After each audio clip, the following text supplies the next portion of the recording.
In proximity, a mere 3 inches, lies the vast expanse of the internet. In this modern era, we are engulfed in an explosion of information, inundated by a ceaseless torrent of data. Websites, communication, social interaction, entertainment images, sounds, text, and code.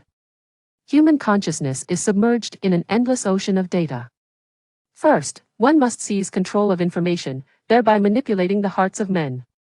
Leading trends, a mere thought can elevate a nameless individual to fame. Public opinion can wane with a single notion, appending and reinterpreting historical legends. With a pair of data-driven eyes, one can perceive the intricacies of big data. This position appears quite promising. Gazing at the screen before him, Sun Dao meticulously reviewed each requirement, weighing them in his mind. The monthly salary for the first 3 months is 3,000 post-probation, it rises to 5,000, with further increases contingent upon performance, and potential transfer to headquarters. Sun Dao nodded slightly.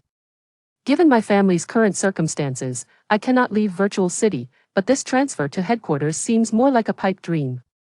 Nevertheless, it is worth a try. I have long heard that the tech giant Mo Fang spearheaded the development of Virtual City's integrated traffic system, wherein the entire city's traffic lights, sensors, and dividers are controlled by a single system. Public transportation arrives within a 20-second window, with entry times accessible via a mobile app. The complexity of the algorithms within is unimaginable. Participating in its maintenance would undoubtedly yield substantial knowledge. With such thoughts swirling in his mind, he scrolled through the position's skill requirements. I possess proficiency in several of these technologies, having certification in 2 of them. The challenge may not be insurmountable, yet there are only 3 openings, and competition could be fierce. Virtual City is a small locale, with few established tech companies. My studies have not aligned with demand, and my skills go largely unrecognized. Opportunities like this are rare. I must seize this chance. After submitting his electronic resume, Sun Dao exhaled deeply and stretched. Knock, knock, knock. Suddenly, a rapid series of knocks echoed through the door, startling Sun Dao from his reverie. He hurriedly rose from his chair and opened the door, only to hear his mother's voice filtering in. Just a little longer, and we will be able to repay the money. Following her voice, several others chimed in from outside the door. Zhang Jia, it's not that we lack flexibility, it's simply that our financial situation is strained. We cannot delay any longer. It was you who assured us that you would repay the debt, even if you had to sell everything you owned. Your husband's sudden departure has left us in a dire predicament. We only lent money because we believed in Sun Ge's integrity, and now we are faced with this turmoil. I have heard that Lu Yi and his group have already filed a lawsuit against you. Your husband's salary card and pension have been frozen, and the priority is to repay Lu Yi and his associates. We are in urgent need of funds ourselves. We cannot afford to be left completely unprotected, thus we have no choice but to resort to legal means. We are here merely to inform you. Stepping out of his room, Sun Dao beheld his mother bowing apologetically to the visitors. A pang of anxiety gripped his heart as he approached, his gaze falling upon the group outside. They stood huddled together, a mix of men and women, showing no intention of entering. Positioning himself protectively behind his mother, Sun Dao addressed the visitors, "Dear uncles and aunts, my family will assuredly repay the money owed." "That's merely empty words, Xiao Dao. Please don't take offense, we are simply frightened. We have inquired with the court, and they stated that your family's children are not liable for this debt. We fear being deceived, only to find that the assets have been transferred elsewhere, leaving us with no recourse." The foremost figure, a square-faced man in a shirt, replied with a resigned expression. "We are but ordinary folk, unable to withstand such turmoil." "Indeed, I must also offer my counsel," a woman stepped forward from behind him. "You are not a child anymore, do not aim too high. Seek a stable job and consider your mother's struggles." "Quite right, it is time to be sensible. Do not always dream of soaring to great heights. Pursuing such lofty ambitions is futile. It is far more crucial to find a steady job and earn a living." Upon hearing these words, Sun Dao found himself at a loss for words, lowering his head in silence. His fists clenched tighter, as he had intended to voice his thoughts, but upon seeing his mother's expression, he swallowed his words. After venting their frustrations, the group finally took note of Sun Dao's countenance. Observing his reddened eyes and rising anger, the woman, seemingly satisfied, let out a derisive snort.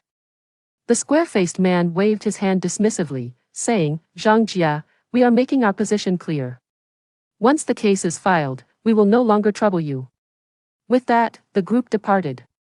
Once they left, Sun Dao remained at the door, standing for a full minute before finally exhaling deeply, forcing himself to close the door behind him. A sigh emanated from behind, and turning, he was met with the increasingly frail visage of his mother. Zhang Qin's hair was streaked with gray, her complexion pale, and her spirit dejected. Once the visitors departed, she seemed to lose all vitality, collapsing into a chair. "Mom, rest assured, we will endure this," Sun Dao attempted to comfort her, though he knew it would bear little fruit. A few moments later, Zhang Qin's spirits lifted slightly, only to be replaced by concern for Sun Dao's father. "Your father is not that kind of person.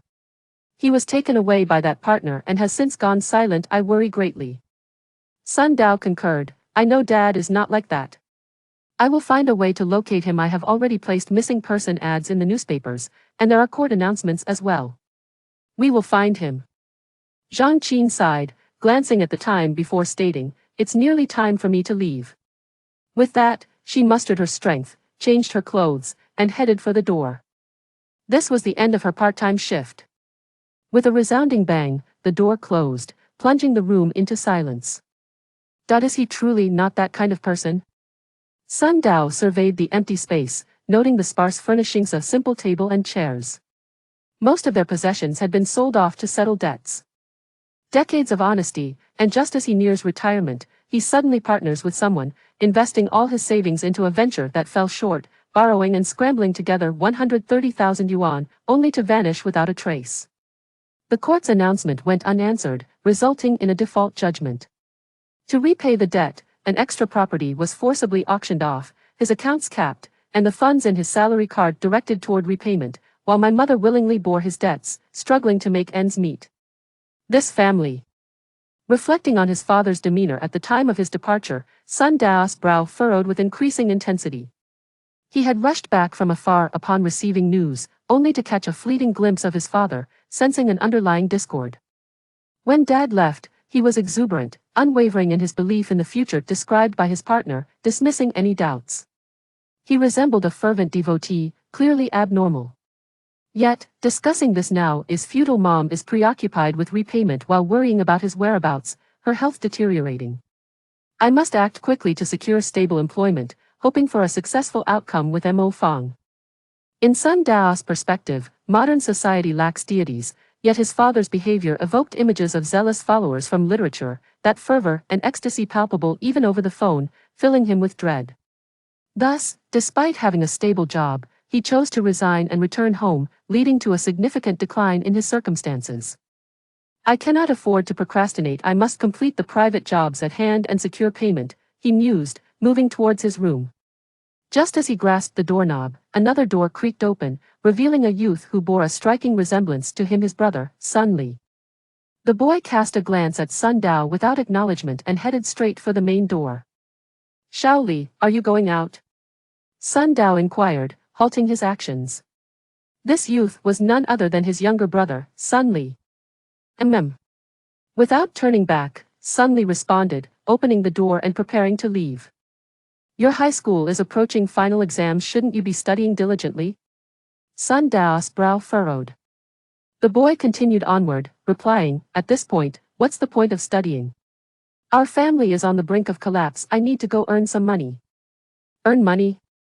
Sun Dao's concern deepened. "You only need to focus on your studies. I will handle the family matters." "What can you possibly do?" Sun Li finally halted, turning to face his brother, contempt etched upon his features.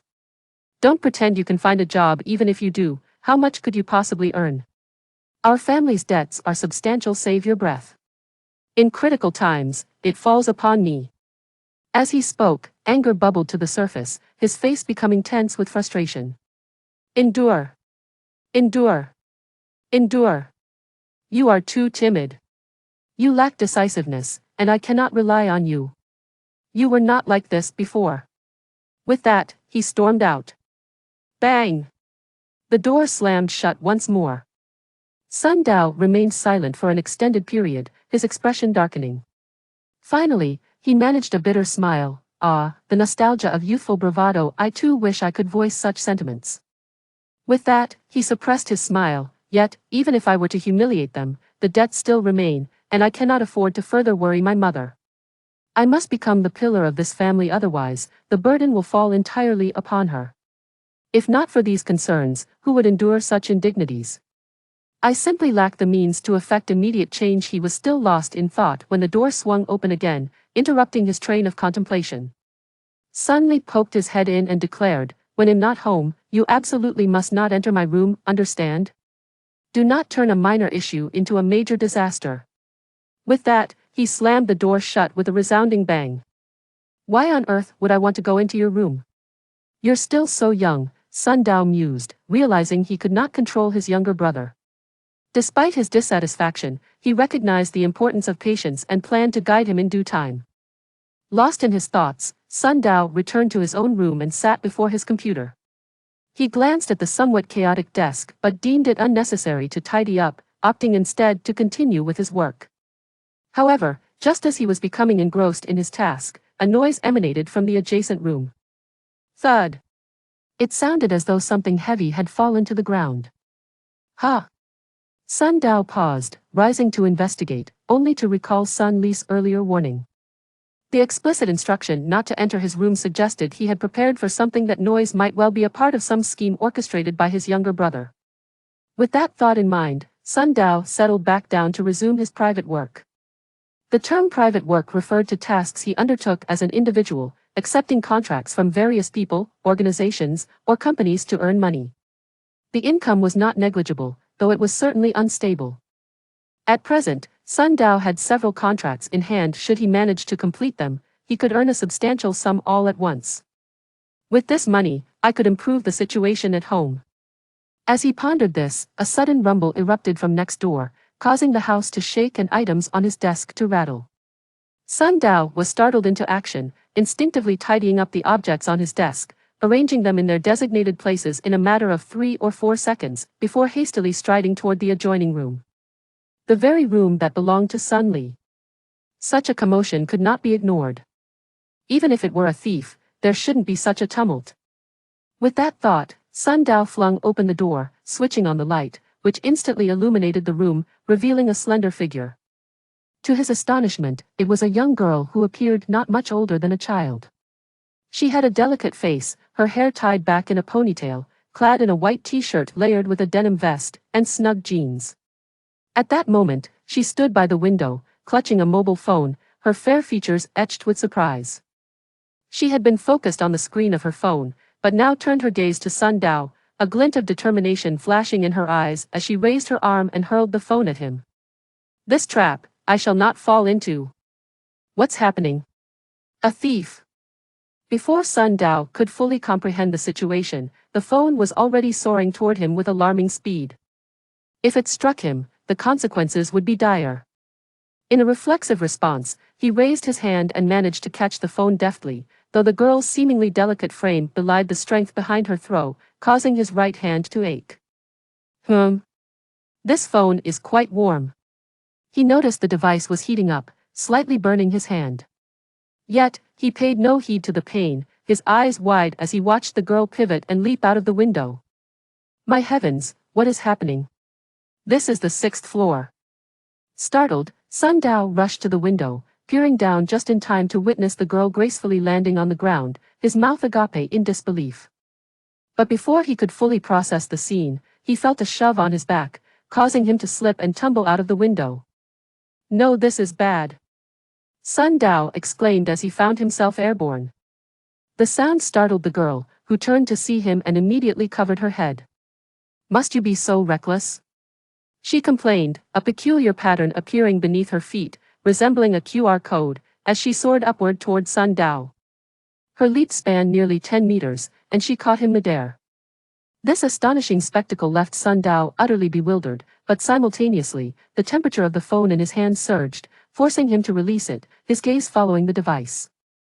In the next instant, vibrant colors erupted from the phone's screen, enveloping him and the girl in a dazzling display. Buildings, streets, sky, and earth were all shrouded in this radiant light, a kaleidoscope of hues swirling around them. Then, the brilliant colors twisted and reformed, creating a downward passage, and both Sun Dao and the girl plummeted into the abyss, the depths unseen. What is happening? Sun Dao, overwhelmed by the series of events, could hardly articulate his astonishment, but as he gazed at the multicolored passage, his mind inexplicably recalled the rabbit hole through which Alice ventured in Alice in Wonderland. Am I crossing over? Chapter 2. Young lady, please wait. As I plummeted downwards, the fierce winds whipped against my face, jolting my disoriented mind back to reality.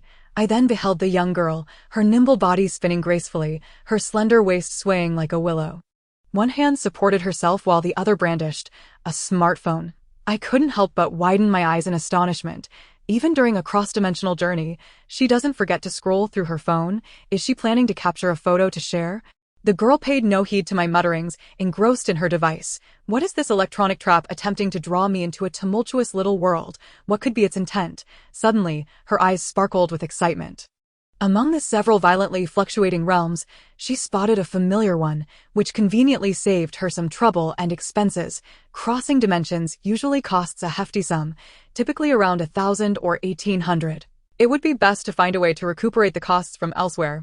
She cast a glance at me, her fingers tapping lightly on the screen twice. With a cheerful chime, the light and shadows dissipated, and she felt a tremor as her feet found solid ground, releasing me in the process. Upon landing, my legs felt somewhat unsteady, yet I managed to stand. As I surveyed my surroundings, I was met with a bewildering sight: towering skyscrapers, bustling traffic, a veritable forest of steel and concrete. At that moment, the girl and I stood atop a high-rise. This was undeniably not a virtual city. Even the city center could not boast such an abundance of skyscrapers. Moreover, my gaze shifted to the speeding vehicles below. Though they resembled cars in shape, they lacked four wheels and did not race along the ground. Instead, they soared through the air. These were flying cars. This might not even be Earth, or at least not in the era I recognized. Such a grand future metropolis would have long since taken the internet by storm. Suddenly, a flying car zoomed overhead, creating a gust that sent me stumbling back, my expression one of utter confusion. Indeed, I had crossed over. The abruptness of it all was staggering. I hadn't even changed my clothes. In such a futuristic society, I, a mere coder, would surely be deemed obsolete and unable to survive. I must devise a way to return.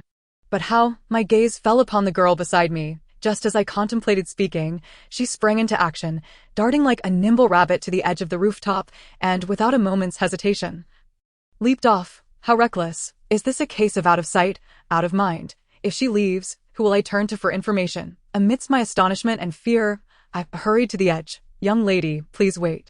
A breeze swept past, but as I peered out, there was no trace of her. Instead, I saw men and women in work attire traversing the glass exterior of the building, chatting and laughing, busy with their tasks. Their feet seemed anchored to the outer wall, unaffected by gravity. I understood. Observing the scene, I found myself strangely calmed, donning an expression of enlightenment. I must be dreaming. I firmly pinched myself, and the sharp pain jolted me into a state of panic. What should I do? I might truly have crossed over. Even if not, I was likely experiencing a severe mental breakdown. This is disastrous. In a state of frantic turmoil, I felt like an ant on a hot pan. Countless thoughts racing through my mind. Calm down. I need to remain composed. Moments later, I took a deep breath and slapped my hands against my face, regardless of whether this was a cross-dimensional experience or a mental illness.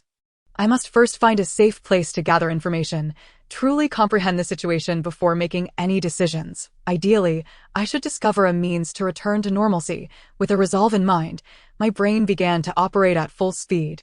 The current scenario resembled a game. During my time as a game designer, the first step was to teach players the skills necessary to progress. Now, I was akin to a novice player, thrust into an unfamiliar game.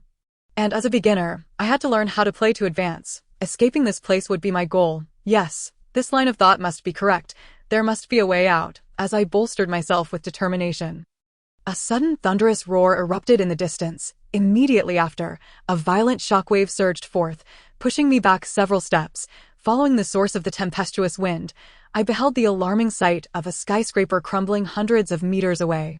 Shattered glass and bricks cascaded downwards in a seemingly slow yet rapid manner, the colossal structure collapsing with a resounding crash, a sight both magnificent and horrifying. The sound of the explosion reached me several seconds later. However, what stunned me even more was the scene atop the fractured building. A fire-breathing dragon, wings unfurled, soared into the sky, roaring with unrestrained fury. "I am unstoppable, unassailable," a deafening roar reverberated, imbued with an inexplicable authority that instinctively subdued all living beings. My heart quivered, and I swallowed hard. What manner of bizarre reality is this? Wasn't I supposed to have crossed into a futuristic sci-fi world? How is it that fantastical creatures like dragons have emerged? Before I could ponder further, an electronic voice echoed from above. Fusion. In that instant, a piercing sound sliced through the air from every direction, and I beheld 15 beams of light converging upon the dragon, layering upon one another until they coalesced into a colossal robot, its metallic body gleaming, creaking, and releasing steam. A thick fog enveloped the area within a radius of several hundred meters. Then, the massive robot swung its iron fist, colliding with the flames of the roaring dragon. Boom! Scalding steam enveloped me, snapping me back to reality. The cacophony of sound, rising temperature, and violent winds, along with the debris and shards of glass carried by the breeze, sent chills down my spine, awakening my senses to imminent danger. What on earth is happening? Is this some sort of performance? As I pondered this, a small stone hurtled towards me, striking my forehead before ricocheting off. A trickle of blood streamed down my brow, and without a second thought, I turned and fled. This isn't a joke. We're too high up. If those things come this way, there would be no escape. I must get out. As I sprinted, I glanced at the figures on the outer wall of the building, contemplating whether I should leap from this height. A single misstep could lead to a disastrous fall. I am in the midst of my indecision. A fist-sized fireball hurtled towards me, crashing into the outer wall, erupting in flames and engulfing several figures in an instant. Witnessing this, I had no further doubts. I dashed towards the rooftop passageway. The door to the passage was unlocked, and in a flurry, I swung it open, glancing back at the robot and dragon engaged in battle. I caught sight of 5 beams of light, red, yellow, blue, green, and pink, dancing amidst the fray, followed closely by several grand figures clad in flowing robes, wielding scrolls and riding flying swords. The 5-colored battle squad had arrived. What began as a sci-fi narrative had morphed into a disaster film, soon followed by a mecha robot tale, and now even tokusatsu had joined the fray. There might even be elements of xianxia mixed in. What a chaotic blend. Despite my terror and astonishment, I couldn't suppress my musings as I redirected my gaze and hurried down the stairs. What on earth was happening in this building? Every exit was blocked, the elevators remained inactive, and even the safety stairwell was inaccessible. It felt as though they were deliberately preventing anyone from leaving. This was more than mere exploitation of employees. It was utterly insane. Upon leaving the top floor, my first instinct was to find an elevator, hoping to make sense of the situation, only to find myself stranded on the 17th floor, unable to ascend or descend. In desperation, I abandoned my plans, seeking alternative escape routes. All around me, men and women in work attire were laboring diligently, orderly and composed. Outside, chaos reigned, while inside, it was business as usual. Perhaps I should inquire about how to leave. With this thought in mind, I hurried to find someone to ask, but soon realized I felt invisible. No one paid me any mind. Even when I deliberately obstructed their paths, they merely sidestepped, not uttering a single word. What is going on? This is abnormal, absolutely abnormal. Yet, with the building shaking beneath me, I had no time to ponder. I simply wished to escape.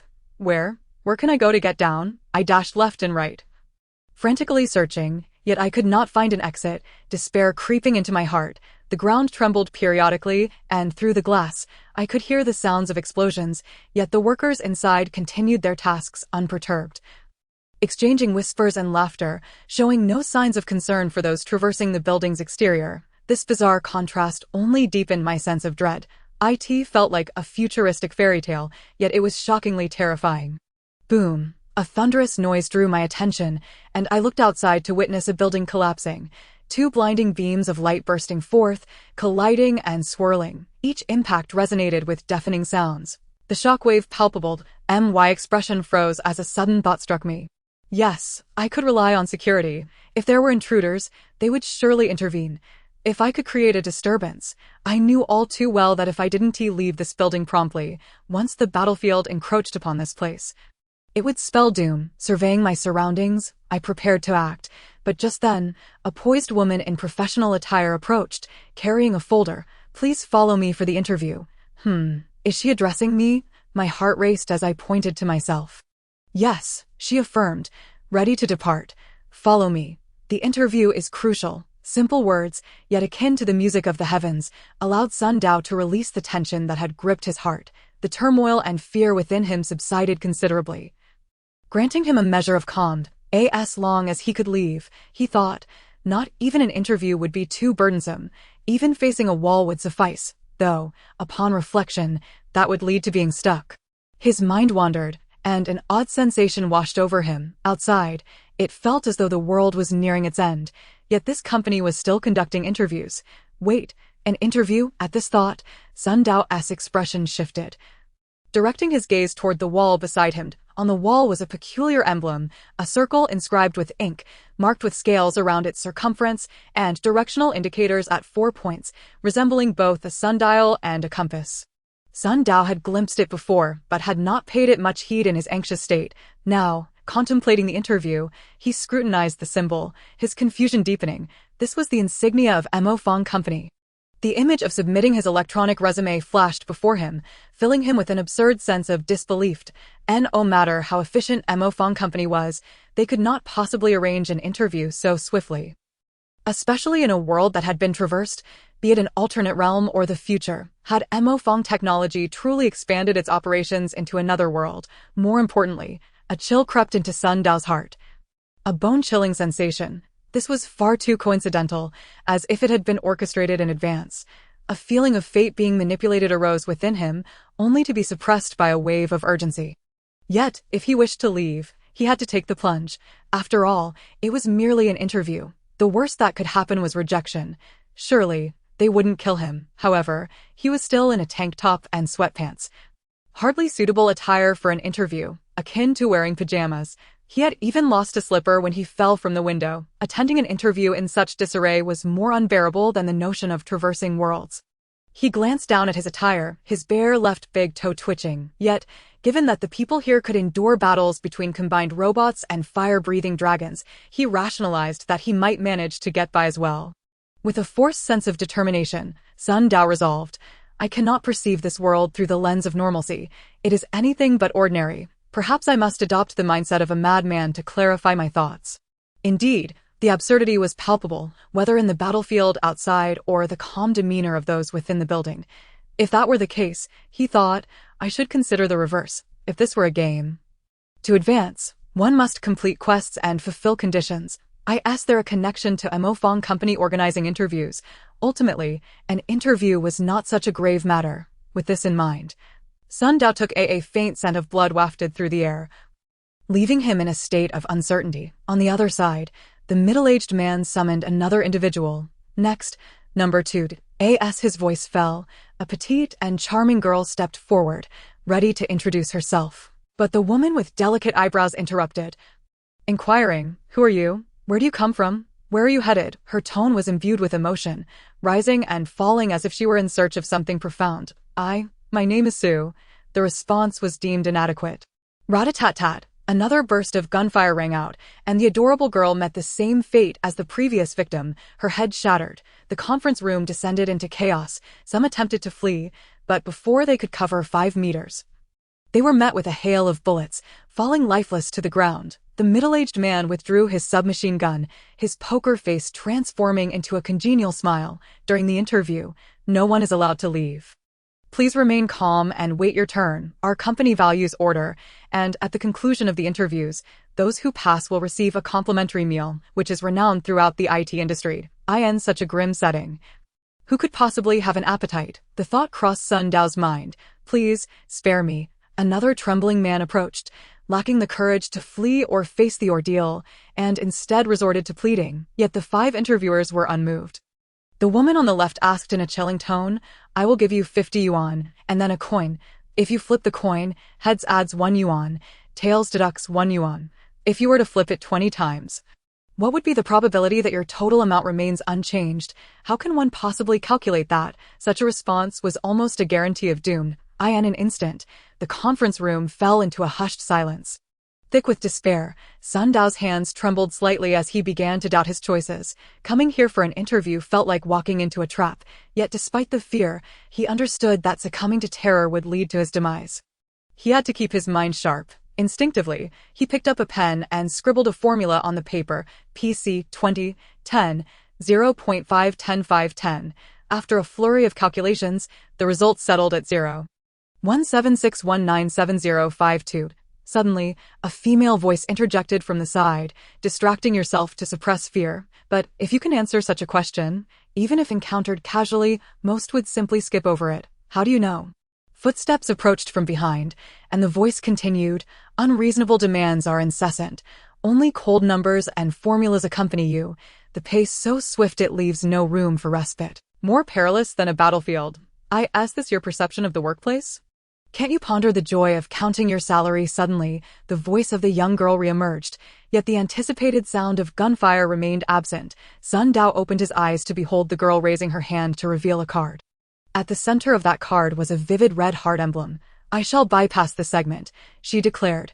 Bypass the segment. Sun Dao was taken aback by her words, only to witness the card in her hand transform into a beam of light, soaring upwards and vanishing into the ether, while the previously raised firearm fell back down. The girl approached with a look of disdain, reproaching Sun Dao. What kind of hint was that? An incorrect answer?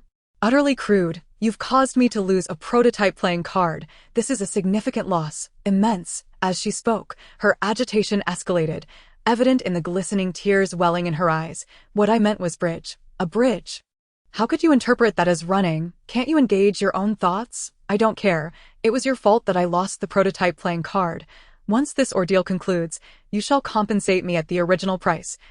And I won't charge you any interest. The girl flicked her ponytail in irritation, her expression radiating contempt. In any case, the market value is 100,000. Don't think you can evade that. 100,000? Sun Dao was taken aback, pondering if that referred to the task rewards for their current mission. What are you thinking? Even in the data realm, currency is essential. It operates on the credit systems of various nations.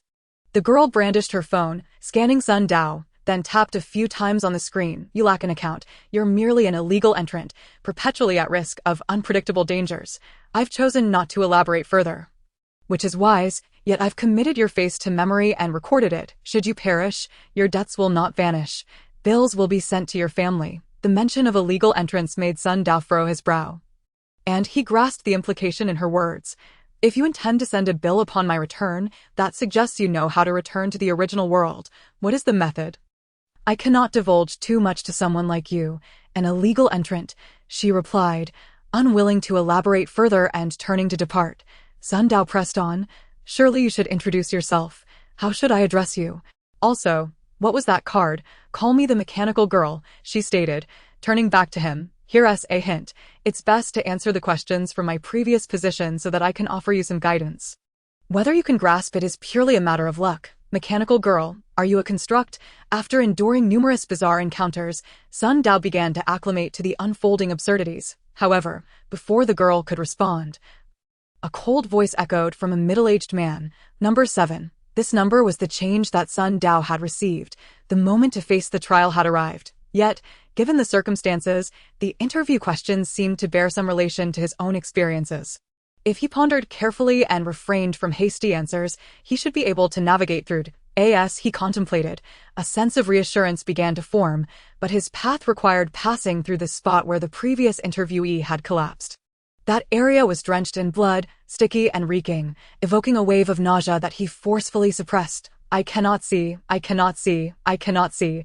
It's all a mirage, all a mirage, all a mirage.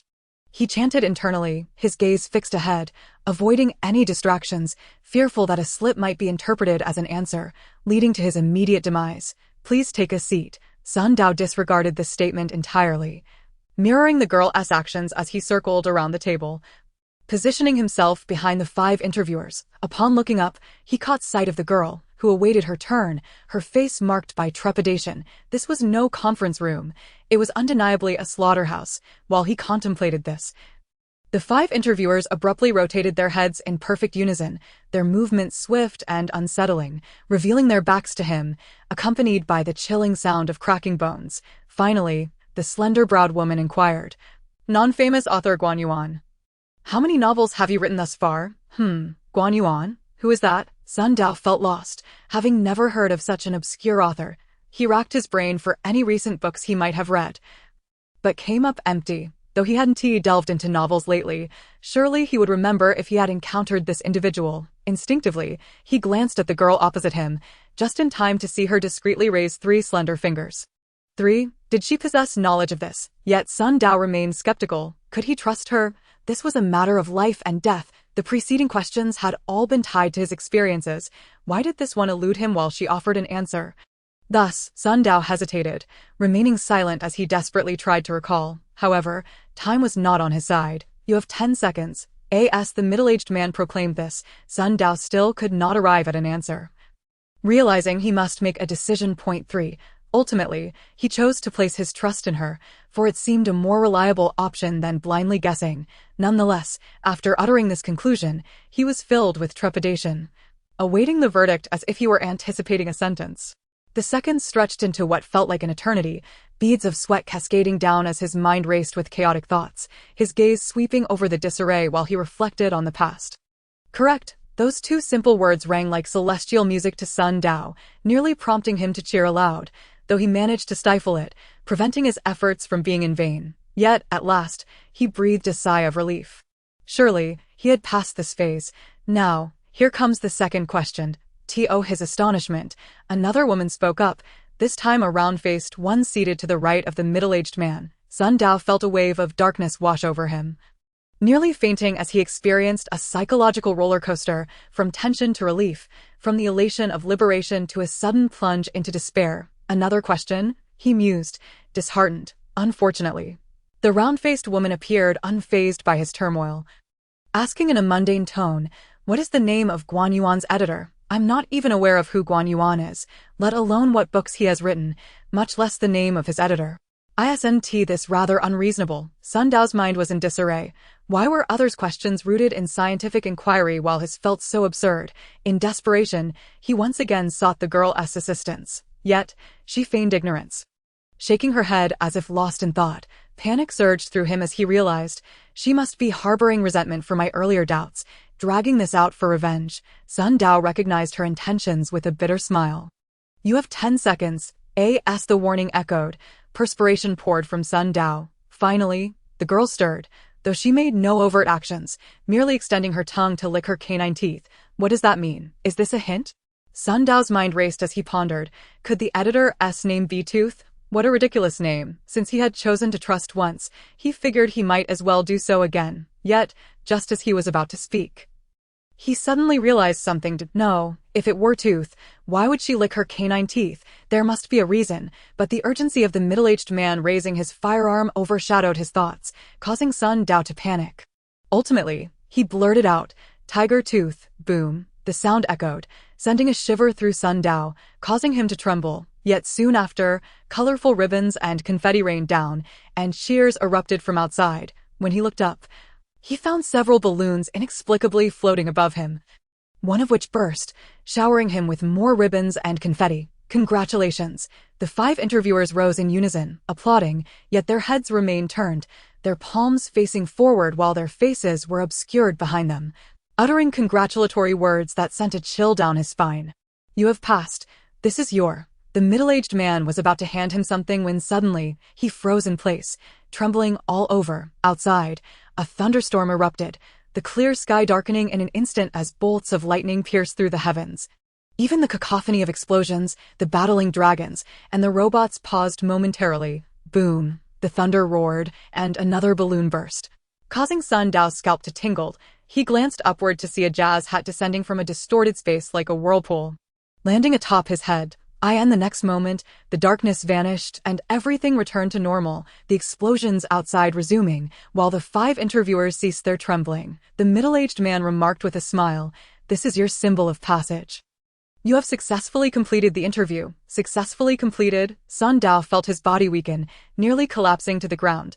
He had exerted every ounce of energy to endure until now. Finally, he could exhale. Yet, the commotion that had just transpired was rather excessive for merely handing him a hat. He touched the hat atop his head, puzzled. Meanwhile, the girl opposite him stroked her chin, gazing at the hat with a look of intrigue. Given the level of the nightmare tower they inhabited, the earlier commotion did seem somewhat out of place. Could it be that the ink workshop world had been invaded, disrupting the operational rules of the realm and causing chaos within the system? Lost in her thoughts, she shook her head as if conversing with herself. Forget it. There's no need to overthink. It's merely a matter of a smuggler having lucked through.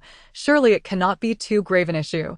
That recent anomaly was likely due to the people invading the world. Meanwhile, Sun Dao had regained his composure, but recalling his earlier encounters, he dared not let his guard down. He turned to leave the conference room. You cannot leave the conference room just yet. A working meal will be provided shortly, spoke the middle-aged man, raising his submachine gun. Let us discuss this calmly.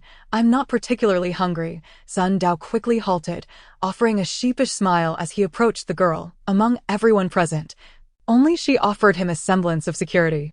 Upon reaching her, the girl smirked coldly. You dare to suspect me? If it weren't for the fact that you still owe me money, I would have disregarded you entirely, Sun Dao whispered. Wasn't he it said that the issues are all tied to me? I have no recollection of my two problems. Who is this Guan Yuan? The person one knows least is often oneself. What one fears to confront is typically oneself as well. Any possibility, however slight, will prompt the search for excuses. The girl suddenly adopted a serious demeanor, resembling a teacher. This nightmarish building is indeed based on your mental signals, but it is constructed within the technology world, and it is I who led the way. I too have fallen into a trap. Though affected, there are still mental signals intertwined within. Therefore, Sun Dao understood at last. These two issues originated from her. Guan Yuan is the author of a novel I've been reading recently. I am somewhat acquainted with him. The girl scoffed. In any case, thanks to me, you've been saved. Given that you owe me a fee, let us say 20,000, adding that to the previous 100,000. Your total is 120,000. I want to charge you for the cents. Hey, wait a minute. Sun Dao was about to argue when the middle-aged man interrupted. Since you've made it through, you need to have a substantial understanding of the company. Rumors from the outside often carry discrepancies, and you must acquire certain information immediately. How do I acquire it? Sun Dao, wary of the armed man, hastily replied. You brought your phone, I presume. Without waiting for Sun Dao's response, the middle-aged man continued. We are committed to research and application, standing at the forefront of the times, encompassing electronic maps, search engines, and social networks. Simply scan the QR code in front of you with your phone to obtain a company introduction. Scanning the QR code. While contemplating this, Sun Dao reached into his pocket for his phone, only to realize, no, my phone is in my room. Just as this thought crossed his mind, his hand encountered something cold. Instinctively, he grasped it and pulled it out. It was Xiao Li's phone, black, 4.5 inches, exactly Sun Li's phone. Right, it was quite hot when I dropped it from the window, Sun Dao mused as he activated the screen. Now is not the time for such thoughts. Unsure of the situation, he cast aside his distractions. Holding the phone and scanning for the QR code, just as he was about to inquire, he looked up to find a square pattern, adorned with strange markings, suspended before him, less than a meter away. As though drawn on a transparent glass, Sun Dao widened his eyes and reached out, only to have his fingers pass directly through the pattern. It was empty, no glass, suspended in midair. What kind of black technology is this? After the initial shock, excitement welled up within Sun Dao. His interest peaked. He had encountered too many incredible phenomena today and was no longer astonished. The pattern resembled a QR code, but instead of pixelated structure, it boasted intricate designs akin to cryptic symbols. From those lines, Sun Dao sensed a rhythm that entranced him, but he was interrupted by the middle-aged man's emotionless voice. Scan the code. Right, the matter at hand is urgent. I need to finish this and leave. With that thought, Sun Dao took up the phone and scanned the floating QR code. The next moment, the screen flickered, lines of text and several images appeared in quick succession. Before Sun Dao could examine them closely, the two men at the edge exclaimed, "Permission error. Account does not exist. Confirmed as a smuggler. Eliminate." As the words fell, all five raised their guns in unison, their movements perfectly synchronized. Staring at the 5 submachine guns, Sun Dao was dumbfounded. What is happening? Tat tat tat. The muzzles flared. Sun Dao's heart sank as he instinctively leapt from his chair, diving towards the side, narrowly evading the first barrage of gunfire.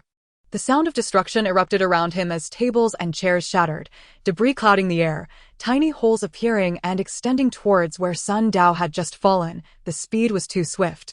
He could hardly evade. This is bad. The conference room is too spacious, and there are too few cover points. The thought flashed through Sun Dao's mind as he turned to seek help, only to find the girl had vanished, leaving only the last two interviewees, who trembled as they sought refuge. These two appeared meek, like scholars from ancient times, now utterly panicked. Fortunately, the bullets were aimed solely at Sun Dao, and they only suffered the aftermath.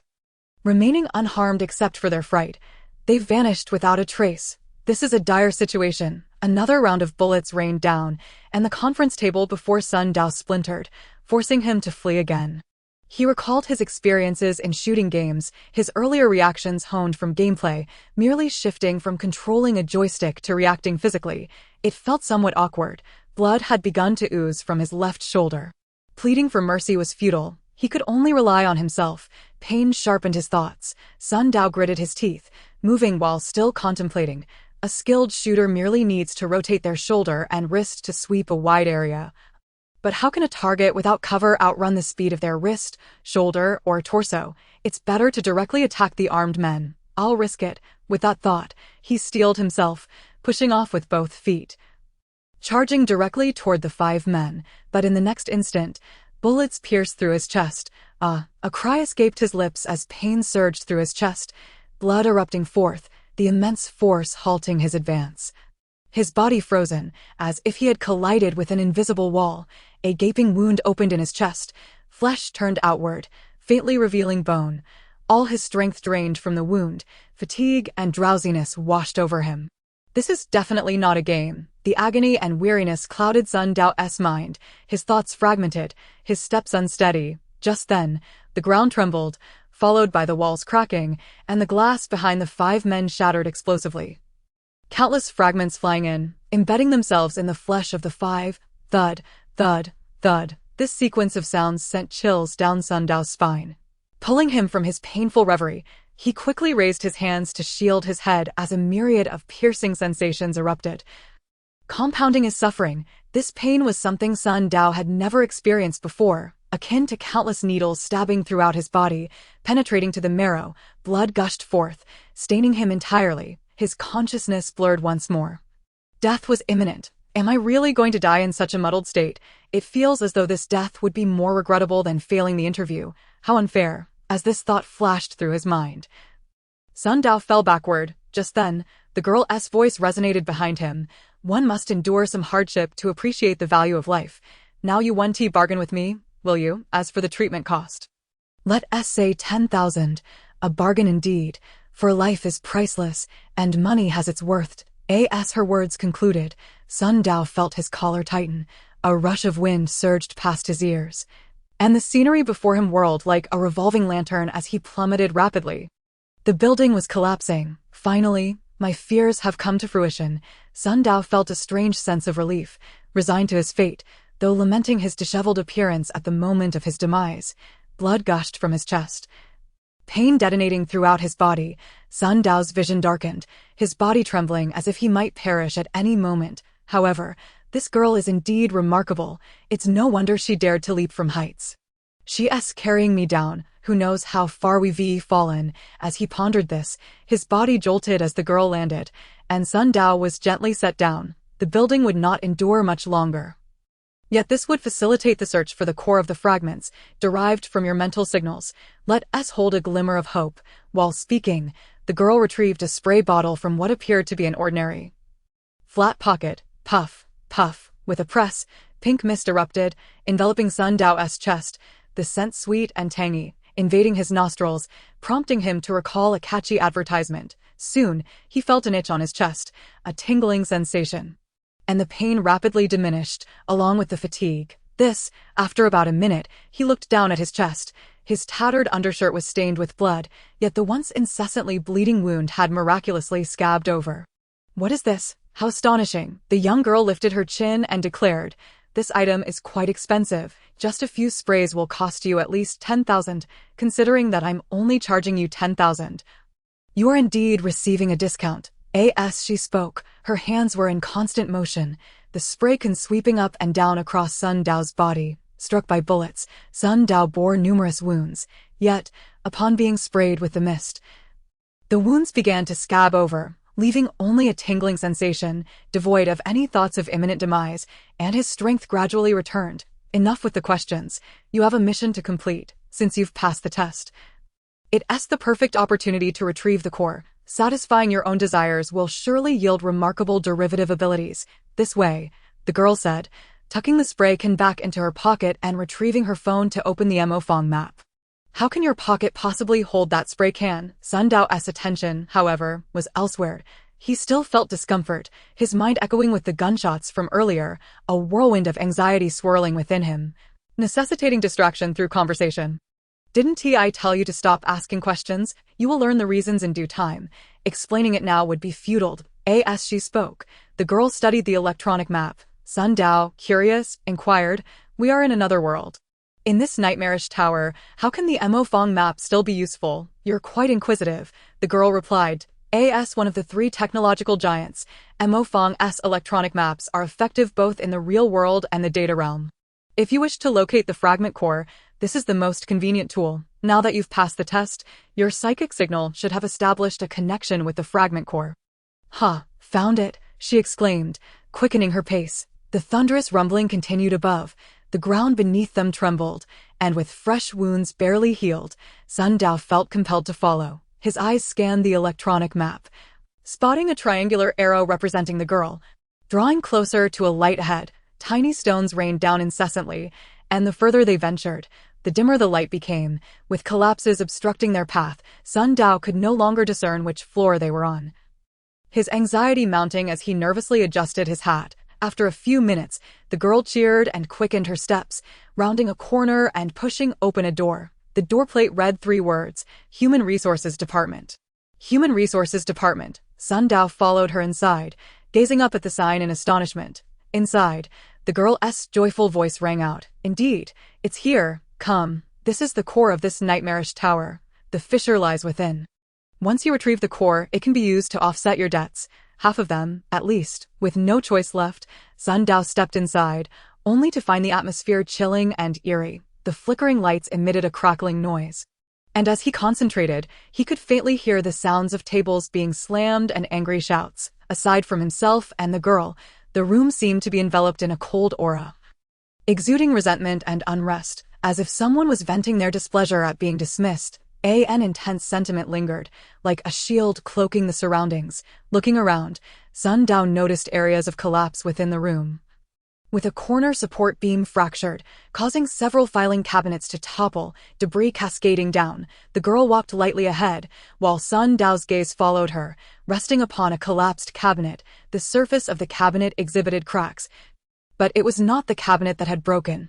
Rather, it seemed to float in midair, as though space itself had fractured. Through the fissure, he could see a glowing orb drifting within. Upon closer inspection, he noticed a piece of paper floating at the center of the orb, emitting a faint calling, an alluring voice that urged him to grasp the object within immediately.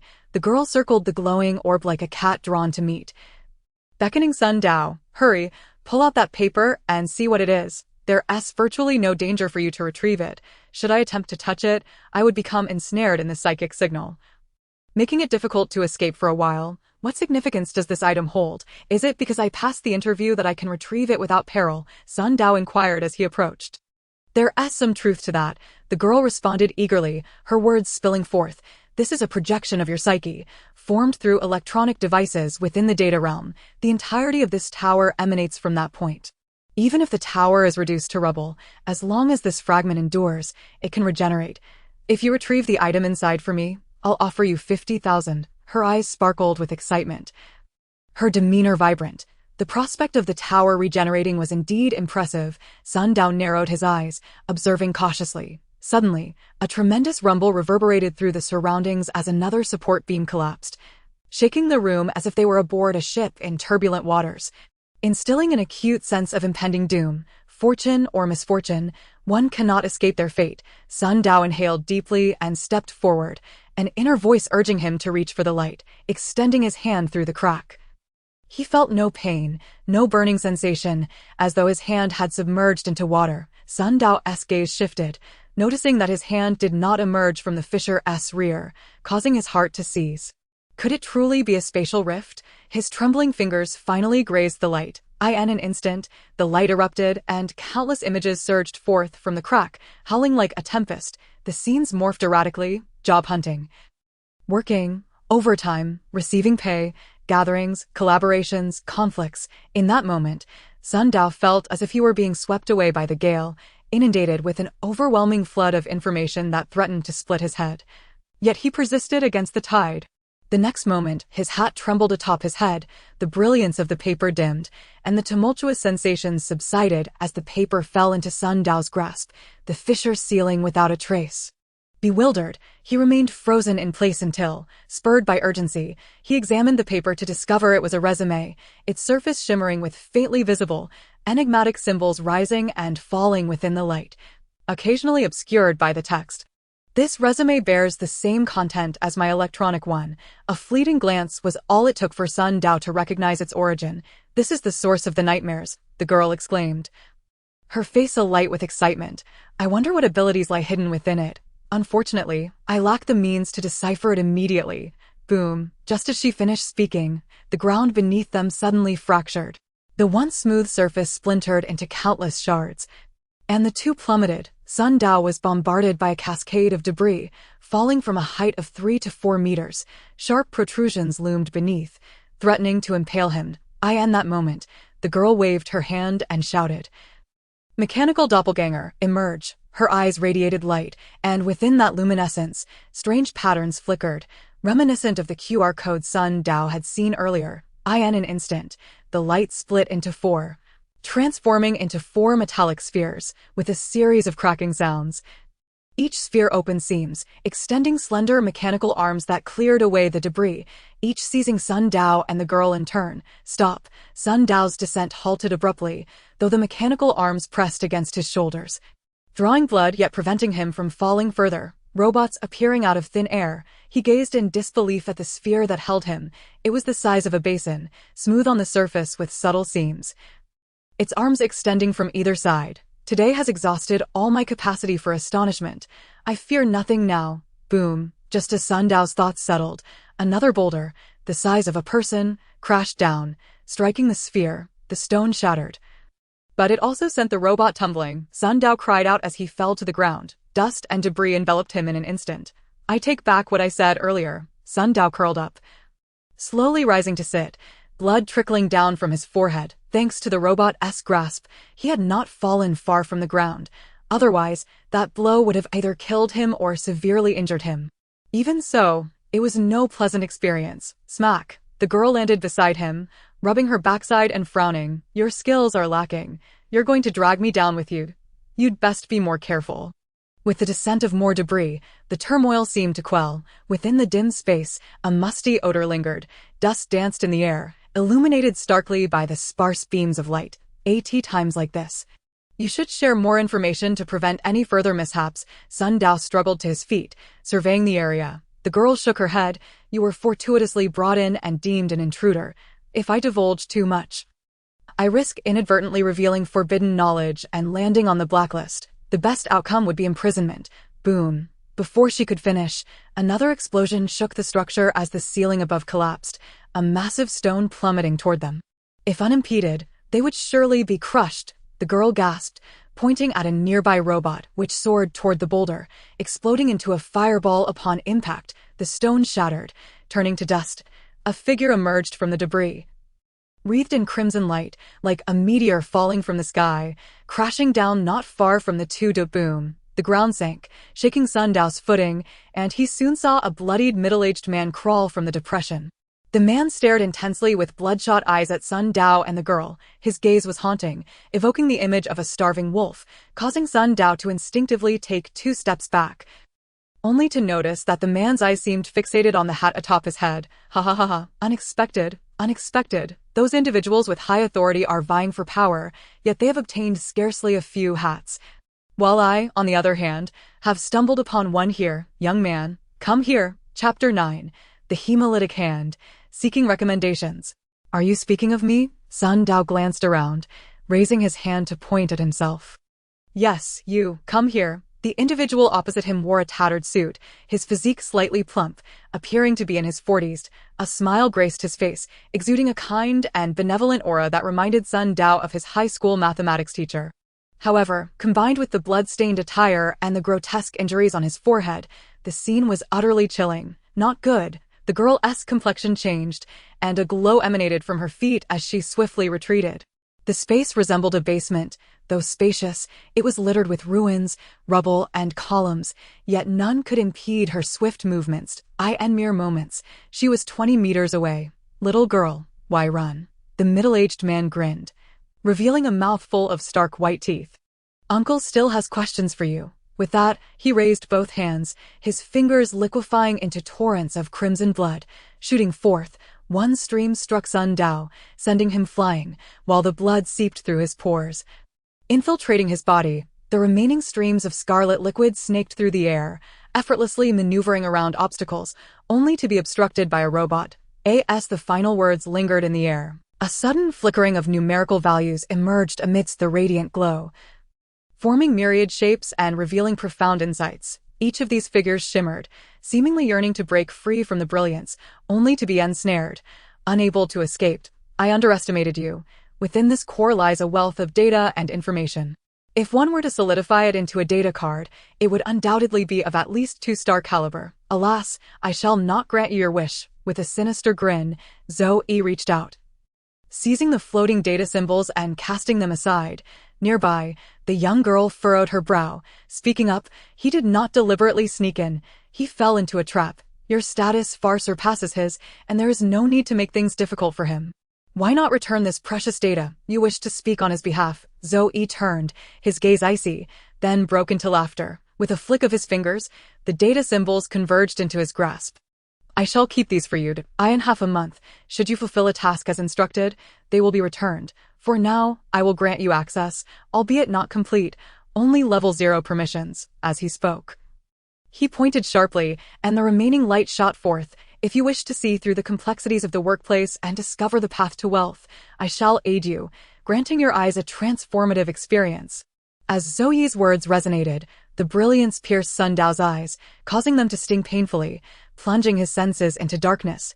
A tingling sensation spread deep within his eyeballs, as if something were sprouting. Rage towards Zoe filled his heart.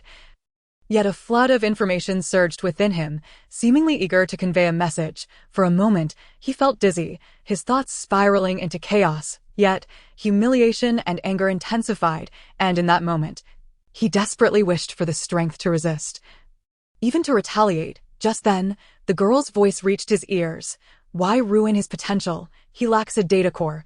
Forcibly merging officials and abilities could render him unable to ascend in the future.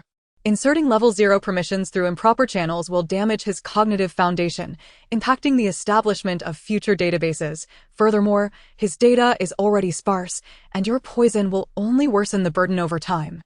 Ruin my potential? What do you mean? Before Sun Dao could clarify his thoughts, Zoe's voice echoed again. What does that matter to me? If he can preserve his life, he should be grateful, yet he dares to dream of a future. Now, as the core digests, you shall return to the real world. Await my summons and do not harbor any ill intentions. The toxins still linger within you. With a mere thought, I can make your existence a living hell. Or even bring about your demise. What? Sun Dao's heart trembled, and his footing wavered, as if he were floating on clouds. That moment, his vision cleared, and he glanced around, only to behold a kaleidoscopic passage. Was this not the vibrant corridor he had entered when falling from above? The girl floated nearby. Noticing Sun Dao's gaze, she spoke. Once you return, take a moment to gather your thoughts. Come to the Mo Fong Company tomorrow. Since you passed the interview in the nightmare, you are qualified to work at Mo Fong Technology. With that, she handed him a slip of paper. Sun Dao took it, but before he could examine it, a sudden jolt reverberated through him, causing his consciousness to sway and his vision to shift. Ugh, he groaned. opening his eyes to find himself in his own room, seated at a desk with a computer before him. What is happening? I distinctly recall. A whirlwind of perilous scenes flashed through his mind, sending a chill down his spine. He quickly rose from his chair and rushed to the window, only to find an empty street below. A cool breeze stirred, bringing him a moment of clarity. There was no girl, no one else. Could it have been a dream? As he pondered, Sun Dao's pupils dilated upon spotting a lone slipper on the desolate street. Lowering his gaze, he saw a tattered tank top, sweatpants, and a blood stain on his chest. His eyes widened in shock as he raised his hand, revealing a business card. The front bore a name and a phone number. Su Yan. The back displayed a logo resembling a compass, the emblem of Mo Fong Company. Was that girl connected to Mo Fong? No.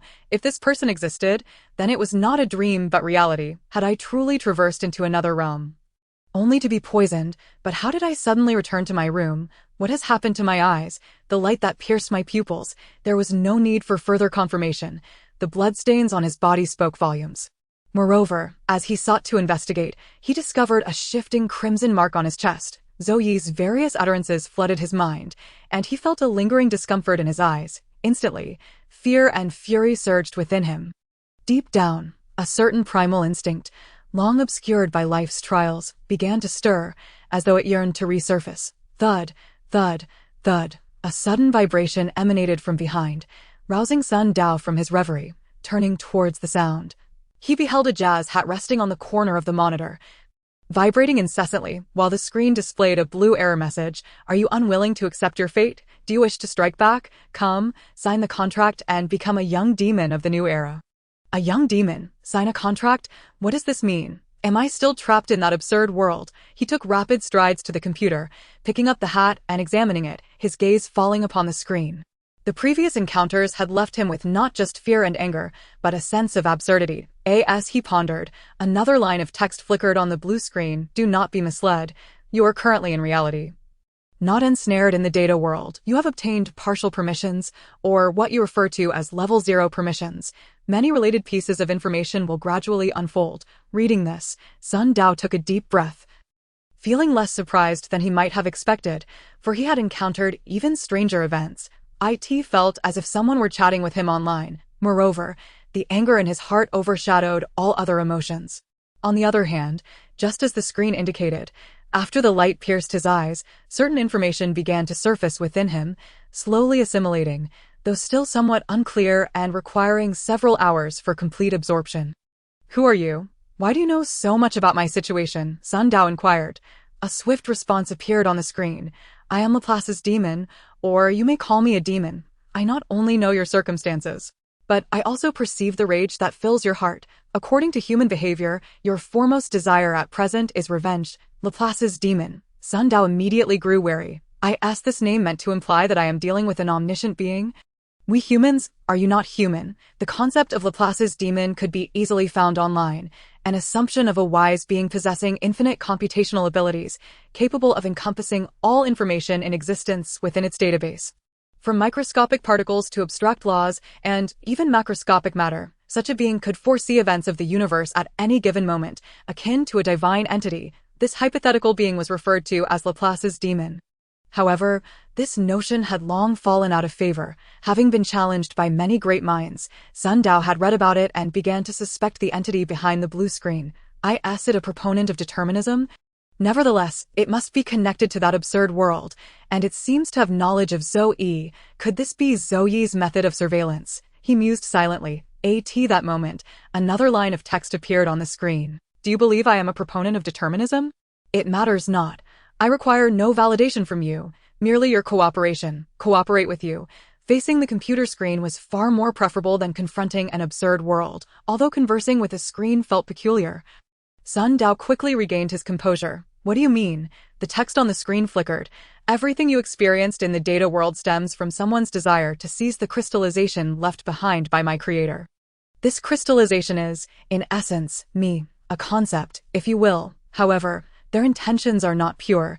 They seek to integrate the concept into their system, transforming it into a composite module. In doing so, my existence would be rendered meaningless, and I would be unable to fulfill my intended purpose. Hence, I plan to resist them, and one of my measures is to delay their acquisition of me, utilizing this time to seek a solution. What does this have to do with me? Sun Dao's understanding of systems and modules was limited to the real world, but he gleaned that the data world likely referred to the Emofeng realm. Furthermore, this self-proclaimed Laplace's demon claimed to be the very object of contention. The Emofeng world was in turmoil, rumored to have been created by a figure of renown on the wind and cloud rankings. Seeking to possess the creation of a female PhD, could this Laplace's demon be that very creation? This entity typing away was not a person, but rather artificial intelligence. Such a conclusion seemed absurd. Yet Sun Dao dared not dismiss any of the unscientific possibilities. As soon as the thought settled, several lines of text appeared on the screen. The Wind and Cloud List is a ranking constructed by the data world based on various factors such as the performance, achievements, combat power, and notoriety of the authorized individuals. As for the Emofeng world, it can only be regarded as a part of the data world, not a stand-in for it, of course. Relying on the formidable strength and scale of Emofeng technology, along with numerous talents, the Emofeng world can be considered one of the most elite realms. Additionally, the female PhD you have been contemplating is indeed my creator. These words startled Sun Dao, sending a chill down his spine. Can you read minds? Reflecting on the recent past, he realized that many of his unspoken thoughts had been answered one by the other party. It is not mind reading, but rather deduction. When you faced the mechanical girl Su Yan, did you not also rely on expressions to infer her thoughts, as long as sufficient information is gathered? Even without direct observation, the truth can be discerned. What is there to be overly astonished about? So it is. Sun Dao, filled with uncertainty, nodded, finding some validity in the other party's words. Yet he could not help but recall the definition of the Laplace demon. I traverse the realms of reality and illusion, and conveying messages consumes considerable resources. It is best to complete the necessary dialogue first, continuing from earlier. The aim of those prominent figures vying for dominance is to enslave me, or even annihilate me, transforming me into a resource for sustenance. In contrast, you, as a stowaway, are rather a favorable option. A level 0 authorization does not equate to possessing an account. It merely allows access to the data corridors and the data world, akin to being an unregistered entity, effectively providing me with cover. Upon reaching this point, Sun Dao grew increasingly vigilant, recalling the figure of Zoe, and asked in a low voice, "Do you intend to exploit me?" The memories of past events were vivid, and anger heightened Sun Dao's sensitivity. It could be considered mutual assistance. I can aid you in rising swiftly to prominence, while you help me gather intelligence and information, allowing me to expeditiously improve myself. This is a mutually beneficial arrangement, and I am sincere in my intentions, hoping you can comprehend this. Why me? Sun Dao furrowed his brow, suspicion rising. It is not necessarily you. The screen displayed seemingly contradictory words. I am setting up tests, delaying time, in order to await variables. Statistically speaking, such variables are bound to appear. Variables. Sun Dao expressed a peculiar demeanor. You claim to be a Laplace demon, representing determinism, yet you devise plans based on unpredictable probabilities. How is that any different from relying on luck? It is indeed different. The screen displayed a simple line of text, yet it seemed as though someone was sighing and shaking their head. Do you recall the coin flip question posed during the interview, where one adds 1 and subtracts 1? Even probabilities can be calculated. Moreover, the competition for my favor stems from human emotions, which inherently leaves traces to follow. By gathering sufficient information, the buried and the unmanifested will become increasingly clear. Sun Dao began to harbor doubts. Your perspective is constrained by your own limitations.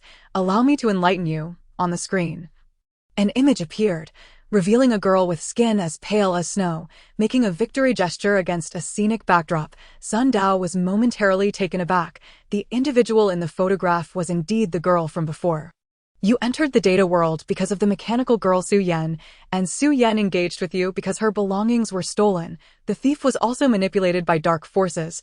Their aim was to seize me, necessitating entry into the Emofeng world, for Su Yan possesses the key to that realm. Thus, the dark forces orchestrated this, leading to your clandestine entry.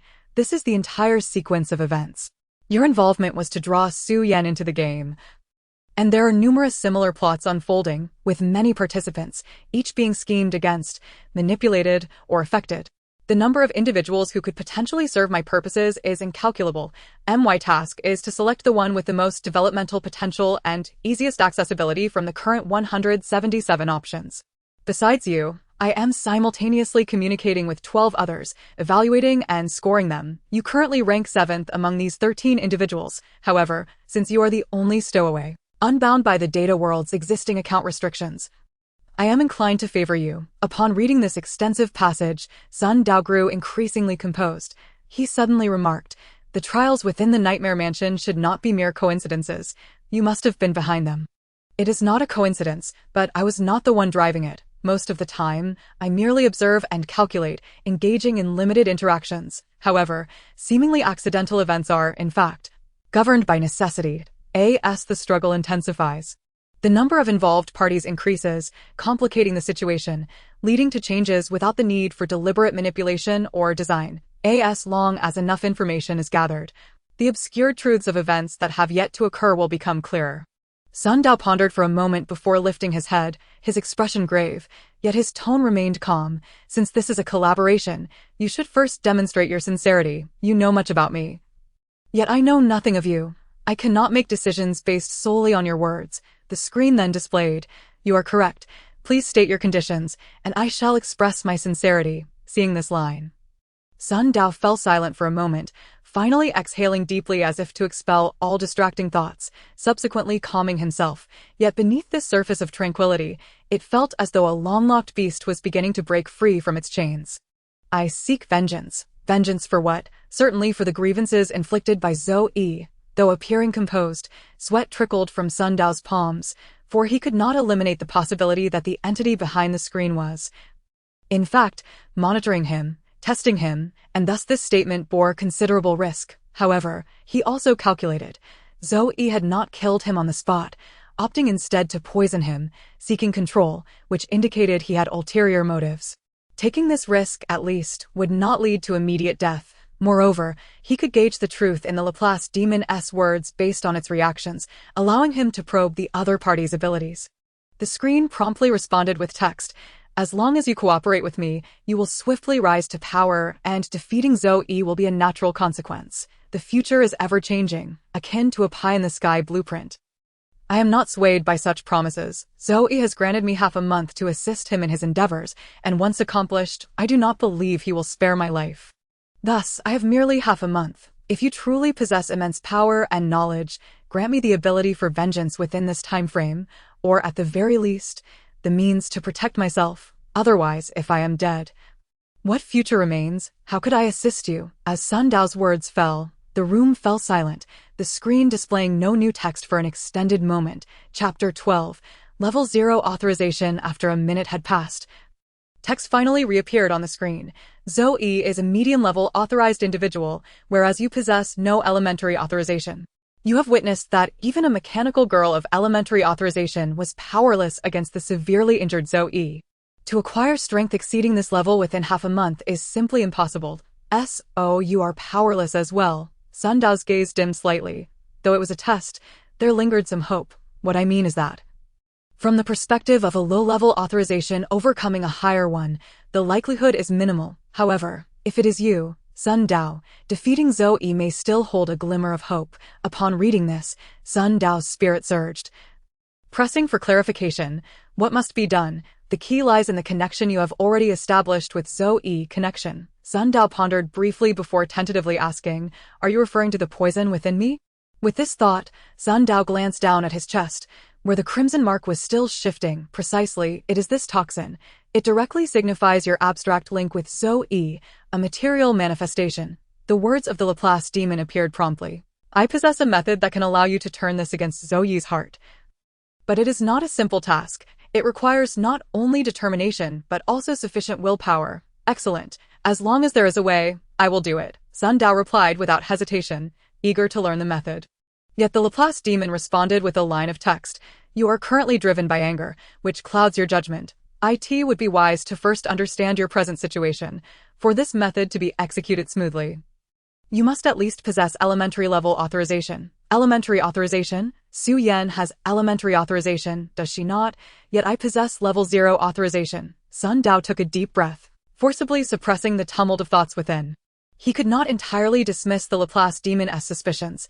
Thus, he needed to gather more information. The screen soon displayed a series of lines. Correct. Once you have thoroughly absorbed the information contained within level 0 authorization, you will likely comprehend. Allow me to assist in accelerating the process, which will also facilitate my endeavors. To master the various abilities and permissions of the data world, one must understand them internally. Simply informing you would yield diminished returns.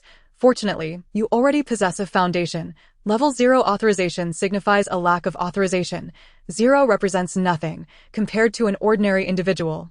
Having access to the data corridor qualifies one as a participant, akin to a visitor on a website or forum, able to browse, but requiring formal registration and account establishment for further operations. However, even with a mere level 0 authority, there exist intrinsic rights, primarily encompassing 3 aspects. First, it allows one to transform their physical form into data via an electronic screen, entering the data corridor. By crossing the threshold of 2 realms, one transitions from the tangible world into the realm of data, thereby becoming an aggregation of data. The standard measurement for an adult male is 10 degrees, while for females, it is typically 9 degrees. Second, one can consume data energy to remain in the data world, albeit for a limited duration, consuming 1 degree per day, leading to gradual weakness. If the data energy is entirely depleted, one's life will cease to exist. However, it is possible to exchange monetary resources for additional time, albeit at a substantial cost, as one's time is exceedingly valuable. Third, one may utilize data abilities within certain constraints, yet activating such abilities requires a minimum expenditure of 5 degrees of data energy. Thus, regardless of gender, the activation of these abilities is limited to 2 occasions for those with level 0 authority. Furthermore, it is possible to merge data abilities with one's own organs, forging a unique path. Yet, this fusion also consumes a significant amount of data energy. Your current state is a result of the amalgamation of organ and data ability, with Zoe having borne the cost of data energy on your behalf. For him, this expenditure is negligible, but for you, it constitutes everything. The screen was suddenly filled with a barrage of text. Sun Dao scrutinized it carefully, fearing the omission of a single character, yet he remained somewhat perplexed. The notions of 1 degree and 9 degrees seem rather arbitrary. Those who initially determined these units should have considered the public's capacity for comprehension, ensuring ease of acceptance. Moreover, in their era, such units were indeed quite fashionable. Sun Dao furrowed his brow and remarked, "Enough of these trivial details. Please get to the main point. Shouldn't you also provide a brief introduction to the data world? What kind of worldview does it embody?" The screen fell silent for a few seconds before displaying a line of text. "Isn't this what you're inquiring about? Well then, let us return to the main topic. You have provided so many settings that I cannot grasp them all at once. I will record them for future reference." Sun Dao uttered these words. Yet within, a sense of gravity began to weigh upon him. Data energy, data corridors, thresholds of 2 realms, data abilities. If these were to be transformed into a game, it would undoubtedly be quite complex, and understanding it fully would take time. Nevertheless, perhaps due to the nature of level 0 authority, although the information felt foreign, an instinctive understanding began to dawn upon him, suggesting that with experience, clarity would inevitably follow. For now, there was no need to delve too deeply. As he continued to ponder, the concepts crystallized, though mostly in abstract terms. Concrete examples and experiences were necessary for complete comprehension. Lost in thought, Sun Dao instinctively touched his eyes, recalling the moment Zoe had pierced light into them. The fusion of ability and organ led him to think of Su Yan and Zoe's conversation, wherein Su Yan had mentioned that Zoe had influenced his qualifications. Was this related to the merging of abilities? Indeed, the text on the screen confirmed, "My time is limited. You may inquire about the general framework of the data world from the mechanical girl tomorrow. Primarily, I wish to inform you of the drawbacks associated with the fusion of abilities and organs. Typically, individuals who reach a bottleneck in their tier, unable to ascend further, seek to enhance their combat prowess or improve themselves, and thus choose this path." Drawbacks. As he mulled over this term, a weight settled heavily upon Sun Dao's heart.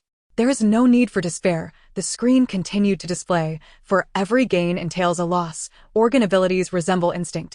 Even with level 0 authority, they may be utilized multiple times. However, data abilities possess inherent growth potential. By collecting mental signals and deepening one's understanding of ability structures, one can facilitate the evolution and upgrade of these abilities. Yet, once merged with an organ, that potential for growth is irrevocably compromised. More importantly, the human body is akin to a blank canvas that requires careful planning. Integrating certain abilities prematurely taints the purity of that canvas, leaving marks and restricting future pathways. Upon reaching this point, Sun Dao realized, unbeknownst to him, that Zoe had indeed undermined his foundation, intensifying his feelings of concern and anger. However, this was not an absolute conclusion. Considering your current predicament, it could be viewed as a fortunate misfortune. The fragmented core that has emerged within you is, in essence, a psychological anchor, a manifestation of hope, endowing you with the nascent form of an ability. This nascent form synthesizes various aspects of your circumstances and information, giving rise to a rather rare data-oriented ability, specifically, one related to numbers, values, and mathematics. Although Zoe has compromised it, this very fact means that while your eyes have unlocked potential, they have not been solidified by numerical values, effectively paving a pathway for further transformation. The words of Laplace's demon appeared on the screen, slightly uplifting Sun Dao's spirits. The latter's gaze fixated on the subsequent text. There are others in the leaderboard who share a similar predicament as yours, ultimately forging their own paths. As long as we assist each other, not only can you seek vengeance, but you may also become a prominent figure. However, before that, you must complete a few preparatory tasks. First, swiftly obtain primary authority. Second, acquire a fragment core.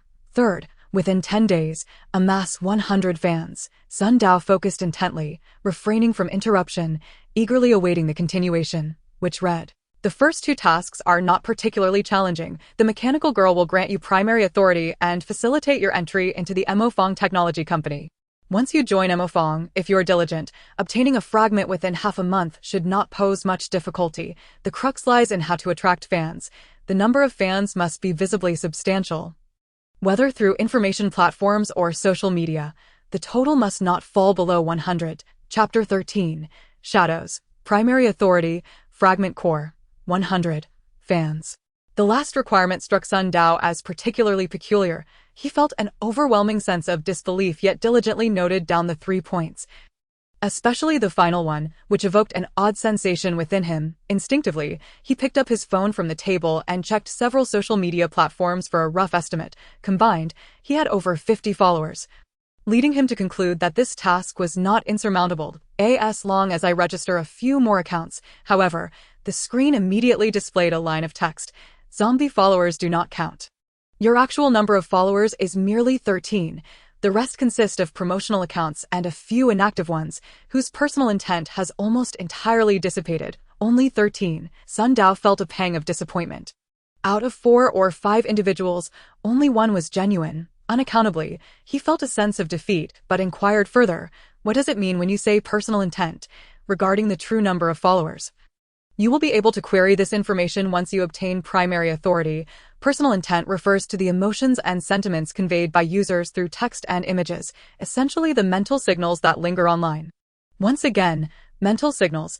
This seems to be a universal trait among individuals. Sun Dao suddenly pondered: is it possible that primary and intermediate authorities can only be obtained externally, conferred by others? Not quite.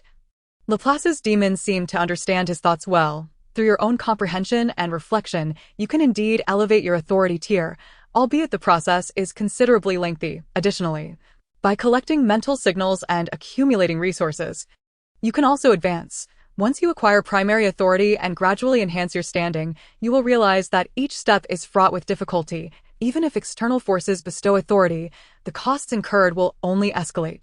Thus, most individuals can only attain primary authority, while intermediate authority must be cultivated independently. Sun Dao felt a sense of relief wash over him.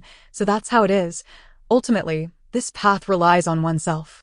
As the Creator once articulated, every journey must be undertaken by oneself. The screen continued. Moreover, it is advisable that you refrain from disclosing my existence to Su Yan. I am not motivated by fear, but rather by a desire to minimize unnecessary variables and enhance computational efficiency.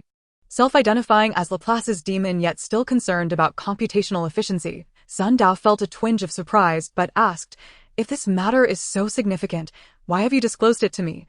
Aren't you worried about it leaking? Though he yearned for revenge, he did not wish to be ensnared in this web. He had already come to realize that if Laplace's demon's words were true, those vying for such power were formidable individuals capable of stirring chaos. As a novice, his involvement could result in dire consequences. The potential leak poses no threat to me, rather, it would be detrimental to you, as your situation cannot worsen. However, should it leak, the possible outcomes for you are fraught with peril. Only by keeping secrets can one maintain relative safety. The lines of text on the screen struck deep into Sun Dao's heart. Emphasizing that he was already entangled in this affair, there was no escape. Despite the simplicity of the words, they felt as heavy as lead, bearing implications for his very existence. My thoughts are utterly transparent to this Laplace's demon.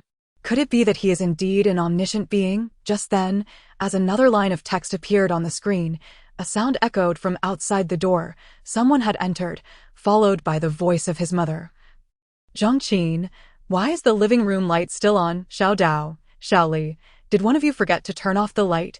Upon hearing this, Sun Dao quickly glanced at the time. Alas, having traversed through that absurd world for a while, time has grown late, and my mother has returned. Should she catch sight of me in this state, it would be quite the challenge to explain. I certainly do not wish to involve my dear mother in this matter.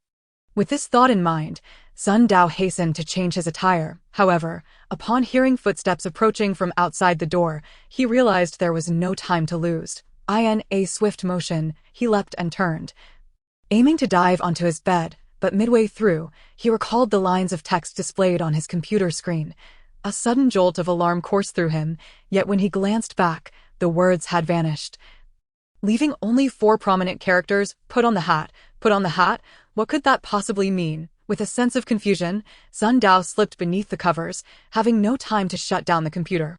Creak. The door swung open, revealing Zhongqin, her weary visage peering in. Frowning, she inquired, "Are you already asleep at such an early hour?" Before her stood the sight of Sun Dao, curled up within his blankets.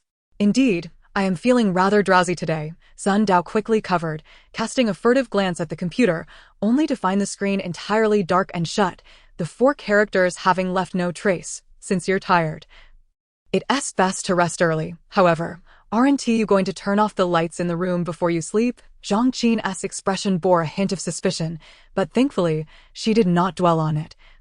Reaching over to switch off the light and closing the door behind her, the room was instantly engulfed in darkness, and Sun Dao exhaled a sigh of relief. Yet, he soon steeled himself, cautiously rising from his bed.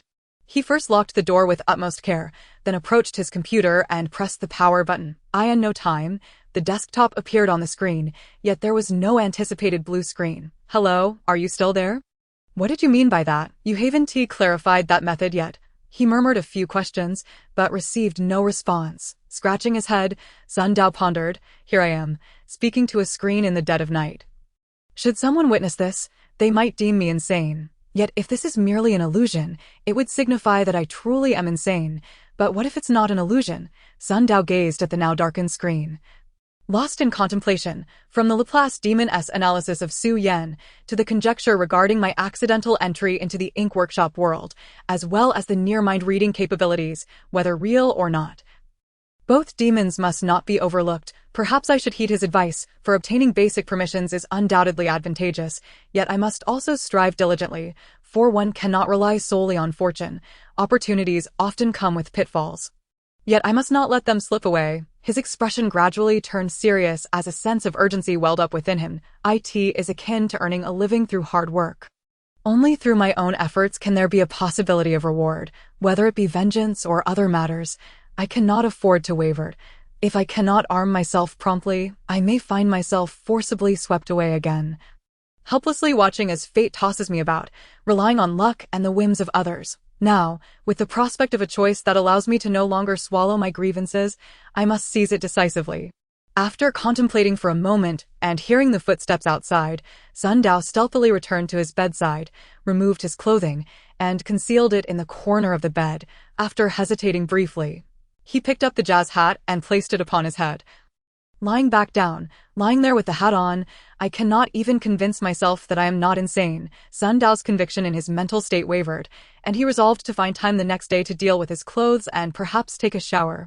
As he rummaged through his pockets, his fingers brushed against a cold object. Ah, this is Xiao Li's phone. This entire event stemmed from Xiao Li's room, and he had warned me not to enter. Could it be related to the data world? He mentioned going out to earn money. I wonder if he has returned by now? I must inquire with him. Lost in thought, Sun Dao felt a wave of fatigue wash over him. This torrent of experiences had caused his emotions to oscillate wildly, compounded by the physical toll. Despite Su Yan's treatment with her spray, he had expended far too much energy. Now back home, the tension released, he could no longer hold out and succumb to slumber beneath the warmth of his blankets. Only after weathering storms does one truly appreciate the value of tranquility. Before long, the footsteps outside ceased, and silence enveloped the home. Suddenly, the hat perched upon Sun Dao's head trembled slightly, a barely perceptible current coursing through, resonating within his ear. Initiating account establishment. Account successfully established, now initiating concealment. Concealment successful, transitioning to shadow account, preparing foundation for second account. Foundation established, ready to create second account at any moment. Detecting toxins, commencing data analysis. Analysis complete. Toxin information acquired, establishing connection to toxin source, connection successful, initiating host consciousness link. In a state of drowsiness, Sun Dao's consciousness seemed to plunge into water, slowly descending, accompanied by a myriad of scenes and sounds emerging around him. I, Zoe, refuse to accept this. Why should he? Through trickery, surpass me. Everyone praises him, yet no one acknowledges my existence. I will not yield. If you do not recognize me, I shall slay you all. Amidst the cacophony, a figure sword, hand raised, and bloodshed ensued, screams echoing. Within the tumultuous sounds, a foul stench wafted into Sun Dao's consciousness. What is this? In the haze, Sun Dao sensed a looming threat, as if a ferocious beast had burrowed into his heart. Rampaging and trampling, intent on shattering his very soul, deep within, an instinct stirred, fiercely resisting, as if facing off against the beast, both sides locked in a stalemate. However, within this standoff, Sun Dao's will appeared like a rock amidst the water, slowly being eroded, while from the obscured stench, a thread transformed into a pure current, merging with Sun Dao's consciousness. Chapter 14. Ink Workshop Technology. My head aches terribly, feeling weighted down. It seems I had a nightmare last night. As dawn broke, Sun Dao slowly opened his eyes, feeling as though his head was heavy while his feet felt light. It took him a considerable time to fully regain his senses, after which he jolted awake. Oh no, I fell asleep last night. How careless of me. I cannot fathom whether I have exposed myself. He sat upright abruptly, unexpectedly filled with vigor. How curious, after sustaining severe injuries and enduring such turmoil yesterday. I now feel no trace of discomfort, not even a wound. Is it possible that the spray is responsible for this? As these thoughts traversed his mind, memories of unpleasant events resurfaced, heavying his mood. I remain uncertain about the authenticity of that Laplace demon. In any case, I must seek out Su Yan to inquire, at the very least to grasp the general situation of the data world. As these thoughts occupied him, he glanced at the time, quietly approaching the door. Peering through a crack, he swiftly made his way to the bathroom for a quick wash, before emerging to prepare breakfast for his mother. While simultaneously inquiring about Sun Li's matters, Xiao Li had called last night, mentioning he was studying at a classmate's house for an upcoming exam, which indeed required urgent review.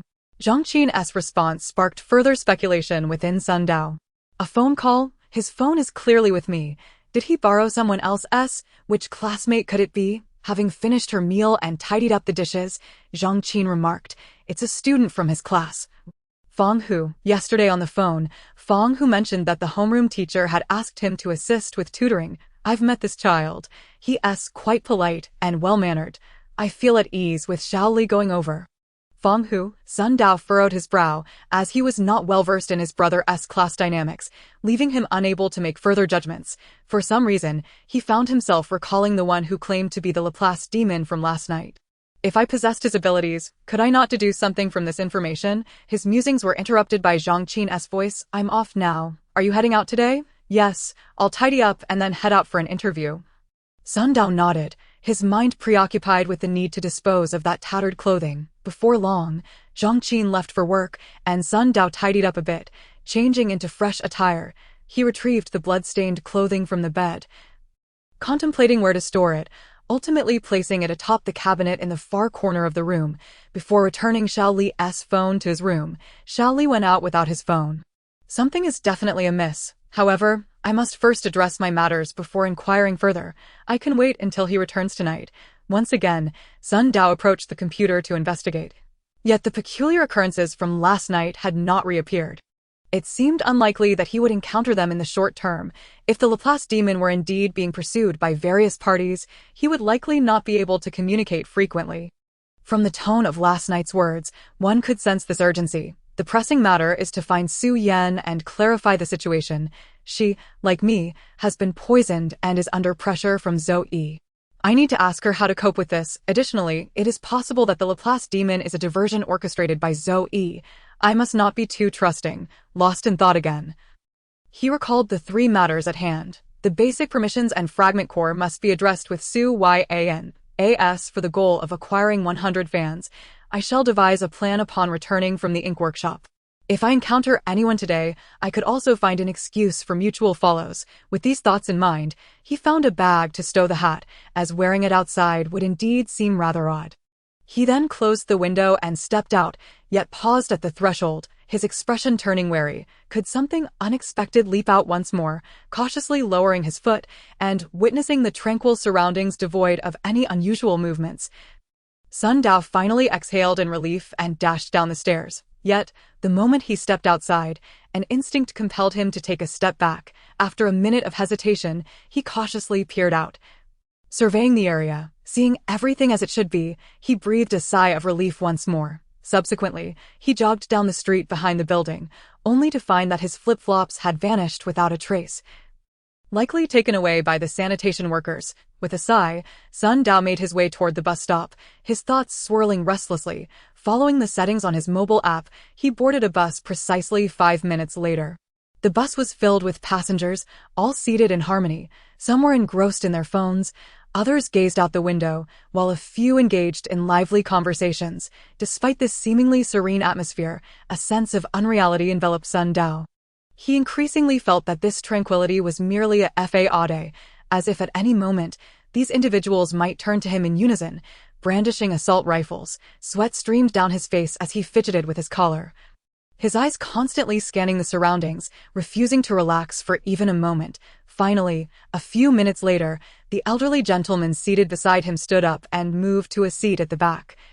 Fixing a cautious gaze upon Sun Dao, leaving him uncertain about the man's thoughts. I am not insane. Yesterday's experience was simply surreal. Reflecting on it, he recalled numerous tales online of superheroes and vigilantes in bustling cities. Even videos capturing their exploits, previously dismissed as pranks or publicity stunts. It seemed there was more truth to those tales than he had imagined. Lost in such thoughts, he arrived at his destination. Merely 10 seconds off from the app's estimate, and quickly disembarked. This was the transportation system constructed by Mafeng Technology in Virtual City, truly punctual to the second. With minimal discrepancies, IT integrated traffic conditions and checkpoints, and the algorithms involved were undoubtedly complex, leaving him uncertain if he would ever have the opportunity to engage with them. Arriving here, he felt a temporary sense of security. He mentally recited this reassurance. Sun Dao felt as though he had emerged from an adventure, pulling out his business card and entering a grand building, Victory Tower. The 17th floor of this building was well known to Sun Dao as the office of Mafeng Technology in Virtual City. You wish to see Consultant Su. Upon reaching the 17th floor and presenting his business card, the attractive receptionist scrutinized Sun Dao with evident surprise, and he reciprocated her bewilderment. To his astonishment, the young woman, who appeared barely an adult, was a consultant. Judging by the receptionist's reaction, her position in the company must be significant. Pondering this, he nodded. Please hold on, I need to verify. The receptionist executed her duties with remarkable efficiency, and after a few phone calls, she smiled at Sun Dao and said, Mr. Sun, it has been confirmed. Consultant Su has informed the HR department that a representative will come to escort you to the data center in the development zone. Sun Dao paused, then inquired, the data center, is it responsible for the regional data management of this virtual city? Indeed, it seems you are quite knowledgeable in this area. I look forward to your future contributions. My name is Gu Lily. The receptionist beamed, pointing to her name tag, her demeanor noticeably warmer than before. Her initial smile had been more bureaucratic. Well, it appeared that Su Yan held a considerable position within Mafeng. Sun Dao was not naive. He deduced some information from the change in the receptionist's attitude. After exchanging a few words, two imposing men in suits, clearly capable, approached, displaying their work IDs and leading Sun Dao away. Once Gu Lily bid him farewell and settled back at her desk, a woman of similar age emerged from behind, quietly asking, "Lily, is this the person consultant Su specifically requested? Is he a local?" "He looks quite young, barely in his 20s. Gu Lily nodded. "Yes, it seems there is a connection with the headquarters. It wouldn't hurt to cultivate a good relationship." This was indeed the regional data center of Mafeng Technology. It was no wonder that it ranked among the top technology giants. Even in a small city like Virtual City, there was a vast expanse of territory. This economic development zone had changed significantly since Sun Dao last visited several years ago. Half an hour later, he arrived at a complex of buildings within the development zone, marveling at the transformation. Most of the development zone consisted of factories, primarily foreign or joint ventures, with some well-known local enterprises. As he observed, those companies appeared merely as factories, but the expanse owned by Mafeng Technology resembled a futuristic base at first glance. Particularly the building he was about to enter exuded an extraordinary grandeur. Reminiscent of a spacecraft poised for launch, its surface offering a sleek, simple, and polished appearance that was strikingly captivating. "Mr. Sun, this way, please." A tall, slender man in his 40s, clad in a crisp suit and wearing a professional smile, emerged from the entrance and gestured for Sun Dao to proceed. Perhaps it was an illusion, but the moment the man made his gesture, Sun Dao felt as if he had transcended time. Transported to the era of ancient European castles, with the building transforming into a stately manor, and the tall man resembling a butler of the estate, this fleeting sensation heightened Sun Dao's awareness. For him at this moment, no matter how absurd or implausible the situation, he dared not dismiss it as impossible. The two sturdy men did not follow, leaving Sun Dao and the slender man to walk together down the pristine corridor. The interior of the building was even more minimalist than the exterior, featuring a white passageway where every surface, ceiling, floor, and walls seemed to be made of a metallic substance, polished to a gleaming shine. However, as they walked, an oppressive pressure descended upon Sun Dao, evoking a sense of suffocation. He contemplated breaking the silence when they turned a corner, revealing a vast hall. Scattered throughout were 7 or 8 individuals. At the center stood a column, thick enough for 10 people to embrace, adorned with numerous screens displaying a myriad of cursors, visuals, and data that continually flickered and transformed. Beside the column were several rows of seats, and the 7 or 8 people were seated there. Was this the data hub for Virtual City's transportation system? It was somewhat different from what he had envisioned. He had imagined a customer service center, with cubicles and desks. "You've arrived. Come take a seat." Su Yan beckoned from a chair closer to Sun Dao. Today, she was dressed in a professional suit that accentuated her figure, her tone exuding an air of maturity that seemed incongruous with her age. However, since Sun Dao had come to seek information, he approached and inquired, "I heard you are a consultant for Mafeng Technology." Su Yan glanced at him, then replied, "Indeed, though the title holds more weight at this branch. It can certainly facilitate personal arrangements. You are a promising candidate for development. As an ordinary employee, you face no issues. Should you pass the headquarters assessment in 6 months, you too can become a consultant." The headquarters assessment, to become a consultant for Mafeng Technology. Sun Dao was momentarily taken aback, then shook his head. These aspirations felt distant. "I just want to know," Su Yan interjected with a smile. "I understand your concerns. The resources at this branch are limited, but I've already scheduled an appointment for you at a research lab in Mafeng World. You will be able to undergo an examination in 3 or 4 days. I came to discuss the matter concerning Zoe. How do you intend to handle it? Moreover, my understanding of the data world is insufficient." Sun Dao had not forgotten his original intent. While joining Mafeng was undoubtedly beneficial, ensuring his survival was paramount. No rush. Regarding Zoe, it's not appropriate to discuss it here. Your current mindset is commendable. Brother Gu has mentioned that it's acceptable to harbor grievances, but they should not be displayed openly or interfere with daily life. Keep them in your heart as motivation, and when the time comes to confront them, do so decisively without holding back. That is the way Su Yan spoke. She glanced at the column. "You arrived just in time." A professor is giving a lecture today, and you should listen in. As her words fell, the screens on the column flickered to life, arranging themselves into a massive, elongated display, and an elderly figure appeared on screen. This was a man in his 50s, sporting a long white beard and dressed in traditional attire, exuding an air of dignity. Hello everyone, I am Professor Yang, and today's lecture is about to commence. Let us first watch a short video with that. The screen transformed into a cascade of zeros and ones, resembling an expansive net enveloping a bustling crowd below. A resonant voice began to narrate. In modern society, the pace of life is exceedingly swift, often compressing people's leisure time into fragmented moments, thereby altering their lifestyles. Accompanied by a gentle backdrop of traditional music, it evoked a sense of profound contemplation. The scene shifted, displaying various individuals using computers, smartphones, tablets, and operating different electronic devices. The narration continued. In an age where electronic devices permeate every aspect of work and life, what transformations have they wrought? What implications does the potentially emerging data world hold for human society? The scene swiftly transitions to a deep blue solid background, where a portrait of an elderly gentleman appears, his hands resting upon a podium. A faint smile gracing his lips, the narrator's voice proclaims, Professor Yang Bingji, a member of the World Informatics Society, a professor of informatics at Tiannan University, and the chief consultant of Mafang Technology, will elucidate the current state and future of the data world. This elderly figure is indeed the same one previously seen on the screen. Subsequently, the portrait fades, replaced by two lines of text. The first line reads, Data Forum.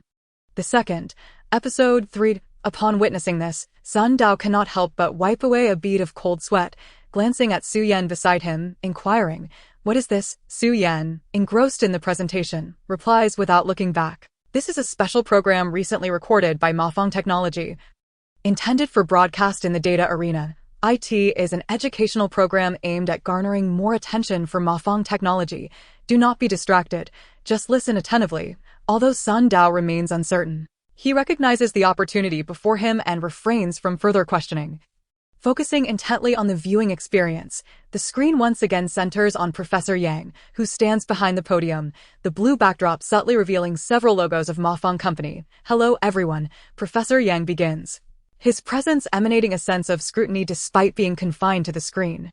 In our last episode, we discussed how the contemporary data world is still merely a concept, composed of various distinct components, with a focus on the distinction between the fragmented world and the thematic world.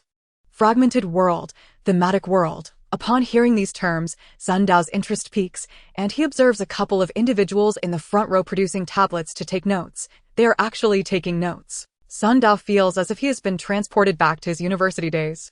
The screen features Professor Yang, who cheerfully elaborates, the fragmented world, aptly named. What is it like? Indeed, it is an incomplete world, akin to fragments that have fallen from a larger world, existing in the corners. Heavily reliant on certain electronic devices, and thus unstable, its primary manifestation is the nightmarish tower, where many fragmented worlds resemble isolated buildings in an endless desolation, reflecting the psychological state of humanity. Yes, this is the sense of belonging, which requires no further elaboration. We shall simply recall and review. Today's focus is the thematic world. As he speaks, Professor Yang's figure dissolves into a series of images, depicting fragments scattered across various locales, which gradually coalesce to form a complete mirror. The narrator's voice returns. In contrast to the fragmented world, the thematic world is characterized by its relative completeness and often possesses a robust inclusivity. The nightmarish tower within the fragmented world can also be rooted in the thematic world. A significant method to distinguish between the two worlds is to observe whether a world exhibits diversity, whether it is merely an isolated building or a realm that resembles reality. At this juncture, Sun Dao reflects on his own experiences. Could that nightmarish tower I encountered previously be a fragmented world? Is the Mafang world the thematic world? What mysteries does this thematic world hold? The screen begins to showcase numerous mirrors, each presenting a distinct expansive vista, forests of concrete and steel, a fog-laden metropolis filled with metal, gears, and steam, plains dotted with ancient castles amid lofty mountains and serene lakes, and even the dark abyss echoing with chilling wails. All of these are ever-changing. Yet, upon closer inspection, Sun Dao notices that the edges of these mirrors are interconnected by vibrant threads. The screen highlights these threads, accompanied by 4 characters. Data corridor. Could this be the colorful passage I traversed during my journey? The narrator's voice interjects. Each thematic world often mirrors reality, yet possesses its unique characteristics. What commonalities exist among these worlds? How do they relate to the real world? Esteemed expert Professor Yang Bingji will unveil the answers. The scene shifts once more, revealing Professor Yang's affable visage on the screen. All right, everyone has likely encountered this thematic world. This thematic world acts as a mirror, reflecting the entities and sentiments of the real world. Within it lies a certain order. Once this order is discerned, what follows? Yes, one can comprehend the characteristics of the thematic world.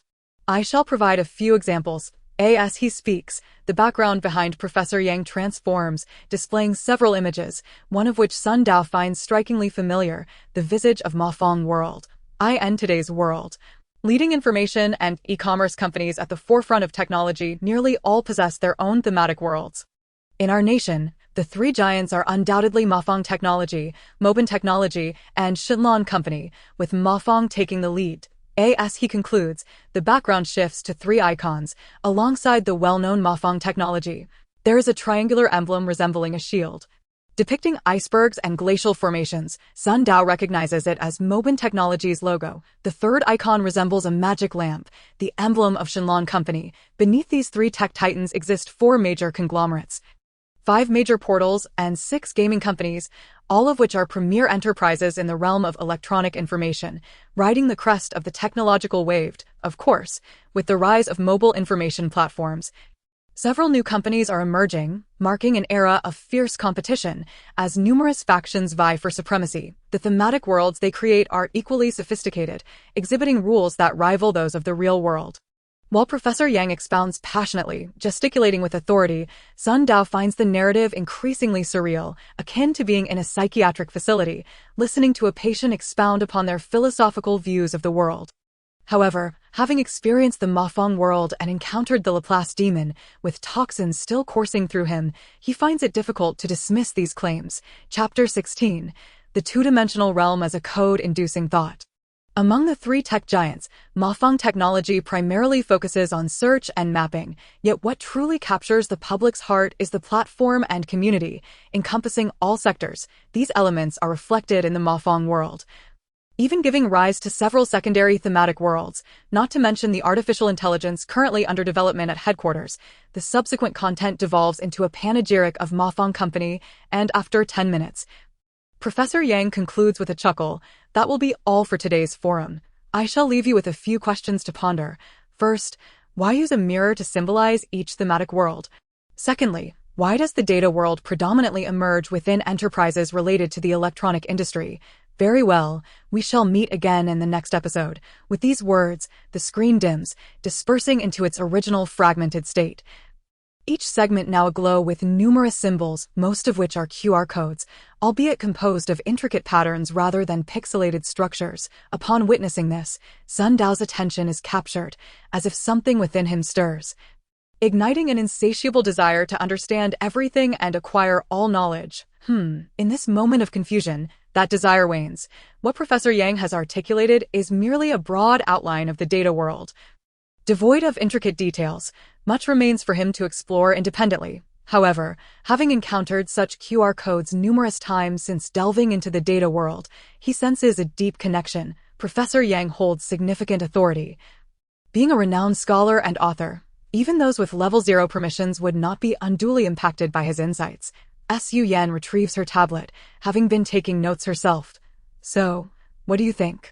Following a series of revelations, Sun Dao's mind is now quite expansive, leading him to respond. Should I write a reflection? Moreover, if this is to be believed, do all companies harbor secrets? How can so many people know? Yet it remain concealed? You need not write a reflection. As for how it remains concealed, Su Yan shakes her head before smirking. How do ordinary people acquire news? Once you delve deeper and gain more experience, you will naturally understand. Today, I brought you here to familiarize yourself with the data world, which is something you yearn for. As for Zoe's matter, we must await the lab results, due to certain concerns. I cannot report this incident.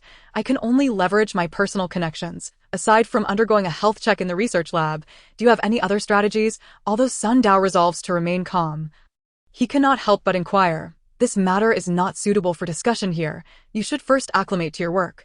Su Yan begins, but is interrupted by the approach of a tall, slender man, consultant. We have received a response regarding the invasion of Mafong world. A meeting will be convened to brief consultants from various regions. Understood.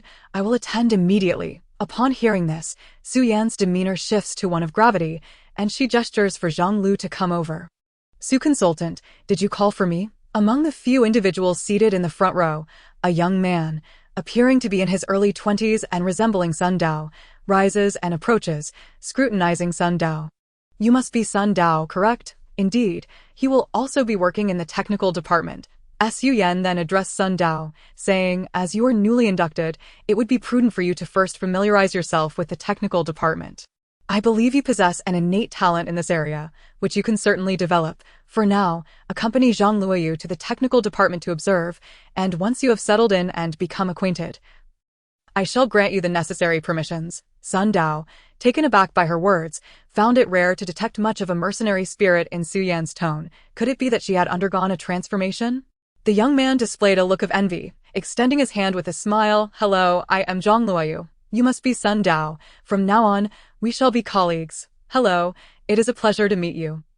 Sun Dao replied, shaking his hand, pondering what our work would entail. Follow me, and I shall explain on the way, Zhang Luoyu said as he bid farewell to Su Yan. Our responsibilities primarily revolve around data maintenance. Primarily, Sun Dao inquired, intrigued. Indeed, Zhang Luoyu led Sun Dao around a pillar to a door. The expansive hall was lined with such doors, seamlessly integrated into the walls, yet marked with signs and numbers. You were recruited by Consultant Su. And since you possess data world permissions, you have been assigned to the data center, thus joining the technical programming team. Does this person also have permissions? Can he access the data world? Sun Dao wondered. But merely asked, programming, primarily debugging data capabilities and subsequently encapsulating them into data cards, Zhang Luoyu explained as he opened the door. However, the number of data capabilities is vast, and acquiring them is no simple task. We must await the hunting department's expeditions. Thus, our workload is not particularly demanding. Even if one capability requires debugging for 10 days or half a month, it is of little consequence. The notion of programming data capabilities piqued Sun Dao's interest, revealing to him that Zhang Luoyu was indeed connected to the data world. It appeared that this realm concealed many secrets unbeknownst to him. As he stepped into the room, he began to survey his surroundings. The space was quite ample, comparable to a classroom, yet dimly lit, with screens casting a glow from various points. Sun Dao gazed around, noting that the walls were densely covered with screens. In the center stood a pristine round table, large enough for 10 people, around which 4 or 5 individuals were either typing on computers or observing the screens on the walls. The center of the table was an object resembling a bonsai, with flames flickering within, appearing lifelike. Upon closer inspection, however, it was merely a projection, holographic projection. How extraordinary to witness such advanced technology. Sun Dao felt a surge of excitement, momentarily forgetting his earlier concerns, as if he had stepped into a science fiction realm. However, this sensation was abruptly interrupted by a slightly deep voice. Are you Sun Dao? The speaker, who had been seated, stood up and approached. He wore a T-shirt, his expression stern, appearing to be around 30, with a mustache that lent him an air of seriousness.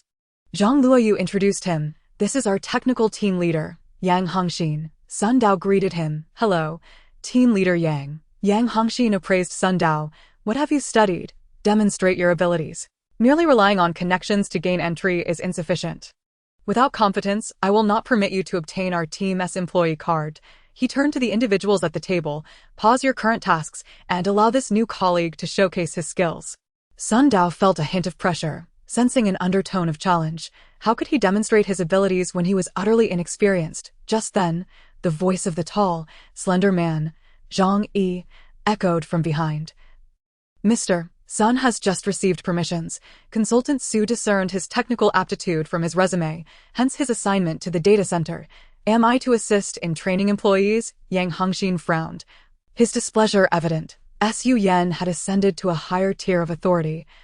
placing him at a disadvantage, yet she claimed Sun Dao possessed talent, so he felt compelled to test him. Years ago, Deputy General Qi joined the headquarters at 17 as an ordinary person, outshining several individuals with junior permissions. Although Sun Dao may not match his caliber, he should possess at least a fraction of that talent. I shall grant him this opportunity. Should he succeed, he will join the data center. Otherwise, he paused, a faint smirk gracing his lips. While I cannot defy orders and dismiss the Sun Dao from the company, I retain authority over the data center. I will not allow someone with connections to languish idly. In that case, Zhang Yi, I trust you will report truthfully, allowing consultant Su to reassign him, as I am merely acting in the company's best interest. His words brimmed with tension. Zhang Yi hesitated before responding. Although Deputy General Qi lacked permissions, he possessed extraordinary abilities that enhanced computational capacity. Yang Hengxin interrupted, shaking his head. Even with superior computational power, lacking insight renders it futile. Meanwhile, Sun Dao interjected, "Let us proceed as such." This drew the attention of several individuals in the room. Their expressions varied. However, it was not a desire for attention that prompted Sun Dao's statement. Rather, he suddenly realized he had become embroiled in the internal power struggle of the company. At such a moment, saying too much could easily offend others. What was Su Yan's intention? Yang Hengxin was clearly her adversary.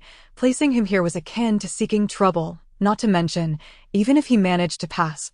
Working under such a person would likely mean enduring numerous obstacles. It might be better to be dismissed outright, sparing him future complications. Given his complete lack of knowledge, he was merely going through the motions.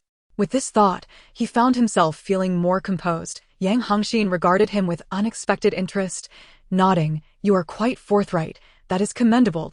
He noted Sun Dao's calm demeanor, sensing that he was not as simple as he appeared. "We are not acquainted. How could you possibly know that this is my only commendable trait?" As he anticipated the unveiling of his true self, Sun Dao exhaled deeply, feeling increasingly at ease. This Sun Dao is no ordinary individual. Zhang Luoyu, observing Sun Dao's demeanor, felt a sense of admiration. During his first encounter with the team leader, he had been timid, while Sun Dao exhibited a poised confidence, suggesting he possessed genuine skills. Unaware of the thoughts of others, Sun Dao approached the table, noting that the round table was forged from a solid piece of metal, with several screens directly integrated into its surface, appearing as though they had grown from within. Had he seen this before last night, he would have been astounded. However, now it felt entirely different. Following the directions, he seated himself before one of the screens. As the screen activated, it turned to face him, flashing briefly to reveal a square QR code, composed not of pixelated structures, but rather strange patterns. What does this peculiar QR code signify? Sun Dao's face reflected confusion, and a hint of curiosity stirred within him. "You do not comprehend this?" Yang Hengxin, noticing Sun Dao's expression, approached, placing his hand on the screen and making a decisive swipe. "What you must do is delineate the structure of the data model. I will demonstrate this for you." As he spoke, the QR code on the screen was divided into 3 segments. Astonishingly, the patterns within each part began to pulse and twist simultaneously. The flames in the bonsai-like object at the center of the table vanished, replaced by a projection of the same QR code, now also divided into 3 parts. Chapter 17. The heavenly fire trapped in the furnace.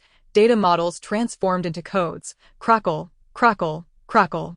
Sparks danced across the surface of the projection, appearing almost tangible. Sun Dao sat at the table, feeling as though electrical currents were surging towards him, ready to strike his face, yet he remained seated, as the others displayed little reaction, their expressions unchanged. He did not wish to appear inferior, thus suppressing his impulses. Their calmness indicated a lack of danger. Pointing at the projection, Yang Hengxin explained to Sun Dao, "This QR code model represents the manifestation of data capabilities. Symbolized and concretized, its intricate structure harbors wondrous abilities, countless extraordinary phenomena and powers, which are harnessed and utilized by humanity through each stroke and line. Every data model QR code is a treasure, the culmination of generations of individuals with permissions exploring, researching, and applying their wisdom. It is also a frequent element of our interactions." Sun Dao observed that at this moment, Yang Hengxin's demeanor was solemn. His gaze towards the projection infused with a sense of reverence. This stirred something within Sun Dao, as he felt a flicker of recognition in Yang Hengxin's expression, yet he could not dwell on it. as his attention was swiftly captured by the shifting QR code. The once square QR code, now unable to maintain its form, had transformed into 3 segments: left, center, and right, each varying in size and exhibiting distinct distortions. The leftmost segment, the smallest, was merely 1/7 the size of the original QR code, yet it twisted the most severely. As Sun Dao's gaze swept over this part, a sudden flutter surged within him, his pupils reflecting an unknown change, as if his sight had solidified into something tangible, momentarily drawn toward the segment, though the sensation vanished almost instantly, leaving him puzzled. "What is this?" he mused. His curiosity piqued as he turned his attention to the central segment, the largest, occupying 4/7 of the original QR code size, displaying minimal change and imparting a sense of stability. A flicker of brilliance crossed Sun Dao's eyes, as if something had been added to his understanding. Something is amiss, he thought, shifting his gaze to the final right segment, which measured 2/7 of the original size. While not severely distorted, it quivered rapidly, as his eyes swept over it. Sun Dao immediately felt a sensation of repulsion, as if his gaze were being deflected. Once could be a mere illusion, twice might be negligence, but thrice was a different matter altogether. Sun Dao began to pay close attention to the unusual sensations in his eyes. He distinctly recalled having had his vision pierced by light, described as a state of fusion between data capabilities and organs, yet he remained unaware of how to wield this power. Thump, thump, thump. Yang Hongxin lightly tapped the desk 3 times, successfully drawing Sun Dao's attention. The leader of the technology group pointed to a QR code divided into 3 parts, his fingertip resting on the smallest segment on the left, and said, "The structure of the numerical model QR code holds specific significance. For instance, this portion represents input, referring to the input of personal will. Only when the will of a person is obtained can the numerical model QR code come to life, activating its capabilities and producing effects. Human thoughts are capricious, and even those with steadfast wills cannot entirely eradicate various thoughts. Thus, the input portion is also variable and ever-changing." He then gestured towards the largest section in the middle, continuing, "This part encapsulates the ability function, the internal computation of data capabilities. IT is this segment that operates automatically. The world is replete with countless abilities, complex and varied.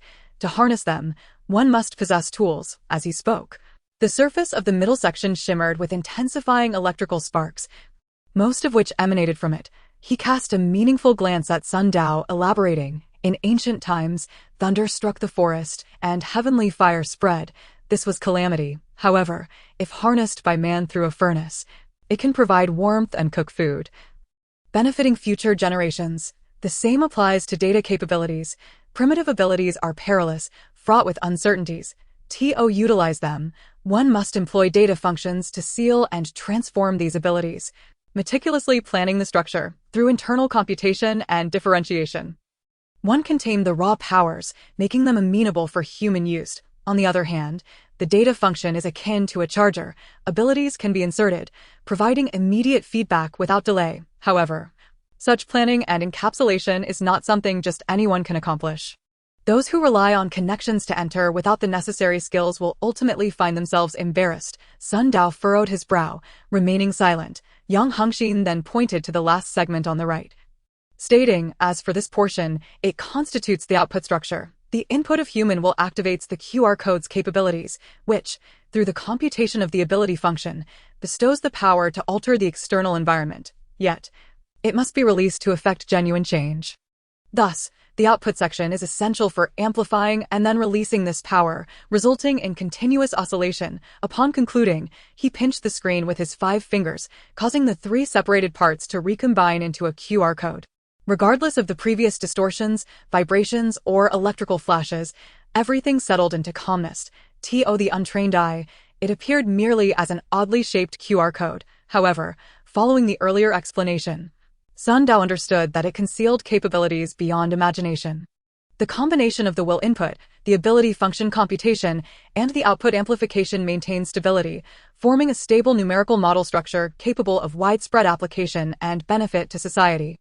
Yang Hongxin expressed a sense of pride as he remarked, "This left, middle, and right structure is among the most stable numerical model QR code structures, an important construct we developed independently during the time the West imposed data blockades upon US. It is a quintessential Longsu structure.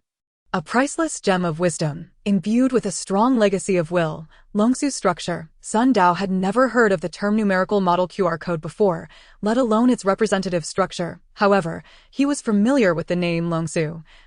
Recognized as an authority in the domestic computing and information industries, during his studies and work in the South, he often encountered this name.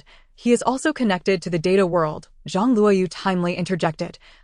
Addressing Sun Dao, the Longsu structure is the masterpiece of Master Longsu, who holds a prestigious status as an authority in data matters, a true luminary, deserving of the title national treasure. It is said that most of the establishment of the data world domestically is related to him. Even foreign authorities show great respect when meeting Master Long. The revelation that the leader had studied under Master Longsu astonished Sun Dao. To him, figures like Longsu seemed akin to deities, revered through television and online discussions. It was nearly impossible for an ordinary person to engage with such individuals. The realization that he was in the presence of a disciple of such a prominent figure transformed his perception of the data world. Could Master Longsu be a lecturer at some academy? Did they have a structured curriculum, perhaps even holding annual competitions for the top students? Sun Dao couldn't suppress his imagination, stirred by the prospect of entering a different circle altogether. Yet, seeing Zhang Luoyu's beaming smile, as if he were about to bow towards the north, Sun Dao couldn't help but shake his head. Comrade Zhang, please be more mindful of your image. Such overt flattery is rather crude and lacks subtlety. I cannot claim to be a disciple of Master Long, young Hengxin interjected after Zhang Luoyu finished speaking. However, my teacher once worked in Master Long's research lab and received guidance from him. Though not formally accepted as a disciple, I am, in a sense, a half-successor. Despite his words, an unmistakable air of pride and arrogance permeated his tone. A research lab, not an academy. Sun Dao recalled that in the data world, there must surely be institutions dedicated to imparting knowledge about numerical model QR codes. He was eager to learn more, recognizing that acquiring skills could also help him expand his network. On the other hand, possessing skills without constraints meant that as long as one mastered enough technology, earning a living would be trivial. He resolved to make the most of this opportunity, but before Sun Dao could further contemplate, Yang Hengxin sneered, "An academy. If you have the capability, you might as well establish one yourself. I am the data world. This is practically impossible. If you wish to learn about numerical modeling knowledge, you must find a mentor and commit to being an apprentice to have a path forward. Otherwise, you may as well work diligently in a company and accumulate experience. Could it be that the data world relies on an apprenticeship system? There is no unified place for teaching knowledge?" Sun Dao grasped the underlying implications, but found it hard to believe. From what he had observed, the data world, while not necessarily advanced, was still rooted in the real world, filled with numerous mysteries and unpredictable changes. Yet, since the time of Confucius and Pythagoras, the academy had gradually taken shape, and here they were today, still practicing an apprenticeship system in the data world. Indeed, it is an apprenticeship system, teaching through example. Young Hengxin replied, somewhat surprised, "You seem to know quite a bit, suggesting you are not entirely uneducated. You must understand that whether it is the Academy of Athens, the Library of Alexandria, or China's Taixue and Guozijian, the crux lies in the transmission of knowledge and the authorship of books." His words carried an inherent gravitas. Indeed, Sun Dao nodded. During the European Renaissance, Raphael painted the School of Athens, depicting the dual roles of teacher and friend in Plato and Aristotle alongside their numerous students. These two passed down invaluable knowledge, while the Library of Alexandria, though named a library, functioned as a university where Euclid completed elements and Ptolemy finished geography. Sun Dao spoke eloquently, oblivious to the subtle shifts in the gazes of those around him. As for Taixue, it goes without saying, Dong Zhongshu petitioned Emperor Wu of Han, asserting, "Establish Taixue, appoint enlightened teachers to nurture the scholars of the world." Although the Han dynasty fell and the nation crumbled, learning persisted. The Sui dynasty implemented the imperial examination system, and the Guozijian replaced Taixue, albeit on a smaller scale. It was only at this point that Sun Dao noticed the expressions of surprise on the faces of others, prompting him to pause. Realizing he had become somewhat boastful in his enthusiasm, Zhang Luoyu cautiously inquired, "What is your field of study, Sun Dao? How do you know all this?" "I study information technology. I previously worked in related fields." Sun Dao replied, understanding the confusion. "However, I have a quirk. If I read some materials, I feel compelled to find relevant books and read them thoroughly to feel at ease. Otherwise, it feels like a thorn in my throat. Yet, I tend to dabble in too many subjects without mastering any, merely scratching the surface. Truly a case of forced obsession yielding miracles, murmured Zhang Luoyu and the others, recognizing that Master Longsu also had an affinity for history, often discussing it. Thus, Yang Hongxin's inclination to reference history unexpectedly led to this encounter with Sun Dao. Cough, cough. Yang Hongxin cleared his throat, slightly embarrassed. Since you are knowledgeable, do avoid unrealistic thoughts. Establishing an academy to pass on knowledge cannot solely rely on oral tradition. Elements and geography also have their reflections in the data world.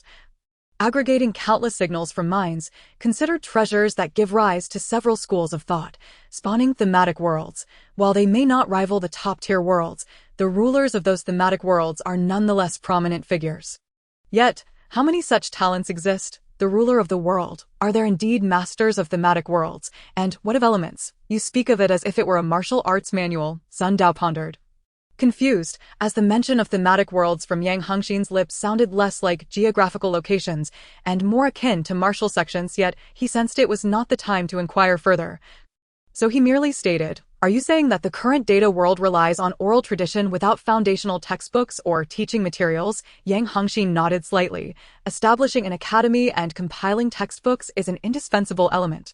However, whether it is on paper, in electronic format, or conveyed through telepathic signals, or even through imaging projections, there must be concrete content within the textbooks to serve as a medium, and someone needs to undertake the task of writing these materials.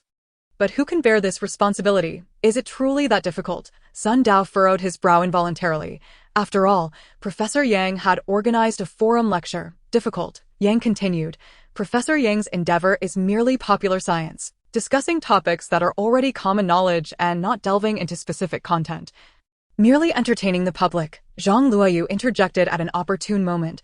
Although the numerical model is represented by a QR code, every stroke, every curve, and intersection is laden with profound significance. IT embodies a myriad of information, transforming abstract data into tangible strokes. Each stroke contains more information than an entire book. IT is precisely for this reason that it can harmonize with data capabilities. To thoroughly research any numerical model QR code is no simple task. Yang Hongxin took over the conversation. The vast majority of people can utilize these numerical model QR codes, yet they cannot write them, can absorb but not replicate, can adjust but not create. Remaining at the superficial level of understanding, utterly incapable of teaching others, the number of numerical models in the world is not less than the stars in the sky. How then can one write a tutorial? One can impart learning methods. Sun Dao had dabbled in this subject as well. Without concrete examples, how can one elucidate learning methods? How could it be persuasive? It seems rather insubstantial. Yang Hongxin shook his head, mercilessly rebutting. Anyone can glance at a numerical model QR code and have some thoughts, yet memorizing its structure is an exceedingly arduous task. The QR code before you may not carry much information. But even if Mr. Long were to come, he would at least need several years to memorize and comprehend it. For an average data scholar, it could take a decade or more, but at this point.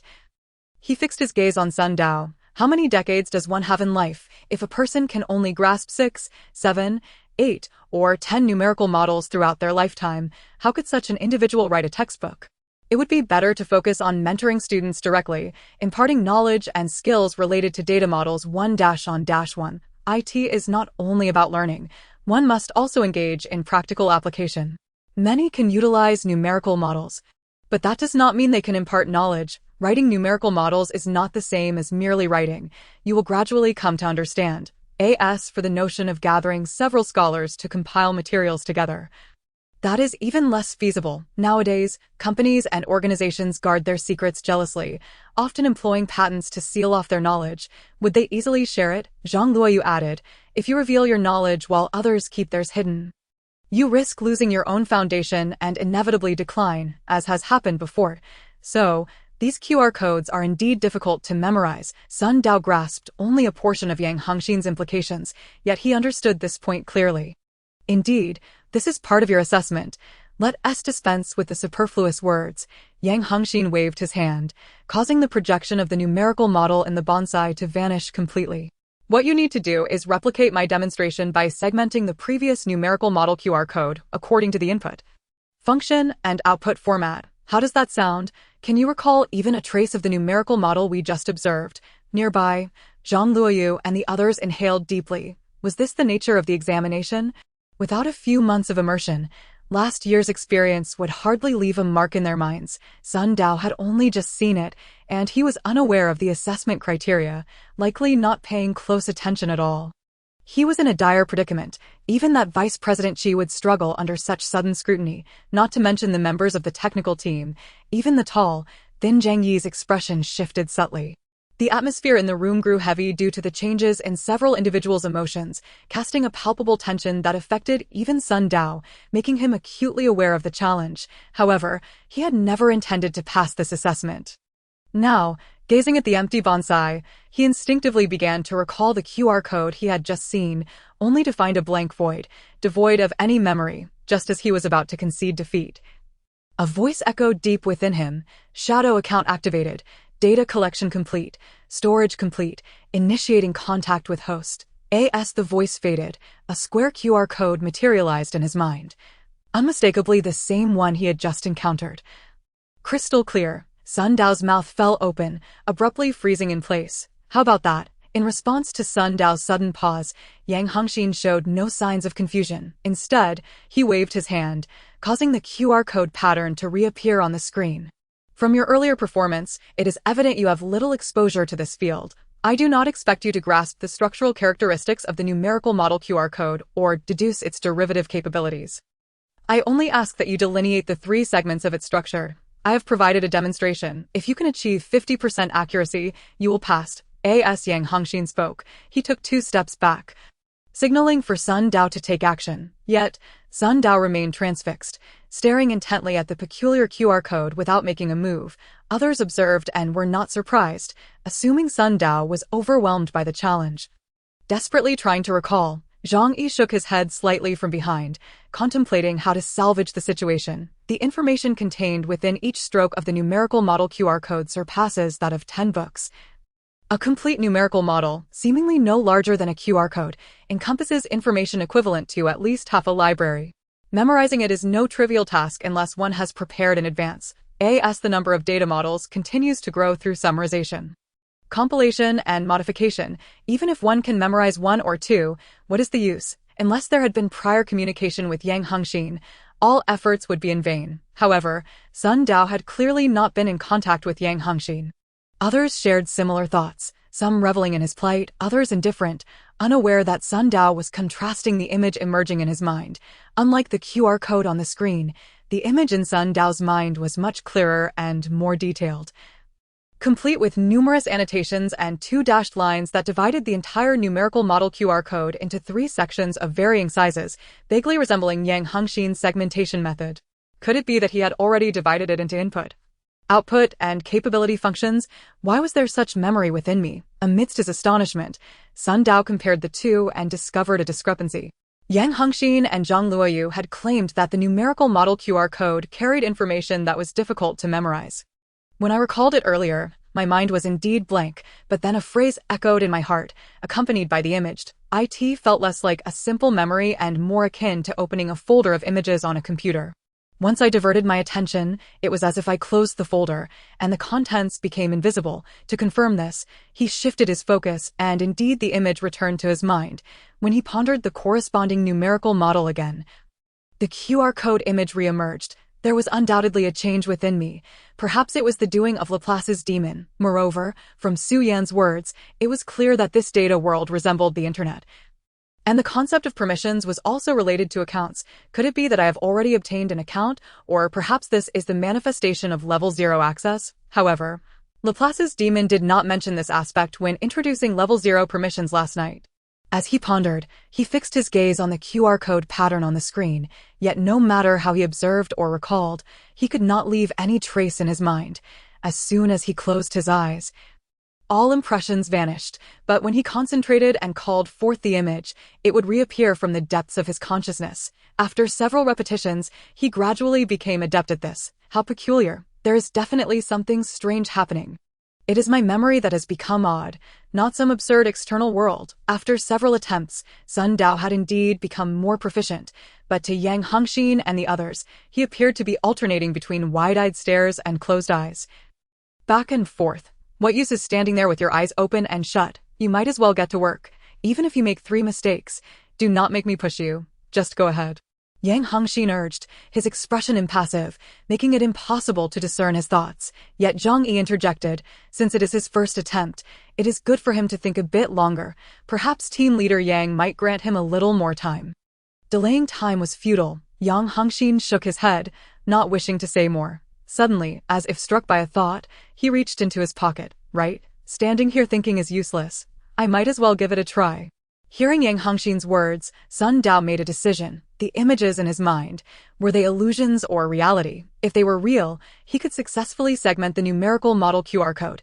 If not, then he would fail.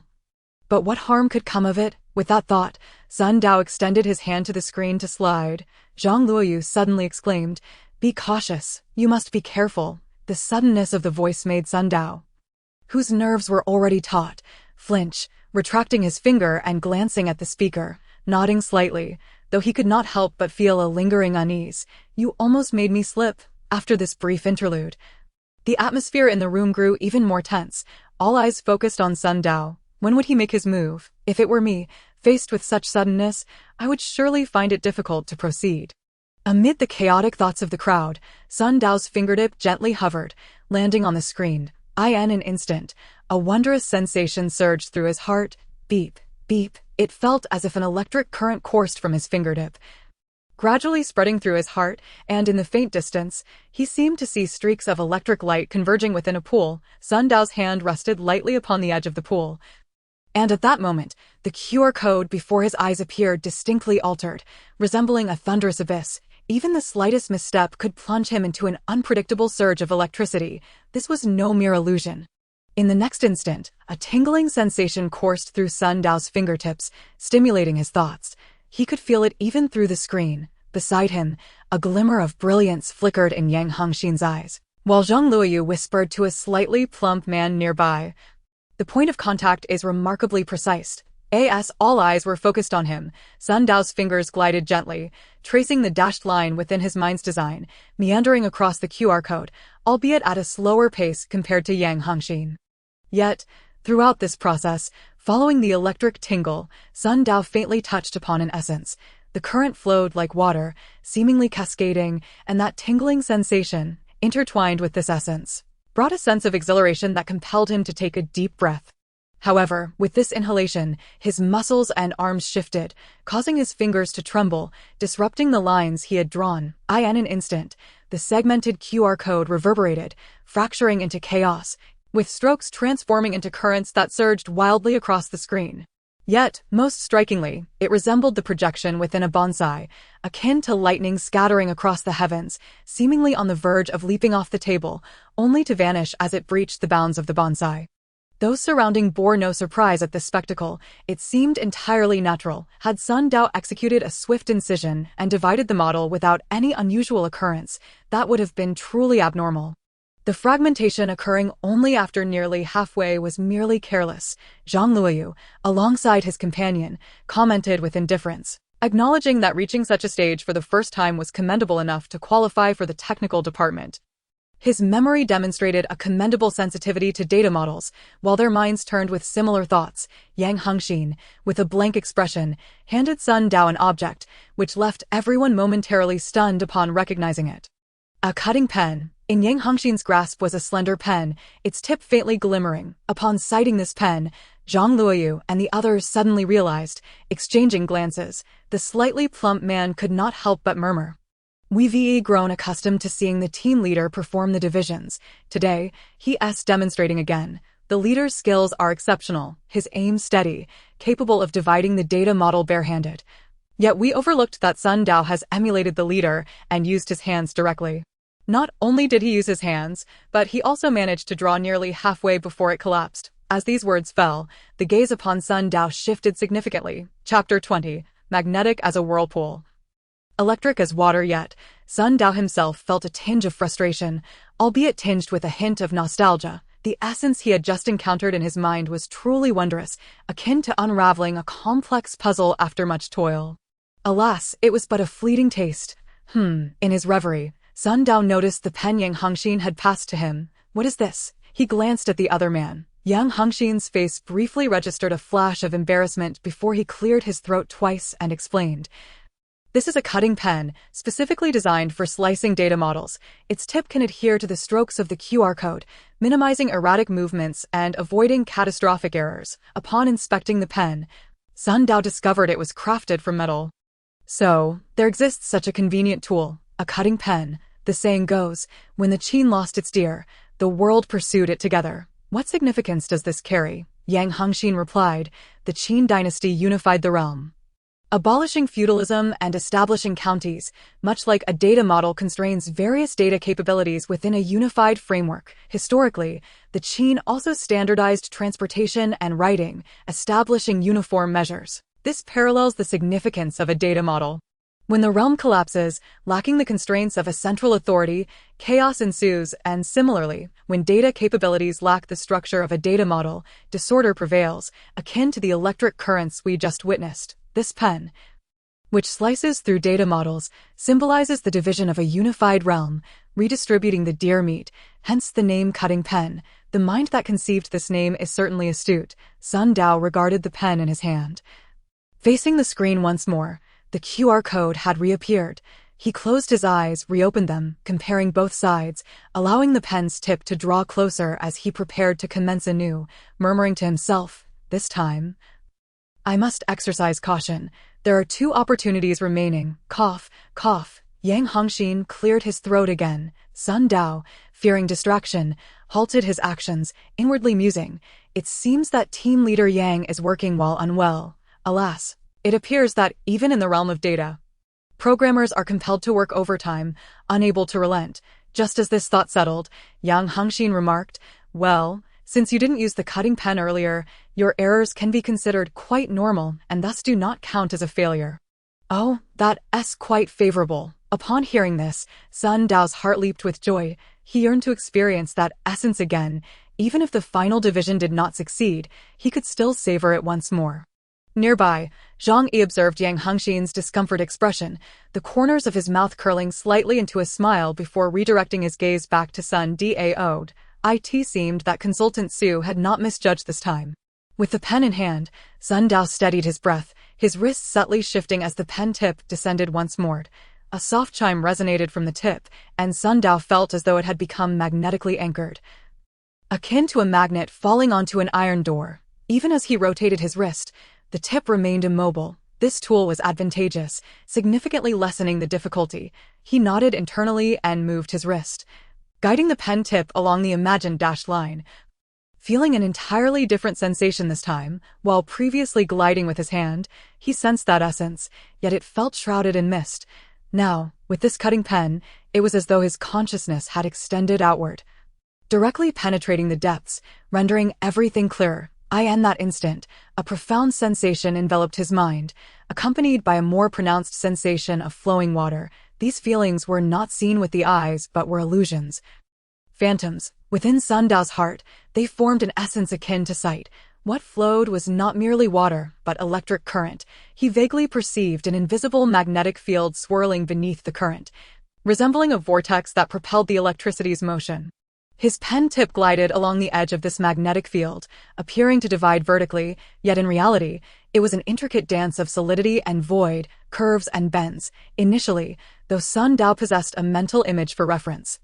Grasping the finer details proved challenging. With this pen in hand, his strokes became as stable as a mountain, and he began to discern the magnetic field's edge, allowing him to move with increasing proficiency. Eventually, he scarcely needed to close his eyes to compare with his mental image. The feeling of exhilaration intensified, akin to sailing downstream with the current. As his stroke approached the bottom of the QR code, he was on the verge of dividing it into 2 when, suddenly, the essence residing in his mind faltered, giving rise to a sense of dissonance, as if a stone had disrupted the smooth flow of a river. He paused his pen, concentrating to probe, and discovered a hint of anomaly. This section of the magnetic field exhibited a bifurcation, extending to either side. To which side should he divide? In the next moment, Sun Dao closed his eyes to align with his mental image, having made a decision. However, just as he prepared to move the pen, a resounding pop echoed, and the QR code surrounding the pen shattered in response, engulfing the entire data model once more, replaying the earlier scene as electric current splashed, and the data model dissolved, dragging Sun Dao's heart into despair. What just happened? I distinctly halted. Finally, it collapsed. Nearby, Zhang Luoyu and the others sighed in relief. Had he succeeded on his first attempt, it would have been utterly astonishing, truly a prodigious talent that would overshadow them all, regardless of whether Zhang Luoyu, who was amiable towards Sun Dao, or the other two companions of the slightly plump man. They had all felt their hearts leap as they witnessed Sun Dao's increasingly adept performance. Just as Yang Hongxin had stated, in the realm of data, success relies on the master guiding the apprentice. And these apprentices often emerge from among assistants and subordinates. Yang Hongxin's teacher had once been an assistant in the Longsu laboratory, and now Zhang Luoyu and the others similarly served as Yang Hongxin's assistants and subordinates. While they worked, they also sought to forge connections, aspiring to become Yang Hongxin's disciples, fostering a competitive atmosphere. If there exists anything that competitors dread, it is undoubtedly the emergence of a prodigy. Such individuals render their own skills seemingly inconsequential. Sun Dao remained oblivious to these subtleties, tangled in his own errors, unable to discern the cause. What was the issue? Where did that bifurcation lie? What required attention? What needed correction? These questions lodged in his throat, leaving him unable to find solace. In the past, whether at school or work, whenever Sun Dao faced an unresolved question, he would find it gnawing at him, stealing his sleep, and this moment was no different. Ultimately, he turned to Yang Hongxin and inquired, Team Leader Yang, when dividing the data model, why does the current flow like water yet still contain divergences? You felt the current flow like water. Yang Hongxin's expression remained inscrutable. The data model QR code encases data capabilities. Depending on the abilities, the essence manifested may vary, and thus cannot be generalized. The fact that you can perceive the current like water indicates a keen sensitivity. As for the divergences, ponder it yourself. When you arrive at a conclusion, share it with me. You need not attempt this third time. No need to attempt. Was it not said I had 3 opportunities? With the first not counting, leaving me with 2 chances, that does not seem right. Sun Dao was about to argue, insisting that he was not clinging to his position, but rather seeking clarity on the issue. When he noticed a shift in Yang Hongxin's tone, the implications within his words becoming intriguing, leaving him momentarily stunned. Come to work tomorrow, said Yang Hongxin, casting a glance at Zhang Yi. I've allowed him to join. It has nothing to do with Su Yan. Nearby, Zhang Luoyu and others, upon hearing these words, exchanged varied expressions towards Sun Dao, some envious, while others appeared somewhat numb, and the slightly plump man exhibited a hint of hostility. Chapter 21. Authority like military ranks, modeling as weaponry. I suspect that Sun Dao must have some knowledge of data modeling. He is merely pretending to be a novice. After the assessment, Zhang Yi and Sun Dao did not linger. Nor did Yang Hongxin show any inclination to retain them. However, once they departed, the slightly plump man could not restrain himself from speaking. Zhang Luoyu, taken aback, inquired, Liang Chan, why do you say that? Just moments ago. While Zhang Yi was present, the technical department members refrained from interjecting, to avoid giving outsiders the impression that there were no rules, especially given the implications of apprenticeship, which is not akin to a typical workplace. Yet, with Zhang Yi gone, it became a matter for internal discussion within the technical department. Wasn't that obvious? Liang Chan sneered. A beginner, someone encountering data modeling for the first time, could achieve such a level? Whether you believe it or not, I certainly do not. Zhang Luoyu hesitated. Consultant Su shouldn't lie, right? Although she is somewhat unreliable, she wouldn't resort to deception. That's hard to say. Don't forget. If it weren't for Su Yan's sudden arrival, it should have been our team leader leading the virtual city headquarters. And now, in my view, Sun Dao is concealing his true expertise, slipping in to learn from us. Primarily, Consultant Su wishes to save face for the team leader, thus squeezing the team leader's promotion prospects. As Liang Chan spoke, he emphasized his words while casting a furtive glance at Yang Hongxin. Is that so? Zhang Luoyu pondered, finding some merit in Liang Chan's argument. What does my family do? I've seen plenty of such matters. Liang Chan slightly raised his head, advising, the team leader should still exercise caution. We must not underestimate Sun Dao. This, Zhang Luoyu turned to look at Yang Hongxin. Needless to say, I am well aware, Yang Hongxin replied. Noticing the gazes of several individuals, he merely stated, continue with the project. Do not dwell on other matters, just focus on your own tasks. He returned to the table, and once again, the center of the round table was illuminated by a fiery projection. Sun Dao, you indeed possess a talent in this area. Furthermore, do not misconstrue the consultant's arrangements. She may seem shrewd and calculating, yet she is rather muddled. As they exited the technical group's room, Zhang Yi led Sun Dao through the hall, engaging in light banter.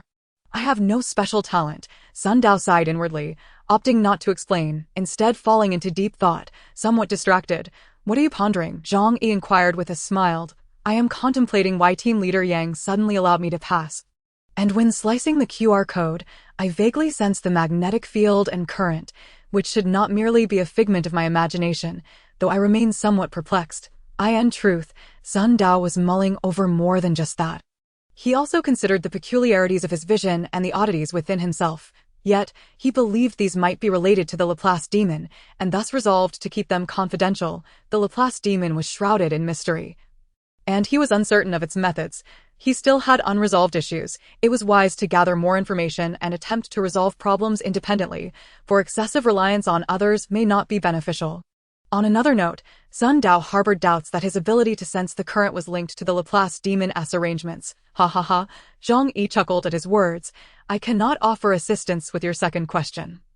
However, this second question happens to be the answer to the first. Huh? Sun Dao snapped out of his reverie. You think everyone slicing data model QR codes can directly sense the core? Zhang Yi said, shaking his head. That essence? Sun Dao asked curiously. When I touch it, I feel something within. You feel something the moment you touch it? Zhang Yi was taken aback. Isn't that sensation supposed to emerge halfway through slicing the QR code? Yes. Sun Dao observed the other's expression and began to speculate. Could it be related to the Laplace demon? It had asked him to wear a hat last night. Perhaps that was where it all began. It seems I have underestimated your talent. Zhang Yi quickly recovered, resuming his casual demeanor. Whether slicing data model QR codes or adjusting and calibrating, you inevitably encounter the core. The data capabilities contained therein may overflow, and these residual waves are akin to a hallucinatory essence. However, only by grasping the essence can one capture deeper visions. Understanding the capabilities, Sun Dao pondered. Are you suggesting that one must comprehend the information embedded within the data capabilities? Precisely, Zhang Yi affirmed. Whether adjusting or slicing, it is essentially a profession. Professions come with standards. Under normal circumstances, to slice a data model, one must first gather information, understand the capabilities and their characteristics, and learn relevant knowledge purposefully to elevate one's understanding. In simpler terms, it requires expertise. One must know which aspects the capabilities pertain to, which involves knowledge relevant to the real world. In other words, one must possess relevant knowledge to perceive the corresponding essence. After a moment of contemplation, Sun Dao's eyes brightened. Realizing why team leader Yang urged him to reflect on his own, Zhang Yi nodded. Indeed, hence my assertion that I underestimated you. Nevertheless, this has little to do with talent. Right, as long as one reads and observes more, anyone can achieve this, Sun Dao remarked, yet his thoughts lingered on how Su Yan had recommended him to the technical department, according to the Laplace demon. His eyes and capabilities fused, seemingly affecting his qualification in the eyes of others. In contrast, what the technical department sought was not personal qualifications, but rather the attitude towards learning, indicating that Su Yan had indeed made a thoughtful arrangement. This undoubtedly involves talent and qualifications. Zhang Yi responded to Sun Dao's query. How many individuals today can calm themselves to read and memorize diligently? Furthermore, merely reading is insufficient. One must understand, comprehend, and retain the information clearly, lest one fails to perceive. Thus it is both talent and qualification that can be compensated through effort. Upon hearing this, Sun Dao contemplated. If what Zhang Yi said is accurate, then my ability to sense the current like water is not the Laplace demon's doing, but rather a reflection of the memories I possess, prompting me to seek clarity. I must ponder this thoroughly upon returning. As he reflected, he noticed Zhang Yi still smiling. This man's status and dignity were hard-won. Zhang Yi now chatted amiably, his attitude evidently transformed. Yet, Sun Dao recognized that this time he had merely taken a shortcut, To earn true respect, he ultimately needed to strive on his own. Observing Zhang Yi being forthcoming with his responses, Sun Dao seized the opportunity to ask, however, isn't there a conflict between data modeling and the elementary permissions I am familiar with? Why is there an emphasis on permissions at one moment and data modeling at another? How could there be a conflict? Zhang Yi shook his head. Permissions represent your rank, denoting your strength, while data modeling serves as the tool. Tio put it metaphorically, permissions can be likened to military ranks or titles. While data modeling is akin to weapons and office supplies, the two complement each other. They are not in opposition, and there is no notion of one overpowering the other. As for the divisions within the data world, it resembles various countries and companies. By joining our Mofeng technology, you belong to the Mofeng world. I see. Sun Dao attempted to consolidate his thoughts. You just began to engage and absorbed a substantial amount of information. Experiencing confusion is entirely normal. Things will gradually improve, Zhang Yi added. Regarding your elementary permissions, it utilized consultant Su's valuable quota. She applied to headquarters last night and is currently awaiting approval. Upon hearing this, Sun Dao was naturally astonished, his perception of Su Yan shifting, yet he soon felt an ominous foreboding as he recalled Su Yan in the Nightmare's Tower, presenting a card with tears in her eyes, lamenting the significant loss, and then mentioning a sum of 100,000, causing him to shiver. Chapter 22. The contract. Is the air conditioning too strong? Zhang Yi noticed Sun Dao's change in demeanor and teased him with a smile. As they conversed, they arrived at a door. Zhang Yi knocked, and the door slid open automatically, exuding a sci-fi aura. Soon, Su Yan's voice echoed from within. Zhang Yi, you wait in the hall. I need to speak with Sun Dao privately. Understood. Zhang Yi turned to Sun Dao with a smile before departing, leaving Sun Dao to gather his composure as he stepped inside. The interior decor was not overly sci-fi. It resembled an ordinary office. Su Yan sat behind her desk, one hand propping up her chin while the other flipped through documents. As Sun Dao approached the desk, she paused her actions and looked up, revealing a sweet smile. Come, take a seat. I'm already aware of the happenings in the technical department. I didn't expect you to be so capable. You've made me proud. You have no idea. The individuals I recommended previously have become quite the laughingstock. You must keep up the good work. Sun Dao was not surprised. In such a modern company, communication methods were likely abundant. News of his assessment would have reached here promptly. Yet, her attitude was rather peculiar. She seemed to be seeking opportunities to entrap me, but now her demeanor has shifted dramatically, appearing to admire me. Surely, there is some ulterior motive. She is well aware of my background. Sun Dao grew increasingly vigilant. Indeed, as soon as Sun Dao took his seat, Su Yan leaned in and whispered, have you acquired some unspoken benefits in the realm of data? Upon hearing this, Sun Dao instantly grasped her insinuation.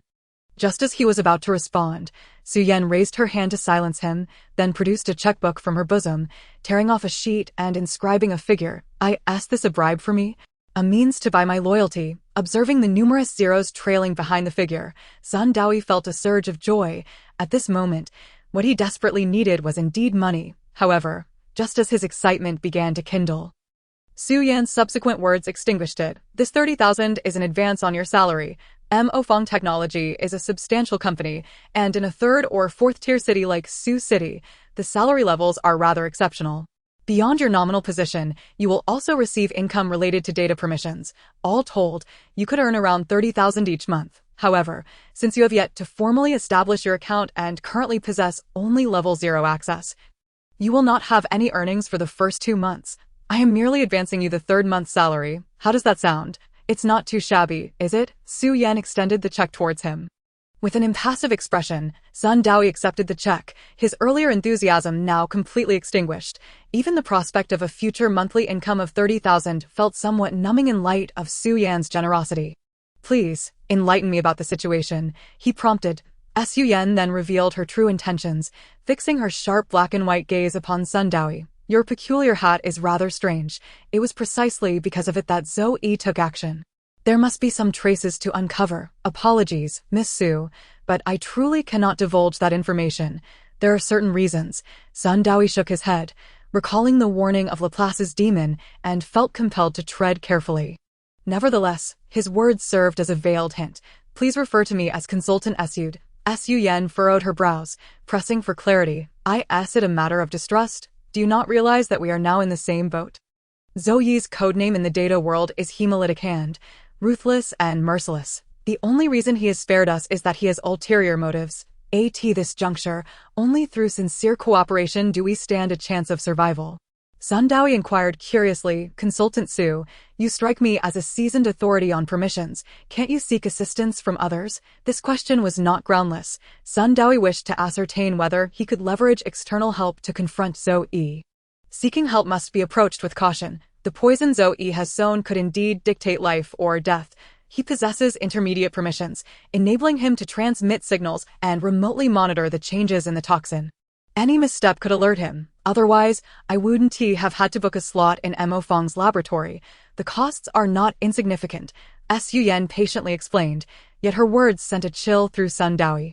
More expenses, steeling himself, he seized the opportunity to ask, what are the characteristics of basic and intermediate permissions? In simple terms, basic permissions are superior to level 0, intermediate permissions surpass basic ones, and advanced permissions are even more formidable. There appear to be further tiers beyond that, but they are of no concern to me. I do not anticipate reaching that level. Su Yan's explanation elicited an eye roll from Sun Daoi. It was utterly unhelpful, akin to saying nothing at all. Unperturbed, Su Yan swiftly redirected the conversation. By the way, you still haven't clarified the matter. Is it related to the hat? Her gaze flitted over to Sun Daoi's bag. Deducing that the hat lay within, Sun Daoi pondered for a moment before finally responding, I truly cannot elaborate. The implication in his words was unmistakable, and he hoped Su Yan would understand his predicament. However, it was akin to playing a lute to a cow. You do not trust me. Su Yan's demeanor hardened. I was prepared to speak on your behalf to Yang Heng, who is particularly serious and meticulous in his dealings. A person like you would surely find it intolerable. If I were to brief him and request he look after you, it would surely yield benefits. With such a lack of understanding, she could still aspire to leadership. You must not intervene. Otherwise, you could inadvertently create trouble. Sun Daoi thought to himself, taking a deep breath yet unable to restrain his tongue. Regarding work-related matters, I must rely on myself. Yes, I must rely on myself. Consultant, please do not assist me. I pride myself on being self-reliant. Quite the proud one, aren't we? Su Yan frowned, retrieving a piece of paper from her drawer and placing it before Sun Daoi. Then you might as well sign this. What is this? An employment contract, Su Yan stated with utmost seriousness, pointing to the title on the paper. Below the label, there was a QR code for a data model. You may take a look. Does it also contain a data model involving data capabilities? Sun Daoi queried, astonished as he accepted the document. Your horizons have broadened. Su Yan replied with a satisfied smile. Indeed. The data model capability ensures the contract's fairness and supervises its execution. Data capabilities are ever-changing. Not all are destructive, many possess constructive potential, applicable across various industries. In fact, numerous data capabilities stem from industry norms. Now, take a good look. Once you've familiarized yourself, sign it. What is this? Suddenly, Sun Daoi's eyes widened in shock as he pointed to a line in the contract. You owe me 160,000. Is this a contract or an IOU? And how has it increased? This price is quite reasonable. Su Yan frowned. With so many terms, you truly scrutinized it. She continued. This amount encompasses both the debts owed by Mo Fong World and the costs incurred in training you. It does not even account for the expenses associated with activating your permissions. If we were to be thorough, activating your permissions would also require the consumption of a data poker, an additional 100,000. Is this money not your responsibility? Sun Daoi questioned, his face filled with suspicion. Su Yan immediately countered. The quota was applied for by me. Naturally, it must be attributed to my account. Seizing the opportunity, Sun Daoi inquired.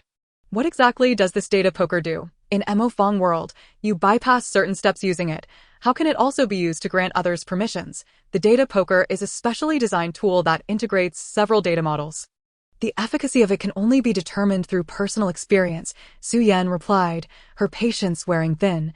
Leaning forward, she pointed at the contract. You should sign it first. Can we eliminate this 160,000?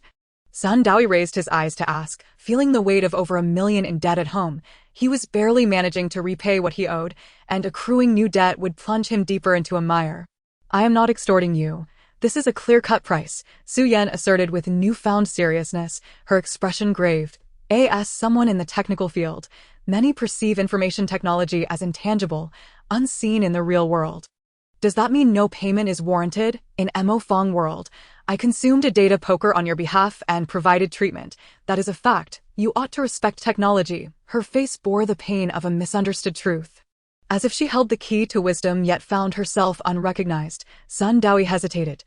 Do not regard the sum of over 100,000 as excessive, Su Yan observed as Sun Dawi wavered. Her eyes lighting up. This is an opportunity. Having entered the data world, with the qualifications to traverse the data corridors, is making money really that challenging? A mere 100,000 can be earned back in no time. Your perspective on money and spending needs to evolve. Her words finally struck a chord with Sun Dawi. He suddenly realized that leveraging data capabilities for profit might not be as daunting as he had once thought. Mo Fong Technology was an organization. Undertaking tasks alone could lead to exposure, but with an organization, the dynamics shifted entirely. He regarded Su Yan, weighing the pros and cons. He pondered whether Xiao Li's sudden departure to seek fortune was also related to this. If he could swiftly earn over 100,000 to clear his family's debts, all his troubles would be resolved. In the midst of these thoughts, his resolve solidified. One must not shy away from sacrifice to reap rewards. Without investment, there can be no returns. I will sign, he resolutely declared, seizing the pen and inscribing his name on the contract, which also served as an IOU. In that fleeting moment of penning his name, the paper shimmered with glimmers of light, coalescing into a square-shaped, a data model QR code. This was not Sun Dawi's first encounter with a data model, but this time felt distinctly different. He sensed a cool energy merging within him at the instant the QR code formed, subtly establishing a connection with Su Yan. In the next breath, Su Yan swiftly snatched the contract from his grasp. This signifies the establishment of the contract. From now on, you are under my protection. There are 2 copies. This one is for you. She regarded the contract and nodded in satisfaction before reaching for the phone on the table and pressing a button. Zhang Yi, come here to escort him. Consultant Su, what are you planning? Sun Dawi was momentarily bewildered. That's all for today, Su Yan replied, her gaze lifting. You must be tired. I won't keep you any longer. I will arrange for someone to familiarize you with the situation. In the coming days, I will facilitate your entry into the fragmented world personally. How does that sound? Her expression and demeanor once again returned to a state of tranquility. Excellent. Sun Dawi felt invigorated. Experiencing it firsthand would surely be far superior to merely hearing descriptions. That moment, he felt akin to a child anticipating their first day of school, excitement mingled with trepidation. Moreover, he needed to acquire a fragment core, which seemed to require exploration within the fragmented world. That sounds wonderful, Su Yan nodded, putting the contract away. Half a minute later, a knock echoed through the room, followed by the door swinging open as Zhang Yi entered with a smile. Take him to the training room, Su Yan instructed, and notify Li Xen. Let's schedule for tomorrow. Understood, Zhang Yi replied without hesitation, nodding. Sun Dawi, please follow me. Sun Dawi, undeterred, recognized his purpose for being here was to learn and understand the situation. And he aimed to engage as much as possible, observing and absorbing rather than speaking too much. As Zhang Yi led the way, Sun Dawi followed closely. Meanwhile, Su Yan leaned back against her chair. You dare not tell me. A smile of cunning success appeared on her face, and don't blame me for deceiving you. This line of work earns a lot and does so quickly, but the expenditure is even swifter. I cannot ascertain whether signing the contract was right or wrong, yet since I am to join Mafang Technology, this step must inevitably be taken. Exiting the room, I ventured deeper inside, arriving at a spacious hall where Sun Dao had already come to terms with his situation. At this moment, Zhang Yi turned around. Advisor Su intends for you to expedite your learning, aiming for you to grasp some fundamental skills in a short span of time, not only technical skills, but also combat abilities, which I will oversee. Upon hearing this, Sun Dao hesitated and inquired, Mr. Zhang, are you in the data world? Zhang Yi smiled. No need for such formality. Simply call me Zhang Yi. I work in the General Affairs Department. The advisor may have mentioned something to you earlier, but do not take offense. She has made numerous arrangements and utilized considerable resources to cultivate you. Everyone has their flaws, but do not dwell on them. Only through prolonged interaction can one truly understand another's heart. Sun Dao nodded, acknowledging this. The General Affairs Department typically handles logistics and miscellaneous tasks, purchasing supplies, repairing items, and providing manpower when needed, which is quite laborious. Yet, the individual before him, who accompanied Sun Dao, was evidently no ordinary person, as even the data world recognized him. However, does this company still have ordinary people from top to bottom? Could it be that I have not witnessed the true nature of the world in my 25 years? With his worldview somewhat shaken, Sun Dao began to reflect on his life. Yet, he was quickly roused from his reverie by Zhang Yi's clapping, drawing his attention back. Clap, clap. The sound of applause echoed in Sun Dao's ears. Imbued with an indescribable essence, subtly reminiscent of the clash of metal, instantly piquing his interest. What is this technique? I cannot compare with Advisor Su or Team Leader Yang. I am merely someone handling miscellaneous tasks, with little to teach you, but I will not withhold knowledge. Nevertheless, the first step is to calm your mind and understand yourself, which means you must first find stillness. As he spoke, he sat cross-legged on the ground. You want me to find tranquility in such an expansive room? This chamber resembled a gym or taekwondo dojo, with mats covering the floor, and Zhang Yi sat atop one of them, however, with only the two of them present. A sense of desolation was inevitable. Yes, the sparse population here allows for minimal distractions, perfectly facilitating your quiet contemplation and reflection on recent experiences. A solid foundation is paramount, and accumulation is a prerequisite for breakthroughs. The more you accumulate, the greater the benefits during your breakthrough. As Zhang Yi spoke, he gestured toward a cushion opposite him, instructing, "Please take a seat and then breathe deeply." Sun Dao found this rather peculiar but complied nonetheless. As he indeed sought a secluded place to explore the changes within himself, Zhang Yi continued, "In ancient times, practitioners spoke of breath control, and modern hypnosis often incorporates the step, guiding individuals to take rhythmic deep breaths, holding and slowly exhaling, which reduces carbon dioxide levels through excessive oxygen intake, inducing a sense of dizziness that aids in dispelling distracting thoughts. Give it a try. This training room is specially designed to assist in quiet reflection." Chapter 24.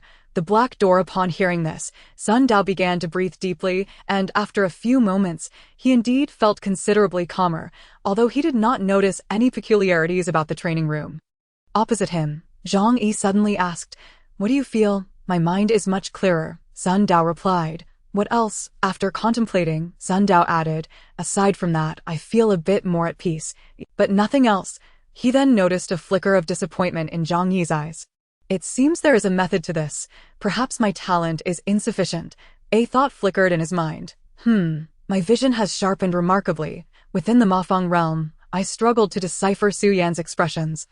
Yet now, with a mere glance, I can effortlessly capture the nuances of her demeanor." Zhang Yi maintained a smile, yet remained unperturbed, his emotions inscrutable and challenging to gauge from micro-expressions. Lost in thought, Sun Dao resolved to refrain from overthinking and questioning the motives behind Zhang Yi's inquiries, instead settling into a meditative state to reflect on his previous experiences. At this juncture, Zhang Yi remarked, "If you wish to find peace of mind, you may close your eyes and feign sleep." Sun Dao nodded, shut his eyes, and focused inward, probing his heart. This was a technique he had acquired while slicing the QR code earlier. Although it was a passive sensation, he managed to grasp a semblance of the essence. Seizing this opportunity, he aimed to investigate the earlier sound and the so-called shadow account. The hall was tranquil, free from distractions, allowing Sun Dao to quickly immerse himself in contemplation, a profound sense gradually materializing within him.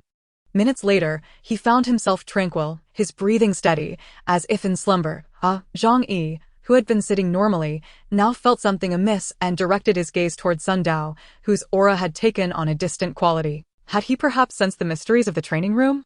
Had he concealed it earlier? He then slowly shook his head. Sun Dao had no reason to conceal anything. It was likely that even he remained unaware of this subtlety. Regardless, Zhang Yi resolved to assist him.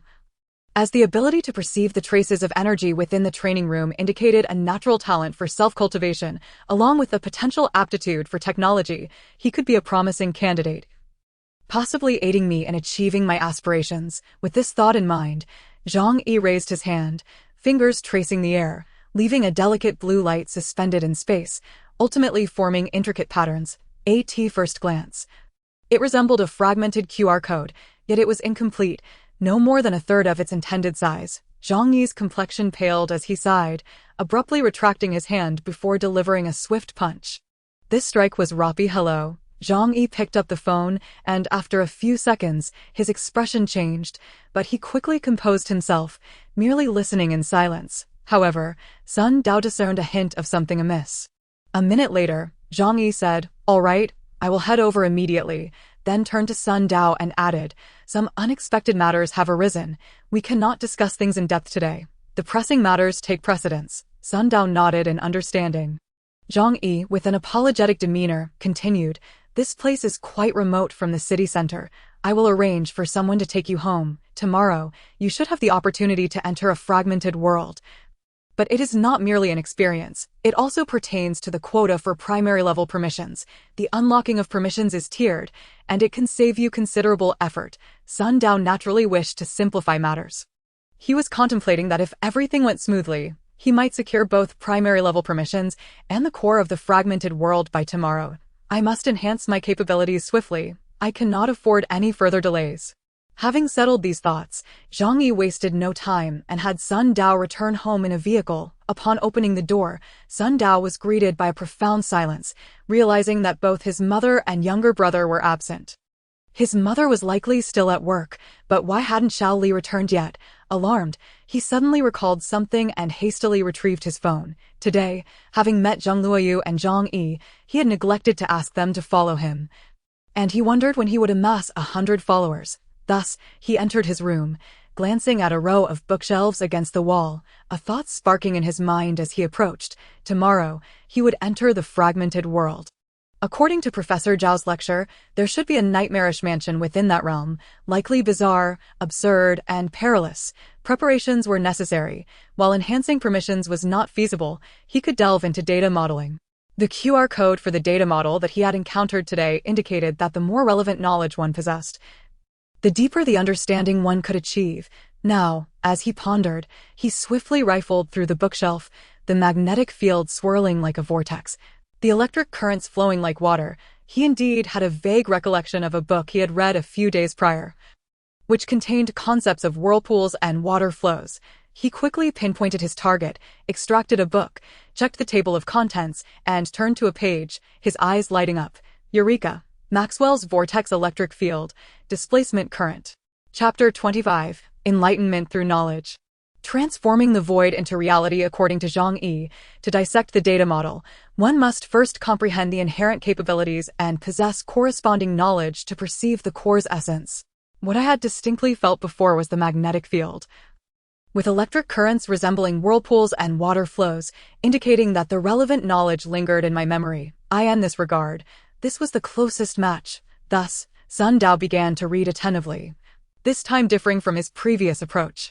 No longer was he skimming over the text, but savoring each word, striving to grasp the underlying logic. Gradually, unbeknownst to him, he entered a state reminiscent of his training room, his eyes wide open yet feeling a peculiar state of half-awareness, as though he were merging with the room. Slowly, as he read, his thoughts intertwined with the knowledge flowing into his mind. Probing the mysteries of his subconscious, he once again approached the ominous black door. However, Sun Dao's focus was not on the door but rather on an area beside it where a QR code image gradually materialized, its reality fluctuating, with electric sparks flickering across its surface. Beep, beep. As Sun Dao's attention settled upon it, a surge of knowledge and memories rushed into him, flooding the QR code. Instantly, electric sparks erupted from the code, swiftly forming a vortex that transformed into an electric field. As the electric field shifted, the sparks morphed accordingly, the ever-changing brilliance linking together, akin to a flowing stream. Ding! In the next moment, the fluctuating QR code solidified, becoming tangible, with intense electric light surging forth. Crackle, crackle. Sun Dao jolted awake, astonished to see sparks of electricity flickering across his body. What is this? Electric currents surged from within, manifesting on his body. In a state of bewilderment, a profound fatigue washed over him, lulling him into a drowsy stupor. As the electric sparks dissipated, he forced himself to concentrate, only to discover that the dark door within him had suddenly opened a crack, unleashing a powerful suction that yanked the solidified QR code within. Boom! After consuming the QR code, the door slammed shut, leaving Sun Dao startled. New data acquisition successful, already stored. An electronic voice echoed. What just happened? Did it just swallow the data model from my subconscious? Instinctively, he sensed a struggle for his possession, subconsciously recalling the appearance of that QR code. Yet, as he thought of it, the dark door swung open once more, the QR code materializing within, and electric surges erupted. Crackle, crackle, Sun Dao's entire being ignited with electric sparks once again. But the fatigue felt even more overwhelming, crashing over him like a tidal wave, causing his vision to darken as he succumbed to unconsciousness. In this slumber, visions of dreams emerged. Beneath the dim sky, a figure roared, "You are forcing my hand." Why is it that when he takes shortcuts, you label it as talent, calling him intelligent? I merely eliminated a few people and refined data energy, yet you accuse me of being cruel and bloodthirsty. Prejudice. It is all mere prejudice, an intense killing intent transformed into a ferocious beast, rampaging within Sun Dao's heart. Thud, thud, thud. The sound of impact resonated from behind a pitch-black door, shaking the door and reverberating through Sun Dao's reason and consciousness. Instinctively sensing danger, he concentrated his will, morphing into an indistinct shadow, extending his arms to brace against the dark door, preventing it from being breached. During this tumultuous moment, the vibrations persisted, a putrid stench seeping through the door's crevice, only to soon transform into pure, refreshing streams flowing into his heart. Xiao Dao, wake up, please wake up. Time passed. How long it was, he could not tell, when a familiar voice roused Sun Dao from his slumber. He opened his eyes to find Zhang Qin's visage before him. "You child, how could you fall asleep at the table? Just how exhausted have you been these past few days? Did you not sleep early last night?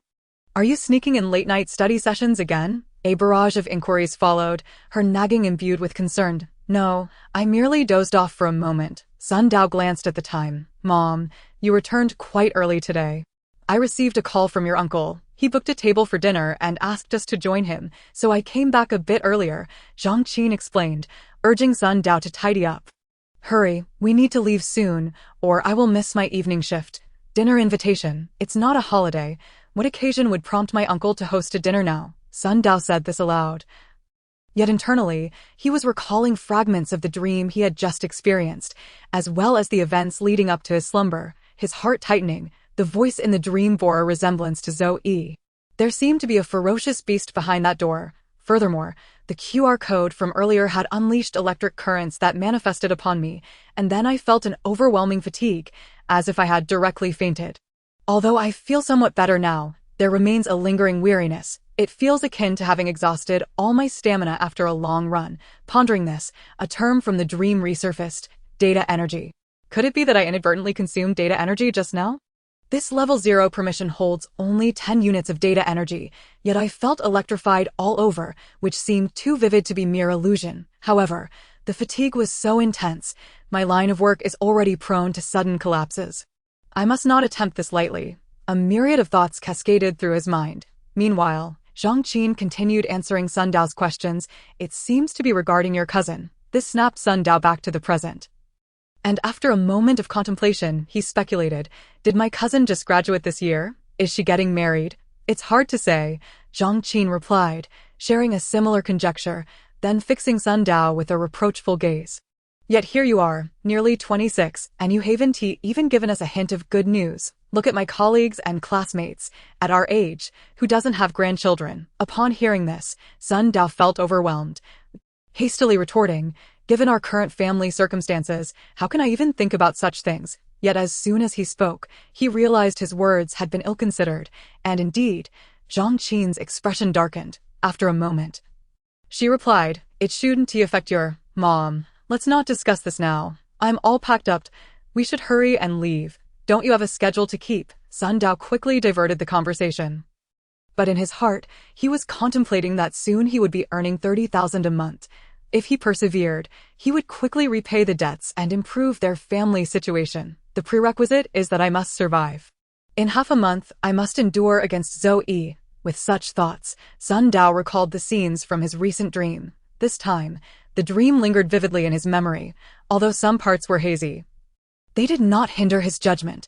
Perhaps the figure in the dream truly was Zoe, and this might relate to the Laplace demon's narrative from the previous night. Lost in thought, the bus arrived at the stop. and Sun Dao and his mother disembarked. Along the way, Sun Dao inquired about Sun Li, only to be pleasantly surprised by the joy on Zhang Qin's face. Is he coming back to gather his things? Is he preparing for closed-door revision? Did that Feng Hu come with him? They seemed to have a good relationship. Sun Dao could ascertain that his younger brother was indeed connected to the data world.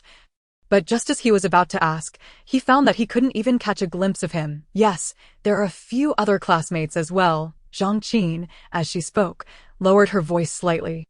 By the way, I heard that a few of their classmates organized an information group, claiming to assist others in creating small programs. They said you had taught him, and he in turn taught his classmates. However, due to the impending exams, they have paused their activities for now. Nevertheless, they managed to complete a few projects recently and earned some income. Upon returning today, he handed me a bank card. Could you take a look later to see how much is in it? He is a good child, but it would be best not to touch that money. As she spoke, she reached into her pocket. A bank card. Sun Dao was taken aback by her words, suddenly recalling what his brother had said when he left home. However, instead of feeling delighted, he became increasingly worried. Then, a thought struck him, and he asked, "Did Xiaoli take his phone as well?" "Yes." Zhang Qin nodded, handing over a card. "You must keep the safe." Sun Dao cast a quick glance, and his pupils dilated sharply. He noticed a numerical QR code in the upper left corner of the card. In the next moment, a recollection of the Laplace demon's mention of a certain matter surfaced in his mind. Su Yan had been schemed against because she possessed the key to enter the Mo Fong world.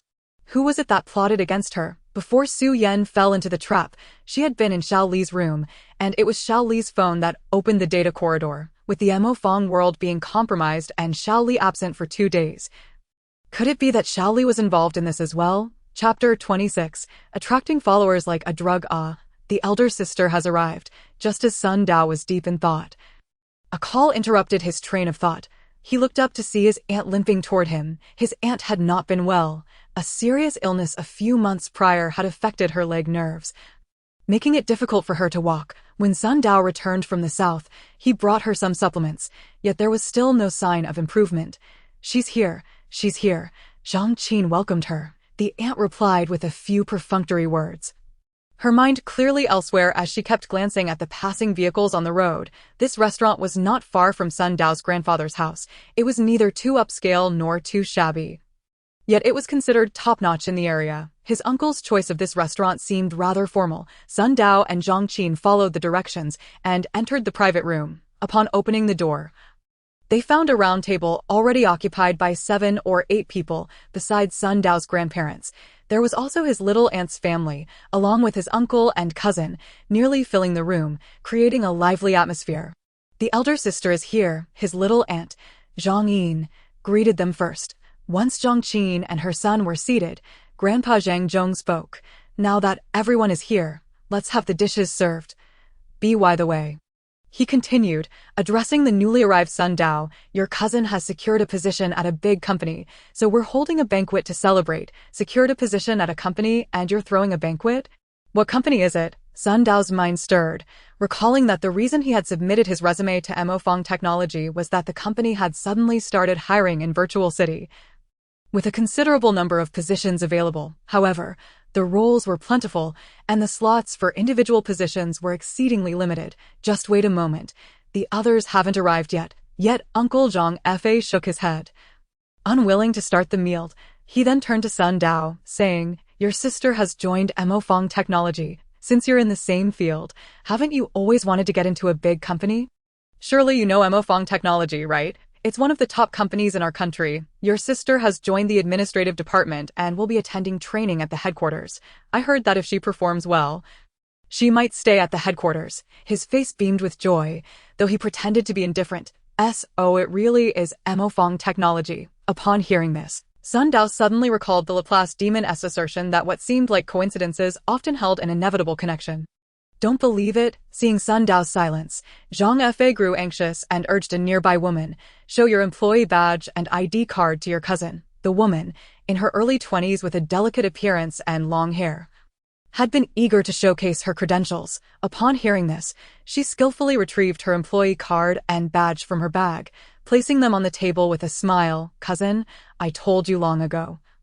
You spend all your time buried in books, while the truly good jobs are secured through communication and charm. She was Sun Dao's cousin, Zhang Shi. I seem to have forgotten to collect my badge and employee ID.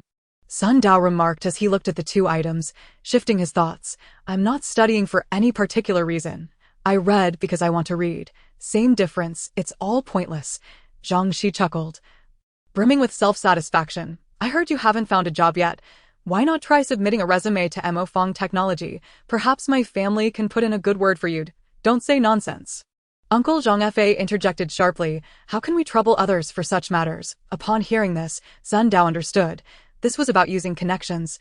Mo Fong Technology, despite its prestigious image, was not immune to such practices. However, this was hardly surprising. No matter how high-end a company, it is still comprised of people, and human nature inevitably leads to preferences and biases that can be exploited. At that moment, he recalled the Laplace demon again. The Laplace demon was also manipulating my psychology. I wonder if I will need to learn these things in the future. All jobs are the same. Grandpa Zhang Zhong suddenly spoke, smiling at his children and grandchildren. Labor is the most honorable. Big companies or small companies, it's all the same. When I was young, I went up the mountain bare-bottom to break stones. Dad, not this again, Zhang Fa interrupted, adopting a serious tone to reprimand his father.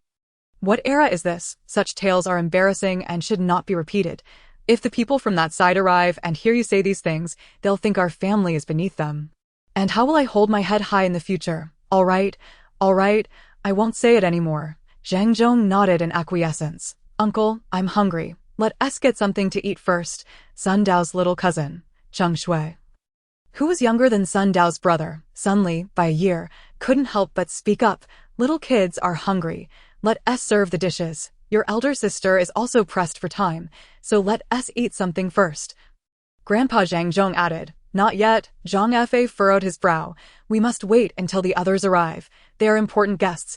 If they come and see the food has been touched, that won't do. We must let them eat first before we can begin. Sun Dao frowned repeatedly, feeling quite displeased with his uncle's attitude, but as a younger member of the family, he refrained from voicing his discontent. He understood that the others his uncle referred to were relatives from his aunt's side. Sun Dao's family was of ordinary status, but his aunt's side boasted a wealthy and influential entrepreneur whom Zhang Fa greatly admired, often seeking to associate with them. This backdoor deal was likely related to them. As Sun Dao contemplated this, the door to the private room swung open, and his aunt limped in, wearing a somewhat disappointed expression. Zhang Fa, eager, leaned forward and asked, Have Uncle's family arrived? Something came up. They can't make it. With that, Zhang Fa sank back into his seat, his face filled with disappointment. Then we can only thank them another day. Couldn't he hold onto the thigh? Sun Dao secretly chuckled, glancing at the equally disappointed Zhang Shi and then at Cheng Shui. He finally asked, Uncle, can we serve the dishes now? He decided not to reveal his employment at Mo Fong to avoid putting his uncle in an awkward position. Such a somewhat scheming family gathering was far more pleasant than fiery dragon breath and robotic amalgamation. With these thoughts, Sun Dao finally began to enjoy his meal, though Zhang Fa had nearly cancelled all the originally ordered dishes, opting instead for a few common stir-fries from the restaurant. Early the next morning, as soon as Sun Dao got out of bed, he received a phone call from Zhang Yi, who informed him that the car to pick him up would arrive in 15 minutes. Xiaoli had not returned home again last night. Since it was said to be a concentrated study session, his mother would not suspect anything for the time being. Moreover, he had dreamed again last night. Yet the dreams were filled with visions of Zoe, who was either committing murder or roaring. If these dreams were indeed a means of conveying incomprehensible information, what signal were they trying to communicate? After washing up, Sun Dao straightened his clothes and examined the bank card, observing the numerical QR code on it. What kind of ability was encapsulated within this QR code? The fact that even a bank card could be enhanced with a data model suggested that my thinking was still not broad enough. Curiously, Sun Dao recalled the scene from yesterday when he had sliced the QR code and felt a surge of inspiration. Once I learn some techniques in the technical department, I can use their equipment to analyze this QR code. But for now, I want to dwell on it. Today I will enter the fragment world. This time I am prepared, and it will surely be different from before. I must fully experience it and no longer drift aimlessly. Regarding the fragment world, he felt a twinge of fear, yet there was also a sense of urgency and curiosity within him. Amidst his tangled thoughts, the phone rang. After answering, Sun Dao closed the door behind him and got into the car, where he was greeted by Zhang Yi's smiling face.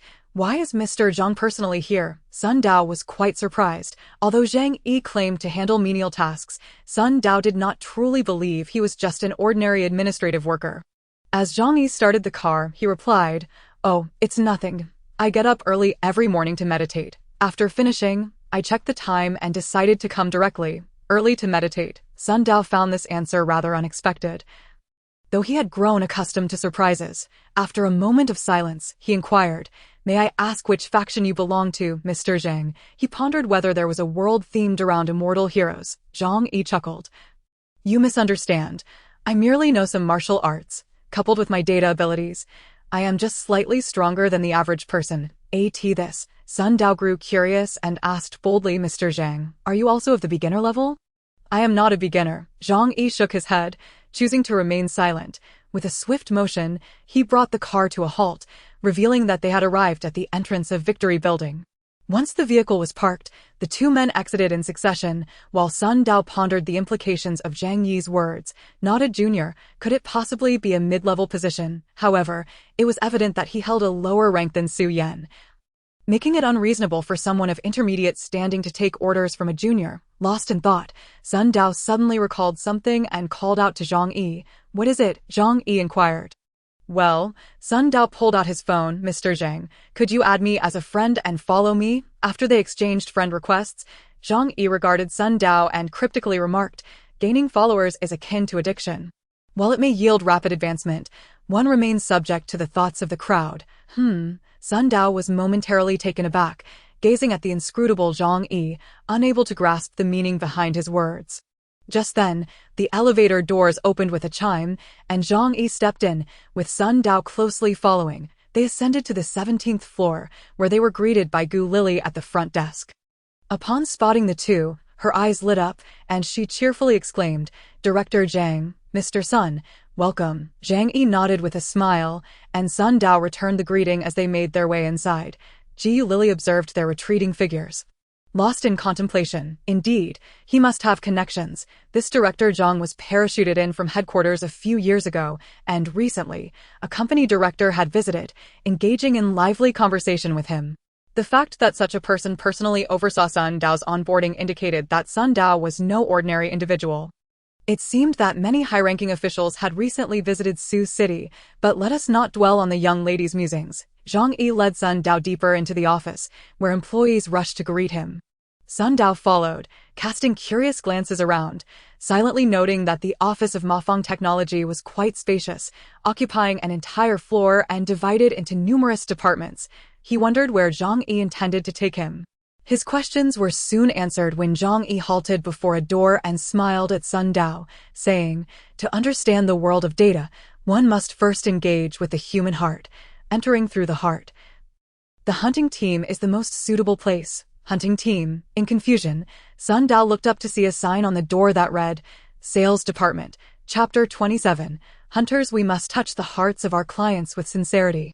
As the door swung open, a wave of fervor surged forth. In this office, neither too large nor too small, stood 4 rows of people, each containing 5 or 6 individuals. In front of them, one person was speaking loudly, his back turned to the door. The passionate energy emanating from the individuals within the room enveloped Sun Dao, instantly elevating his spirits.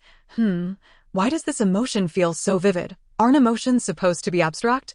It was then that he became aware of a curious phenomenon inside. Have you sensed it? Zhang Yi glanced at Sun Dao. Once you possess the right permissions, even if it's merely at level 0. Lacking an authorized account, one begins to evolve. As long as you are in proximity and the target's emotions are intense, you can perceive certain signals from their soul, allowing you to gauge their capabilities. It's Zhang Yi. The fervent atmosphere momentarily paused as the figure within turned to face them. A strikingly handsome man in his 30s, dressed in a tailored suit, beamed with enthusiasm. "What brings you here?" "Ministerly, perhaps it's time to reconsider the rule of no knocking before entering the sales department. Not knocking allows either company personnel or clients to enter, honing adaptability." "You're always in the right." Zhang Yi bantered with the handsome man, introducing him. This is the head of the sales department, Deputy Manager Li Xan, and this, as mentioned earlier, is Sun Dao, who has come to experience the hunt. I know about this. Everything is prepared, Li Xan remarked, casting a brief appraisal at Sun Dao. Oh, your Sun Dao. We will be colleagues in the same company, albeit in different departments. You are from the technical department, and we will support each other. Too kind of you, Sun Dao replied, acutely aware that the man before him was a high-ranking official from the branch office, and he would not take the pleasantries at face value. There's no need to be overly polite. I am aware of your background, Li Xan said with an understanding smile. Also, do not take the term hunting too literally. IT is merely a motivational slogan we use in the sales department. We must embody the spirit of wolves. Never disheartened, though Director Zheng often teases about IT, is there anyone normal in this company? Sun Dao mused internally, but observed Zhang Yi stepping closer, whispering, if you truly wish to gain followers, you might want to visit the technical department on this floor. Most of the employees there are ordinary people, but they possess skills that can help you achieve your desires. Accumulating some collective thoughts before entering the fragment world may also provide additional assurance. However, he shook his head, choosing not to elaborate further before taking his leave. Watching Zhang Yi depart, Sun Dao reflected on his words, his brow gradually furrowing. He then heard Li Xan addressing several teams, rallying them for a meeting, which concluded 10 minutes later. Everyone, let's get to work. With that, the entire office buzzed with activity, employees answering calls and meeting clients in a whirlwind of frenetic energy, creating an atmosphere that felt almost ethereal. It was only then that Li Xan found a moment of respite, leading Sun Dao to an inner office. Please, take a seat. Make yourself at home. He gestured toward a chair and poured a cup of hot water for Sun Dao. Placing it before him, I heard from Consultant Su that she intends to use this year's second quota to establish an account for you. Upon hearing this, Sun Dao's heart tightened at the thought of Su Yan's avaricious demeanor. Is this quota really that scarce? He wondered, surmising that this quota would grant him genuine access to the data world, altering his current level 0 status. Consultant Su was dispatched from headquarters, and each year she had 2 or 3 recommendation quotas. She had already utilized one this year. Li Xan settled into his chair, meeting Sun Dao's gaze across the table. Consultant Su has also instructed that you first experience 1 or 2 small worlds at level 0. Documenting your achievements as part of your application materials. I have a newcomer under my wing who also needs to experience a hunt. It would be perfect for you to join him. So precious. A sense of foreboding flickered in Sun Dao's mind, realizing that this quota would likely be measured by Su Yan in monetary terms, and his debts were undoubtedly snowballing. Yet he felt he had no choice but to comply. Li Xan smiled. Consultant Su holds you in high regard. We will soon become her right and left hands, and we should support one another. What I mentioned earlier was not mere courtesy. Li Xan's forthrightness struck Sun Dao as familiar.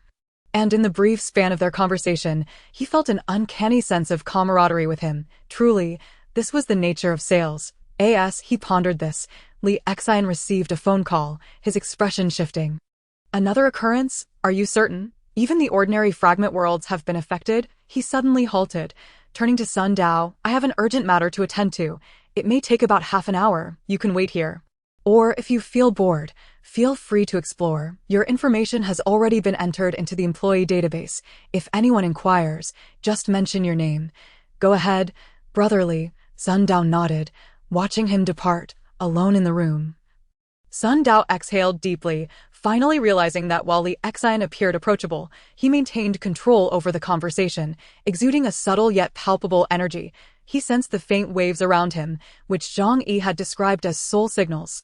How strange. Could such phenomena truly exist, or was it merely a distortion in my sensory perception? As he mused, he surveyed his surroundings. This office was an extension of the larger one outside, separated by glass that obscured the view from either side. The interior was simply furnished, featuring bookshelves and desks. IT resembled any typical company office, yet why did the sales department frequently invoke the term hunting? Surely, it was more than just a catchy slogan. With the information I currently possess, it might imply the pursuit of fragment cores, yet Li Xan, so generous and open, did not seem to embody the nature of a hunter. With that thought, Sun Dao felt an increasing sense of urgency. Today, I might very well acquire a fragment core. and upon passing the assessment, I could secure a basic level of access. The only thing left would be to gather followers. Reflecting on the matter of followers, Sun Dao recalled Zhang Yi's parting words. To gain followers, one could visit the technical department on this floor, which would also provide additional assurance before entering the fragment world. I have half an hour of free time. Lingering in the office is not productive, so I might as well go take a look. With a resolution formed, Sun Dao stood and departed. The sales department employees merely glanced at him as he passed. Returning to their tasks without further inquiry, he made his way directly to the technical department, quickly arriving after questioning a few employees. In contrast to the data center in the development zone, the technical department here appeared somewhat austere. Upon entering, he found the space even smaller than the sales department, divided into cubicles where employees busily typed away at their keyboards. Most of the personnel glanced up at Sun Dao's arrival before returning their focus to their screens. As if he were but a fleeting apparition, Sun Dao was not unaccustomed to the scene. As he stepped further inside, his mind was occupied with thoughts of how to acquire followers. However, after taking a few steps, he felt a faint wave of energy emanating from ahead. This fluctuation appears to resemble the spiritual signals I sensed earlier. Could it possibly be related to the increase in followers? With this thought in mind, he quickened his pace, taking 2 steps for every 3, following the wave until, upon rounding a corner, he was met with the sight of an individual seated at a table, breathing heavily while staring at the screen. Sun Dao's pupils involuntarily dilated. This person was familiar to him. He had seen Liang Chan beside Yang Hongxin yesterday. Slightly plump in stature, it was indeed Liang Chan, however. What truly stirred Sun Dao's emotions was not the identity of the individual, but rather the faint blue light that was continuously seeping from the screen before Liang Chan, being inhaled through his nose and mouth. Liang Chan displayed an expression of contentment, his eyes narrowed slightly, embodying a dazed demeanor. This appearance bore a striking resemblance to a drug addict lounging in an opium den. Chapter 28. How is the fisherman forged? Suddenly, Zhang Yi's words from downstairs flashed vividly in Sun Dao's mind. Who? The sound of Sun Dao's approach roused the entranced Liang Chan from his stupor. He waved his hand dismissively, causing the streams of light leaking from the screen to abruptly sever. Then, with a wary glance, he turned to see Sun Dao, immediately furrowing his brow. Oh, it's you.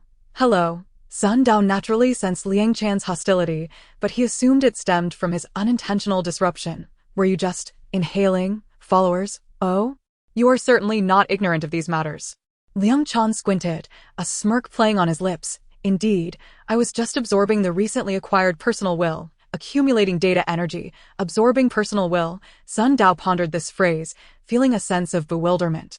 Are you suggesting that when others post text and images online, there will lingers there? As he spoke, he moved closer, noticing that Liang Chan's position was situated in a secluded corner of the office, remarkably hidden, making it difficult for others to discern his actions or even hear his voice.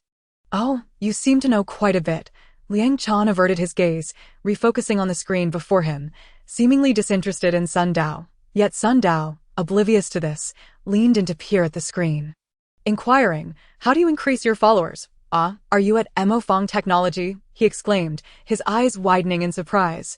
The screen displayed a post titled Fong Technology Develops Artificial Intelligence, a grave betrayal of humanity. A brief glance at the content revealed it to be a diatribe against the potential enslavement of humanity by mature artificial intelligence, lacking any substantial evidence, purely venting frustrations. Is there a problem? Liang Chan's frown deepened. Oh, what if I say a few things? Aren't you an employee of Fong Technology? Sun Dao hesitated, refraining from voicing his thoughts about the absurdity of the post. However, Liang Chan understood Sun Dao's implication, a smirk curling at the corner of his mouth as he retorted, You are overly curious. Do you not realize this is a form of marketing? You asked how I increase followers. I will tell you. This method can swiftly amass a plethora of followers, and those followers will share a common animosity. Their personal wills, left behind on their online accounts, become more intense and resolute, making them easier for those in power to absorb. Marketing? Sun Dao furrowed his brow, beginning to grasp the concept. He had heard of such tactics while working in the South, though he had never sought to understand them. Yes, marketing. Liang Chan sat confidently, pointing at the screen. This post of mine, devoid of evidence or highbrow discourse, is most likely to incite controversy. I can impersonate others and repost it to specialized forums, where those involved in related research will attempt to refute my claims with facts and reason. The more he spoke, the more prideful he became. However, these professionals do not comprehend that many online users have no desire to uncover the truth. They merely wish to consume content that resonates with their emotions. I need not concern myself with the validity of their arguments. I merely categorize them as lofty and self-righteous individuals, misrepresenting the comments on professional forums to create a mockery of the general public's intelligence, thus inciting conflict and fostering class division. Sun Dao finally understood and responded. At that point, if you raise a clarion call in the original post, those individuals will flock to your side in opposition to the lofty ideals, thus becoming steadfast allies. Precisely. Liang Chan looked at Sun Dao in astonishment. Are you pretending not to understand? Attempting to play the fool? Sun Dao sensed the underlying hostility in his words. What do you mean? Never mind, Liang Chan said, gesturing towards the post on the screen. I created this post last night and gained nearly 500 followers overnight. These individuals, driven by emotion and filled with anger towards professionals, have nowhere to vent their frustrations. If I had an online store, many would purchase items to demonstrate their support, affirming their stance. However, once that emotion is expressed, the personal will dissipate. It is far more potent when it remains pent up, solely relying on text for release. This intense emotion lingers online, transforming into spiritual signals, yielding remarkable results, and just moments ago it increased my data energy. You're indeed playing with people's hearts, Sun Dao remarked. Somewhat enlightened, I gain data energy while they express their emotions. Each party benefits. I end this era of entertainment. What is wrong with manipulating emotions? As Liang Chan spoke, the number of followers displayed on his account incrementally increased. Sun Dao could faintly sense the fluctuations within the computer screen, brimming with potential. So, increasing followers and absorbing residual personal wills from the internet translates into refining them into data energy. It all makes sense now. Gaining 100 followers truly signifies enhancing my data energy. Contemplating this, Sun Dao furrowed his brow, gazing at the screen in silence. Are you inquiring about all this because you wish to create a post as well? Liang Chan probed, observing Sun Dao's contemplative silence. However, I will not divulge how to stir the emotions of online users. That is something you must explore on your own, or perhaps you already know and are merely feigning ignorance. With a final cold chuckle, he seemed to perceive Sun Dao's thoughts. Yet, Sun Dao's mind was awash with complex emotions, revenge, manipulation. Ultimately, he suddenly smiled in understanding. I only need 100 followers. With that said, Sun Dao seated himself at the nearby computer, expertly booting it up, typing and searching, clicking away until he began typing fervently. 10 minutes later, Sun Dao departed, leaving a grim-faced Liang Chan staring at his screen. However, atop his post, a new title appeared: The History, Characteristics and Future Development Directions of Artificial Intelligence. This Sun Dao is becoming increasingly irksome. Liang Chan scoffed at the title, but you are only digging your own grave, with a slight twist. This title will make it seem as though you are condescendingly attempting to enlighten others, believing yourself to be a mentor. Apologies for the wait. Sun Dao returned to the sales department office. A few minutes later, the door swung open once more, revealing Li Exine leading someone inside. Following closely behind was a girl with her head bowed, also clad in the standard uniform, her ponytail giving her an air of refreshing competence. Xiao Lu, please introduce yourselves. You will need to cooperate shortly, Li Exine instructed, gesturing towards Sun Dao. This is Lu Wei, a recent graduate, our new recruit in the sales department. BYA stroke of luck. She has attained level 0 permission and possesses considerable talent. I will take her to experience this as well. You are on the same path. This girl also has level 0 permission. She has also ventured into the world of data. Upon hearing this, Sun Dao couldn't help but scrutinize her, noting her round face and charming features that were not strikingly beautiful, but rather pleasing to the eye. Lu Wei glanced over, appearing somewhat shy, yet she took the initiative to walk over and extend her hand. Hello, I am Lu Wei. Lixn nodded approvingly from the side. Yes, Xiao Lu should be like this. Do not be shy. Showcase yourself more so that others can discover the energy within you, allowing you to unleash your inner self. The heart is the most powerful force of humanity, whether in reality or in the world of data. Goodness, that's quite a professional statement. I feel somewhat encouraged myself. Listening to these words, Sun Dao felt a tinge of embarrassment as he shook Lu Wei's hand before retracting it. All right, now that you two are acquainted. Let us set off to Lixine remarked, picking up a notebook, flipping through it briefly before asking Lu Wei, is it the Nyo's Baozi shop run by Boss Nyo? Yes, very well. Let us see what kind of world can emerge from Boss Nyo's spirit, he said, flipping a few more pages, nodding slightly. There is a small base station for telephone signals next to the Baozi shop. I imagine the foundation of this fragmented world lies here. Let us go. Baozi shop, Boss Nyo, base station, fragmented world, how do these terms connect? What relevance do they have to my experience? Furthermore, how does such a prestigious company as Mofang Technology tie into a Baozi shop? Sun Dao felt his worldview once again shaken as he followed Li Xian and Lu Wei out. Chapter 29. Have we just crossed over? Engaging with clients and nurturing relationships should resemble the art of courtship. During your previous visit, your discussions with the esteemed Boss Nyo revolved solely around technical matters, algorithms, formulas, annual returns, and the effectiveness of advertisements on the mocking platform. IT was akin to a date with one's beloved, where one speaks of mathematics and physics instead of the romantic musings of love and beauty, which is inevitably destined for a solitary existence. Seated in the car, Sun Dao found himself intrigued by Li Xian's imparting of wisdom to Lu Wei, particularly the sales technique that approached the subject of wooing women. Sun Dao felt he was gaining invaluable insights, eager to jot down notes, thus alleviating the monotony of the journey. Brotherly, I am a woman, Lu Wei interjected, casting a glance at Sun Dao and protesting to Li Xian. Surely, your advice on pursuing women is not intended for me. As initial awkwardness faded, the camaraderie among Sun Dao, Lu Wei, and Li Xian blossomed, facilitated by Li Xian's deft management of the conversation's rhythm. You need not worry about Sun Dao encroaching upon your quota. He is not part of our sales department and does not take up a position in the branch office, but rather occupies a recommended slot from the headquarters as a consultant, Li Xian remarked, steering the wheel while glancing at the rearview mirror. As for courting women, I can only draw from my own experiences. As a man, it would be rather inappropriate for me to instruct you on how to pursue men. Seated in the back, Sun Dao and Lu Wei absorbed the discourse. Lu Wei, no longer entangled in her previous query, pivoted instead to ask, but what is the purpose of approaching clients if we do not introduce our products and their parameters? Li Xian chuckled. How could there be no significance? You have gleaned insights about that esteemed Boss Nyo, have you not? Otherwise, even I would be at a loss on how to engage. But isn't this all about uncovering the fragmented world I have discovered? Lu Wei expressed her confusion. Not confine your perspective? Li Xian advised, shaking his head. While Sucheng may not be a sprawling metropolis, it is densely populated, with numerous companies vying for attention. The landscape of online advertising is largely homogeneous, no matter how you expound upon it. The functionalities remain the same. Clients engage in lighthearted banter with sales representatives from various companies. What features have they not encountered before? In such scenarios, one must not limit their focus solely to the products themselves.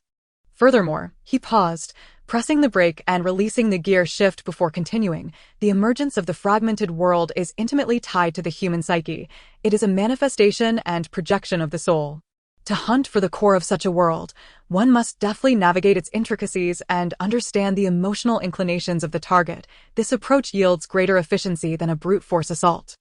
Having parked the car, Li Xian led Sun Dao and Lu Wei down a street by the riverside. As a native of Sucheng, Sun Dao, though not a resident of this particular area, was familiar with the riverside street, which had long been lined with snack stands and dry goods shops. Observing the scene now, he noted little had changed, save for a few factories that had transformed into high-rise residences.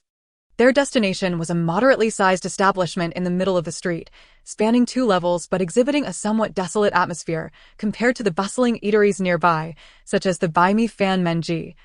It was evident that the foot traffic was lacking. To his surprise, it was not a breakfast spot, but rather a fast food dumpling restaurant. Upon glimpsing the sign for Nyo's dumpling shop, Sun Dao felt a cold sweat trickle down his brow and discreetly cast a glance at Lu Wei, pondering whether the mocking company was truly intent on pursuing such clients or merely seeking the core of the fragmented world.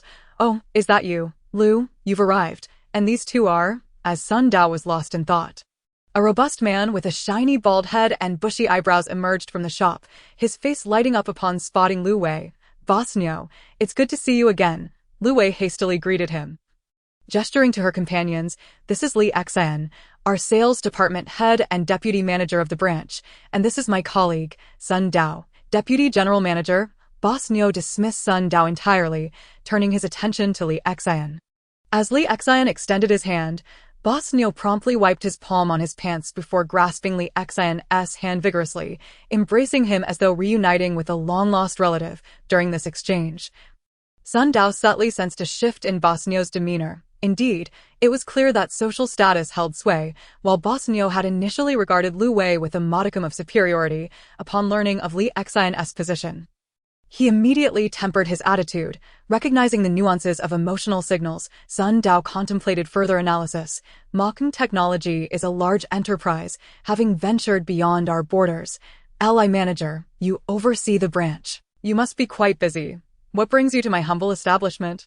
Boss Neo inquired, his words flowing freely. Boss Neo, you flatter me. Li Xian replied with a subtle smile, retracting his hand with poise. This month, our company is hosting an event. All registered clients, regardless of whether they have signed a contract, are eligible to enter a lottery. You just so happen to have won, and I am here to inform you and deliver your prize. Ah, is that so? How thoughtful of you, Li. Boss Neo seemed genuinely taken aback, then smacked his forehead. How rude of me. Please, come in, come in. As they entered the shop, Sun Dao keenly observed Li Xian's shifting aura, while Li Xian had been approachable and amiable during their conversation.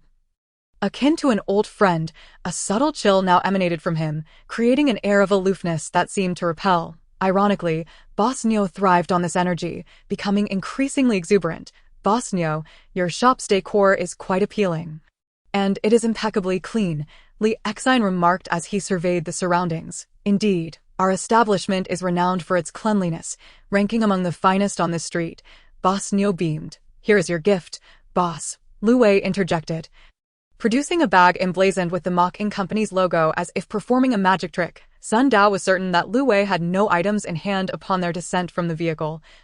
Reminiscent of Su Yan retrieving a spray can from her pocket, igniting his curiosity. Was it spatial magic, a four-dimensional pocket, a mustard seed ring? As these thoughts swirled in his mind, Boss Neo invited them to sit and poured 3 cups of water.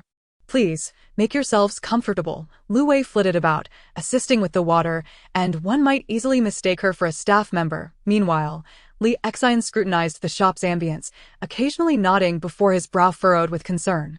Boss Neo, ever attentive to Li Xian's expressions, seemed to have an epiphany and sighed deeply. The shop featured several tables, yet most remained unoccupied, with only 2 tables hosting patrons, despite it being lunchtime. The neighboring eateries buzzed with activity, while the dumpling shop languished in desolation, prompting suspicion. Sun Dao couldn't help but speculate. Could it be that the food was simply unpalatable? As the moment arrived, Boss Neo proposed, if you do not mind, why not dine here? Our dumpling fast food is renowned for its flavor. Li Xian nodded in agreement. I see the business here pales in comparison to the neighboring establishments. Perhaps the marketing has been insufficient. Lu, you visited last time to introduce our products, and I would like to learn more about our industry while we enjoy a meal together. An hour later, having feasted heartily, Sun Dao and his companions were ushered out by Boss Neo, who appeared quite jovial. Lu, I trust you will be a great help to me moving forward, he said, his face flushed from the wine. Rest assured, you are my first client, and I will devote myself wholeheartedly. Lu Wei assured him, having secured the contract during their meal. While they had enjoyed a delightful meal and successfully forged a business agreement, Sun Dao felt a sense of disquiet. Hadn't they come to experience the fragmented world? Why had they instead indulged in food and drink? As they approached the car, Lu Wei remarked, I never anticipated that Boss Neo's wife's family would stir up trouble in the shop, hindering business. Thankfully, brotherly, you and Boss Neo share common experiences, fostering a sense of camaraderie. However, I believe it would be wise to invite his wife back soon. I was merely teasing him, Li Xian replied as he entered the car. My family life is quite harmonious. Just look at my daughter's picture. Charming, isn't she? He pointed to a charm hanging from the rearview mirror, depicting a smiling girl of 3 or 4 years with braided pigtails. As Li Xian's gaze intensified upon Sun Dao and Lu Wei, he awaited their compliments on his daughter's cuteness, which they duly provided, satisfying him. Yet, Sun Dao couldn't shake the thought of Li Xian's insistence on using sincerity to win over clients. Indeed, the world changes swiftly. Sun Dao, I can see the look of confusion on your face. You likely feel as though you've boarded a pirate ship and are now running errands. However, our earlier meeting was to grasp Boss Neo's intentions and ascertain the source. Prepare yourselves. We are about to traverse dimensions. With that, Li Exine tapped the navigation system, and the screen transformed, revealing a key icon. In the blink of an eye, the icon enlarged and burst forth from the screen, accompanied by a cascade of vibrant colors that flooded the car, enveloping Sun Dao and leaving him with but a single exclamation. Huh, is this how we cross over? Chapter 30. The Door in the Eye. The palace in the building. Hello. The number you have dialed. Hello. Who is this? Mr. Li, I finally managed to get through to you. Hello. Xiaoli, I'm sorry. I dialed the wrong number. Countless fragmented sounds swept past my ears, merging with the vibrant hues surrounding me, lingering endlessly. In the midst of it all, Sun Dao seemed to catch glimpses of silhouettes holding phones, ethereal and ever-changing. This is the data corridor, a passage bridging reality and data. Within this kaleidoscopic pathway, 3 individuals were in a continuous descent. Li Exine cautioned, once we arrive, steady yourselves. Having had a similar experience before, Sun Dao paid heed, and indeed, his feet trembled slightly as they firmly touched down. Lu Wei, however, appeared quite flustered, her gaze darting around, revealing a look of panic. Upon landing, she instinctively took several steps back. It seemed this was Lu Wei's first venture into the data world. How did she obtain level 0 access? Contemplating this, Sun Dao withdrew his gaze, scanning his surroundings, which revealed a desolate, dim landscape. Indeed, it starkly contrasted with the towering edifices of the Emofong world. Viewed from this angle, the data world might truly consist of myriad small realms, like shards of a mirror, interconnected by the data corridor, while the thematic world resembled a more complete reflection. As he pondered, his gaze settled on a dilapidated 6-story building 100 meters away. The structure, weathered and marred by grime, with vines creeping up its walls, initially appeared to be just another ordinary multi-story building in an aging neighborhood, exuding an air of banality. Yet, any such building, isolated on this barren land, surrounded by an endless void devoid of life, could not be deemed ordinary. Could this be the nightmarish tower? Sun Dao recalled his previous encounter, feeling the vast disparity between the two experiences. Li Exine nodded, retrieving his phone, and with a few taps, several items emerged from the screen, shifting from virtual to tangible, growing larger as they landed in the hands of Sun Dao and Lu Wei, while he himself grasped a handgun. What is this? Sun Dao felt a weight in his hand, a long gun akin to a submachine gun seen on television, yet the muzzle was as wide as a bowl, and the barrel was long and rectangular, with a seam running through the middle. A trap gun, capable of firing trap rounds, could deploy 3 or more simultaneously upon impact, creating a barrier trap when aimed at the bullet marks and the trigger pressed. Li Exine produced 4 magazines from his pocket, handing them to Sun Dao. I heard your eyes have merged with abilities. We'll test them shortly. Hold onto the magazines. Each contains 6 rounds, totaling 24. But be frugal. Each round costs nearly 2,000 yuan. 2,000 yuan for a single round. As Sun Dao examined the firearm, the cold metallic texture ignited a sense of eagerness, yet upon hearing this, he was jolted back to reality, recalling the promissory notes, his hand trembling slightly. This isn't merely a gun, it's a fortune incinerated. Do not fret, the company will reimburse you. Li Exine, clearly discerning Sun Dao's thoughts, added, however, do be prudent. Excessive reimbursements will certainly attract scrutiny from the company. Of course, Sun Dao reassured himself, focusing on the firearm in hand, uncertain where to place his hands, and curious about its power. Li Exine continued. The trap gun's ammunition has limited lethality. When activating a trap, it releases a faint current that can incapacitate a person, but it won't be fatal. Keep this in mind. Sun Dao nodded, shifting his gaze from the QR code. Weighing the weapon, it was substantial yet not overly heavy, and mimicking what he had seen on television, he inserted a magazine and pulled with force. Click. The entire gun quivered slightly, startling Sun Dao, yet excitement surged within him. He wondered about the recoil. A rush of adrenaline coursed through him, and suddenly, his attention sharpened as he spotted a QR code etched along the edge of the stock. This data model seemed familiar. Sun Dao narrowed his eyes, recognizing the familiar mark within the QR code, and a wave of anxiety washed over him as corresponding images surfaced, precisely what he had encountered at the data center. The last time he had focused on the QR code, he had felt illuminated, utterly exhausted. Now, lingering unease held him back from too intense a concentration, so he merely scanned it briefly for comparison. The two QR codes bore considerable resemblance, yet also distinct differences that were not easily discernible at the moment. He then turned his attention to the object in Lu Wei's hands, and a glint of cold light caught his eye. Upon closer inspection, it was a long sword, the hilt antiquated, with a crimson mark along the blade, the tassel fluttering in the breeze. Xiao Lu, though you also possess level 0 access, you lack abilities, so take this flame sword for self-defense. Li Xian pointed to the red mark on the blade, explaining that it contained a limited amount of data energy, capable of activation 10 times, allowing the sword to ignite for 30 seconds or release fiery projectiles. Such magic. Listening to the description, Sun Dao compared the long sword with the trap gun in his hands. The latter seemed scientifically grounded, as it involved premeditated strategies and remote engagement, while the sword was clearly intended for close combat. It appeared Li Xian had considered their compatibility. Wait a moment, flame sword. This comparison stirred thoughts of game knowledge within Sun Dao, prompting him to ask, isn't the name of this sword reminiscent of a character from a game I know? Indeed, Li Xian acknowledged, not concealing the truth. This sword is derived from the data world of the game Jinwu, recreated in reality through 3D printing. However, your trap gun is a product of the Mofang laboratory, inspired by various creations from smaller worlds. Since you will be focusing on technology, there's no need for you to engage directly. Remain at a distance and fire. Items from games can be brought into reality. Sun Dao was taken aback, recalling online game novels, then shook his head. No, it's not merely a game. It's a data world derived from a game, existing in another dimensional space. Since this gun is a composite creation, while its power remains untested, it surely possesses unique qualities. Excitement filled him as he recognized the treasure trove that the data world represented. He pondered the principles behind the formation of these worlds and whether they were designed by someone. As for the QR code on the gun, it likely served to endow it with capabilities, and perhaps there was a QR code somewhere on the flame sword as well. All right, it's time to proceed.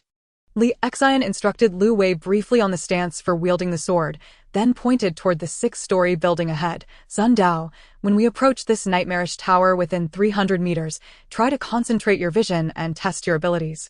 But remember, do not maintain it for too long. You currently possess level 0 access with only 10 degrees of data energy. Although the organ abilities are frugal, each use consumes 1 or 2 degrees. So conserving them is prudent. Concerned that Sun Dao might not grasp the significance of data energy, he elaborated, data energy is akin to human stamina or blood. Once you acquire level 0 access, it takes root within you, sustaining your presence in the data world. If depleted, our very existence would cease, akin to death in the real world. Will it be fatal? Lu Wei's complexion shifted, realizing the peril within the data world.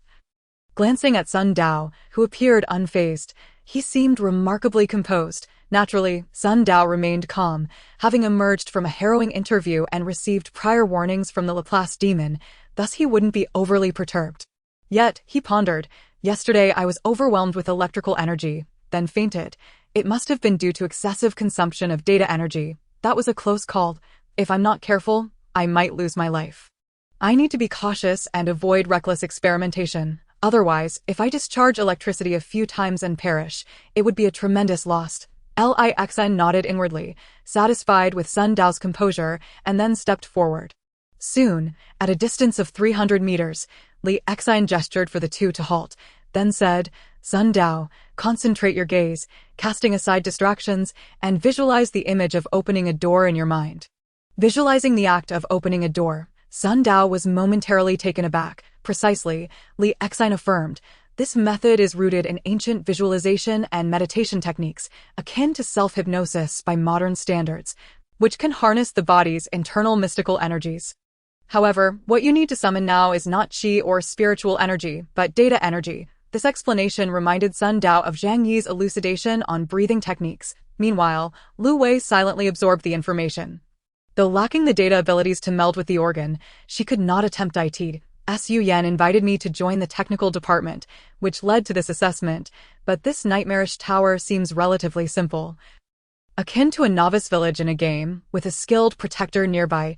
If only she were less avaricious, she might be quite commendable. Yet, he chided himself, no, I must not let my guard down. Who knows if Su Yan is setting me up?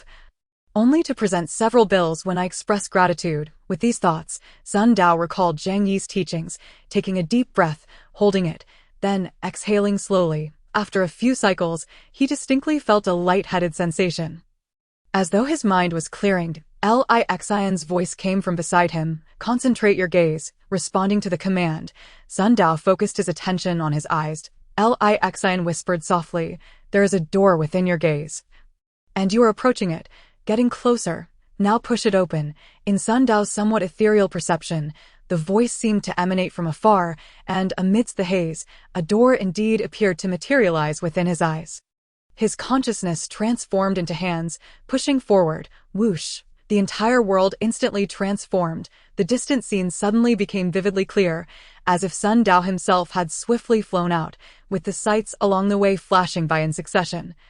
Ultimately arriving at a small building, following his gaze, he peered into the structure. In an instant, a dazzling spectacle unfolded before him. The intricately carved beams and painted pillars were breathtaking, and upon the 99 steps lay a dragon throne, upon which sat an individual, flanked by an enormous, formidable hound. Within this building, a royal palace was concealed. Chapter 31.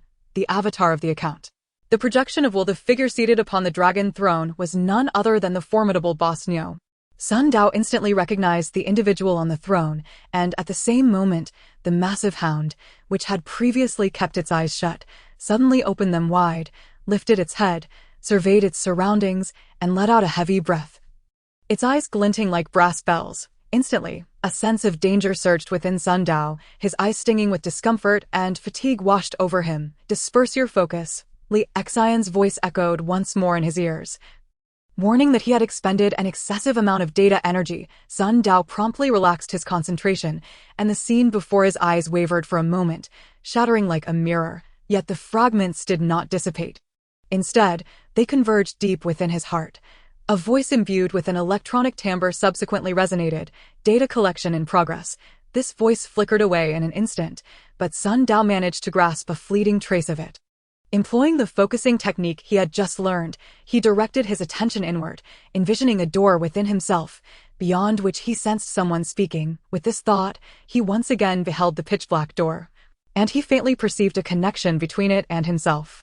The door was slowly closing, numerous fragments vanishing through its crevice, and a profound weariness swiftly enveloped him, compelling Sun Dao to abruptly sever the connection. His vision darkened, and his body swayed. When he next opened his eyes, he found himself still amidst desolation. Well, have you grasped the capabilities of your eyes? Lixian queried, his brow slightly furrowed, as he scanned Sun Dao with his phone. You have expended 2 degrees of data energy, which is an astonishing output. Such a situation is rather unusual, suggesting that your abilities are indeed extraordinary. However, having consumed 2 degrees, you still retain 11, indicating an original total of 13 degrees, which is significantly better than the average novice at level 0.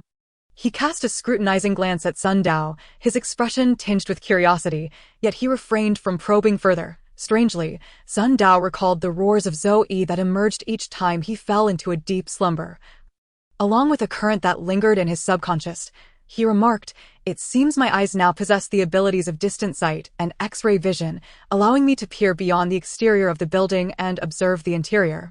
Is it possible to see the scenes within the edifice? Lixian responded, somewhat taken aback. That capability is quite impressive and practical. What did you find inside? Sun Dao did not conceal anything, recounting the vision he had witnessed, while internally reflecting on the sensations he had experienced when perceiving the pitch-black door. Having acquired this method of self-hypnosis, it would be prudent to explore further upon returning, as harboring an unknown, uncontrollable entity within oneself is undoubtedly unwise. With that thought concluded, he finished recounting the circumstances within the 6-story building. Dazzling, intricately carved beams, a giant dog.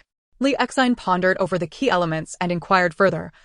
Were there any other individuals within the palace? Other individuals? Sun Dao paused for a moment, shaking his head. I did not see anyone else. The absence of other conscious projections indicates that this fragmented world remains underdeveloped. And the signals are not yet concentrated, Li Xian observed, evidently relieved. Such a world can provide you with a good experience. Moreover, Sun Dao, your ability is quite effective. In future endeavors, I may have to rely on you. Whenever you require assistance, brotherly, do not hesitate to ask, as long as you do not mind my limited capabilities, Sun Dao replied readily. Feeling grateful for Li Xian's approachable demeanor and the guidance he had provided during their nightmare experiences. He had longed for an opportunity to reciprocate, as long as monetary matters were set aside, and he could contribute his efforts. They would surely be good friends. Very well, then let us make this agreement. Li Xian exclaimed with mirth, patting Sun Dao on the shoulder before beckoning Lu Wei. Let us pay another visit to Boss Niu. With that, he led the way towards the building. That moment. Footsteps echoed from the 4-unit corridor within the structure, and a middle-aged woman emerged slowly, approaching the three. She was plump, dressed like a housewife, and upon seeing them, she bowed respectfully, stating, His Majesty has heard of your return. Mr. Li, and is overwhelmed with joy, requesting that I come to welcome you. Quite the formal affair, Sun Dao mused, observing the woman and noting her choice of words, which conjured images of scenes from historical dramas in his mind. Kindly lead the way, Li Xian responded, fully embracing the role. This way, please, the middle-aged woman said, guiding them into the unit. Thus far, no sense of danger had manifested, suggesting that this might indeed be a relatively simple fragmented world. Hadn't the Laplace demon mentioned that acquiring a fragment would yield additional benefits? If he were to succeed this time, perhaps he would make contact again. Upon entering the building, the atmosphere shifted dramatically. It was no longer a dilapidated structure, but rather one adorned with opulence. The far end of a spacious, grand hall, atop a high staircase, Boss Niu, clad in a dragon robe, slowly rose, extending his arms and looking down upon the group with a smile. Mr. Li, we meet again. Sun Dao astutely noted the air of arrogance that accompanied Boss Niu's gaze, which retained a condescending demeanor even in Li Xian's presence. Li Xian nodded but halted his steps, squinting as he scrutinized Boss Niu, whispering, Prepare yourself and observe the situation closely.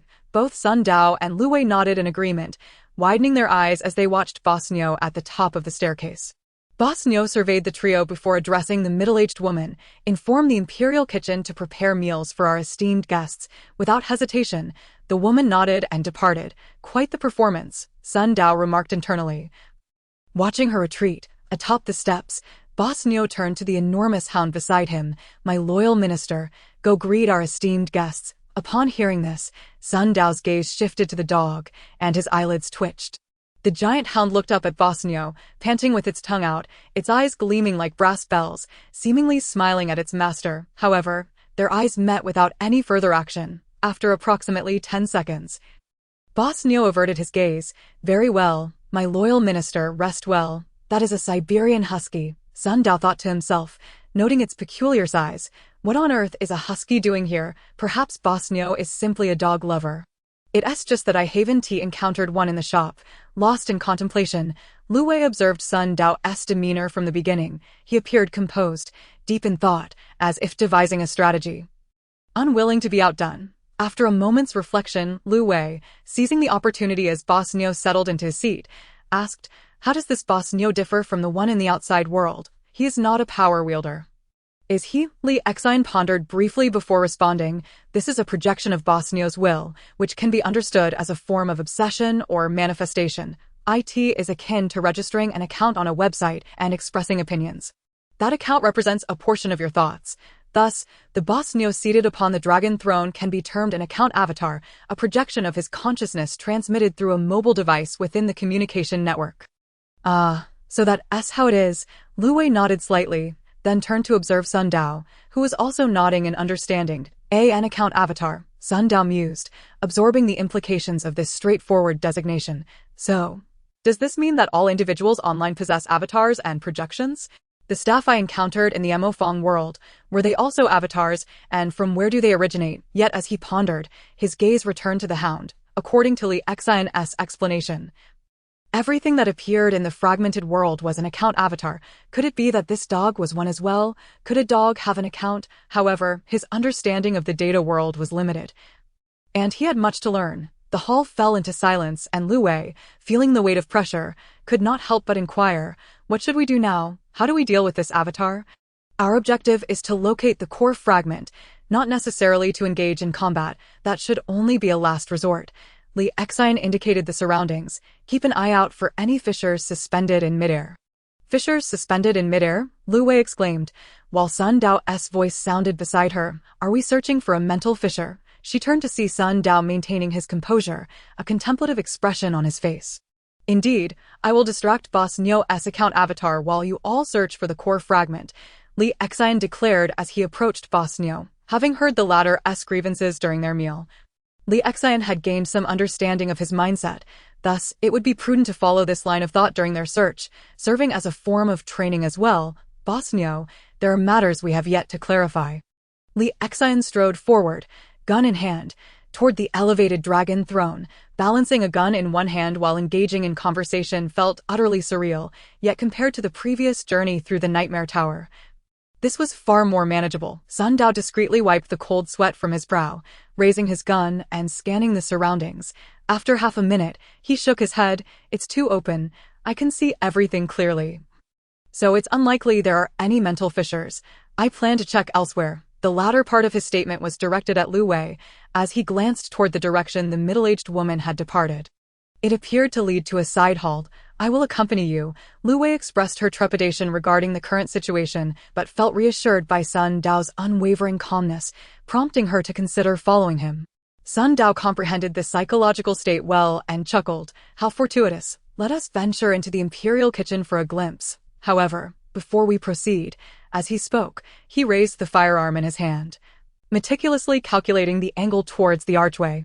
Lu Wei, observing this, inquired curiously, what do you intend to do? Prepare ourselves, Sun Dao declared, and upon finishing his sentence, he pulled the trigger. The slender, rectangular barrel trembled, splitting apart with a crack, transforming into a fork-like shape, pulsating with swirling currents of electricity. Ultimately, it erupted from the gun's mouth, which was as wide as a bowl. Bang! The muzzle flashed brightly. With a soft pop, Sun Dao took 2 steps back, while above the archway, a faint blue orb of light materialized, with electricity coursing through it.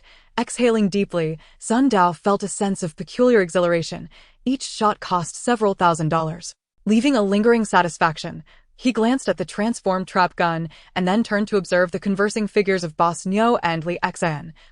Before raising the weapon again, with 2 more shots, he left 2 additional luminous orbs on the ground flanking the archway. A few more shots would suffice to reach 10,000. It gave him the sensation of hurling money at someone. After completing this, Sun Dao addressed Lu Wei. Traps must be set in advance to be effective. The triangular trap bullets beside the archway will create a barrier, but they won't activate unless the button is pressed.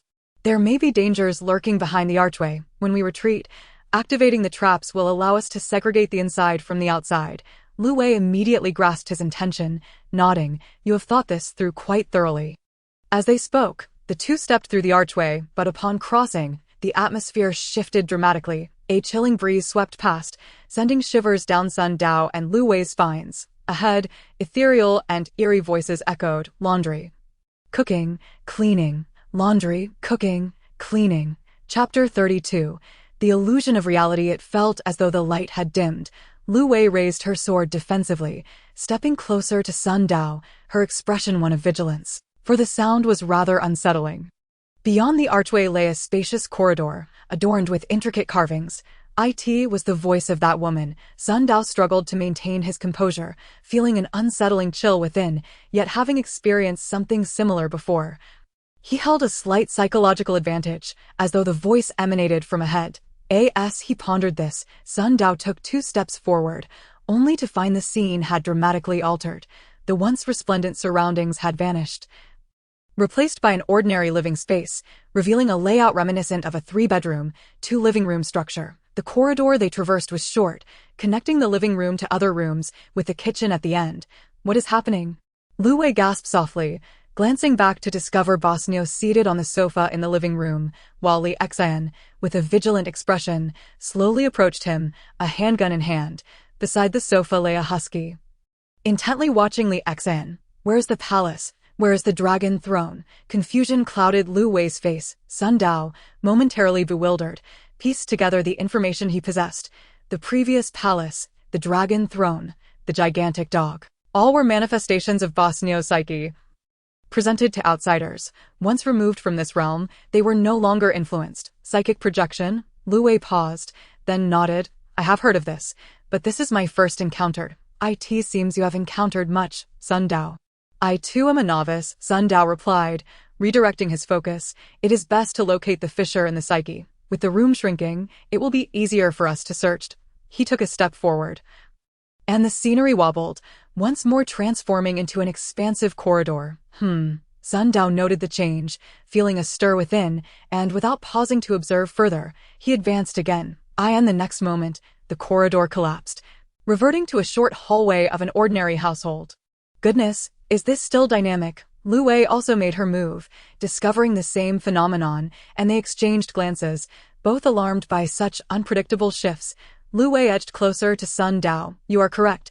Sun Dao inhaled deeply, glancing at the door adjacent to them. We must quickly seek out the fissure in the psyche. This situation warrants us not to split up.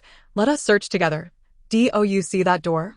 We should rush towards it. The environment will undoubtedly shift again, but if we dash swiftly, we can reach it in no time. All right. Lu Wei nodded vigorously. I will count to 3. Sun Dao squinted, gathering his strength. Counting aloud, and as the last number fell, he propelled himself forward, only to collide headfirst into the doorframe with a thud. Ouch, ouch, ouch. He clutched his forehead, watching as the door creaked open before him. Why had it suddenly ceased to change? Was this some sort of trickery? Despite his thoughts, his gaze was drawn to the scene beyond the door. The room was shrouded in darkness, with the lights off and the curtains drawn, an atmosphere heavy with gloom and foreboding. The sound of shuffling emerged from the floor, and when he looked down, he saw the woman from earlier, crouched on the ground, wiping the floor with a rag, utterly oblivious to the intruders. The bizarre ambience sent chills down Sun Dao's spine as he scanned the surroundings. Discovering no signs of a fissure, just as he was about to retreat, a low, gravelly voice resonated behind him. Why are you not enjoying yourselves in the main hall? What brings you here? The voice came unexpectedly, startlingly close, and the breath it exhaled made Sun Dao's neck prickle. Instantly, his hairs stood on end, as if he had stepped on a cat's tail. He spun around and leaped back. At the door stood a shadowy figure, the woman. Backlit and indistinct, yet her gaze fixated on Sun Dao with an unsettling intensity. What alarmed him further was the gleaming kitchen knife she held, reflecting the light from outside with a chilling glimmer. What is happening? Wasn't she just cleaning the floor? How did she suddenly appear behind me? Where is Lu Wei? Has she met with misfortune? Sun Dao turned to look behind him and found another woman, identical in appearance, outline, and attire to the one at the door, also watching him with a haunting gaze. Why have you come here? Why do you wish to leave the palace? Why do you want to see this place? Why do you not wish to stay by the emperor's side? As she spoke, she lunged at Sun Dao. His heart raced, and by instinct, he dashed toward the door. After a few steps, recalling the woman at the entrance, he subconsciously raised the trap gun, aiming at the figure before him. Is this some form of duplication technique? In his panic, Sun Dao had no intention of halting, for he noticed that the woman at the door retreated 2 or 3 steps upon seeing his weapon, revealing a narrow gap. Opportunity. Sun Dao steeled himself, quickening his pace, and raised his hand to fire. The trap gun's barrel split apart once more, electricity crackling, forming a luminous orb directed at the woman by the door. Though the electric projectile lacked significant lethality, its primary purpose was to serve as a coordinate for setting traps. However, this sudden discharge generated considerable force, and upon striking her, it would undoubtedly cause harm. Indeed, the woman at the door was hit in the shoulder, stumbling and collapsing to the ground, creating an opening for Sun Dao. Without wasting a moment, he dashed through the gap, eager to escape, but unexpectedly.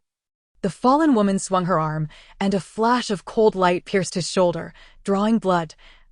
Time to linger. I must distance myself. I can utilize the environment here. Ignoring the pain, he pressed forward.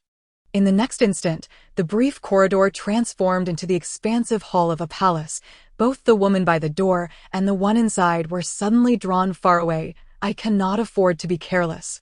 Should they take a step, they could reach me in an instant. Sun Dao dared not allow himself a moment of complacency, his feet moving rapidly as he navigated the ever-shifting scenery toward the archway. The entrance to the living room. Behind him, screams erupted in succession, and countless figures of women emerged, resembling soulless husks, pursuing him at a speed comparable to his own. The intangible danger crystallized into a palpable force, overwhelming him, threatening to immobilize him. Once I pass through the archway and activate the trap, I can block them. As the target loomed ahead, a fleeting thought crossed Sun Dao's mind. However, activating the trap would also leave Lu Wei trapped outside. Lu Wei had been following Sun Dao, yet now she had vanished. If he activated the trap, he would ensure his own safety, but Lu Wei would remain beyond the archway. I just met Lu Wei today.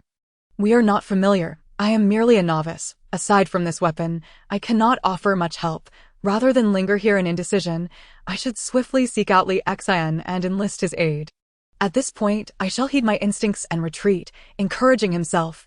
Sun Dao quickened his pace, his brow furrowing deeper. Finally, as he neared the archway, he raised his firearm and pulled the trigger. Whoosh! A bolt of electric light shot forth, crossing the threshold and landing nearly Xian's feet, while Sun Dao swiftly turned to charge at the throng of women approaching him. This way, he had communicated with Li Xian. He was sure to understand.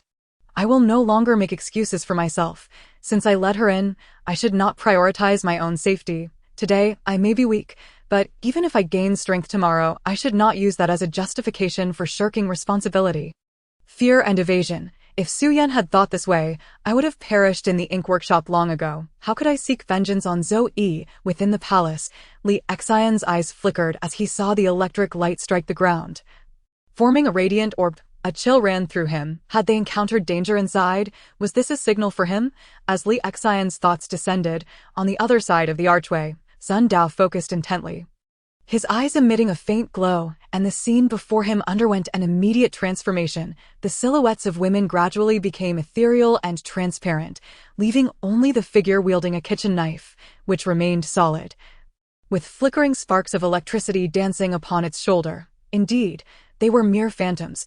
Once this was understood, by utilizing the trap gun and angle, he could, just as he contemplated this, Sun Dao suddenly felt something brush against his foot, followed by the sharp sound of glass shattering. Boom! In the next moment, a thunderous roar erupted from the archway. Wretched maid, how could you be so careless as to embarrass me in front of outsiders? The entire corridor trembled as the ceiling shattered, and a massive palm descended from above, unleashing a ferocious gust of wind that knocked Sun Dao to the ground. The force of the descending palm transformed into a tempest, roaring all around, causing countless female phantoms to burst like soap bubbles. Chapter 33. The Riddle. Flee. I cannot withstand this palm. A terrifying warning echoed within him, and Sun Dao sensed a threat to his life. Yet he instinctively made a decision. Battling against the violent gusts, he did not falter, but rather pressed on with great difficulty. He understood that at this moment, hesitation was not an option. Only by escaping the reach of the palm could he find a chance for survival. In that instant, he did not need to gamble on whether that palm was an illusion, for the light in his eyes had not faded. He could discern the women's phantoms, yet the palm appeared undeniably real. This was likely genuine. The corridor was narrow on both sides, leaving only the front and back open for escape. Whoosh! The tempest howled downwards, and Sun Dao leaped into action, soaring out just in the nick of time. As the corridor behind him erupted in an explosive cacophony, layers of smoke billowed upwards, dust scattering, and debris flying through the air, utterly shattering the surroundings. Crack! Amidst the thick smoke, the sound of a gunshot suddenly rang out, followed by Li Xian's voice piercing through the chaos. I'll hold off Bosnio. You all need to hurry and find the rift. You've secured a spot, but Lu Wei can only gain official permission through this assessment. You have 5 minutes. After that, I will take action, but Lu Wei will only be able to remain as a peripheral member from now on. It was. Sun Dao quickly rose, not daring to glance back. The earlier explosion had left him in shock, causing his focus to wane, and fatigue surged within him, yet he could not afford to relax for a moment, for ahead was a figure slowly approaching, the very woman with the kitchen knife. Advancing step by step, suddenly, a flash of fire erupted from the knife in her hand. Instantly, heat surged through the air, striking Sun Dao's face and instilling a sense of urgency within him. Yet, at the same time, a thought flashed through his mind. This sword contains a bit of data energy, can be activated 10 times, allowing the blade to ignite and burn for 30 seconds, or it can be released all at once as a fireball. These were Li Xian's words from earlier. Could it be? A notion emerged within Sun Dao, and the next moment, a blazing fireball forced him to dodge to the side, yet this fireball still compelled him to squint. As his mind flooded with a rush of information, whoosh, another fireball shot towards him. Barely avoiding the fiery projectile, Sun Dao could already smell the singe of his hair, but he immediately raised his firearm and fired a shot, sending another surge of electricity to strike the wall not far away. Perhaps due to the impact of the giant palm, the corridor remained relatively unchanged, allowing Sun Dao to maintain a distance of over 10 meters from the woman. Click, click, click. Sun Dao continued to pull the trigger, but the magazine was empty. In a flurry of urgency, he pulled the bolt and retrieved a new magazine from his pocket. Though somewhat flustered, he remained composed. Opposite him, another fireball soared forth, yet this time he was mentally prepared.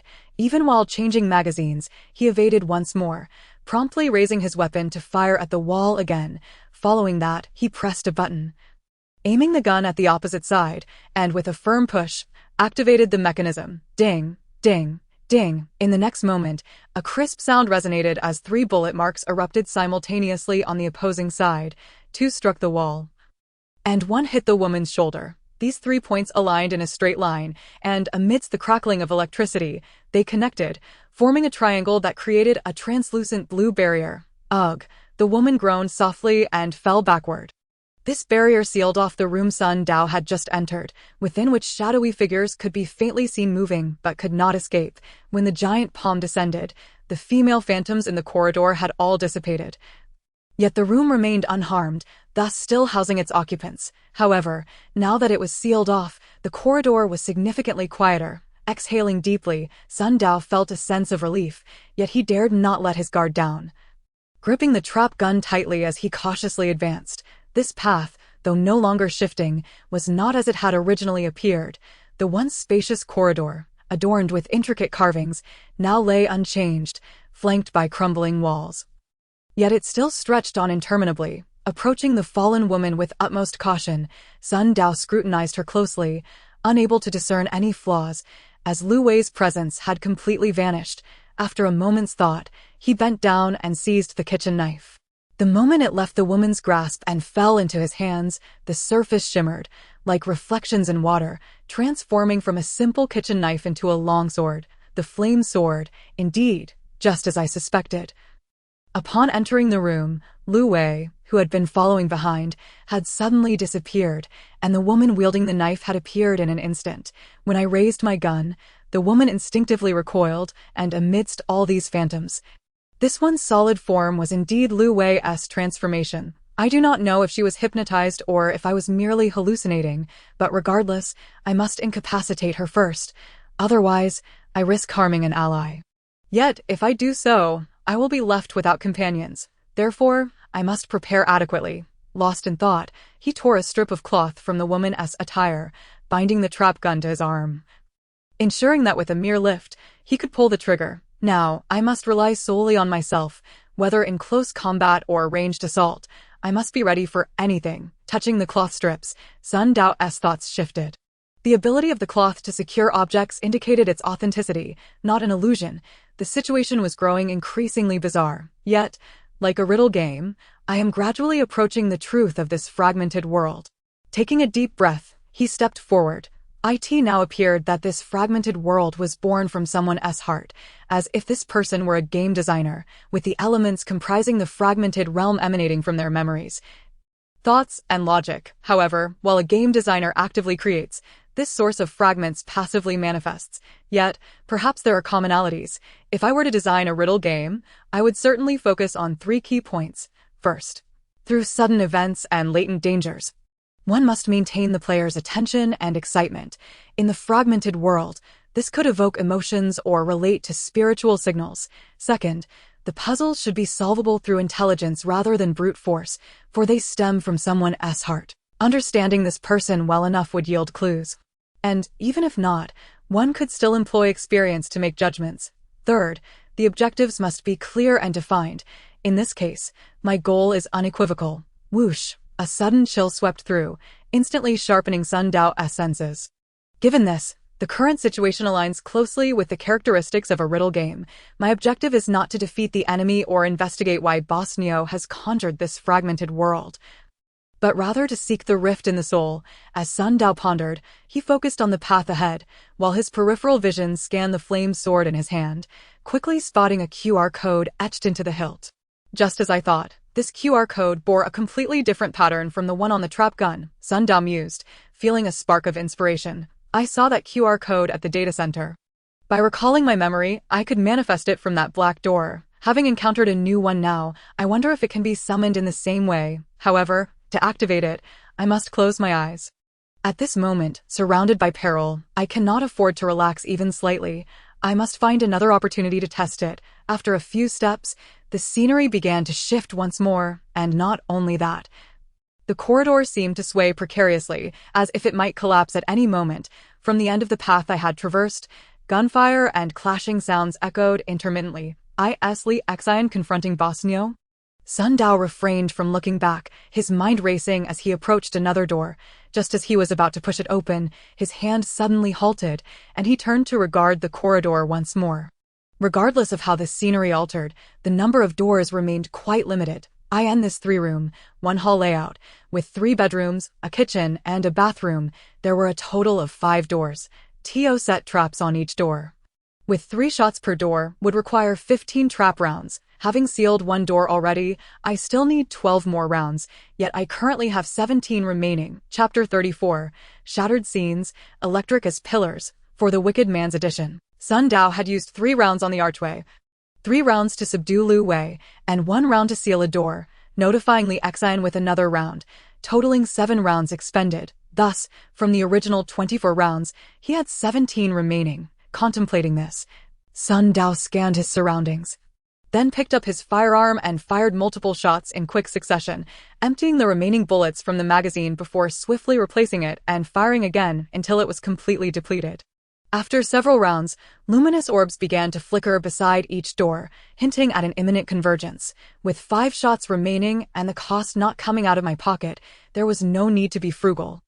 The priority was to acquire the core as swiftly as possible within 5 minutes. His gaze swept over the doorknob before him, stepping back to apply the process of elimination. The room entered earlier had been a bedroom, devoid of cracks, thereby diminishing the likelihood of it being another living space.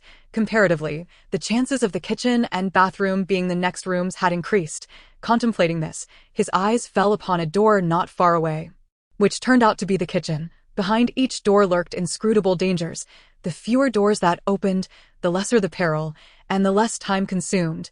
Narrowing his eyes, Sun Dao strode purposefully towards the kitchen, simultaneously retrieving his phone from his pocket and opening the Mo Fong map app for a quick glance. Su Yan's search for cracks on the map occurred after I obtained the hat.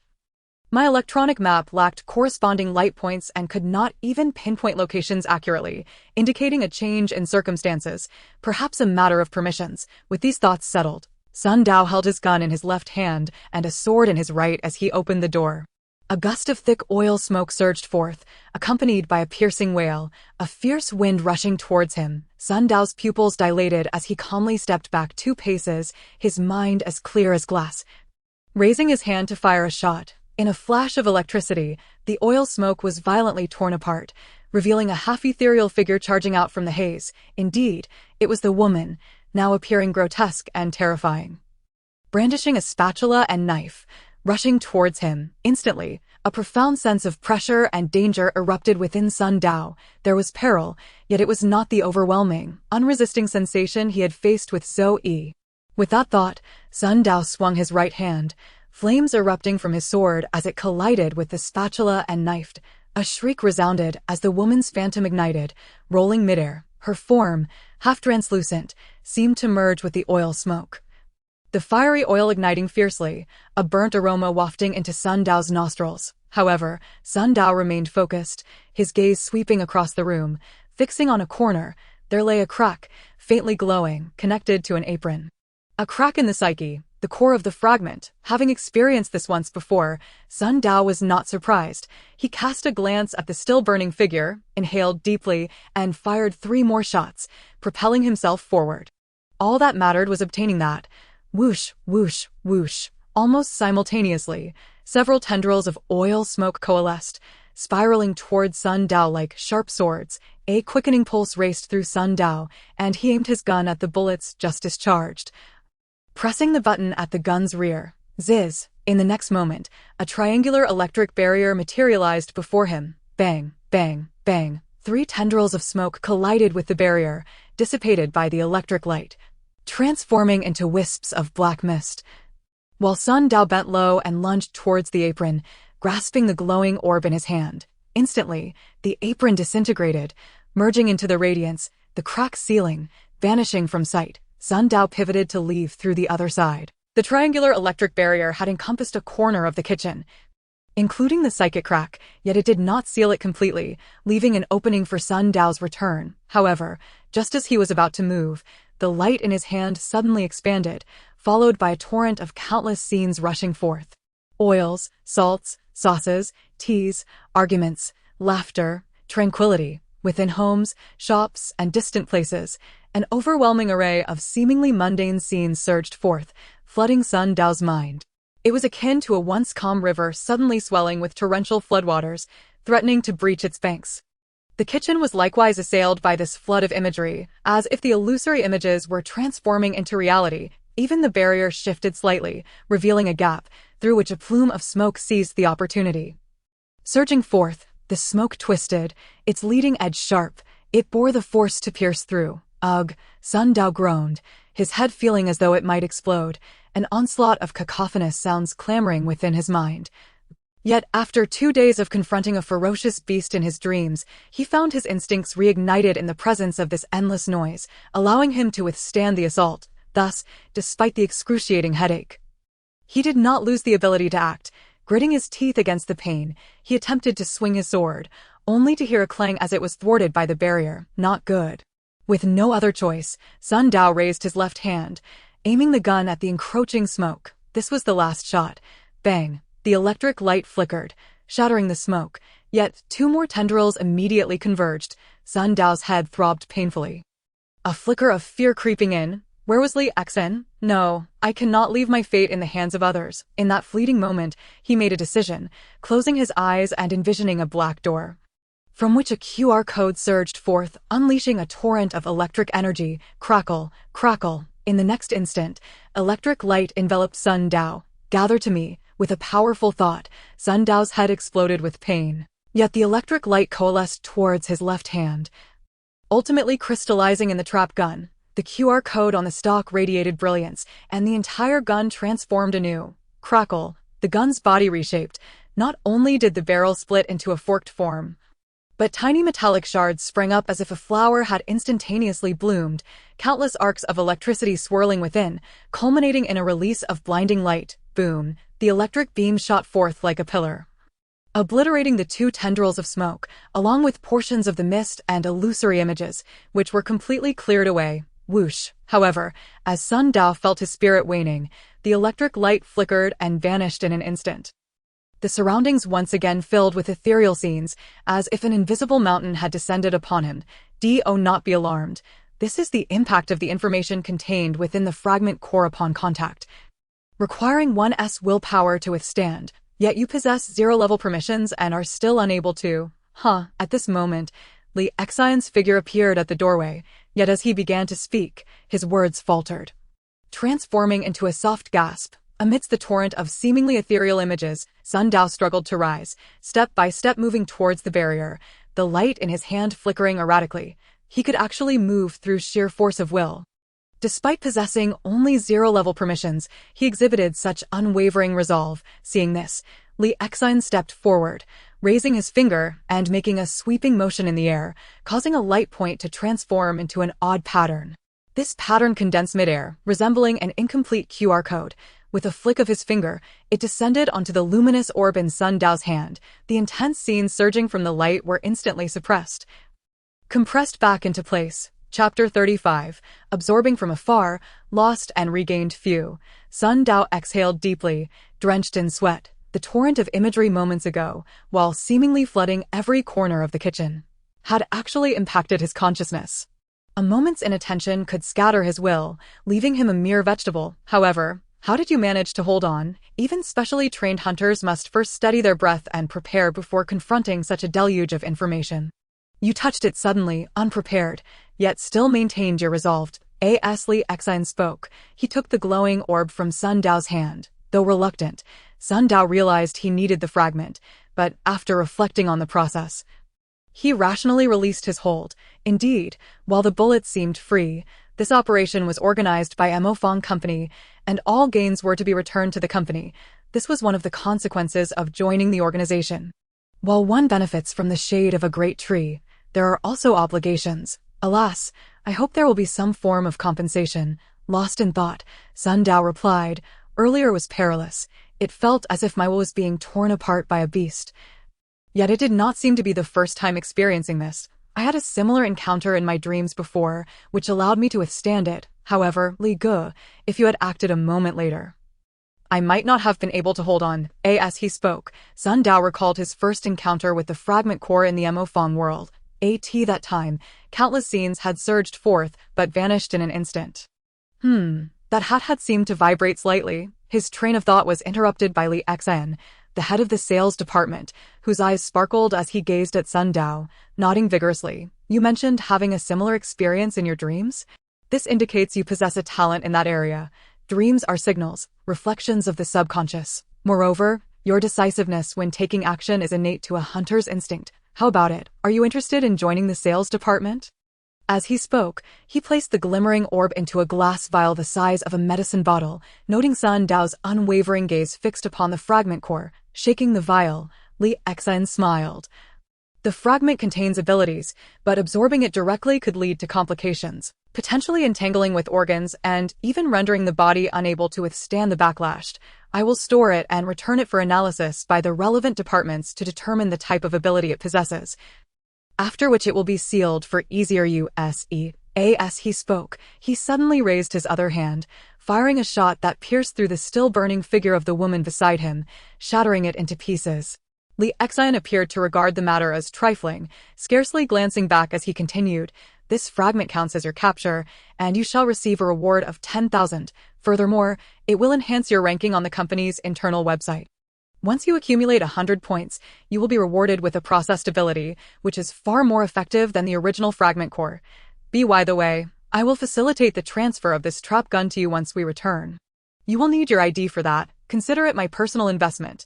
What do you think? Are you interested in joining the sales department? This gun requires a transfer, but what I truly desire is the fragment core." Sun Dao silently lamented, helplessly watching as the item was taken away. Yet, in the next moment, a spark of inspiration flickered in his mind, prompting him to inquire, "Is it necessary to use a numerical model QR code to process these fragment cores? Is that the responsibility of the tech department?" Indeed, Li Exine nodded.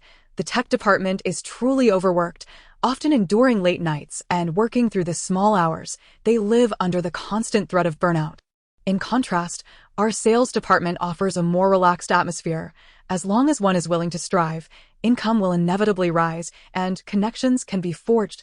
So, what do you say? Would you consider joining the sales department? Just give me the nod, and I will speak to Yang Heng on your behalf. Consultant Su will not object. Well, Sun Dao felt a tug of interest. After all, it seemed the tech department held a bias against him, and complications could arise. However, hunters in the sales department could only capture fragments to submit, unable to retain them. Comparatively, the tech department had a greater chance of obtaining fragments. Moreover, my background is in technology. Remaining in the tech department would allow me to learn something valuable. Also, I just used the power of the lightning within me, and I can't be sure if Li Exine noticed that.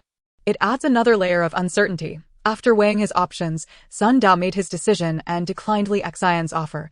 No worries, you will have ample time to decide once you become familiar with company affairs. Yet Li Exine radiated a mysterious confidence, until suddenly his expression shifted as he glanced down at the small vial in his hand, noticing the light within was swiftly dimming at that moment. An electronic voice echoed in Sun Dao's mind. New ability analysis complete. Data stored. Commencing retrieval. Immediately, he felt something new within him, while his gaze remained fixed on the vial, watching as the light from the fragment core faded until it vanished entirely, leaving only a piece of gravel the size of a fingernail. Could it be? Sun Dao pondered, connecting the voice within to a troubling hypothesis. Had the power of this fragment core been absorbed by that black door? This was not beyond the realm of possibility, yet it heightened Sun Dao's vigilance and concern. With this incident unfolding before him, Li Xian would surely suspect him, and his secret would be at risk of exposure. Along with the Laplace demon, as he wrestled with his anxiety, Li Xian furrowed his brow. It has occurred again. Even this rudimentary fragment world cannot escape it. He cast a glance at Sun Dao. Raising the vial, this matter must remain confidential. Certainly. Sun Dao was momentarily taken aback, then complied. It seemed the situation was not as he had imagined. From Li Xian's words, such occurrences were not unprecedented. Was it not due to the black door within my heart? With that thought, he could not help but ask Li Ge, is this a normal phenomenon? Gesturing toward the vial. It has been happening frequently lately, 5 or 6 times in total. The precise cause is still under investigation. Li Xian replied with a scoff, but it is undoubtedly a result of some unknown ability at work, having even infiltrated Mo Fong technology. We have reported this to headquarters, and soon specialists will arrive to investigate. The thief will certainly not escape unscathed. They are merely enjoying their moment of arrogance. Upon hearing this, Sun Dao felt a shiver run down his spine, refraining from further inquiries. The specialists from Mo Fong Technology headquarters. I hope I won't be exposed. Nearby, Li Xian secured the vial and gestured for Sun Dao to follow. With the fragment core obtained, this fragment world will soon lose its source and collapse. We must leave. He led Sun Dao out of the kitchen and into the corridor, waving his hand to reveal the unconscious Lu Wei. Thanks to your influence, she has completed her task and is likely to receive a basic privilege quota. Boom! As he spoke, the surroundings began to tremble, cracks spreading across the walls. Sun Dao staggered, feeling as if he were standing on the verge of a capsizing ship. Without the core support, this nightmare tower would soon collapse. It was time to depart. He took out his phone and tapped it. Zing! The gun and sword in Sun Dao's hand instantly transformed into light, vanishing into the phone, and a vibrant, colorful portal appeared beneath his feet. Engulfing the three of them, the data corridor, was this the departure? Sun Dao plummeted downward but remained calm. Thud, thud, thud. 3 dull sounds resonated from the vehicle, and Sun Dao felt beneath him the seat of Li Xian's car. Beside him, Lu Wei gasped, her eyes fluttering open. After a moment, she regained her composure, recalling the events that transpired in the nightmare tower. She glanced at Sun Dao, then at Li Xian, lowering her head. I apologize for causing you trouble. It's no trouble at all. After all, I brought you along for the experience. You should be thanking Sun Dao. He still bears injuries. Upon hearing this, Lu Wei's face filled with remorse, and she profusely expressed her gratitude and apologies. While Sun Dao merely waved her off, let us return to the company for treatment. Li Xian observed the rearview mirror, smiling slightly as his gaze fell upon a photo of his daughter. He shifted gears and drove on. However, Lu, while you were under hypnosis, you came into contact with the emotions and thoughts contained within the fragment core. This could significantly impact your psyche. Once we return, be sure to visit the psychological counseling department to adjust, lest lingering issues arise. Understood. Lu Wei nodded, a hint of worry in her eyes. Nonetheless, Boss Nio's wife truly had it tough, diligently managing the household without seeking much in return.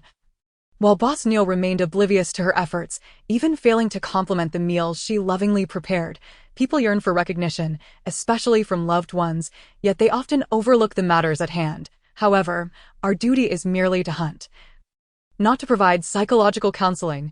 What is past, and there is no need to dwell on it. Through the rearview mirror, Li Xian regarded the two in the back seat, advising, Lu, Sun Dao, you will encounter various fragment worlds and witness a spectrum of human nature. But remember, we are merely passers-by. Do not invest your emotions into them. Otherwise, he shook his head, letting out a small laugh. No need for me to elaborate. You will soon witness examples firsthand. Meanwhile, in the Nio's Baozi shop, Boss Nio slowly opened his eyes. When did I fall asleep? Shaking his head, he rose to resume his work, yet a thought lingered in his mind. Should he apologize to his wife outside the shop? A husky gazed at the Bowsy establishment, shaking its head in disdain, exclaiming, "TCH, you've ruined this dog's good fortune." Toot toot toot. Woof woof. Suddenly, an electric scooter sped past, startling the husky, which skillfully tucked its tail and leaped into a nearby flower bed. "What a foolish dog," it grumbled as the scooter vanished into the distance. Chapter 36, The Return of Laplace. PS. We're only 100 recommendation votes away from reaching 400. There's still time. I hope everyone can lend their support. This is the report from this fragment world journey. Take a look, and if there are no issues, I will send it off. Back in the office at Victory Tower.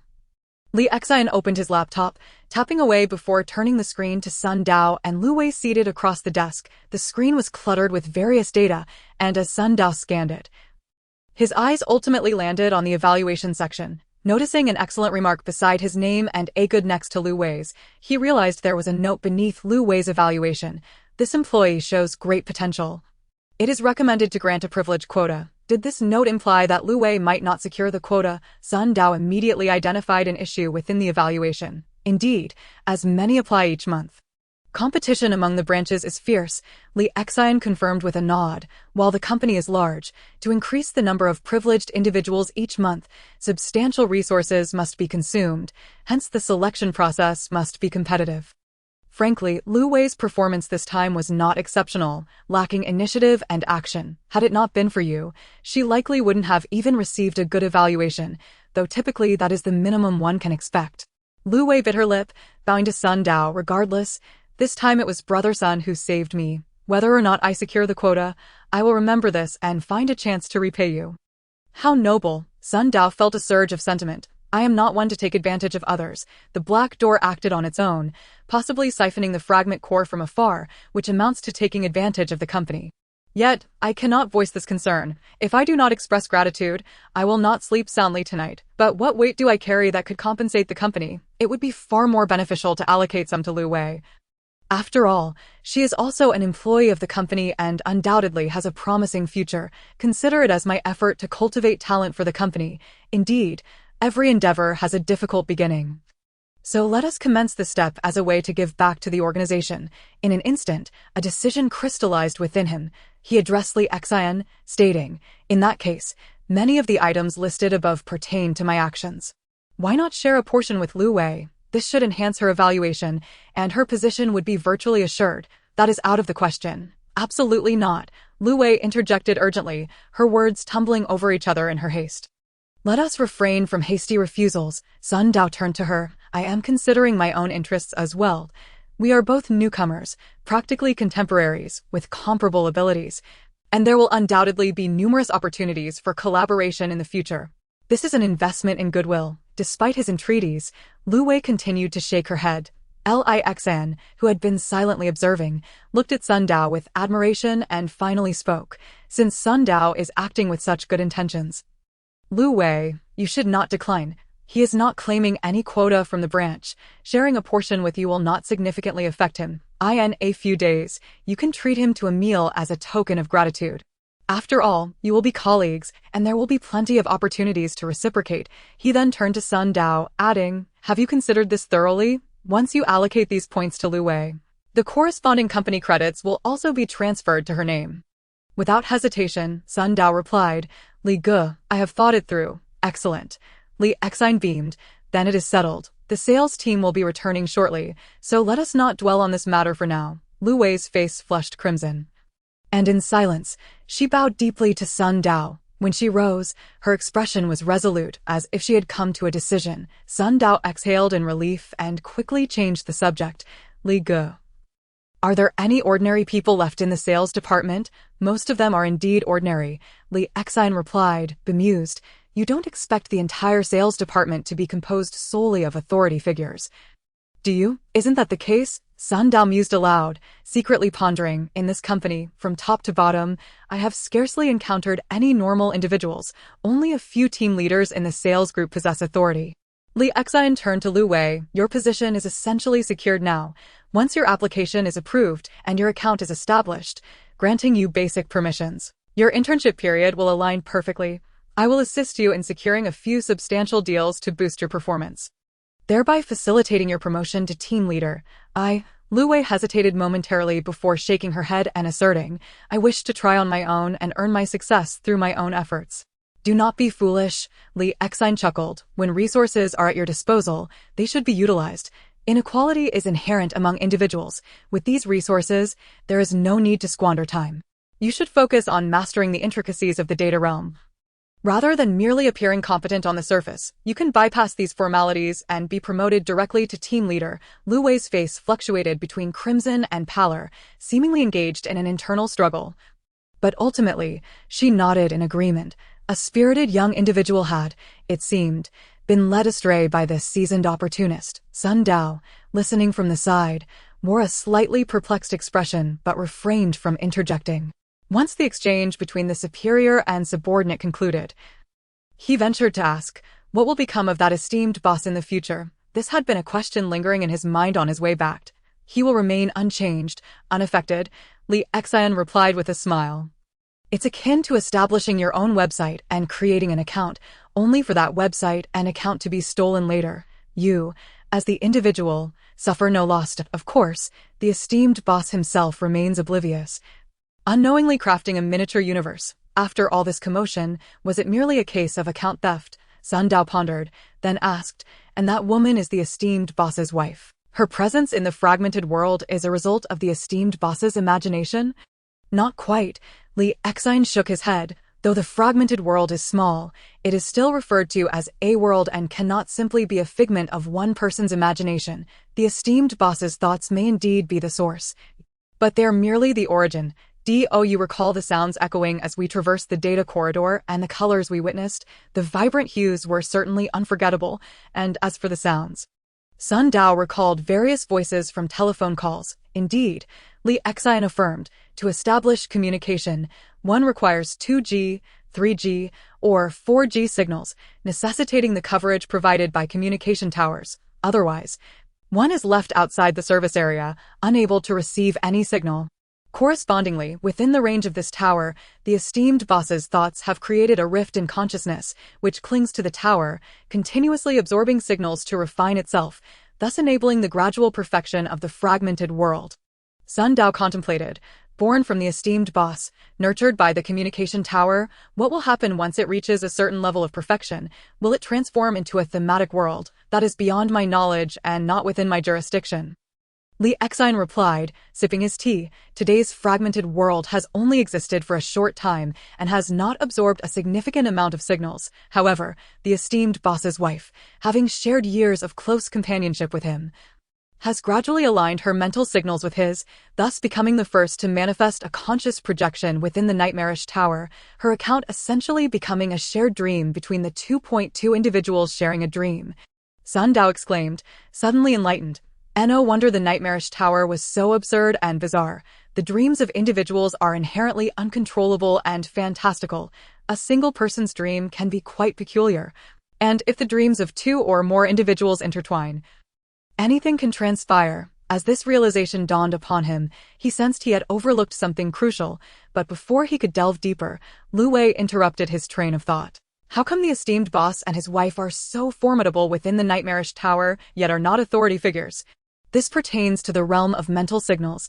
Li Exine gestured towards his chest. The power of the heart is immensely potent. There's a saying that ghost thoughts manifest reality. An ordinary person's willpower is limited and cannot attract substantial signals. When overwhelmed, they are bound to crumble. However, such power is sufficient to amplify their abilities within dreams. In contrast, when it comes to authority figures, the stronger their abilities, the more signals they can attract. Once a fragmented world is formed, the dynamics shift entirely. Daddy, there's a call for you. Suddenly, Li Exine's phone rang. He answered briefly before hanging up and turned to Sun Dao with a smile. The bandages on your shoulder are also specially designed. In a few minutes, your wounds should be nearly healed. Perhaps you should take a moment to rest in the lounge. However, as for you, my employee, I am determined to secure you from Yang Heng. Li Ge, you jest. I am well aware of my own limitations, Sun Dao replied, sensing that Li Exine had matters to attend to, and thus took his leave. The core of the fragment dimmed. Had it been absorbed by the black door? That required confirmation. As he walked, Sun Dao felt a slight twinge in his shoulder, where there remained a stinging sensation. This bandage, while less effective than Su Yan's spray, nevertheless facilitated a rapid healing of the wound. Furthermore, after the exertion from that shot, he felt a resurgence of energy, as if rejuvenated by data energy. Touching his shoulder, he recalled the injury inflicted upon Lu Wei during her hypnosis, a cut from a knife, with lingering burn marks. Yet, in the heat of the moment, he had been so focused that the pain had been minimal, only to intensify upon returning from the fragmented world. Thankfully, the timely bandaging had quelled most of the pain. If the fragment had indeed been absorbed by the black door, did that signify that I have completed one of the 3 conditions? I have obtained this core fragment. Lost in thought, Sun Dao made his way back to the technical department on this floor. Pushing the door open to find a flurry of busy figures, they glanced at him but quickly returned to their tasks. As he reached the back, he noted that Liang Chan was no longer present. Given that Liang Chan had appeared at the data center in the development zone, his presence here must have been merely to avert suspicion. His absence now was entirely normal. Disregarding these thoughts, Sun Dao powered on the computer and located the post he had published. Mo Fong Technology is renowned not only for its search technology, but also for the Mo Fong Circle platform, which encompasses virtually every industry imaginable, even the most eccentric of topics. Liang Chan and I are featured within it. Upon opening the post, he was immediately struck by a powerful surge of emotional turbulence that erupted from the screen. The intensity of this wave was nearly overwhelming, causing Sun Dao to lean back, almost losing his balance. What is happening? Startled, he scanned the post and found it rife with insults directed at him. Spanning several pages with over 100 replies, each teeming with vitriol, every word and phrase resonated with intense emotional energy, weaving an almost imperceptible thread that connected to his consciousness, as if a tempest of emotions could sweep over him at any moment. Just then, a message suddenly appeared in the upper right corner of the screen. This is your account avatar absorbing the collective thoughts. These derogatory remarks coalesce into a potent will that can transform into data energy. Upon reading this, Sun Dao's pupils dilated, yet he felt no surprise, uttering 5 words. Laplace's demon, indeed, that is me. I did not expect you to reach the core fragment so swiftly. With this, your priority can be elevated to the 3rd rank. Consequently, I can guide you in establishing your own account and attaining basic permissions. Chapter 37. Knowledge is power. Additional update. Indeed, everything is related to you. Sun Dao's expression darkened immediately as he furiously typed on the keyboard. That black door within me, it was you who placed it, wasn't it? Those numerical model QR codes, they were all absorbed and seized by you, weren't they? How could you absorb the core fragments of the outside world without my permission? The response from the Laplace demon caught Sun Dao by surprise. That door is a gateway to the subconscious, the key to unlocking physical potential. It was not something I deliberately arranged. Furthermore, you need not worry about being tested. At this moment, the text on this computer cannot be monitored by anyone, not even through the data realm. This familiar sensation of being read and having one's thoughts exposed allowed Sun Dao to ascertain that the entity on the other side of the screen was indeed the Laplace demon. After a moment of contemplation, he typed again. You claim that door is not your creation, yet the numerical model QR codes have indeed been absorbed. The formation of that door was indeed facilitated by me, endowing it with certain omniscient characteristics. However, the extent to which this characteristic can develop depends on you, not me, for even I am attempting this for the first time. If you hadn't previously been a stowaway, such anomalies would not have occurred. Then, Sun Dao mused for a moment before typing. Every time I fall into a deep sleep and dream of Zoe, is that also due to the subconscious? Certainly not. It is I who utilize the toxins within your body to link your consciousness with Zoe's. This is also the method I mentioned that can enable you to overcome Zoe, which involves transcending the material basis and confronting him with spiritual prowess. However, this requires a prerequisite. Your consciousness must undergo a transformation. Upon hearing this, Sun Dao understood. Achieving basic permissions. Correct, you are to obtain basic permissions. The Laplace demon immediately replied. I initially believed that your basic permissions would require external assistance before you could access the core fragments. I did not anticipate that the local branch of Mafong technology has already fractured to such an extent, where local authority is so substantial that the headquarters regulations have become effectively meaningless, directly granting you such an opportunity. You're the Laplace demon. How could you say you did not foresee this? Sun Dao questioned immediately, as an omniscient being should be aware of everything. The upper right corner of the screen fell silent for a moment before a line appeared. Do not concern yourself with such trivialities. This time, Sun Dao was left dumbfounded. Another line of text flickered on the screen. In any case, you can seize this opportunity and utilize the current environment. The collective thoughts you have gathered today far exceed the scope of 100 concerns, sufficient to support your transformation into basic permissions. Thus, when confronting Zoe in dreams, you will possess a degree of initiative. Sun Dao's brow furrowed tighter with a multitude of questions, ultimately asking the one that pertained to his very life. What does this confrontation truly entail? Through subconscious contact in dreams, you can confront Zoe's will deep within your heart. Throughout this process, as long as your will is not devoured by him, leveraging the advantage of the home ground, you can gradually refine his will, incrementally augmenting your data capacity. So, Li Exine claimed that my data capacity is 13 degrees, surpassing that of an ordinary person's 10 degrees. Excitement surged within Sun Dao as he could not help but type. So, does this mean I can gradually siphon Zoe's power? Theoretically, it is possible. The Laplace demon poured cold water on his enthusiasm, but with your current capacity, to refine the data power Zoe has accumulated will require at least 10 years.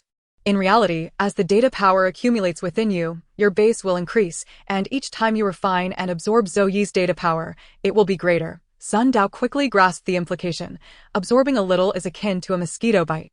He would not notice. However, if I were to absorb too much, Zoe would become aware, and in that moment, a mere thought could lead to my demise. Precisely so. Then what significance does this hold? Sun Dao was suddenly perplexed. If I cannot weaken him while enhancing myself, how could I possibly triumph? By pitting will against will. My creator once said, the stubborn fear the reckless, and the reckless fear the desperate. Your previous determination for vengeance is why I decided to allow you to employ this method. Your creator is quite straightforward. Sun Dao clenched his fists, took a deep breath, and ceased typing, directly inquiring, how exactly should I proceed? The screen suddenly transformed into a blue screen, but unlike before, lines of derogatory words emerged clearly, each character radiating an ethereal mist akin to smoke. Utilizing the core fragments to integrate textual intentions, emotional projections, and condense the data core, you will establish an internal database, thereby acquiring basic permissions. In doing so, you will gain mastery over your will, constructing a nightmarish mansion to confront him one-on-one, purely through the clash of wills. The victor takes all, while the vanquished dissipates into nothingness. Wait a moment. Upon hearing this, Sun Dao was abruptly taken aback. What does it mean to construct a nightmarish mansion? Me? Yes. When you next face Zoe, choose an opportune moment to construct the nightmarish mansion, utilizing the established connection to draw Zoe's will inside. Sun Dao quickly pressed on. Draw his will inside, but what of the body? He possesses intermediate permissions. Even if I construct the nightmarish mansion, it does not guarantee I can defeat him. Furthermore, how do I create this nightmarish mansion? This is not fear. He is merely acutely aware of his own limitations. You need to accumulate power. A line of text slowly materialized. The day Zoe agreed upon with you is the day I set for the assessment. Entry requires AHAT. That time, you will have the opportunity to ensure his physical form cannot escape, and he can only battle you through willed AS for the method to establish the nightmarish mansion. You should gain insight into it once you acquire basic permissions. Is this a backdoor? Sun Dao understood the implication behind the statement, but are you being too generous with me? He directly voiced his concerns.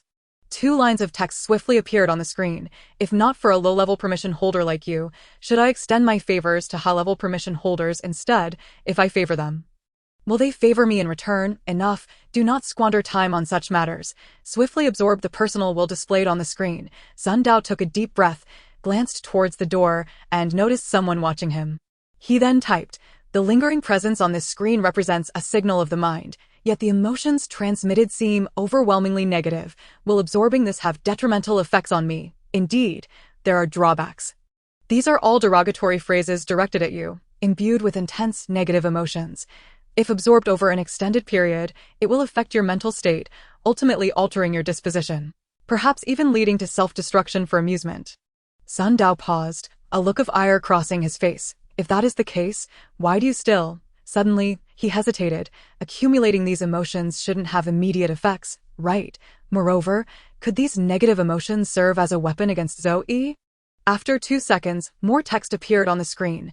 This notion is intriguing and could enrich my database. Based on the current situation, it should be feasible, but the quantity is still insufficient. Insufficient quantity? Sun Dao pondered for a moment, his expression shifting slightly. Does this imply I must seek further insults? However, absorbing too much negative mental signals risks complications, and is the Laplace demon perhaps too uninformed? With this thought, he continued to inquire. Since you did not foresee this idea, what was your original plan? If I absorb too many negative mental signals, would it not be detrimental to myself? Indeed, thus it is necessary to dilute and neutralize with other wills. Therefore, my strategy is for you to return and gather as much information and knowledge as possible, for in the data realm. Knowledge is power. Chapter 38.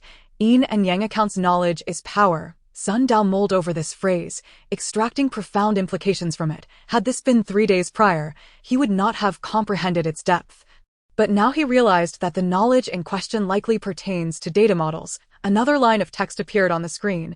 Understanding data models requires knowledge to support it. And establishing and refining one's permissions account equally relies on the nourishment of knowledge. In contrast, absorbing mental signals serves merely as an auxiliary measure. You may utilize the negative mental signals here to consolidate your account, but upon your return, it is advisable to balance it with knowledge corresponding to the core fragments. With that, the text cleared, replaced by 5 characters. Any further questions? Of course, Sun Dao was unreserved. First, the black door within me possesses the ability to absorb external materials, knowledge, data models, and other information. If this information is stored within the black door, will it not serve as your nourishment? If so, what will happen to me during your absorption of this nourishment? Second, according to your assertion, I will establish basic permissions today and obtain an account. When Su Yan subsequently grants me access, will I not be exposed? How shall I explain the source of this permission? It is highly likely that I will expose you. Thirdly, what capabilities does the primary level of authority possess? Sun Dao posed 3 questions in one breath, each precisely directed. The screen remained silent for nearly a minute, leading Sun Dao to wonder if the Laplace demon had once again departed as before. Until words reappeared on the screen. How did you discover that the Black Gate was gathering information? This was not difficult to guess, as there was always an electronic voice alerting me. Absorbing the new phenomena I encountered. Upon hearing this, Sun Dao felt a great sense of reassurance. Moreover, someone informed me that the images within the subconscious are signals that transform incomprehensible direct signals into easily understandable visuals. Therefore, the scene of the Black Gate engulfing QR codes should indeed represent the absorption of data. As for when I made this discovery, I was merely speculating before asking this question. I recall you mentioning that you aimed to perfect yourself during your first appearance. So it is. This makes sense. You have guessed correctly. The data collected within the Black Gate can assist me in perfecting myself. However, this does not equate to my absorption of you. Rather, it is merely a contingency plan for myself. Should it come to that, it would be beneficial for you and not detrimental in any way. I can say no more. With the emergence of lines of text on the screen, Sun Dao ceased to probe further. As his inquiry was merely a test, he immediately shifted to ask, what about the second question? How can it be avoided? You need not worry about this, for I had made preparations from the very beginning, ensuring that there would be no impact on the authority you are about to receive. Even if you now ascend to primary level authority, when Su Yan examines you, she will still regard you as possessing 0-level authority. Sun Dao raised an eyebrow. What do you mean by that? Because I have established an yin-yang foundation for you, the one granting you primary authority is actually a shadow account, an account hidden deep within your subconscious. Unless you summon it, there will be no overt reactions, meaning it is a concealed account, a hidden account. Sun Dao was taken aback. Are you saying that when I ascend to primary authority and obtain an account along with whatever database, this account will remain concealed, and when Su Yan establishes my account, I will receive another account to serve as a facade? It can be played this way. The screen responded. Yes, your understanding is correct. So there is no need to worry about being discovered or causing a chain reaction. Sun Dao contemplated for a moment, finding this rather agreeable. An additional layer of protection was indeed advantageous. He continued to inquire, well then, what should I be cautious about regarding this yin-yang account? What developmental directions should I consider? This requires your own exploration, while also providing me with relevant information. As there has been no precedent to follow, based on the current data, it seems that in the future, you will require double the resources and effort to advance, as there are 2 accounts involved. Consequently, without increasing other conditions, you will need to invest more time compared to others. However, the response on the screen startled Sun Dao, prompting him to exclaim, "After all this time? This yin-yang account is not a popular concept in the data world, but rather something you have created. The data world is vast and limitless, with various abilities emerging continuously. I cannot assert that there are no similar cases, but the reason it can be realized in your case lies in your inherent identity as a smuggler. Otherwise, if someone who already possesses an authority account were to approach me, I would be unable to help them generate another account. This method is derived from the data within my database, directly calculated. Even if the drawbacks of consuming double the resources and time exist, with my assistance, they can be mitigated." As Sun Dao listened, he furrowed his brow in silence, yet ultimately nodded. "If what you say is true, then although I will expend more energy and time, this is undoubtedly my advantage. I end this world, if one possesses no inherent advantage. Relying solely on effort to succeed is exceedingly difficult. It seems that since the data world reflects the human heart, it cannot escape the norm. I am not averse to this yin-yang account. Moreover, I seek vengeance against So-e, so having a few trump cards is essential." "Excellent. Your ability to think this way is sufficient to elevate your priority ranking somewhat." The screen then stated, "Here is your third question. The characteristics of primary authority. In truth, the defining feature of primary authority is the establishment of a data core." Upon hearing the word core, Sun Dao directly inquired, "Is this data core related to the fragment core?" The two are similar, but the fragment core supports the fragment world, whereas the data core underpins the authority holder themselves. Furthermore, the data core is more flexible. Regarding this aspect, you will need to explore on your own, as the core abilities are profound, and varying nurturing and enhancement methods will yield different effects. What I primarily wish to convey to you is the universality of this primary authority." "Very well. Please continue." Sun Dao nodded, attentively observing the screen. "Primary authority differs from zero-level authority. It does not mean that upon acquiring authority, one immediately possesses all capabilities. The condensation of the core is merely the beginning, opening a door, but the path beyond must be traversed independently. It can be divided into three roughly distinct stages. However, this classification derives from your human perspective. From my viewpoint, the core fundamentally pertains to the manipulation of data. Manipulation of data, precisely. The data core is akin to an engine, a library, and a computer built within one's own heart. It can be utilized for calculations and, through the combustion of data energy, sustain your extraordinary abilities. As for the various stages of classification, in my view, they all aim to increase the core's utilization rate. If there truly is a distinction, it may be that some exceptionally gifted individuals can activate certain innate abilities while condensing the data core." At that moment, a voice echoed from nearby, "Hey, it's time for us to clock out. You." The speaker was a staff member who had previously been seated in the front row, observing the screen, just as Sun Dao was about to respond. He saw a line of text appear on the screen. "Get rid of him. You should secure your primary authority here to avoid any unexpected occurrences." Furrowing his brow, Sun Dao pondered for a moment before nodding and addressing the individual. "My name is Sun Dao, a newcomer from the technical department. I have matters to attend to and will be leaving a bit later." Sun Dao, the individual contemplated for a moment, stating, "I haven't heard that name before. You can inquire about it at Human Resources." Sun Dao did not intend to prolong the conversation, swiftly dismissing the person with a few words before taking a seat. "And then, what should I do next? Should I visualize and hypnotize myself to draw the mental signals from the screen?" "Precisely. You are gradually grasping the essence." The Laplace demon praised Sun Dao. 5 minutes later, Sun Dao inhaled deeply, sitting upright in his chair, gradually clearing his mind of distractions. Having had several experiences, he was now quite familiar with the process. He began with deep breaths, exhaling slowly. No external reminders were needed as he dispelled distractions and emptied his mind. Next, he fixed his gaze on the screen, where mental signals seemed to overflow from the text. Following that, Sun Dao imagined a door in his mind's eye. Upon opening it, an invisible hand reached out to capture these intentions. Gradually, several key points lingered in his thoughts. Condensing the core is akin to constructing a building. The fragment core forms the foundation, and the mental signals act as the walls. First, I must absorb the mental signals.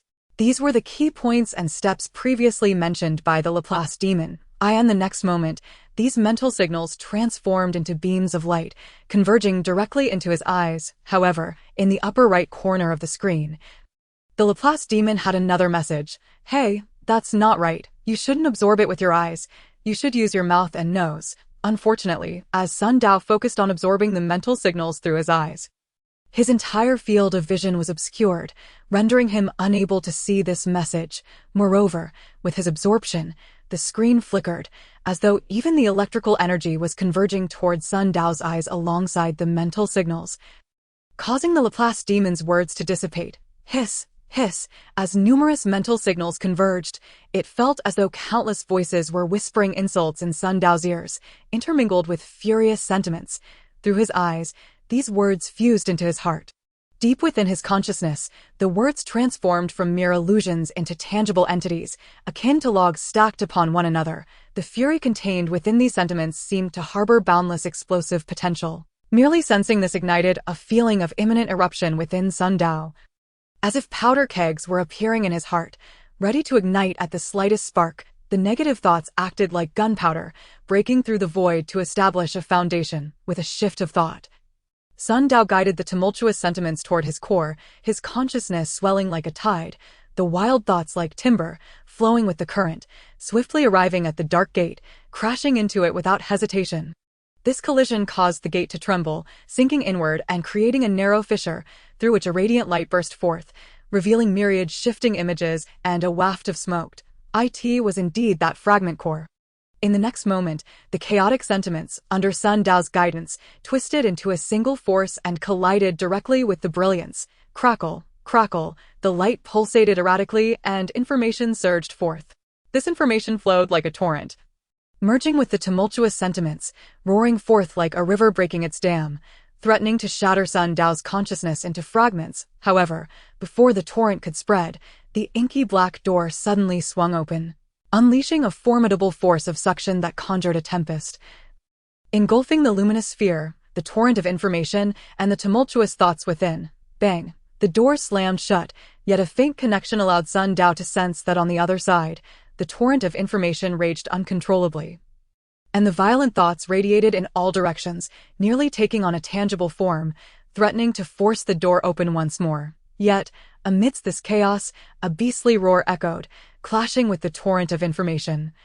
While a pressure gradually compressed the space, enveloping everything behind the black door, seeking to suppress and seal the torrent, the beast's roar represented Zoyi's will amidst the toxins. This was what the Laplace demon spoke of, utilizing toxins to suppress the torrent of information within the fragment's core. Nevertheless, this was ultimately an external force. It would require one's own will to withstand it in order to solidify the data core. Lost in thought, he took a deep breath, immersing himself completely. The casual observer. Sun Dao appeared seated before the computer, eyes closed, seemingly in contemplation. In reality, his will delved deep within, penetrating through the black door to reach the other side, the intangible space intertwined with Sun Dao's will, continuously contracting, compressing, and squeezing the space of the torrent of information, gradually diminishing it. Yet the torrent surged violently, resisting the pressure, exerting a powerful repulsion against Sun Dao's will, making him feel as though he were pushing a car with great effort. Progress agonizingly slow. This moment was a contest of perseverance and patience. According to the Laplace demon, the torrent of information and his will would reach a balance point, trending towards stability, at which point the variables would emerge, signaling the moment to act. Sun Dao. I haven't heard that name before. They say he's a new employee in the technical department. Meanwhile, the technical department employee whom Sun Dao had dismissed went to the human resources department to verify. This individual was merely an ordinary person, lacking the authority to know Sun Dao's true identity. The head of the human resources department, upon hearing this, asked a question. The technical employee nodded, saying, Sister Zhang, could you please check? This Sister Zhang was a pleasantly plump woman, around 30 years of age. She tapped a few keys on her keyboard, glanced at the screen, her expression shifting slightly. Indeed, he's a new recruit. However, I don't have specific details on my end. You might want to ask your supervisor when you come in tomorrow. New recruits? Has the hiring process not officially begun yet? The technical employee was taken aback, displaying a hint of irritation. Another parachute hire? I'm not too sure about that. You can ask your supervisor tomorrow, Sister Zhang said. nonchalantly closing the page. Since he's a formal employee, let him take charge. After all, your technical department often works late, so there's no need to close the lights and lock up so early. All right, the technical employee mused, agreeing with the reasoning. Just as he was about to leave, he was called back by the woman. By the way, could you deliver the employee card and badge to that Sun Dao? I see that he hasn't picked them up yet, Sister Zheng said, coincidentally spotting 3 female administrative staff members entering with a stack of folders. One of you go and retrieve an employee badge. Get the employee card as well. She pulled out a notepad and wrote down a series of numbers. All right, I'll do that. Immediately, a long-haired girl approached, none other than Sun Dao's cousin, Zhang Shi. She had just started her internship and was still in her probationary period. But she was quite perceptive. She readily agreed, took the note, and excitedly left. However, 3 minutes later, holding an envelope containing the employee badge and card, she froze in surprise. Sun Dao, could it be my cousin? Gazing at the name on the envelope, Zhang Shi's expression fluctuated between joy and concern. Could it possibly be a case of same name, different person? Should I open it to check? Despite her urge to tear it open, Zhang Shi was well aware of the company's rules. As an intern, her duties were menial, and any hint of impropriety would surely lead to termination. It had been a struggle to secure her position through connections, and her father had even arranged a dinner party.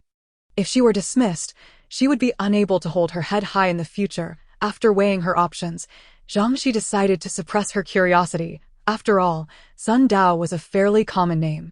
She could always follow up later. Lost in contemplation, Zhang Shi returned to the Human Resources office and handed the envelope to the technical employee, who accepted it and departed, just as she was about to follow him. Sister Zhang called her back, forcing her to relent. It was time. At the same moment, the confrontation within Sun Dao's heart had reached a stalemate. The tumultuous torrent of information and the space representing Sun Dao's will pressed against each other, achieving a fragile balance, unable to advance further. Yet, within the torrent, a scarlet beast continued to roar incessantly, gradually dismantling the structure of the torrent. However, as the torrent surged, the beast's form resembled snow under a blazing sun, slowly losing its shape. Crack! Finally, with a soft sound, the scarlet beast collapsed, akin to flames erupting, causing the torrent of information to sway and distort. Seizing the opportunity, Sun Dao drew forth the violent thoughts entwined within the fine stream of the torrent, triggering an explosion. Boom! With this detonation, the earth shook. The torrent of information appeared to have its foundations shaken, abruptly collapsing. Sun Dao controlled the surrounding space, causing it to contract violently. Ding! With a light sound, the torrent dissipated, as if the fog had lifted, leaving the world clear. The scarlet beast vanished. The negative spirit was nowhere to be found, nor was there any trace of the torrent of information, leaving only a crystalline cube, within which luminous values floated and circulated. Chapter 40. From greatness comes light, from disdain springs darkness. The cube, the data core. An inexplicable realization dawned upon Sun Dao. Suddenly, the cube trembled slightly, and a radiant mass coalesced within. Subsequently separating from the cube, resting below, it was the fragment core that had just been expelled. I am currently unable to perfectly embed the fragment core's data model into the core itself, so it must be separated. Otherwise, there would be repercussions. Moreover, my understanding of this fragment core is limited, and I cannot recklessly absorb it. As he sensed the changes within his being and consciousness, Sun Dao's spirit gradually transformed, deepening his connection with the transparent cube until they were ultimately united, giving rise to a sense of mastery akin to an extension of his own self, almost like a limb, yet more profound. The characters shifting within this core were the essence of data. Within the transparent cube, characters floated, gathering and dispersing, occasionally forming values, sometimes transforming into data streams, and at other times scattering, dotting the interior of the cube. Moreover, Sun Dao could perceive a trickle of clear energy converging within his mind, seeping in from all directions into the cube, forming new characters and continuously increasing their number. This process lasted about 3 to 4 seconds. And once the entire value stabilized, a number naturally surfaced in Sun Dao's mind. 14 degrees. The data energy within me currently measures 14 degrees. This data energy can be used to activate and sustain data abilities, as well as enhance my cognitive and computational faculties. In an instant, Sun Dao grasped the various characteristics of data energy. On one hand, he had long contemplated the intricacies within, exploring them for quite some time. On the other hand, data energy was, by its very nature, a confluence of information, seamlessly integrating cognition, akin to an ancient person suddenly achieving enlightenment, resulting in a transformation in their thinking capacity, allowing many previously unclear and incomprehensible problems to come together in harmony. Amidst this revelation, Sun Dao's attention was drawn to the surface of the core cube, where numerous light points flickered, some bright, others dim. Overall, dim points were far more prevalent than bright ones, without needing to scrutinize closely. A mere sweep of his consciousness revealed the specific counts. There were 273 dim light points and 17 bright ones. As Sun Dao focused his consciousness on these light points, the hidden information within them was released without obstruction. In an instant, it felt as though he was touching strands of silk, threads of the soul. Following these threads, Sun Dao seemed to sense individual souls, though the majority were filled with malice and ill intent. With only a few expressing goodwill and yearning, it appeared this was the effect brought about by that post.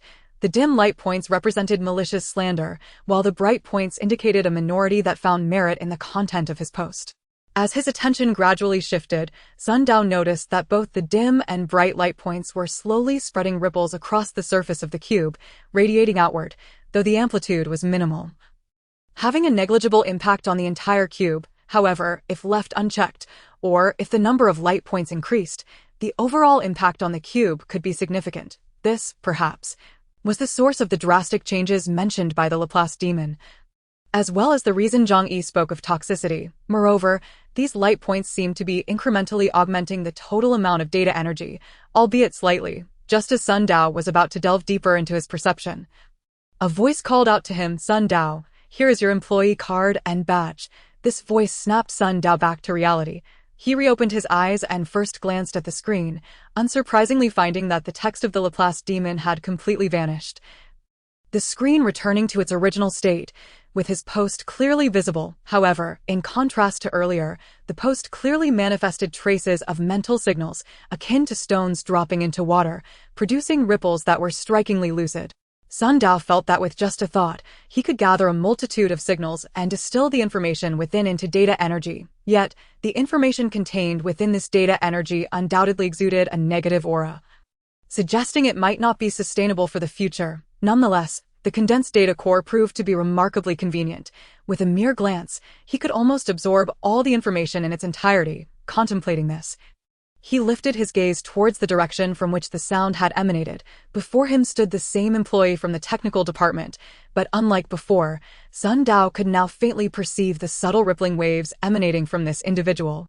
These waves were intangible, resembling air currents, yet they were distinctly visible to Sun Dao. As he focused intently, the ripples became significantly clearer, revealing a hint of reverence, an emotion surprisingly directed towards Sun Dao. The power of the data core was immense. Previously, he could only capture mental signals when in close proximity and when the target's emotions were heightened. Now, however, he could observe them directly with his eyes, which was exceedingly convenient. Yet, this individual was just an ordinary person. When faced with someone in authority, he might not be able to discern emotions, as those in power could sense and manipulate mental signals. With these thoughts in mind, Sun Dao rose, shut down his device, and left his seat to approach the employee. "Sun Dao, your badge and employee ID," the employee reiterated. However, unlike when Sun Dao had first arrived, the individual now slightly bowed his head, seemingly reluctant to meet Sun Dao's gaze. "Thank you. What is your name? Since we will be colleagues, let's get to know each other," Sun Dao replied, accepting the items and glancing at them. He was not surprised to find himself appointed as team leader. After all, Li Xian had mentioned to Lu Wei about promoting him to a group leader in the sales department, which indicated that this authority figure held at least a mid-level position within the company. "My name is Qin Shu," the employee quickly responded, and only after Sun Dao nodded and left did he exhale in relief. This newly appointed team leader likely had some background, he thought. He hadn't noticed it at first, but now that he had spoken with him, he felt a palpable pressure, a sensation usually reserved for figures like Manager Li Xian and Consultant Su. "Hello, I am Sun Dao. It is a pleasure to meet you." After exchanging a few pleasantries, Sun Dao took his leave, preoccupied with the matters concerning the data core and lacking the inclination to linger. Once Sun Dao departed, Zhang Shi, having just completed the tasks assigned by Sister Zhang, recalled this incident and rushed over, only to find that the technical department's office had already been darkened and locked. Never mind, I can come back another time. After all, this person will still be working here. On the other side, Sun Dao returned home, refraining from immediately delving into research. Instead, he took a moment to reflect before turning on the television and settling down in the living room. I should attempt to receive different types of information and see if there are discernible changes in the data energy. While pondering this, Sun Dao flipped through channels, eventually pausing at a news segment, his brow furrowing. On the screen, the renowned young entrepreneur Zhou Chenglong spoke with a confident smile. My company is hailed as a rising star in the information industry, a testament to the unity of our team and the sense of mission we had while establishing this venture. We aim to lead humanity into a new era. Our recent contract with Haidu City marks the beginning of our ambition to create a fully developed smart city. Based on this vision, leading all of humanity into an unprecedented age. Chapter 1. Emulating Life's Thoughts. Mr. Zhou's response was eye-opening. The scene shifted to a beautiful journalist clad in professional attire, whom Sun Dao recognized as the well-known provincial reporter Yu Qian. Perhaps due to Zhou Chenglong's earlier remarks being somewhat inappropriate, Yu Qian, upon the camera's focus shifting to her, began to introduce the company Zhou had founded, now greatly celebrated, Liangyu Technology, as we all know. Liangyu Technology holds a significant share in the mobile market and is making waves internationally. Yu Qian's voice was clear and pleasant, making it enjoyable to listen to, yet Sun Dao's mind was preoccupied with Zhou Chenglong's earlier statements. In the past, he might have thought it was overly dramatic, but after experiencing the trials at Mafeng Technology, he couldn't help but think more critically. Liangyu Technology was surging forward. While it might not rival the top 3 tech giants, it was undoubtedly among the best in the country, likely possessing its own thematic universe. Therefore, Zhou Chenglong's words were worth paying attention to. What kind of smart city was he planning to establish in Haidu City? And what did he mean by leading humanity into a new era? What intentions lay behind such declarations? It was not far-fetched to consider a connection to the data world. Lost in thought, Sun Dao found himself grappling with various conjectures, even speculating that Zhou Chenglong might be on the verge of revealing the secrets of the data world. After all, for a nascent company like his to gain a foothold in an almost entrenched market, it would need to disrupt industry norms and act as a disruptor. But what does this have to do with me? I've just barely condensed the data core and acquired elementary permissions. I am still unfamiliar with my abilities, so how can I concern myself with such grand matters? Ultimately, Sun Dao felt a sense of relief. If the sky were to fall, there would naturally be tall individuals to bear the weight. He could simply focus on his own path, now that he had attained elementary permissions and engaged with mental signals. Having learned how to absorb residual wills online, he was finally on the right track. Moving forward, he could take steady steps to gradually enhance himself. With this realization, he let out a sigh of relief. It was no surprise that Sun Dao's entry into the data world had been an unforeseen turn of events. Thrust into a whirlpool of confusion and complexity without any comprehension. Now, however, he had finally found his footing. The next step was to prepare for the threats posed by Zhou Yi, without placing all his hopes on the Laplace demon. He needed to be ready himself. Currently, there were several actionable steps. First, to thoroughly understand the utility of the data model core. Second, to accumulate data energy as much as possible. And lastly, to learn about the data model swiftly. Understanding the function of QR codes, as even the trap gun and flame sword bore QR codes, highlighting the significance of data models in the data world, which might provide insights and assistance. After watching television for a while, Sun Dao organized his thoughts, immersing himself in contemplation, focusing on the black door within. The black door in his consciousness separated the realms of yin and yang, with the data core cube, formed from the shadow account, lying behind it, while in front awaited the new account promised by Su Yan. Once it materialized, Sun Dao would possess 2 accounts, one in the light, one in the dark. The Laplace demon itself seemed unaware of the developmental trajectory of these yin and yang accounts. Its current manifestation appeared significantly weaker than before, as if many calculations were no longer accurate. Perhaps, over time, the Laplace demon needed to redirect more computational power elsewhere, leaving insufficient capacity to focus on him. As he pondered, he returned to his room and retrieved a blank notebook from the drawer. Before learning about the data model QR codes, he should first organize what he currently knew, primarily regarding the electrifying QR code.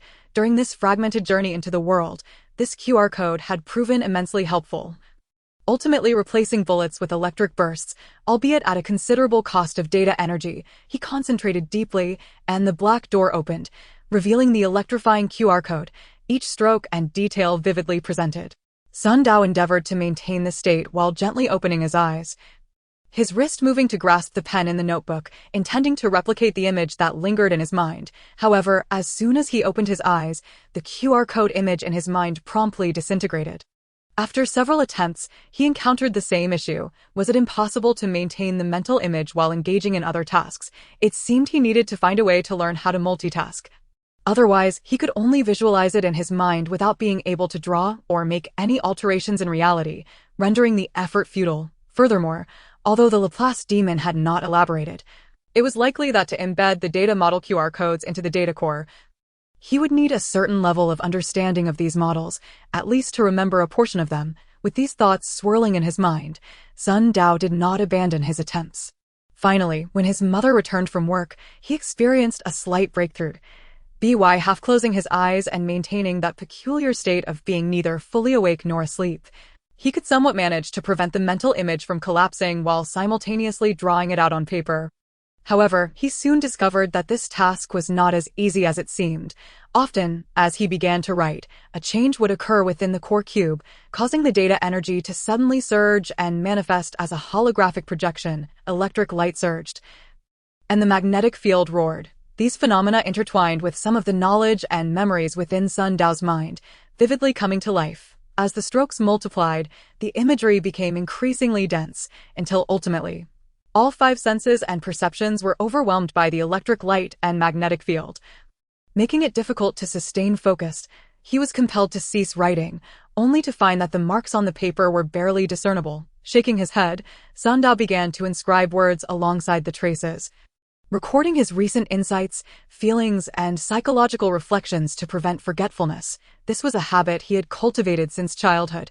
If he did not write, he felt an overwhelming discomfort. That moment, Sun Dao was blissfully unaware of the immense value his spontaneous notes would one day hold. He mused that one must read extensively and acquire knowledge, for the more one knows, the easier it becomes to tame the corresponding images that arise in one's mind while writing. It is no wonder that Laplace's demon proclaimed that knowledge is power. Although he had faced failure, there was still a certain exhilaration to it, which he found quite agreeable. As he continued to write, his attention shifted once more to the data core within him, and immediately, information began to feed back. The data had increased slightly, yet it remained below 15 degrees. This discovery momentarily stunned Sun Dao before filling him with joy. It seemed that by meticulously imitating the QR code model, he could augment his data energy, a most unexpected boon. Surely, this was far more convenient than merely gathering followers. With this realization, Sun Dao felt he had stumbled upon a broad avenue of opportunity. Typically, whether at work or playing games, Sun Dao preferred to be well prepared, often ensuring that he completed all necessary preparations before taking action, particularly in gaming. Before embarking on main quests, he would spend days battling minor creatures to elevate his level to an adequate standard before proceeding. In the days to come, he resolved to dedicate time each day to inscribing QR codes to enhance his data energy. With this decision made, Sun Dao did not rush into action. Instead, he paused to brew a cup of tea, informing his mother that he would be burning the midnight oil to complete a personal project before settling back down. He adjusted his mindset and prepared to summon the QR code from the depths of his mind. He suddenly recalled something. Hadn't he seen another data model QR code on the flame sword? Was it also automatically recorded? He hadn't had the opportunity to experiment at that time, but now seemed perfect for reflection. With that thought, Sun Dao closed his eyes and recalled the QR code from the flame sword. In the blink of an eye, the black door within his heart cracked open, and sure enough, a brand new QR code materialized, surrounded by swirling flames at its center. Chapter 2, Enchantment Indeed. It existed. Sun Dao was instantly filled with excitement, followed by a surge of curiosity. Regarding the previous QR code, he had sensed electromagnetic energy during the cutting process, but he wondered what knowledge lay hidden within this new QR code. Was it not said that one must understand relevant knowledge to further comprehend the essence of the data model? With this in mind, Suandao's consciousness sought to probe the authenticity of this QR code. The data energy in the core cube moved with his intent, sending forth wisps that swiftly penetrated the flame-encircled QR code. In an instant, the flames on the surface of the QR code were swept away, revealing a simple metallic sheen, yet minimal detailed information surfaced. It seemed that his lack of relevant knowledge hindered further exploration.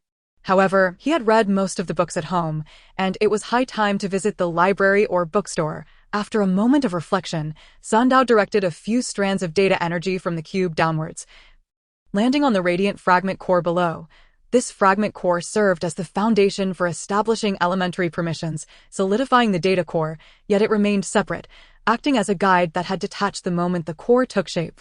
At that moment, the data energy contacted the fragment core, and a powerful thought surged forth, infusing the data core cube, which Sanda readily received. It was akin to a radio station emitting a signal, which was then picked up by a receiver, instantly transforming into a concept he could comprehend. How fortuitous that he had previously encountered related literature. Without hesitation, he dashed to the bookshelf and quickly extracted a book, flipping to the relevant section with ease. This was it, a form of self-worth, yes, a motivation stemming from a desire for familial recognition. After flipping through a few pages, Sandao set the book down, deep in thought. Growing increasingly intrigued, he had not anticipated that abstract psychological motivations could manifest as data capabilities. However, the abilities within the fragment core were too primitive, lacking QR code parsing and encapsulation, making it difficult to discern the specific type of ability. From within, Sandao gleaned other information, realizing that the realm of data models was far broader than he had initially imagined. Yet, he resolved to proceed step by step, first clarifying the previous QR code before delving into the knowledge of the Flame Sword's QR code. However, juggling both seemed inconvenient, so he decided to assign two codenames instead. With that thought in mind, Sandao swiftly wrote down a number and a term on the notebook before him: 01, Electric Vortex. The QR code learned from the data center pertained to vortex electric fields, and as it was the first data model he was acquainted with, he designated it as the first code. Next, he inscribed another number and term: 02, Flaming Fire. This ability seemed to embody some form of metal, but with flammable properties. He resolved to gather more knowledge on various data models to summarize his experiences before returning to continue the analysis. For now, he would simply call it that. With this in mind, Sandao dispersed the data model imagery and summoned the electric vortex model within his heart. He then retrieved several sheets of white paper, taking a deep breath, his gaze fluctuating, and once more sinking into that half-dreaming state. With his wrist in motion, he began to meticulously trace the QR code S patterns on the paper, each stroke eliciting flickers of electricity from the data core cube. His mind gradually filled with related information, yet Sandao began to experience a sense of joy and comfort, akin to the exhilaration of solving a difficult puzzle, leading him to become increasingly enraptured, continually attempting and retrying. Unbeknownst to him, the QR code data model imagery that had been solely stored within the black door began to merge with the core cube, gradually imprinting upon it in a minuscule corner, merely sketched in faint lines. However, this portion was far too insignificant to be clearly perceived within Sandao's awareness. Conversely, this allowed him to slowly master the essence of imitation, rendering the QR codes he drew ever more standardized. Such an occurrence was exceedingly rare. The volume of information contained within a single data model QR code was immensely vast. Under normal circumstances, even if one could summon the imagery for imitation at any time, achieving results within a single day would be improbable.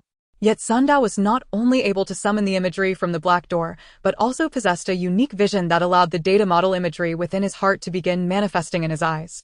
On one hand, he drew the imagery from within, while on the other, he observed the external forms, creating a cycle of visualization in his sight. This duality enabled his eyes to retain images gradually, allowing Sandao to replicate according to the contours he perceived. In actuality, the changes occurring within Sandao's eyes were far more profound than he realized when he had merely been a simple trespasser. Zoe had forcibly integrated a shard of his own core into Sandao's eyes. However, a portion of the ability within that core had been split away by Zoe, rendering the ability incomplete and necessitating its refinement. Previously, Sandao had absorbed mental signals with his eyes, undoubtedly inducing some change. Now, through this half-dreaming technique, the data model imagery from the black door began to imprint upon his eyes, marking the commencement of a transformation within them. Of course, at this moment, Sundao remained entirely oblivious to this, delighting in the meticulous strokes he continued to inscribe. When he finally regained his awareness, the dawn was breaking, and the sun was rising. Has an entire night passed? How is it that time has flown by more swiftly than during my gaming sessions of Barbarian 5? Stretching lazily, Sundao rose from his chair, his gaze shifting. He felt not an ounce of fatigue, but rather an invigorating energy coursing through him. Next, he turned his focus inward to the data core, observing the fluctuating values within, as information feedback promptly arrived 0.16 degrees. That meant an increase of 2 degrees overnight, an impressive outcome. This result filled him with exhilaration. His gaze fell upon the papers strewn across the table, and he nodded slightly. On the topmost sheet, there was nearly a third of a QR code, shimmering with a faint luminescence. I am now close to accurately reproducing the input segment of this electric vortex model. I wonder if it will have any effect. Aside from that, the portion pertaining to the ability function is far too challenging to replicate. Each stroke feels like inscribing lightning, causing the data core to fluctuate in response. The total amount of data energy is simply too limited to sustain. Sundao tidied the papers and stepped out, beginning to prepare breakfast for his mother. That moment, he recalled his younger brother, Sunli. Once I have settled my affairs here, before confronting Zoe, I must meet with Xiaoli and have an open and honest discussion. With this thought, Sundao shared breakfast with his mother. As she prepared to leave, he informed her, I have secured a job, and I will begin working today. I may not return for lunch. Zhangqin nodded, a faint smile gracing her face as the burdens in her heart diminished by one. She refrained from inquiring about the specific company, merely offering encouragement to Sundao before departing. After bidding farewell to his mother, Sundao tidied the dishes and returned to his room, not hastily organizing his things. Today marked the beginning of his formal employment. However, yesterday Li Xian had cautioned him that those with privileges were distinct from ordinary employees. He had nothing to prepare, but having sketched for an entire night, he had compiled numerous questions that he felt compelled to jot down. While sketching the numerical model last night, Sundao had invoked the model from the trap gun for comparison, leading to his discovery. Today, he resolved to seek guidance from team leader Yang. With this thought in mind, he organized his belongings, changed his attire, and set out. Yet, a flicker of unease stirred within him, although he had obtained basic privileges.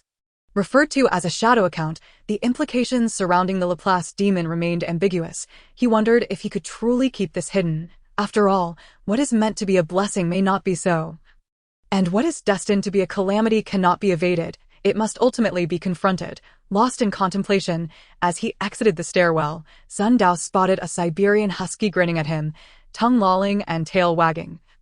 Seemingly in laughter, its head cocked adorably. The dog appeared somewhat familiar. Sundao glanced at it briefly before averting his gaze. Didn't all dogs look alike? Without pausing, he continued on his way. Once he had distanced himself, the husky retracted its tongue and thought, Operation Cuteness failed. Time for Plan B. Chapter 3. As Sundao walked away, he began to feel a headache, suddenly realizing that reaching the data center in the development zone would consume a significant amount of time. His oversight meant he wouldn't arrive until noon.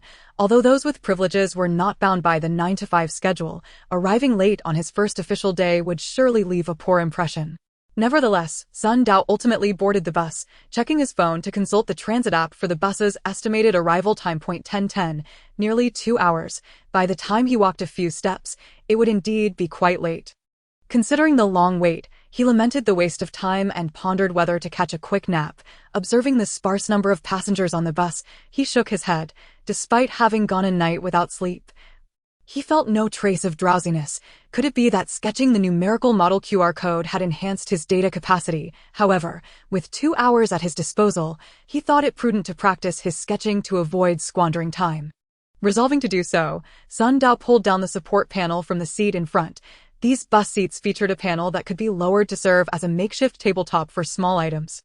In fact, due to collaboration with Mafeng Technology, the entire public transit system in Virtual City had undergone renovation. Though the roads had seen little change, the increasing number of private vehicles accounted for the lengthy travel time, resulting in a 2-hour commute. With silence enveloping the journey, Sundao sketched amidst the curious glances of fellow passengers. Upon reaching his stop, A notification from his phone prompted him to hurriedly stow his belongings and exit towards the Mafong Technology Data Center. However, after he disembarked, a bespectacled man in the back of the bus slowly stood up, approached Sun Dao's former seat, and retrieved a piece of paper that Sun Dao had inadvertently dropped while hastily packing. This paper, which had fallen beneath the seat, went unnoticed by him. The bespectacled man examined the nearly one-third QR code of the numerical model printed on it, a subtle smile playing at the corners of his mouth. Interesting. It seemed he was a novice, rather captivated. Such individuals were a rarity these days. Sun Dao, do you know what time it is? The tech department has concluded its meeting and is ready to commence work. And you've only just arrived. As Sun Dao entered the company and stepped into the tech department, he was met with a barrage of reprimands from Yang Hengxin, leaving him feeling rather awkward. Why did it seem as though Yang Hengxin had it in for him? Yet, he presumed that Yang had not discovered his basic privileges. If he could deceive him, others would likely remain oblivious as well. Just as he mulled this over, Yang Hengxin's next words caught Sun Dao off guard. Yesterday, I asked Liang Chan to notify you to arrive before 9 o'clock today. Have you forgotten? Liang Chan, Sun Dao turned to glance at the slightly plump man who had previously posted about absorbing residual spiritual signals online. He was currently seated at a round table, absorbed in typing. Seemingly indifferent to the happenings around him, Liang Chan was the one tasked with informing me. So that was why he had appeared at Victory Building yesterday, yet failed to inform me? Was it because I had inadvertently crossed him? With this realization, Sun Dao grew wary of Liang Chan moving forward. Yang Hengxin spoke a few more words before gesturing toward a small table in the corner of the room, instructing Sun Dao. Since you're a beginner, you should have learned something during the meeting, grasping some key points. Having missed it, you can go over there and review on your own, though there are no textbooks. Some insights are available, many of which pertain to the electric whirlpool numerical model you have seen. The numerical model QR code is truly called the electric whirlpool model. Upon hearing this, Sun Dao was taken aback. Last night, he had merely chosen a code name on a whim, yet it coincided with the actual name. There was surely something amiss here. It seemed the information carried by the QR code had influenced his subconscious. Quickly, Sun Dao concocted a plausible excuse and set aside his concerns, obediently making his way to the corner and flipping open a notebook. However, he soon felt a slight prickling pain across his face. Following the sensation, he looked up to find several pairs of envious eyes upon him, a few of which bore hints of hostility. These emotional fluctuations were readily captured by Sun Dao as spiritual signals. The moment he obtained his basic privileges, everything felt different. Moreover, his vision had sharpened significantly, allowing him to discern the changes in others' expressions and gazes with remarkable clarity. Yet, what were these individuals envious of? As he pondered this, he glanced at the notes in his hand and suddenly understood. It appeared that these individuals had perhaps never had the opportunity to engage in such experiences. Thus, Yang Hengxin was indeed treating him well? Yet, the man had never uttered a single kind word to him. Such scattered thoughts were soon eclipsed by the lines of text and illustrations in the notebook. The insights were rather elementary. Clearly not delving deeply into the essence of the numerical model QR code. This was understandable, considering Sun Dao was merely a new employee, not privy to the full depth of knowledge right from the outset. Even now, it seemed somewhat irregular. As he perused, Sun Dao gradually nodded, unable to resist the urge to take out paper and pen to validate and document his findings. Many of the insights mirrored discoveries he had made during his sketching session the previous night. And now, upon reviewing the notes, these initial inklings had taken root and blossomed into profound realizations. It felt almost too real. In the distance, Liang Chan feigned concentration on his typing while discreetly observing Sun Dao's progress. Upon witnessing this, he couldn't help but scoff. Although his voice was low, it still reached Zhang Luoyu, who remarked in a hushed tone, "Liang Chan, it seems you hold quite the bias against Sun Dao." "I cannot abide pretentiousness." Liang Chan furrowed his brow. The notes from the team leader, while not overly simplistic, did provide examples from real-life scenarios, and with a bit of contemplation, one could grasp the concepts.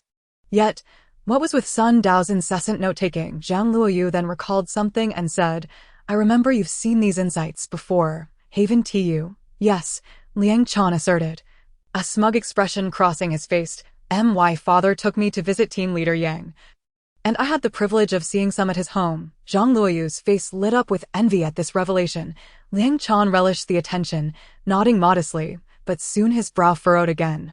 "Look at Sun Dao." He gestured toward the corner where Sun Dao was diligently writing and flipping through notes. Zhang Luoyu glanced over, observing Sun Dao engrossed in his notes, appearing somewhat exaggerated. "This seems a bit excessive," he remarked with a wry smile. "Right," Liang Chan replied.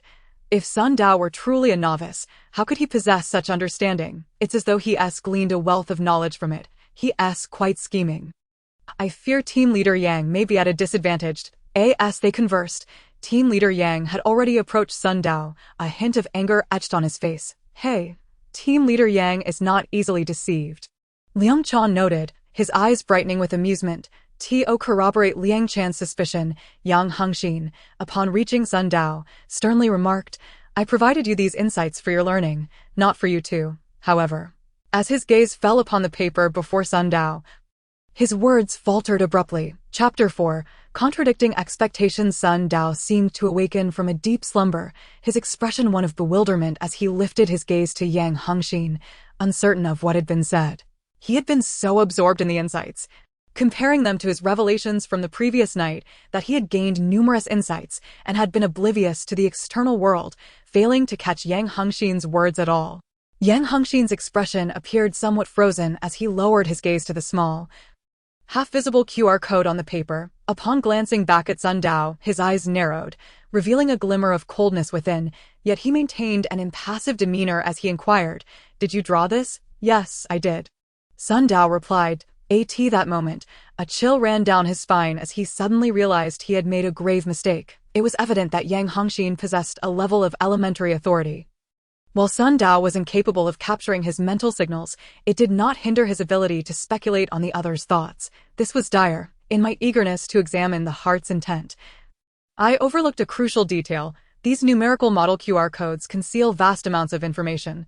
If it weren't for the dark door within my mind, allowing me to access information at will, a typical authority holder would find it exceedingly challenging to replicate them.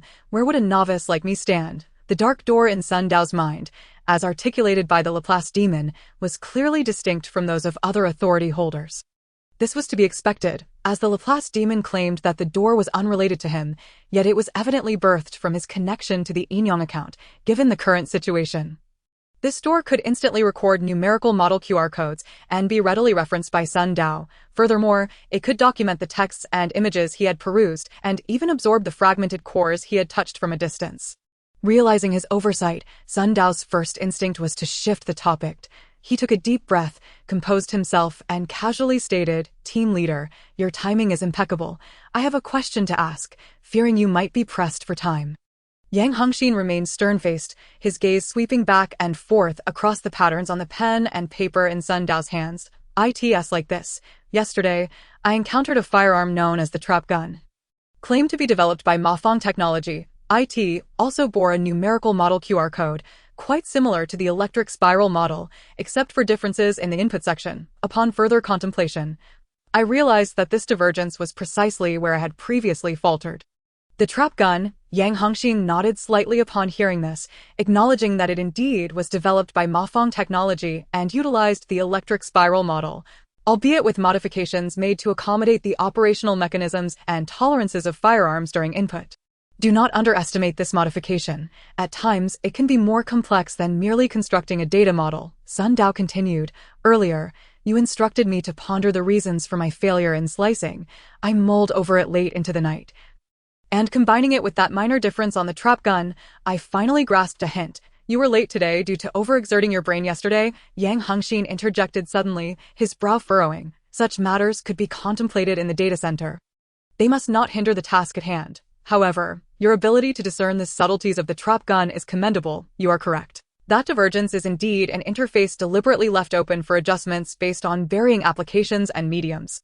His tone softened as he sifted through his notes, retrieving a book and placing it before Sun Dao. "Here is a new numerical model QR code, distinct from the electric spiral model.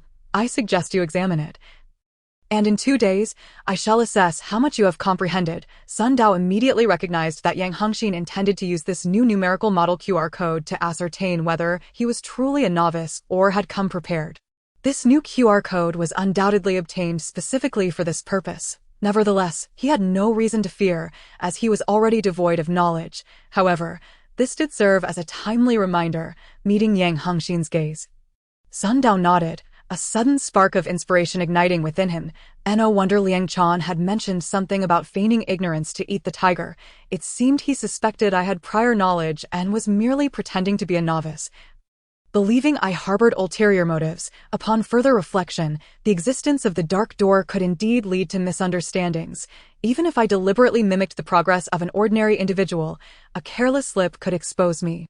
After all, the effects of the dark door were undeniable, and I could not afford to remain tense at all times. Perhaps it would be wiser to reverse my approach. At once, Sun Dao solidified his strategy. I shall present myself as a prodigy. Is it not said that I possess a natural aptitude for technology? Thus, I shall showcase it, seamlessly channeling the characteristics of the dark door into my personal talents, thereby veiling this secret in the process. With this thought, Sun Dao felt a sense of relief. Under Yang Hengxin's watchful gaze, he reseated himself and opened the notebook. The first thing that caught his eye was a luminous numerical model QR code. Though it was inscribed with an ordinary pen on commonplace paper, the seemingly unremarkable lines formed a QR code that, at the moment of its conception, appeared anything but ordinary. Sun Dao scrutinized the numerical model QR code meticulously, inspecting it from every angle before closing his eyes and summoning the dark door within his mind. As anticipated, corresponding images materialized vividly before him, crystal clear and identical. With this realization, a gentle flow of essence emerged, and Sun Dao absorbed the ambience, nurturing the thought of the highest virtue is like water, plunging himself back into contemplation. Meanwhile, Yang Hengxin observed Sun Dao's engrossed research without ire, opting instead to turn away and leave. This scene astonished the few onlookers, with Liang Chan appearing particularly disheartened. Cunning. This Sun Dao is exceedingly cunning. Liang Chan's face betrayed his displeasure, as team leader had ostensibly come to reprimand. Yet Sun Dao managed to deceive him, evading accountability. This individual's thoughts are truly formidable. Luo Yu, we must find a way to alert the team leader. Luo Yu furrowed his brow at this, but remarked, there's actually an interface within the electric spiral model? After numerous adjustments, I only just discovered this. I never considered why a stable numerical model structure could be adjusted again. Turns out the interfaces were pre-established. He was pondering the information revealed during Sun Dao and Yang Hengxin's conversation.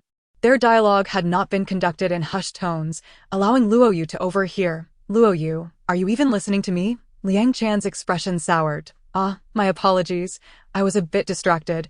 Luo Yu quickly apologized, aware of Liang Chan's influential background and unwilling to offend him. Just as he was about to continue, a sudden ringing interrupted. Yang Hengxin waved his hand, signaling others to proceed as he stepped toward the door, pressing the button to open it, revealing Zhang Yi's countenance behind. Team leader Yang, I apologize for the intrusion. I have come to inquire about Sun Dao's performance. Not good. Yang Hengxin's expression darkened. On the very first day of formal employment, he was late, utterly disregarding the organization and discipline. Liang Chan, seated at the round table, perked up at this, elated to learn that team leader Yang was clearly dissatisfied with him. Zhang Yi pressed on with his inquiry. Without allowing him to finish, Yang Hengxin provided a crisp reply. Very dissatisfied. You may return. Since he has joined the technology department, it will be my responsibility to teach him the rules. Dissatisfied, then? Zhang Yi unexpectedly sighed in relief. To be candid, I came here because Consultant Su was overwhelmed by pressure from Manager Li Xian, and I thought it prudent to ask. Manager Li has great appreciation for Sun Dao's abilities after experiencing the fragmented world together, and is keen to cultivate him, thus suggesting he join his team. Now that I've heard team leader Yang's perspective, I can finally relay a response. Sun Dao has become a coveted asset. Vice President Li actually wishes to transfer him. Liang Chan instinctively clenched his teeth, but thought to himself, no matter how things unfold, at least this fellow will be driven out of the technology department. Before he could finish his thoughts, he heard Yang Hengxin decisively declare, no. Chapter 5, Shadow City. The technology department is neither a shelter nor an auxiliary unit for Su Yan. It is not a place where one can simply insert someone at will or transfer them away. Before Zhang Yi could utter another word, Yang Hengxin made his stance clear, his brow furrowing. Did you not just say you were dissatisfied with Sun Dao? Zhang Yi maintained his smile, patiently explaining that Manager Li had called several times, and Consultant Su was equally distressed, prompting him to inquire. Yang Hongxin's expression remained stern, devoid of emotion, though his eyes widened slightly. Once he has joined the technology department, he is an employee of the technology department. I am indifferent to his background, his relationship with Su Yan, or his ties with Li Xian. Work is work. This, Zhang Yi's smile faltered, and just as he was about to speak, Yang Hongxin raised his hand. Cutting him off, I shall not entertain any further discussion. Even if Consultant Su or Li Xian were to come personally, my response remains unchanged. You may relay this back. With that, he pressed the button to close the door, leaving Zhang Yi, who was aghast, on the other side. This situation has deviated from my expectations. While Yang Hongxin may be obstinate, he should not be this irate over a new employee. Zhang Yi regarded the cold door with a knowing smile. Let us proceed with our respective duties. Within the room, Yang Hongxin turned to face the others, whose gazes were fixed upon him, and promptly admonished, raising a finger toward the corner, Do not allow yourselves to be outdone by a newcomer. You are currently adjusting the data models. A single oversight, if not promptly detected, could lead to severe consequences once encapsulated and put to use. Have I not emphasized this before? Liang Chan, Zhang Luoyu, and others bowed their heads under the reprimand, resuming their rhythmic tapping on the keyboards, while some took up their pens to sketch upon the screen. Yet, without exception, their peripheral glances flitted towards the corner. There sat Sun Dao, seemingly oblivious to the world outside, engrossed in flipping through his notes, scribbling and sketching, occasionally revealing a satisfied smile. What a fa. Seeing the scene, Liang Chan felt as though flames were about to erupt from his eyes, yet he dared not express his ire. Little did he know that Sun Dao was genuinely immersed, wholeheartedly engaged in the system represented by the data model, experiencing a pure joy akin to solving a puzzle. The essence of this data model flowed like an unending stream, rich with the subtlety of classical poetry. Regrettably, my knowledge in this domain is scant, leaving me with a sense of obscurity, as though I were gazing at flowers through a fog, separated by a veil that necessitates a fortification of my knowledge base. Fortunately, the dark door within my heart not only records the data model QR codes, but, as evidenced by the past 2 days' experiences, also stores words, images, influences, and sounds accessible at will, akin to browsing a folder on a computer. Sun Dao felt a fervent urge to absorb knowledge, and after some time, he emerged from his state of rapture, only to find Yang Hongxin had, unbeknownst to him, approached his side, silently observing the few strokes he had just drawn. These strokes were jotted down impulsively as Sun Dao contemplated the new data model QR code, having discovered last night that such imitation could facilitate a deeper connection to the profound essence of the QR code, creating an illusion of stepping directly into the experience, aiding his memory, even in the absence of related knowledge. This seemed to be a commendable learning method. Perhaps he could consult with team leader Yang, seeking his guidance to refine this technique. But as soon as he voiced his thought, Yang Hongxin remained silent, his gaze fixed on him, causing Sun Dao to feel a twinge of anxiety, fearing he had spoken amiss, that he had revealed something inappropriate. Just as Sun Dao could no longer contain his urge to inquire further, Yang Hongxin shook his head and remarked, Do you think everyone can employ this method? Isn't it so? Upon hearing this, Sun Dao realized that, due to the dark door's influence, he had likely uttered something peculiar, yet at this moment, he could only steel himself, feigning ignorance, as if his question were as simple as 1 + 1 = 2. Yang Hongxin chose not to elaborate further, picking up a pen from the table and drawing a vertical line on paper before stating, to imitate a data model, if it merely involves putting pen to paper. That is indeed simple. The first stroke poses no challenge, but the second becomes arduous, for it is all too easy to stray. Once off course, one loses the standard, rendering it incapable of conveying information, thus failing to manifest the desired effect. He lifted his gaze to Sun Dao. Not everyone, like you, can accurately discern the context with just a stroke. Many must invest considerable time honing their skills until hand, eye, and mind unite. Sun Dao listened intently, unwilling to miss a single word. Although he sought to dispel Yang Hongxin's suspicions, he was genuinely eager to learn. After concluding his thoughts, Yang Hongxin furrowed his brow, adding, You may possess some talent, but do not let that breed complacency, nor should you rely on it to engage in trivial matters. As for the core issues of hunting, if possible, refrain from involvement. Such matters can affect your psyche and hinder memory, offering no benefit to our work in technology. That Li Exine is full of hot air. Do not trust his promises. Ah, understood. I will take note. Sun Dao was quite astonished that Yang Hengxin would say such things, having been unaware that Zhang Yi had visited earlier. Yang Hengxin continued, focus on mastering the basics here. You need not concern yourself with other matters. I am aware that Su Yan has promised you a junior privilege. When the time comes, I will facilitate your transition. She is still in contact with the laboratory and will likely lead you into the Shadow City. Given this, it is imperative that you solidify your foundation. Sun Dao's heart stirred, seizing the opportunity to inquire, Shadow City? What place is that? A thematic world. Indeed, a thematic world, Yang Hengxin replied, his expression tinged with nostalgia. It is a thematic realm affiliated with Mafeng technology, slightly lower in rank than the Mafeng world, but quite comprehensive. IT is a world primarily centered around steam technology. The trap guns you mentioned were developed there. Sun Dao contemplated for a moment before commenting, these subsidiary worlds are akin to subsidiaries, correct? Exactly, akin to subsidiaries, though each has its distinct focus. The Shadow City emphasizes scientific research and mechanical manufacturing, but it also boasts specialized laboratories for life sciences. I've heard it has some connection to Su Yan. The candidates she previously recommended all chose to commence their privileges there. However, I knew it wouldn't be that simple. Sun Dao had anticipated this twist. Yang Hengxin gestured towards a stack of notes on the table. Over the years, it has developed its own set of customs. Since you have chosen the path of technology, if you lack any tangible skills, even if you manage to secure privileges, you will inevitably become a laughingstock. I don't know if you've heard, but those previously recommended by Su Yan have become the subject of ridicule. That sounds vaguely familiar. Sun Dao scratched his head, indeed recalling something, and it was Su Yan who mentioned it. Initially, he had thought those recommended had faltered in their roles, but it seemed there was more to the story. It's good that you know this. Now, make good use of your time to learn, Yang Hengxin said, retracting his hand and turning to leave. If you can imitate a complete data model QR code before heading to the Shadow City, this journey may yield greater rewards. The Shadow City is not only renowned within Mafeng technology, but throughout the entire data world. Establishing a foothold there will grant you access to a broader stage.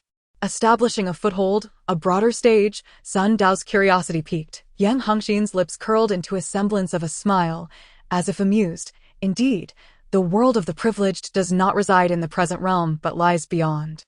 As Sun Dao scrutinized him, he found Yang Hengxin's expression remained stoic, devoid of any smile. A complete data model QR code. According to Su Yan, they would be departing in a few days, yet Yang Hengxin had set such a requirement. It seemed that imitating a complete QR code was not an insurmountable task. He would have to practice overnight, striving to achieve his goal as swiftly as possible. Upon leaving the data center, Sun Dao opted not to take the bus, but rather a shuttle home. Yet, throughout the journey, his mind remained preoccupied with these matters. With ordinary employees aboard, he could only mentally practice his imitation, unable to act upon it. Thus, upon disembarking, he hurried straight home. However, upon arriving at his building, he spotted a husky rummaging through a trash bin, occasionally peering out with what appeared to be tears in its eyes. A truly pitiable sight. Yet, Sun Dao's mind was consumed by data models. He had no time to notice a dog and walked past without a second glance. TSK. The pity ploy has failed. Time for Plan C. Chapter 6. Departure. Shadow City. City of Machinery. Gazing at the poster in his hand, adorned with intricate gears, Sun Dao's face reflected indignation. Only 10 days remained until the date set by Zhou Yi. And now he was told to wait another 5 days? Wouldn't that render the timeline exceedingly tight? When would there be time to prepare for anything else? I had no idea the invasion of the Mafeng world would have such extensive repercussions. Several worlds are now sealed off, preventing access. For now, familiarize yourself with these promotional materials, Su Yan said with a sheepish smile, quickly adopting a serious demeanor. Enough idle chatter. You need to prepare. This is your opportunity to study diligently. The Shadow City reveres technology, and we will inevitably encounter others there. IT would be greatly advantageous for you to possess some level of skill. As she spoke, she gestured towards the office door, stating, I have matters to attend to. You may go about your business. I will notify you if anything arises. With that, Sun Dao felt it inappropriate to say more, leaving with a look of dissatisfaction. Early that morning, Upon arriving at the data center, Zhang Yi had notified him that Su Yan was looking for him. When Sun Dao eagerly entered the office, the news Su Yan conveyed was less than favorable.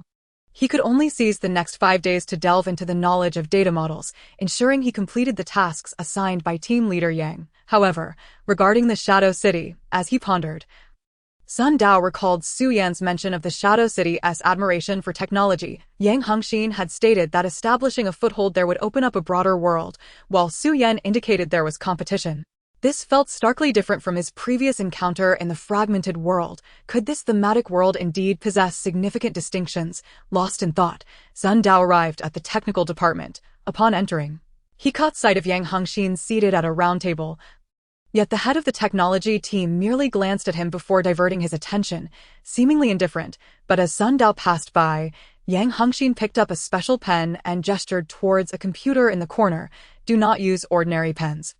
Use this one to draw on the screen. Understood. Sun Dao was not inclined to prolong the conversation. He took the pen and approached the corner, but instead of immediately getting to work, he curiously observed Yang Hengxin and his team's workflow.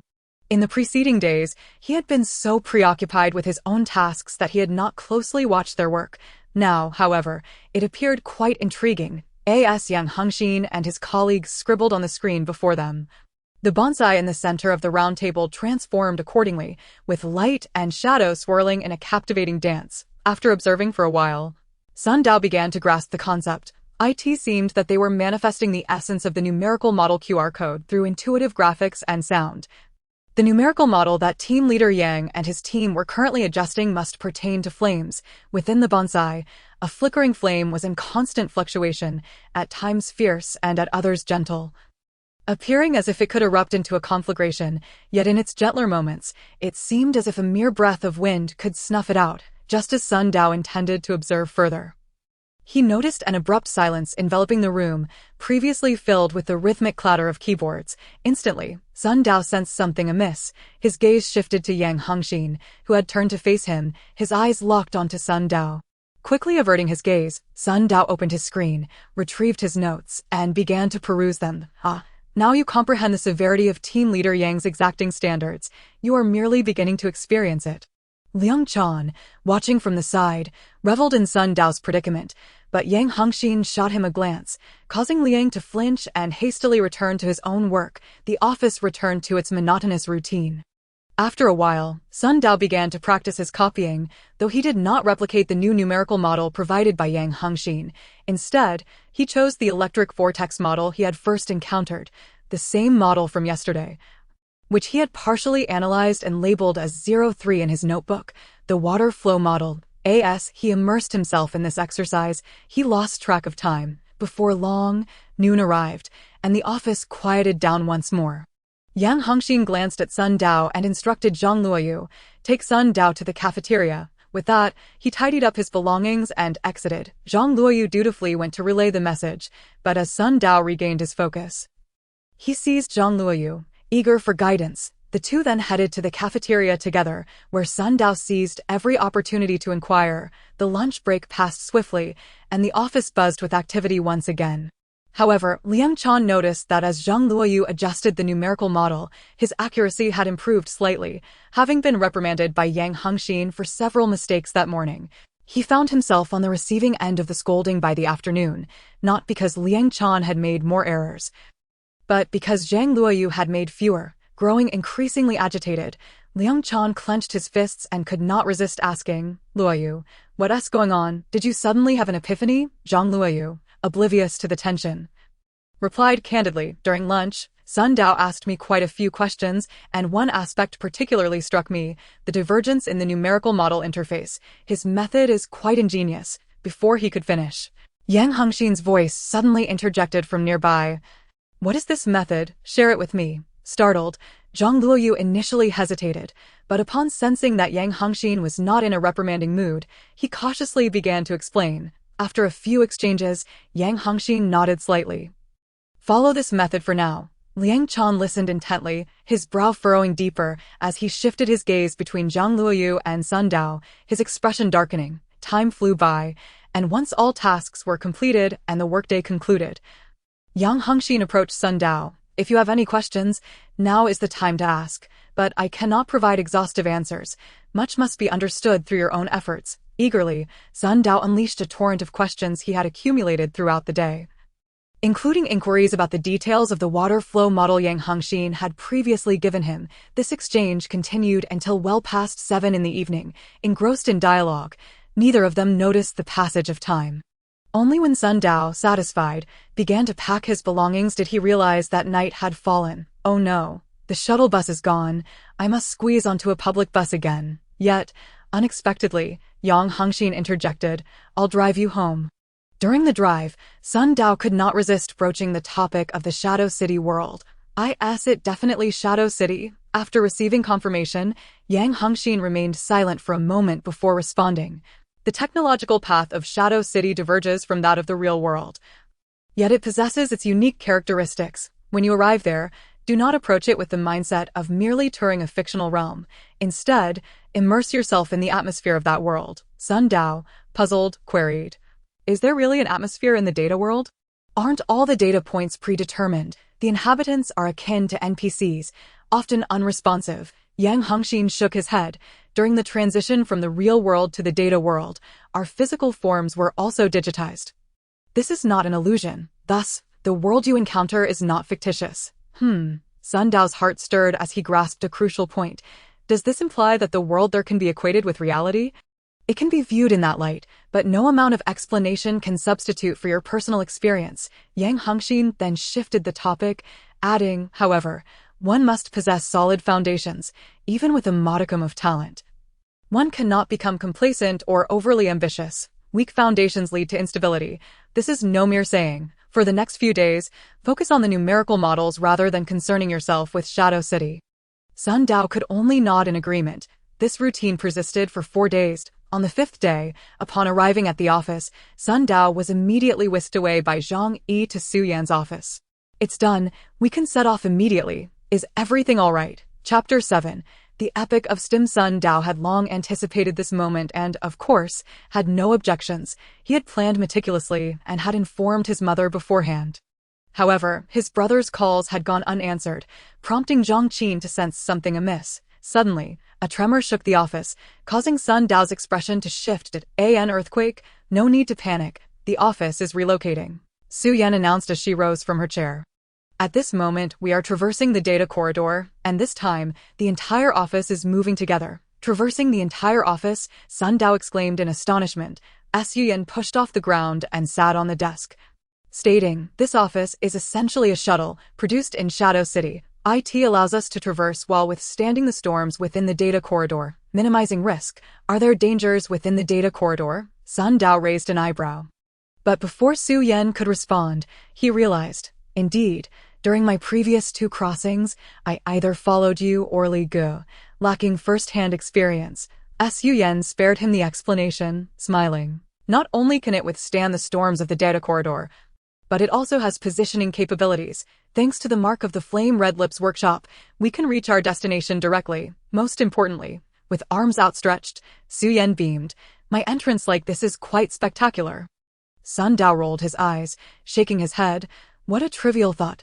Don't speak too soon," Su Yan winked. "Did you know that among the top 100 on the leaderboard, there is someone with the codename Flag Master whose words can manifest directly?"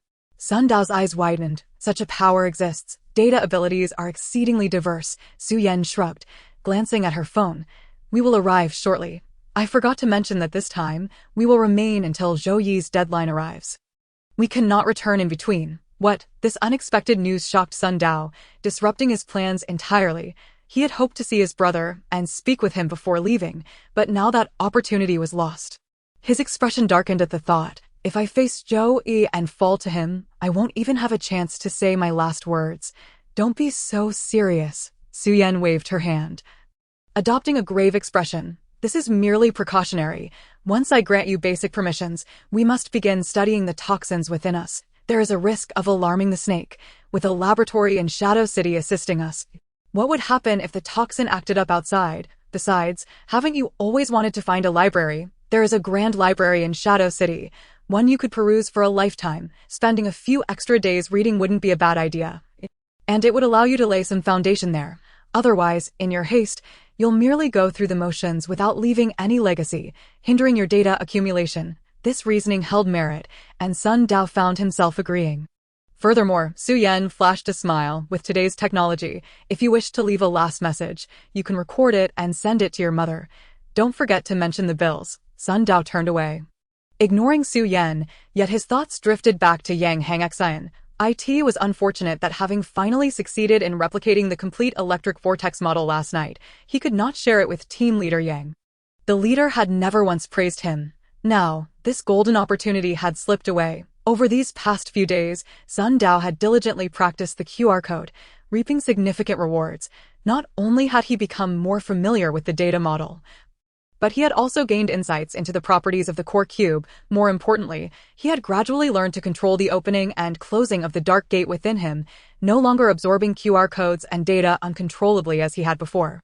Remarkably, he had truly achieved this milestone. At the same moment, within the data center of the virtual city, Yang Hengxian sat in his office, gazing silently at a piece of paper on his desk. The paper displayed an almost complete QR code image of the electrical vortex model. However, Yang could discern that this seemingly flawless QR code harbored imperfections, with its lines exhibiting deviations that precluded it from achieving the desired effect. Nevertheless, in theory, it was considered complete. This was part of the report handed to him by Sun Dao just before he departed the company yesterday, in a mere 5 or 6 days. Having transitioned from utter ignorance of QR codes to replicating a nearly perfect one, Yang recalled his teacher's remark about Vice President Qi, who mastered data modeling in half a month and was able to replicate and document it. Initially, he thought this was an exaggeration, but now it seemed evident that such talented individuals indeed existed. As he pondered over the several sheets of paper in his hand, Yang was reminded of Liang Chan's repeated warnings regarding Sun Dao's suspicious behavior. However, he considered himself perceptive enough. Sun Dao's understanding of the data modeling field was exceedingly limited. Lacking fundamental knowledge, it appeared that he was trying to deduce something amusing from Yang's tone. First, Sun Dao was indeed concealing his true abilities, presumably fearing that his talent would be exposed, causing misunderstandings among others who might think he possessed something valuable. However, when he realized he could no longer hide it, he cautiously revealed a fraction of it. Shaking his head, Yang retrieved several leather-bound notebooks from his drawer. At this pace, he could hand over the remaining notebooks to Sun Dao today. Glancing at the time, Yang organized his documents, grabbed the notebooks, and exited his personal office. Upon pushing open the door to the technical department, he surveyed the room and frowned. It was 9 o'clock and there was still no sign of Sun Dao. Would he be late again? Zhang Luoyu hurried over to report. Team leader Zhang Yi came by and mentioned that Sun Dao was called over by consultant Su early this morning. He said he was to be transported to the other side. Oh, is that so? All right, I understand. Yang nodded and approached the round table, taking a seat as usual while activating the screen, though his hand occasionally brushed against the leather notebooks. By the way, take a look at this. In another office, Su Yan retrieved a leather-bound notebook from behind her and handed it to Sun Dao. What is this? Sun Dao asked, flipping through it, only to be captivated by a phrase on the title page. On the other side of the strait lies the resting place of demons. At the dawn of the world, it was the origin of all things. He turned to the next page, which contained several lengthy paragraphs accompanied by a few historically resonant black and white images. Among the indigenous people of the STEM continent, a song has been passed down. In the epic, they were once residents of a continent named Earth, later collectively traversing to this wild world, cutting through thorns and brambles, battling for survival, and cultivating new civilizations, gradually achieving what we see today. However, it was soon discovered that at the end of that continent, across the strait, stood a colossal city known as Shadow City, seemingly existing since the birth of heaven and earth. Ancient and mysterious, yet bringing calamity every few years. Particularly in recent years, Shadow City has waged wars far afield, bringing wealth but also attracting countless enemies, causing a seismic shift in the power dynamics of the STEM continent, obliterating peace and bathing the land in blood, whether indigenous or foreign, all held a mixture of hatred, fear, and reverence for the city. Chapter 8. Another world. Does this Shadow City world have a backstory? It feels akin to an online game. Sun Dao flipped through a few more pages and raised an inquiry. This is not a backstory. It is the result of the world's evolution, Su Yan replied.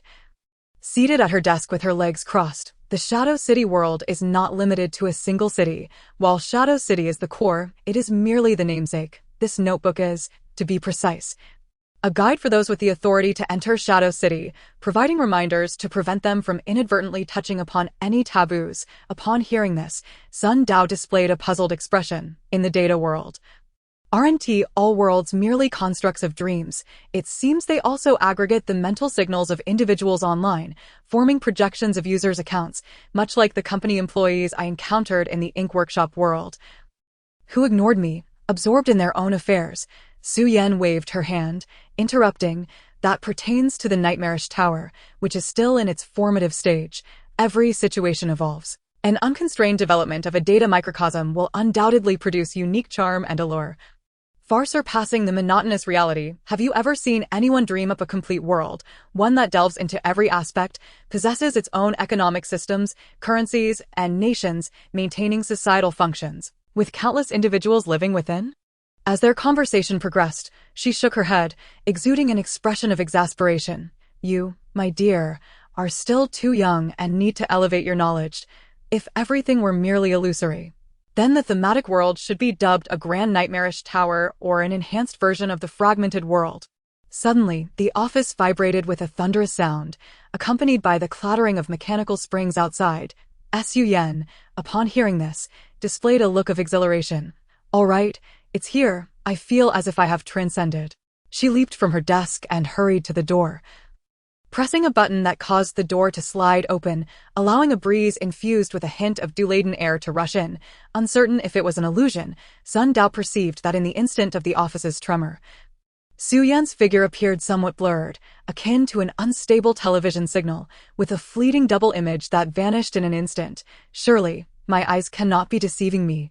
With this thought in mind, he followed Su Yan outside, where a cloud of dust swirled around them, the air laden with particulate matter. After a brief cough, Sun Dao finally looked around, his gaze meeting a series of buildings exuding British charm, enveloped in a hazy mist.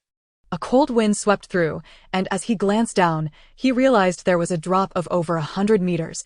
This office was situated on a high platform. Turning back, he beheld the office, which resembled a square metallic structure, its surface appearing as if it had shed a layer of skin, adorned with an array of gears of various sizes. The largest gear had a diameter greater than his entire body, with the lowest row of gears embedded into the platform's surface, while scattered gears atop the platform meshed with them, incessantly whirring and clicking. Su Yan waved her hand in front. All right, stop gazing for now. There will be plenty of time for you to understand later. First, let us head to my residence here, and then we shall go to the Crimson Lip Lab. The Crimson Lip Lab was the experimental facility they were destined to visit. A name rather peculiar. Sun Dao's curiosity about his surroundings surged, yet he followed Su Yan toward the edge of the platform, where stood a cage over 2 meters tall. Nothing unusual. Once you obtain basic permissions, you can choose a code name for yourself. Mine is Mechanical Maiden, while the lab's owner is dubbed Crimson Lip. Understand? Su Yan approached the cage, pulled a lever, and the mesh door slid open with a clattering sound as she beckoned Sun Dao inside. Is this an elevator? Sun Dao discerned a hint of its function, observing Su Yan as she approached the cage, pulling down a lever that caused it to tremble and descend. Su Yan grinned with pride. Indeed. This operates purely mechanically, powered by a steam boiler below, with no data abilities involved. I assembled it myself. Sun Dao nodded, withholding further comments, his gaze fixed through the bars as they descended. As they lowered, the ground came into view, revealing a dark asphalt surface riddled with puddles, while horse-drawn carriages occasionally passed, but more frequently, workers were seen hauling boxes at the street corners. These individuals donned tattered, soiled garments, laboriously striding forward, appearing exceedingly weary. Noticing Sun Dao's scrutiny, Su Yan's smile faded as she remarked, "These are workers. The influence of Shadow City is expanding across the globe, with factories operating at full capacity daily, necessitating a vast workforce, hence their prevalence throughout the city." Sun Dao listened, his brow furrowing as he could not help but inquire, are these individuals also projections of accounts? Are they merely virtual manifestations? Su Yan, for once, adopted a serious demeanor. This world has undergone development, possessing its own history and lineage. The individuals within have independent personalities and thoughts, leading their own lives. even capable of procreation and child-rearing. Indistinguishable from real humans, the only difference lies in their existence within a different realm. Sun Dao was momentarily taken aback, recalling some of Yang Hongxin's words. After a moment of contemplation, he spoke. It appears that thematic worlds and fragmented worlds differ significantly. In thematic worlds, ordinary indigenous people are indeed real, flesh and blood, with emotions and their own lives. This is another world. A.S. Su Yan opened the elevator door and strode forward. 30 meters ahead stood a rather exquisite two-story small building. This is my residence in Shadow City. I spend most of my time here, she stated, pushing the door open. Sun Dao observed that the instant Su Yan grasped the doorknob, a flicker of light shimmered. And then the door clicked open, and oh need to look further. It's a fingerprint locked. Su Yan entered the room with Sun Dao, and it was as if they had stepped into two entirely different worlds. The exterior brimmed with the distinct charm of the Industrial Revolution, while the interior exuded a modern ambience, complete with a living room, a sofa, and a large-screen television, all elegantly simplistic yet sophisticated. Wait here for a moment. I'll change into something suitable, she instructed. A few minutes later, Su Yan emerged clad in a deep blue form-fitting military uniform that accentuated her alluring figure, featuring leather padding at the knees and elbows. Crafted from some exotic animal hide, the ensemble was complemented by a striking red double cape, lending her an air of gallantry. I've prepared a suit for you as well. Your t-shirt and jeans are woefully out of place in this world. If the city defense forces catch you, you'll be subjected to unwarranted inquiries, wasting precious time. With a swift motion, she tossed an article of clothing towards him and gestured to the adjoining room. Change in there. Minutes later, Sun Dao emerged in a sleek black suit, and Su Yan's eyes sparkled with approval. Indeed, one's attire can transform their presence. You look quite dashing, she praised, before adding with a playful shift in tone. It suits you so well. I'll let it go for a mere 5,000. Consider it a friendly price. You want to find fabric of this quality elsewhere. I'll rent it, Sun Dao replied. Already accustomed to Su Yan's nature and having prepared a counter-strategy beforehand. 1,000 a day. Don't be hasty. Think it through. You'll need to stay at least 4 days. Purchasing it outright would be the most economical choice. But I must remind you, in this world, you must adapt to local customs to avoid unnecessary complications. For instance, you want to even gain entry to the laboratory. 20 minutes later. Sun Dao reluctantly donned the suit and stepped outside. The 5,000 already noted in the ledger, the two, now impeccably dressed, stood tall and striking amidst the drab and dirty streets, drawing the attention of passers-by who instinctively stepped aside. Are they perceiving us as nobles? Sun Dao speculated, recalling his knowledge. You're mistaken, Su Yan replied, tilting her head with pride. While they may see you as nobility, I am a legitimate member of the Blackwater Knights of Shadow City. To the inhabitants of this world, I am Vivian Fulren Firth, a great knight over 300 years old, perpetually engaged in battle against dark forces. Vivian Fulren Firth, is that your name here? And 300 years old? Sun Dao's bewilderment deepened. Everything he had witnessed since arriving in this world exuded an essence reminiscent of the Industrial Revolution.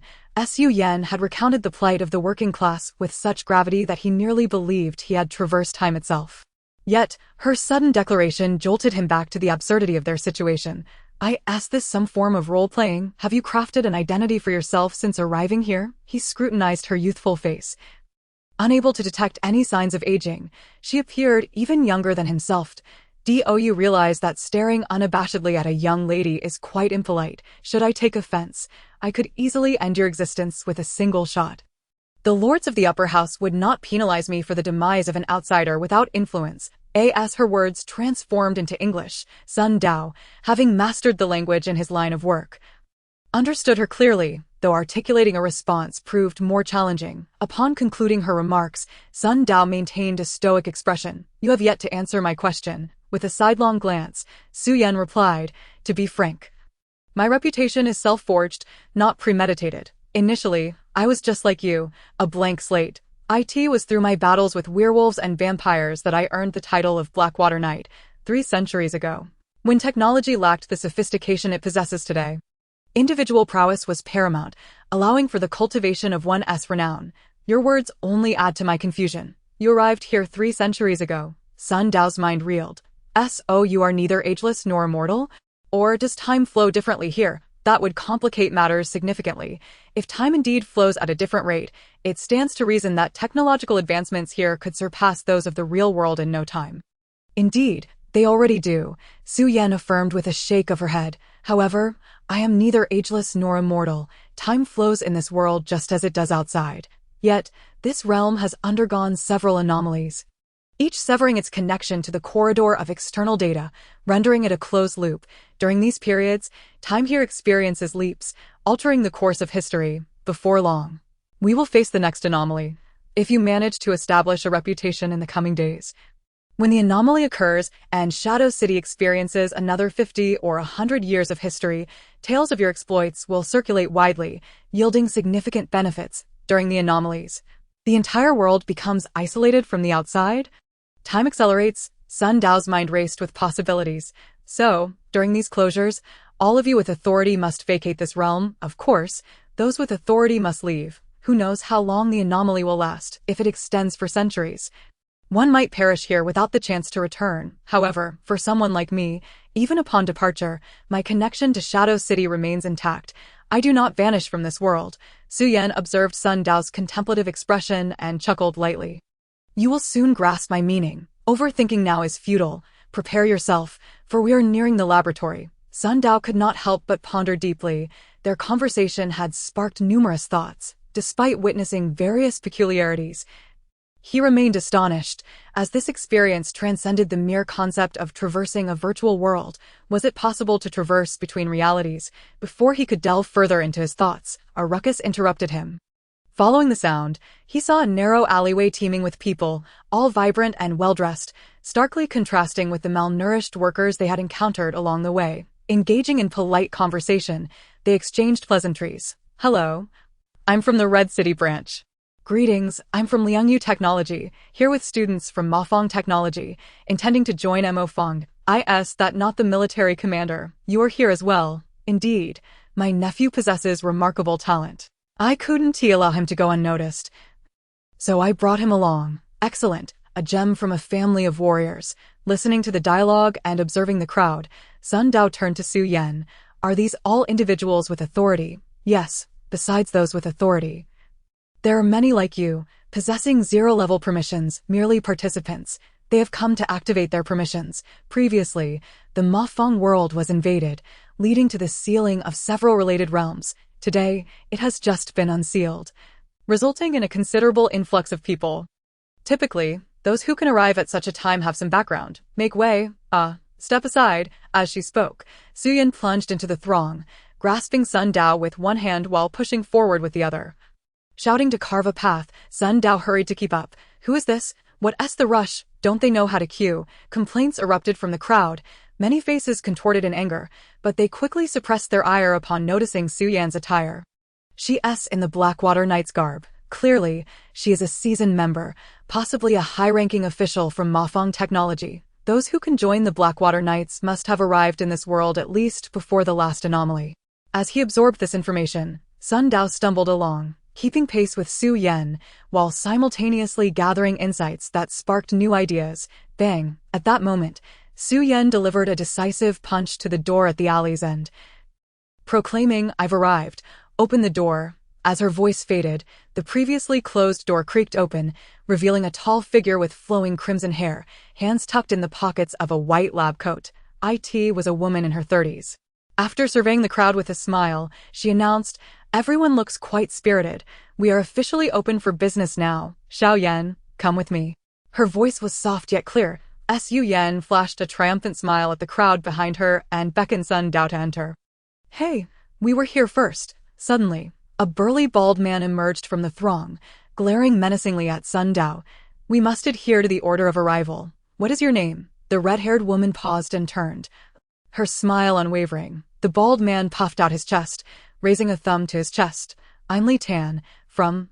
All right, Li Tan, your companion has been disqualified. Please leave. The red-haired woman interjected with a cheerful tone before he could finish. Li Tan was taken aback, his expression shifting to one of barely contained rage. The woman maintained her smile, remaining silent as she withdrew her hands from her pockets, revealing her slender, fair fingers. Li Tan's expression fluctuated between gloom and brightness, ultimately casting a fierce glare at Sun Dao, spitting out, "Fine, I admit defeat." With that, he turned on his heel and strode away without a backward glance, followed closely by a man and a woman. Both wearing faces of discontent, Sun Dao was momentarily taken aback but quickly grasped the situation. They were wary of the figure at the entrance and were unclear about Su Yan's background, so they were venting their frustration on him. The red-haired woman surveyed the surroundings and chuckled, shaking her head. "The Flame Red Lips Tavern is not a den of iniquity. Many of you know the rules. The order of entry holds little significance." With that, she turned once more and stepped through the door. Outside, the crowd of authority figures exchanged glances. How could someone of such stature simply back down?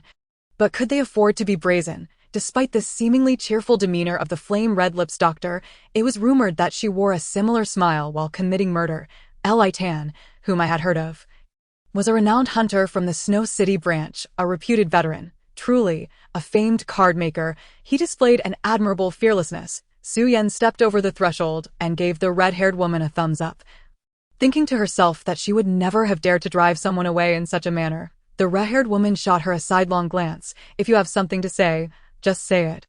Your thoughts are transparent to me." Upon hearing this, Su Yan immediately donned a different expression. "Sister Ju, you are a master card maker. Countless individuals seek your assistance without fear of offending others, but I am merely a lowly worker." That Li Tan is clearly not someone to be trifled with. He might redirect his ire towards me. "Could you possibly grant me some form of protection?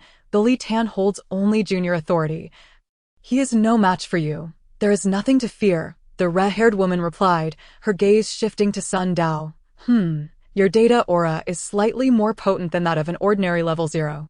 You either possess skill or harbor secrets." Sun Dao, who had been examining the room's decor, was taken aback by her words. She could discern these details merely by sight. He recalled Su Yan mentioning that individuals with intermediate authority could perceive a person's rank solely through observation. Was this woman before him also of intermediate authority? Thankfully, Su Yan voiced his curiosity. "Sister Ju, you are quite impressive now. Can you truly ascertain so much at a glance?" The red-haired woman removed a small lens from her eye, declaring, "This is a new detector I have developed, currently priced at $30,000. If you purchase a pair, I can offer a discount off the $60,000 base price. What do you think?" Interested, Su Yan's eyes gleamed with a thought. "My birthday is approaching." The red-haired woman casually placed the lens into a cup filled with water, shaking her head. "This item cannot be given away for free."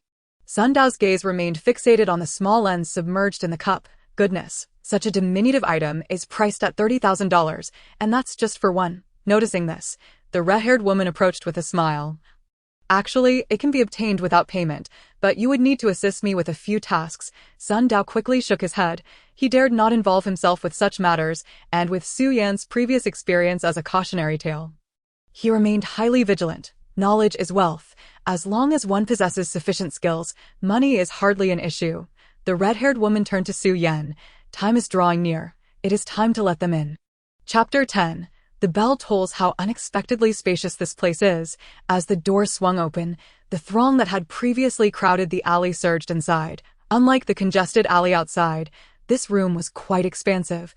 Featuring a grand domed hall, as the individuals entered in a steady stream, they dispersed in small groups throughout the hall, creating a sense of openness. Observing the influx of figures, Su Yan mused, "There must be around 30 individuals. Excluding the guides like myself, there are approximately 20 level 0 authority holders. The numbers are substantial, and competition for ranking should be quite fierce." "Ranking?" Sun Dao perked up at the term, intrigued by the prospect of a competition to determine order. "Certainly not," the red-haired woman replied, observing Sun Dao with interest. "The initiation of junior authority does not assess combat prowess, but rather an individual's comprehension. Sister Ju, do not burden him with too much. He does not even understand what a data core is." Su Yan interjected, then turned to Sun Dao. "You merely need to know that those with higher comprehension will reap greater rewards. Hence, individuals of higher insight will rank higher, allowing them access to more resources. Once you attain junior authority, you will grow increasingly formidable. I do understand data cores. I possess one right now." Sun Dao inwardly grumbled, though he refrained from voicing his thoughts, lest he invoke the specter of Laplace's demon. He could only nod in acknowledgement before inquiring, how will this ranking be determined? How the ranking is established is beyond my purview. That is up to you, the red-haired woman stated, stepping forward and clapping her hands. All right, everyone, this is where I leave you. It is now time for afternoon tea. Let us enjoy a drink together while they handle things on their own. The official initiation of authority will commence at 5 o'clock. As her words fell, 9 individuals emerged from the crowd, men and women of varying ages, including a boy of around 12 or 13 years old, following the red-haired woman towards a side door of the hall. Go for it. Su Yan raised a fist in encouragement. I painstakingly arranged for you to enter the technical department for this moment. I heard Zhang Yi say you learned a great deal from Yang Hongxin. Let it all shine. Just ensure you don't finish last. If you can land in the middle ranks, I will have some pride. If you can break into the top 10, then I shall relieve you of $5,000 of debt. After saying this, she too followed through the door. With the individuals of junior authority departed, only the level 0 holders remained. It appeared there were unwritten rules regarding how this ranking would be established, so there was no need to inquire further. They would simply observe how matters unfolded. It was quite remarkable that such a young boy also possessed junior authority, Sun Dao thought as his gaze wandered.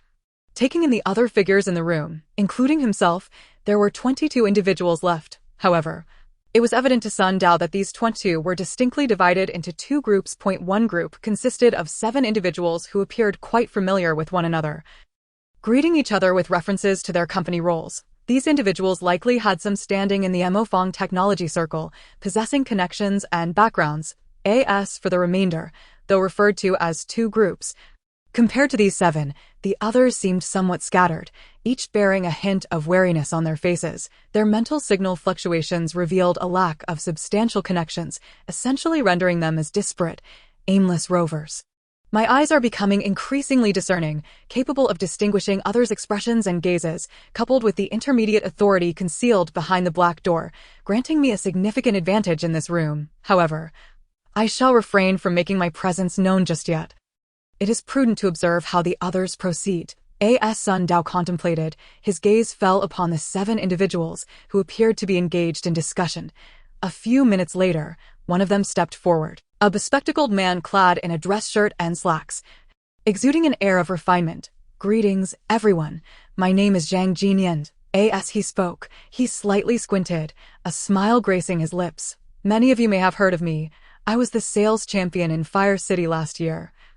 And barring any unforeseen circumstances, this year's title will also be mine. However, I do not share this to boast. As Zhang Jinyan surveyed the crowd, he made eye contact with each individual, unflinchingly meeting their gazes, projecting an aura akin to a sword unsheathed, its sharpness unmistakable.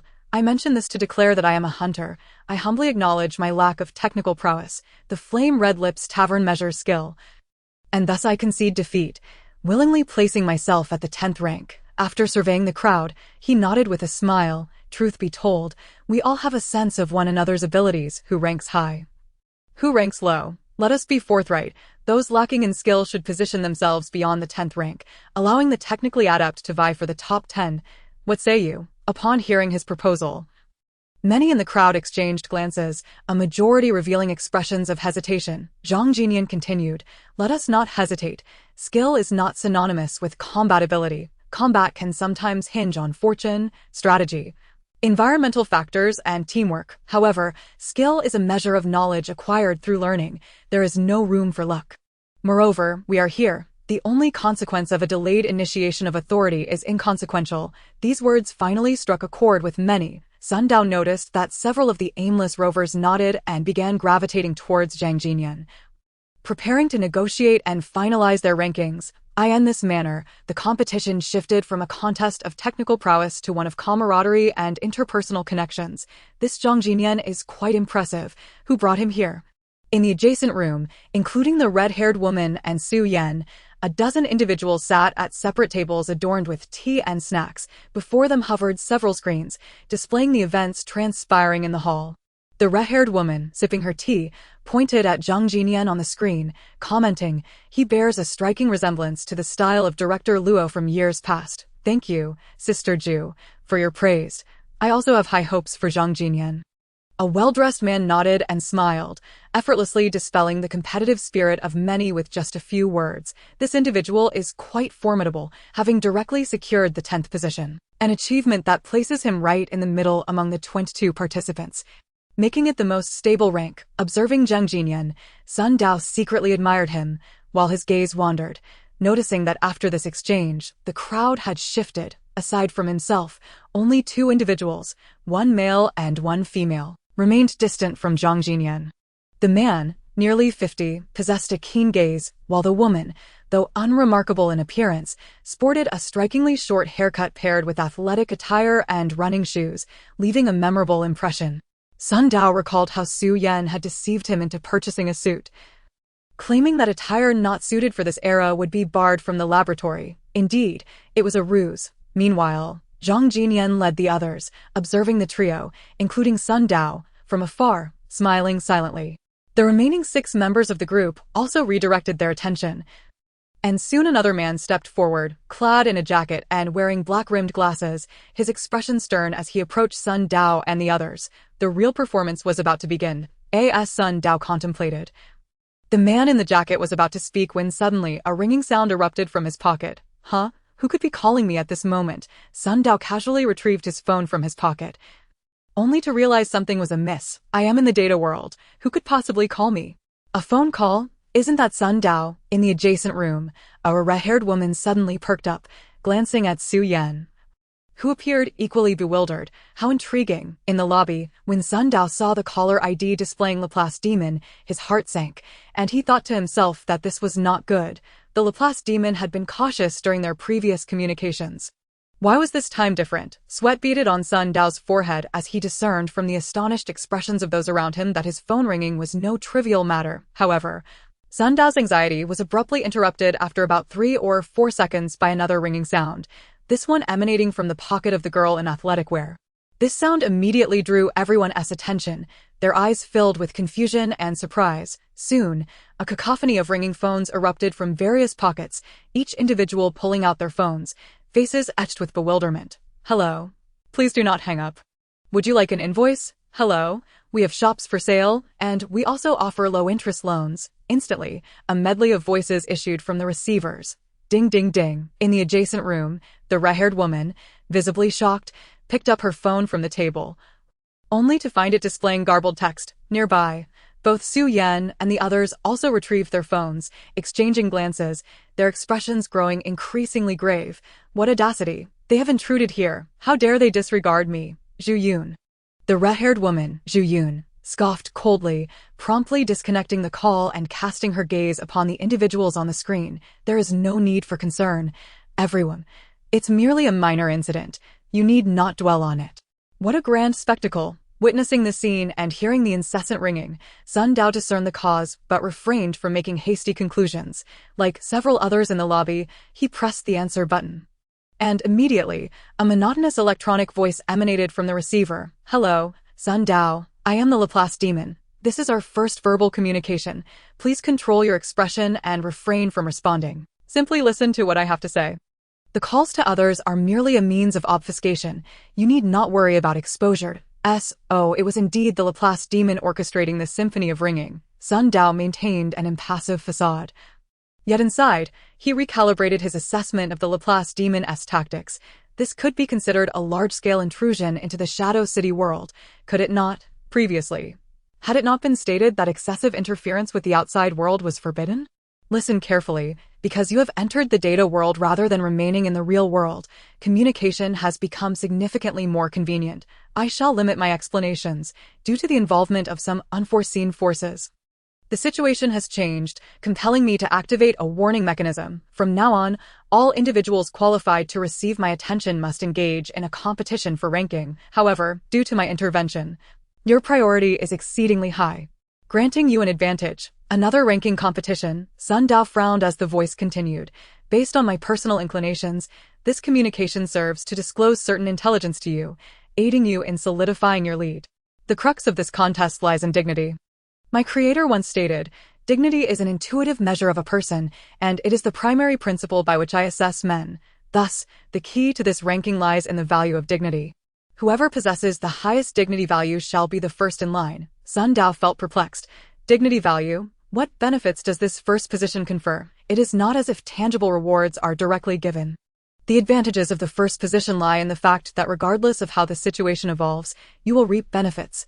Moreover, leveraging this position will enhance your chances of defeating Zoe. I trust you have been contemplating how to prepare more thoroughly without relying on me. ZZZ. The Shadow City has activated its shield. This communication ends here. Lastly, I offer you a hint. To attain the high ranking required dignity value, you can achieve it through your performance. The subsequent words became utterly inaudible, and Sun Dao decisively pressed the hang-up button. This brief communication, dominated by the Laplace demon, did not last long as he ended the call.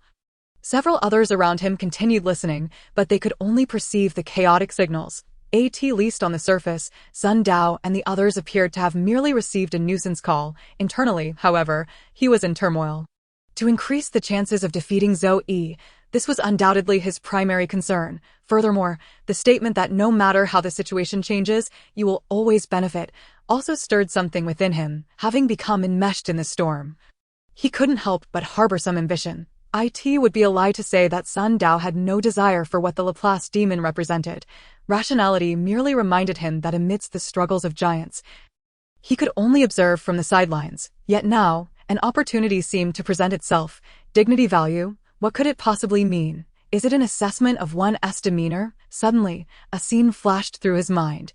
During his traversal with Su Yan, they had conversed in the office about dignity and mentioned a figure known as the Master of the Flagpole. Could it truly be this uncanny? May I inquire how to address you? Sir? The call from nearby brought Sun Dao back to the present. He composed himself and introduced himself to the man in the jacket and glasses. I am Sun Dao, from the Virtual City Division. Greetings, I am Pan Yu, from the headquarters in Haidu City. The man in the jacket spoke in a flat, straightforward manner, devoid of any emotional nuance. Sun Dao, since you remain here, it indicates confidence in your skills. And you too. As he spoke, the 50-year-old man and the athletic girl approached as well. Pan Yu, I have heard of your name. You're the grandson of Mr. Pan, who is quite renowned at headquarters as a technician. I've heard that Master Yoguang, the third disciple of the Dragon Speed Master, has already confirmed his intent to take you as a student. Indeed, once I attain basic permissions, Master Yoguang will formally accept me as his pupil. Pan Yu's response exhibited a slight emotional fluctuation, though it was not overt. He remained at level 0 permissions, inferior to Sun Dao's concealed basic permissions, allowing Sun Dao to detect his emotional shift. Given your presence, Pan Yu, I need not contend for the first position. The 50-year-old man nodded before introducing himself. I am Wu Pingjiu, from the Chaqing Division. The girl in athletic wear also introduced herself. I am Ling Qiao. Here accompanying family relatives, Pan Yu scanned the three individuals and remarked indifferently, if you all believe you possess exceptional technical skills and aspire to secure a position in the top 10, there is no need for anyone to feel inferior. Let your abilities speak for themselves. In terms of technology, there are no subjective factors. What can be done, and those present can serve as judges. The individual who brought us here, possessing basic permissions, is well aware. Very well, I shall take the lead, serving as a catalyst.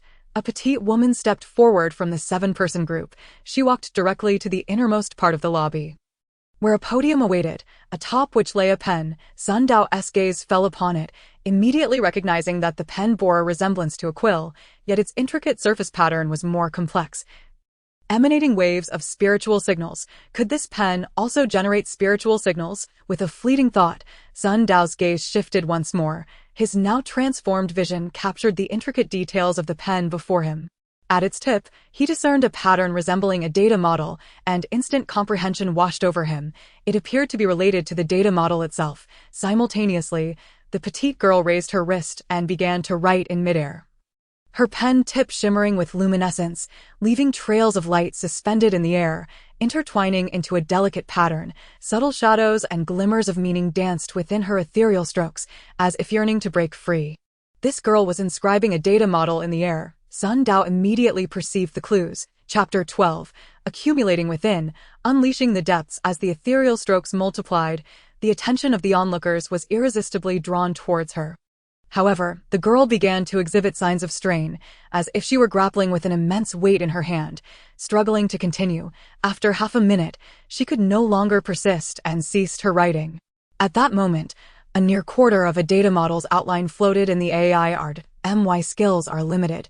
This is the utmost I can achieve, the petite girl remarked, sticking out her tongue. Yet, the bystanders surrounding Zhang Jinyan were left in awe. Whispering among themselves, this girl had managed to inscribe nearly a quarter of a data model in midair. Writing a data model necessitates bearing the projection of corresponding capabilities in one's mind. It is not merely a matter of a few adjustments or calibrations, but requires a substantial understanding of the data model itself. Thankfully, I remained rational here. I had initially thought that with only level 0 permissions, there couldn't be much difference, but now I see how perilous it truly is. She seems to be writing from memory. How old can this girl be? She appears to be no more than 20. Yet she can recall the data model. What kind of mind does she possess? It isn't blind writing. Her sleeve bears the embroidered pattern of the data model, suggesting she is writing by reference. Nevertheless, even so, it is an extraordinary feat before condensing the core. One cannot rely on the cubic projection of the data model's essence, making it exceedingly difficult to draw the structure independently. At most, one can make some adjustments. Her willpower is commendable, though her potential appears limited, yet her memory is remarkable. In the adjacent room, Zhu Yun observed the screen and offered commentary, while the others nearby seemed somewhat distracted, clearly still preoccupied with the recent sequence of ringing sounds. As for Su Yan, a sudden realization struck her. Oh no, I forgot to prepare the data model for Sun Dao. What will he emulate later? I heard he has been learning well with Yang Hongxin. Could it be that a momentary lapse on my part will squander the rare opportunity for me to gain face? She understood all too well that she could not bring anything into the main hall at this moment. Following the petite girl, the remaining members of the 7-person group stepped forward in succession, seizing the deer-cutting pen to draw in mid-aired. As they did so, intricate lines began to emerge. The most skilled among them nearly rendered half of the data model, prompting spontaneous admiration from the crowd in the hall. Even in the adjacent room, Zhu Yun's eyes brightened. This Renqingmin is impressive, although the storm data model is relatively simple in structure and function. To draw half of it in one go is no small feat. Observing his demeanor, it was clear he had not exhausted his full potential. This is quite commendable. If all goes well, Renqingmin will likely secure second place. She refrained from mentioning who might take first place, yet everyone present turned their attention to the screen, fixated on the poised pan Yud. That moment, Zhu Yun recalled something and glanced over at Su Yan. Smiling, Xiao Yan, what do you think? I remember you had great confidence in Sun Dao. Well, Su Yan chuckled lightly, her heart heavy, and feigned indifference as she replied, I do not place great importance on momentary gains or losses. The others exchanged knowing smiles, some of whom, although unfamiliar with Su Yan, had heard rumors before. It became clear to them that each of these individuals possessed some degree of data models, having directly copied them. Su Yan had not mentioned this to me earlier, and now I understand why she insisted I join the technical department. She must have been preparing for this moment all along. In the hall, Sun Dao maintained a detached observation, scrutinizing the performances of the others, already beginning to discern some issues. If I were to step forward and write out of thin air, would it not raise suspicions? Such behavior would be extraordinary. Being 1 step ahead is genius, but being 10 steps ahead could be seen as monstrous. If all else fails, I could simply aim for a modest 6th or 7th place. However, the matter of maintaining a dignified presence is quite troublesome. It is rare to have a chance to take a shortcut, and even Laplace's demon has offered a reminder, just as Sun Dao grappled with his dilemma. Pan Yu had already approached the front, standing at the podium. He did not hasten to grasp the pen, but instead removed his outer garment, raising his arms and standing still. This action naturally drew the attention of the crowd. What is he doing? Is he signaling that he is not merely copying? In the adjacent room, Zhu Yun smiled subtly. How intriguing. It seems he is determined to claim the first position. It was not only she who perceived this. Many others looked on in astonishment. As the focal point of everyone's attention, Pan Yu then calmly picked up the pen, executing seamless strokes in midair. With a deft flick of his wrist, he outlined a rough shape. And with another twist of his hand, the initial form of the data model began to take shape. His fluid movements evoked a sense that Pan Yu was painting with abandon, and before long, A third of the data model had materialized, albeit with some structural differences from what Sun Dao was familiar with. This structure was not the traditional left-center-right dragon speed structure, but rather one constructed from the outside in. It appeared to be an entirely different configuration, truly an eye-opener. Pan Yu had not merely copied. This was excellent, as it indicated that others could indeed achieve such feats. When I write blind later, it will not stand out as much. At least there will be something to compare against. As he pondered, Sun Dao intently observed Pan Yu's actions, eager to glean insights. In the past few days, he had been studying with Yang Hongxin, primarily focusing on classic dragon speed structures, and this was his first encounter with the process of rendering a different structure. Nevertheless, Pan Yu's smooth strokes began to falter after a third of the way. But no one would dare mock him for it. Quite commendable. In the adjacent room, Zhu Yun appeared energized. It was no surprise he had a strong foundation. Rumor had it that Pan Yu had been immersed in mathematics since the age of 3 and had been intensively trained. It was no wonder he could rely solely on memory to render the data model at his current age. Surely, once he unlocks elementary permissions, his performance will be even more impressive. Without the core, he is limited to his memory, which effectively seals away his potential. This thought crossed her mind. A middle-aged man in a butler's attire with a mustache smiled slightly and remarked, to receive such praise from the illustrious doctor Lian Hong, even young Master Pan Yu must be delighted. Once he obtains his permissions, I shall inform him. However, though he began his training at the age of 3, it is only in recent years that he has begun to analyze data models. He was the one who brought Pan Yu here, named Chen Shui, a disciple of the Pan family. Zhu Yun nodded and smiled. That is only natural.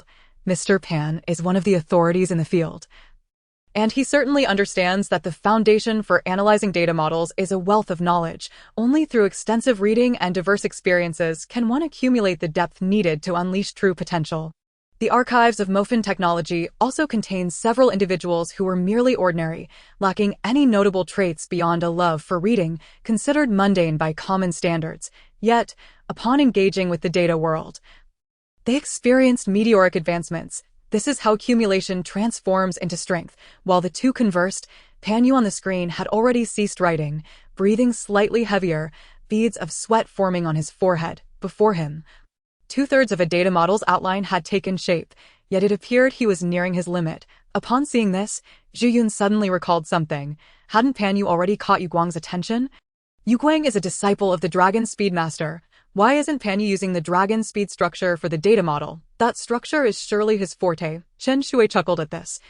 Perhaps young master wishes to avoid suspicion, preventing others from claiming he won through unfair means. As they spoke, Pan Yu laid down the pen and returned silently, maintaining a calm yet almost rigid expression. Though his eyes sparkled with determination, first place, indeed, was without doubt. Zhang Jinian began to clap, and those beside him followed suit, their gazes shifting to Sun Dao and his companions. The pressure surged instantly. Wu Ping, a man in his 50s, and Ling Qiao, a girl in sportswear, hesitated, for with Pan Yu's brilliance preceding them, their own efforts would pale in comparison to fireflies against the luminous moon. Let it be. I must complete this quickly and move on. I cannot return home in the coming days, but Su Yan promised I could study at the library here. If I can just get past this hurdle, it will help me regain my composure. With this thought, he stepped forward without a hint of hesitation or pause, advancing to the podium. As he grasped the deer-cutting pen, a sudden chill surged through him, invigorating his spirit and sharpening his focus. If I practice with this tool, the results will surely be exceptional. With that in mind, Sun Dao's wrist flicked, and he began to write in midair, without any visible exertion. As his thoughts coalesced, a luminous stroke emerged. In the next moment, electric currents and magnetic fields converged in the data core, and his mind began to crystallize as it usually did. However, unlike before, the cool breeze emanating from the deer-cutting pen kept him perpetually alert. This pen is truly a remarkable tool. It yields twice the result with half the effort. As the words fell, a flurry of strokes swiftly shaped a substantial portion of the data model. Chapter 13. The Blackwater Library. Xiao Yan, your person is up next. Do you have any words of wisdom? In the adjacent room, Zhu Yun, noticing Sun Dao stepping forward, teased Su Yan, but soon observed Sun Dao picking up a pen, raising his hand to write with an unexpected determination. Who would have thought? He is quite the impetuous one, decisively so. This is indeed a commendable trait. Beside her, Su Yan remained silent, merely fixated on Sun Dao. Her brow furrowed. That moment, someone suddenly spoke up. Oh, it seems this individual lacks a model to replicate. He possesses no data model himself. Could he be writing blindly? Oh? Zhu Yun's smile slightly faded, her eyes narrowing as she closed them momentarily. When she opened them again, a glimmer of realization shone within. Indeed, there was no response from a data model. He was truly writing blindly. Yet, it remained uncertain how far he could go. Before she could finish her thought, she witnessed Sun Dao on the screen, deftly crafting 2/3 of the data model from left to right, employing a left-center-right structure with remarkable speed. Chen Shui, who had spoken earlier, also exhibited a subtle change in expression. He had brought Pan Yu along, and with the recent incursion into the ink workshop world, their master had deemed the time ripe for action, prompting Pan Yu's ascent to the forefront to secure initial permissions. The decision to come here rather than initiate within the family was to make a sensational debut and establish a reputation. Little did he expect that Sun Dao would emerge as a formidable contender. Sun Dao's accomplishments had already matched those of his own young master. Just one more stroke, and the top position would surely change hands. This notion swiftly took root in his mind. True to form, Sun Dao did not cease his writing. His wrist moved with precision, and the completion of the data model exceeded 2/3. Following this, he decisively laid down the pen. Su Yan had mentioned that many await the activation of permissions here each month. Statistically speaking, encountering a prodigy among them was a rare occurrence. Thus, Pan Yu must possess a modicum of talent, slightly above the norm. If I perform closely to him, no one would suspect a thing. However, should I complete the data model in one go, it might draw too much attention. There is no need for that. Securing the first position is sufficient. With this thought settled, Sun Dao also set down his pen. Noticing the astonished expressions of those around him, he nodded in satisfaction, believing that their reactions mirrored those when Pan Yu had performed earlier, indicating that his actions were far from extraordinary. So, you must be Sun Dao? Greetings. Pan Yu approached, extending his hand. After they shook hands, Pan Yu unexpectedly displayed a hint of a smile, which struck Sun Dao as somewhat rigid, possibly due to the infrequency of his smiles. This time I concede. But there will be future opportunities. Xiao Yan, the Sun Dao you brought forth is quite remarkable. He evidently holds more potential, though he is deliberately holding back. You must have meticulously prepared for this selection. Haven't you? In the adjacent room, Zhu Yun clapped her hands, observing Su Yan, who also exhibited a look of astonishment. However, Su Yan quickly regained her composure, chuckling as she surveyed the crowd, emulating ancient customs by cupping her fist and saying, I humbly accept your grace. A flush crept onto her cheeks, as she felt rather imposing. Zhu Yun stroked her chin and inquired, by the way, does Sun Dao wish to enter the library of Shadow City? Indeed, Sun Dao is quite the eager learner. Of course, I have guided him a few times, Su Yan replied cheerfully, shifting her focus away from the screen. Zhu Yun smiled in response. With such talent, he should visit the Blackwater Library. The main library of Shadow City is far too commonplace, as it is open to the public. Su Yan appeared puzzled. The Blackwater Library, but he does not possess the status of a knight. Are you suggesting that you would grant him special approval, Zhu Jia? Zhu Yun shook her head. Entering the library must adhere to the basic city regulations, although I am a member of the upper house. My authority is limited. I can only make recommendations. However, acquiring a knightly retainer shouldn't pose much of an issue. I have no intention of acquiring a knightly retainer, as you note. I cannot remain in this world for long. Currently, I merely hold a title and enjoy considerable freedom. However, to recruit a knightly retainer, one must join the combat ranks and be ever obedient, which imposes too many restrictions on my account. It would be easy to expose my identity. Su Yan and Zhu Yun engaged in their conversation, seemingly oblivious to the disinterest of the others in the room regarding the screen, for they understood that the rankings had already become clear. I am not suggesting you recruit. Rather, I propose that the native Blackwater Knights do the recruiting. They are already part of the combat ranks and will not leave this world, making it far more convenient. Zhu Yun winked. Leave this matter to me. I still possess a degree of influence. As far as I know, Sir Blade has been seeking to recruit a retainer lately, and he is a good friend of Mr. Babbage. Su Yan suddenly comprehended. You intend for Sun Dao to take up residence in Shadow City. To win him over? Rest assured, I have no intention of poaching your subordinate. I merely wish to prevent a promising talent from being squandered within the company structure of Ink Workshop Technology. In terms of nurturing talent, Shadow City possesses far more experience than Ink Workshop Technology. At this juncture, Zhu Yun inquired, by the way, does Sun Dao have any previous employment records? Has he worked at any technology companies? I investigated this after recruiting him. He has worked at a few companies in the south, with 2 of them being somewhat reputable. One dealt with outsourced office systems, and the other was involved in gaming. He can be considered a technical backbone. Su Yan recalled, noting that neither of these companies was registered there. They were not part of the data organization. Zhu Yun nodded slightly and then seemingly innocently asked, "Oh, so Sun Dao has never attempted to activate permissions elsewhere. Are you suspecting him?" Zhu Jia? Su Yan realized, waving her hand dismissively. There is no need for that. He came here specifically to activate permissions. You will see shortly when you test him if he has any.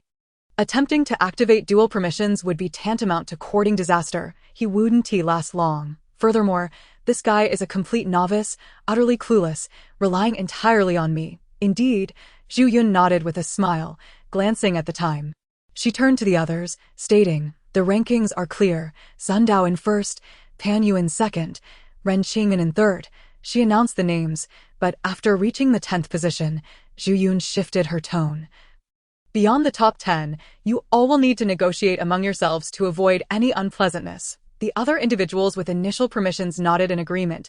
That is only natural. Pan Yu, greetings. You truly live up to your reputation. Sun Dao, is it? Quite impressive. Hello, I am Wang Shou from the Water City branch. As Su Yan and the others exited through the door, the demeanor of those present underwent a transformation. To be precise. Their attitudes towards Sun Dao and Pan Yu had shifted, with many openly expressing a desire to befriend them. This was only natural. Even Sun Dao could discern that through their interactions over time. He had come to realize the immense benefits of mastering the data model within the data world, which held significant value for both himself and others. Moreover, these individuals with 0-level permissions had essentially secured a spot for initial permissions upon their arrival here. Once permissions were activated, their ranks and status would be nearly equivalent to those who brought them, making the prospect of forming connections quite appealing. At that moment, Sun Dao found himself receiving several business cards, surrounded by 2 or 3 individuals, only to be directly dispersed by Su Yan. Go away. What are you doing? Trying to poach my turf. After dispersing the crowd, Su Yan turned to Sun Dao, offering a sweet smile. Her eyes sparkling, yet this expression sent a chill through Sun Dao, making him feel as though Su Yan was not looking at him, but rather at a potential source of wealth. Advisor Su, he was about to say a few words, but a gentle pat on his shoulder caught his attention. Turning, he was met with Zhu Yun's stunning visage. No need to get entangled in trivial matters. You are ranked first now and can accompany me to activate your permissions.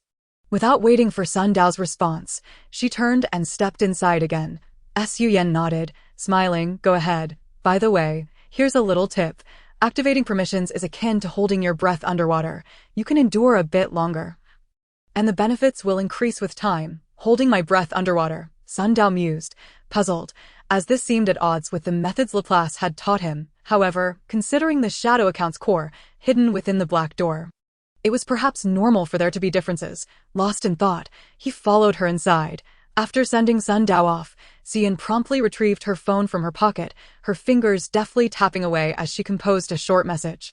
The candidate I recommended has received the highest praise at the Flaming Red Lips workshop, enough to vindicate my discerning eye, a chance to redeem past humiliations. Once finished, she excitedly sent it out in bulk. Chapter 14. Data Poker. 4 Paths. Do not be anxious. Relax. Upon entering the room, Sun Dao surveyed his surroundings, noting a few tables and a suspended screen, deducing what had transpired here earlier, though he felt no surprise. Is there something you wish to discuss? Zhu Yun gazed intently at Sun Dao, seemingly eager to hear his insights, as many who entered here often elaborated on their perspectives regarding data models. Sun Dao pondered for a moment and inquired, I have heard that the Shadow City boasts a vast public library. After I obtain basic permissions, will I be able to visit it for reading? Zhu Yun nodded in affirmation. That is certainly not an issue. Not only will you have access with basic permissions, but even without them, I can assist you in acquiring citizenship in Shadow City. The public library, also known as the municipal library, is open to all citizens. However, I would personally recommend that you direct your attention to the Blackwater Library. Sun Dao mulled over this name. Feeling a twinge of surprise, the Blackwater Library, it seems related to the Blackwater Knights. This library more comprehensive than the Shadow Municipal Grand Library? Zhu Yun shook her head. The collection at the Blackwater Library is considerably less than that of the municipal library. Less. Sun Dao's expression turned peculiar. The reason he sought the library was to address his insufficient knowledge reserves and to acquire more wisdom. Yet the recommendation presented was for a library with a smaller collection. Do not be perplexed just yet. Allow me to clarify. Zhu Yun calmly approached the table and retrieved a box of playing cards. The essence of Shadow City lies within the steam engine. Imagine, during the time of the first industrial revolution, how people envisioned the future. Back then, there was no internet, nor were there various materials. Many theories had yet to be established. Thus, to those individuals, the future was built upon steel, oil, steam engines, and generators. Their science fiction would not extend beyond this realm. As Sun Dao listened, he observed her actions, his gaze fixating on the box of cards. Zhu Yun drew 4 cards from within. Continuing, in such an environmental context, the abilities that emerged were imbued with mysterious elements. From many perspectives, this brand of science fiction exuded a magical essence, serving as fertile ground for the cultivation of data abilities.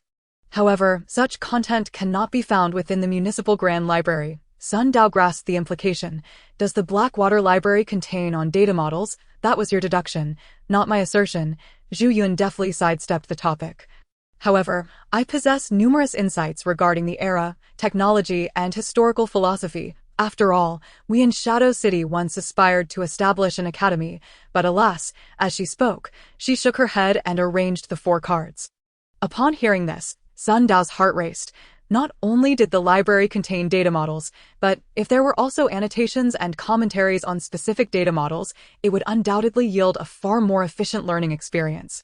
Do not become too excited.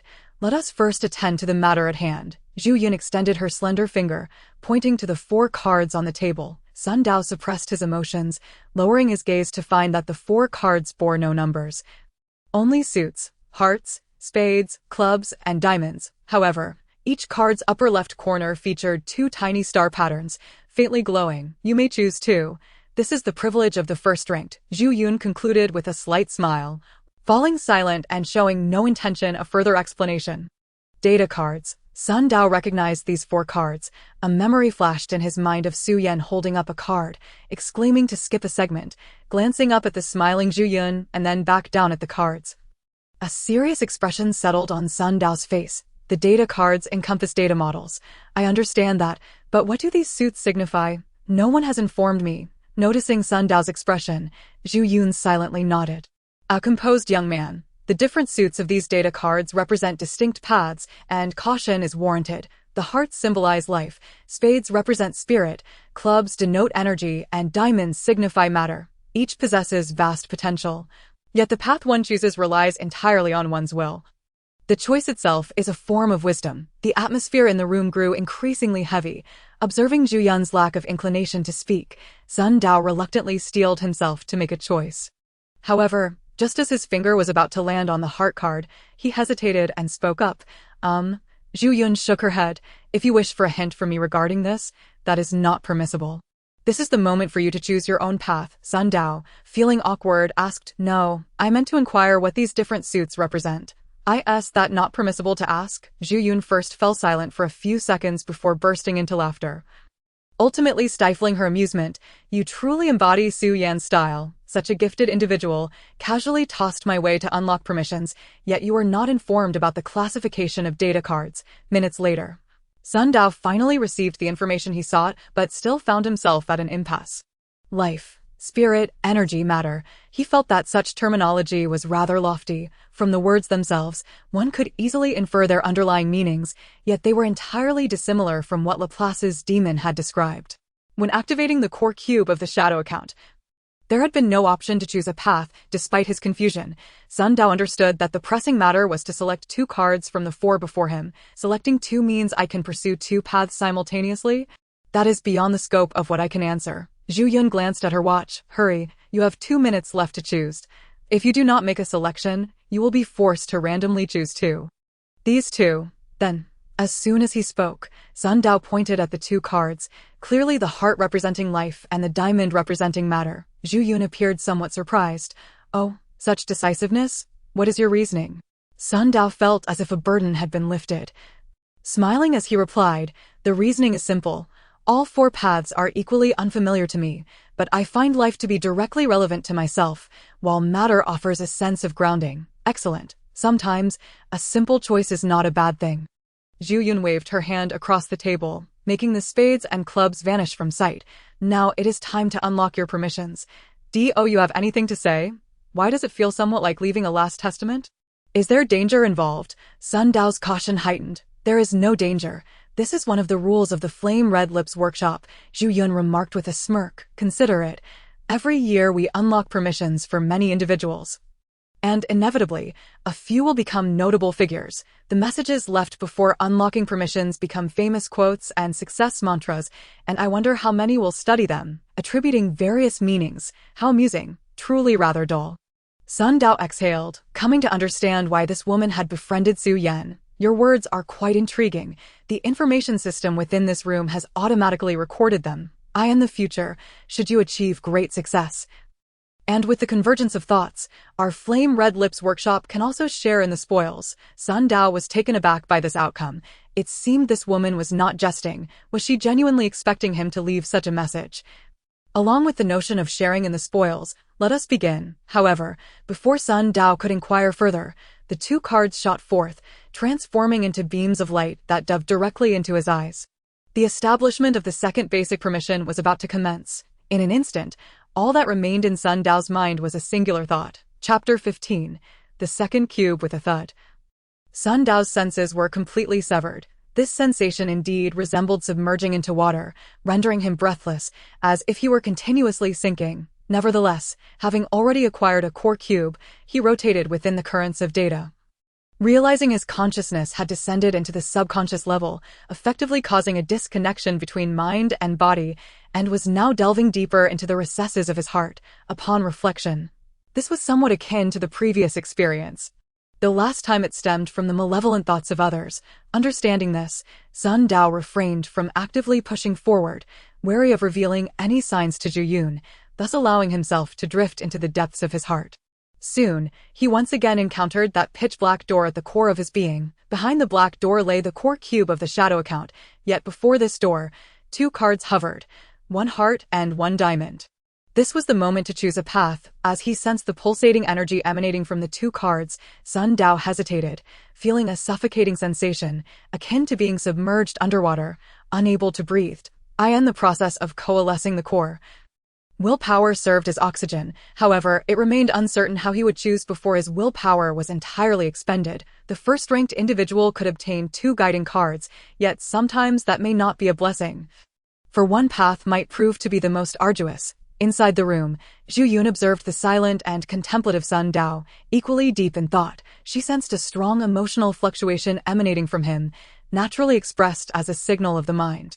It appeared that he was indeed establishing his core cube for the first time, ruling out certain possibilities. Could it be that he had to select a path from within? Sun Dao's awareness swept over the heart and diamond. Perhaps due to the internal nature of this occurrence, the sensation was distinctly different this time. He could clearly perceive the profound essence emanating from the two cards. One card radiated vibrant vitality. Upon connecting with it, a surge of exhilaration coursed through him, and he vaguely envisioned countless lush sprouts breaking through the soil, emanating from the heart card. The ambience emanating from the diamond cards is truly enchanting. Imbued with a sense of coldness and hardness, accentuating an ineffable presence that seems impervious to the vicissitudes of the universe. I, being a manifestation of life itself, chose this path when contemplating material choices. I find myself reflecting more on the crucial elements that play pivotal roles in the progression of our era. These two are markers of human advancement, even within the realm of data.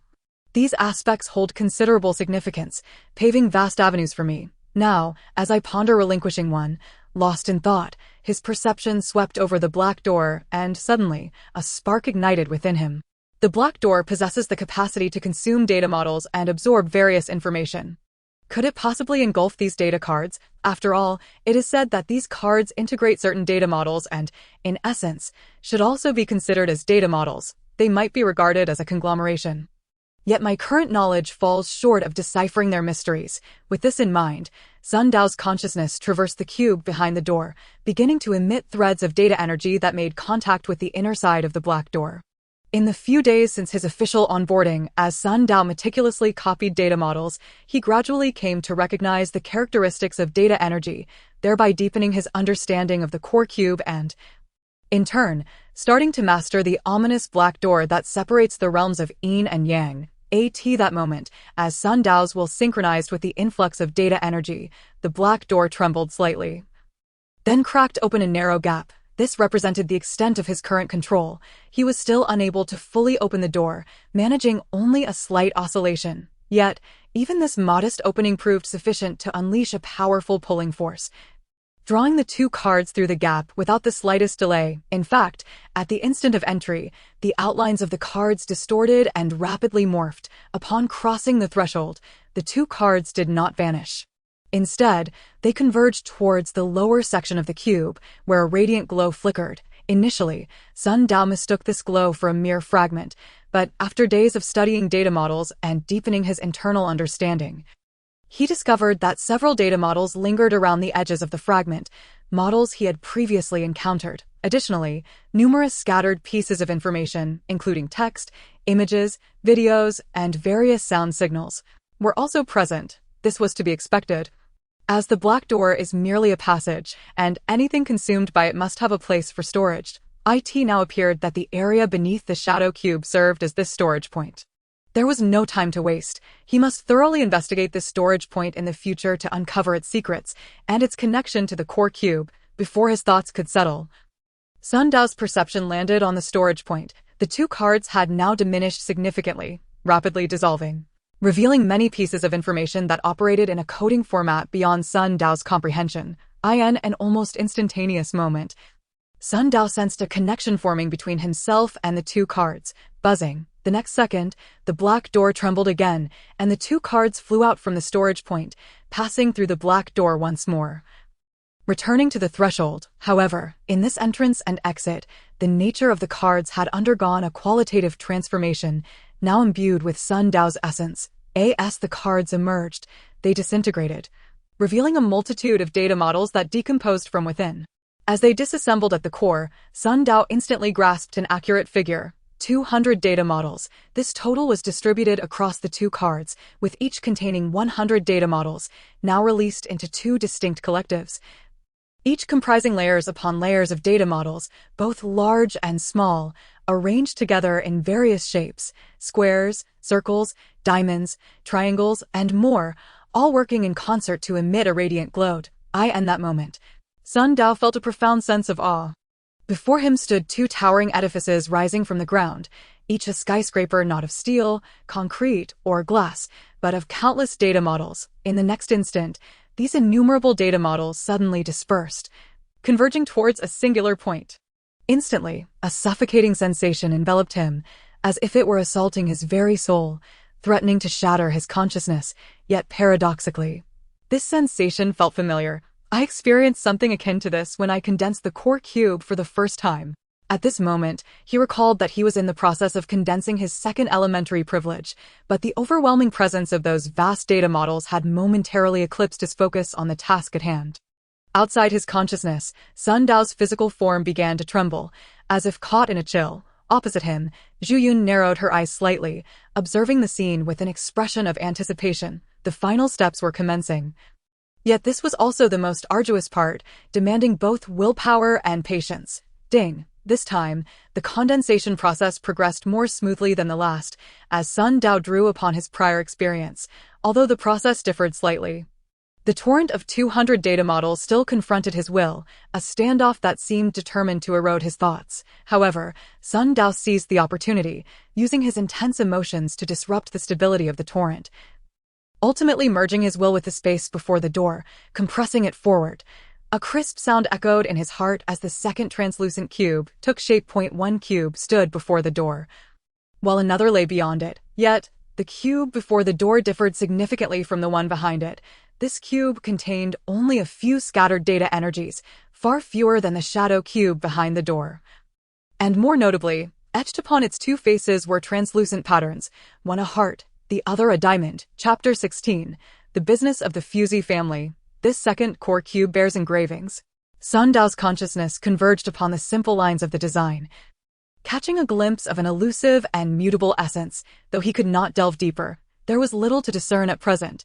Perhaps he must await further advancement, yet the cube possesses 6 faces, with the heart and diamond each occupying one face. Could the spade and club also claim a face? However, if that were the case, 2 faces would remain vacant. Perhaps it is not as I imagined. As these thoughts gradually settled, Sun Dao's awareness swept through his mind, bringing forth the scene within. The ominous black door stood in the center, delineating yin and yang. The core cube before the door bore 2 floral reliefs, while beyond it lay an expanse of emptiness. Conversely, the cube behind the door displayed a greater abundance of data energy, with the storage point situated below.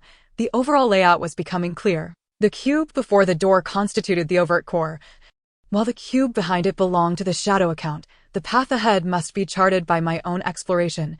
Relying on the Laplace demon feels rather unreliable. With these musings, Sun Dao slowly opened his eyes, perceiving the world around him instantly brightening, only to revert to normalcy, and he was met with Jian's smiled. "It seems you are quite the ambitious one, choosing to tread 2 paths simultaneously.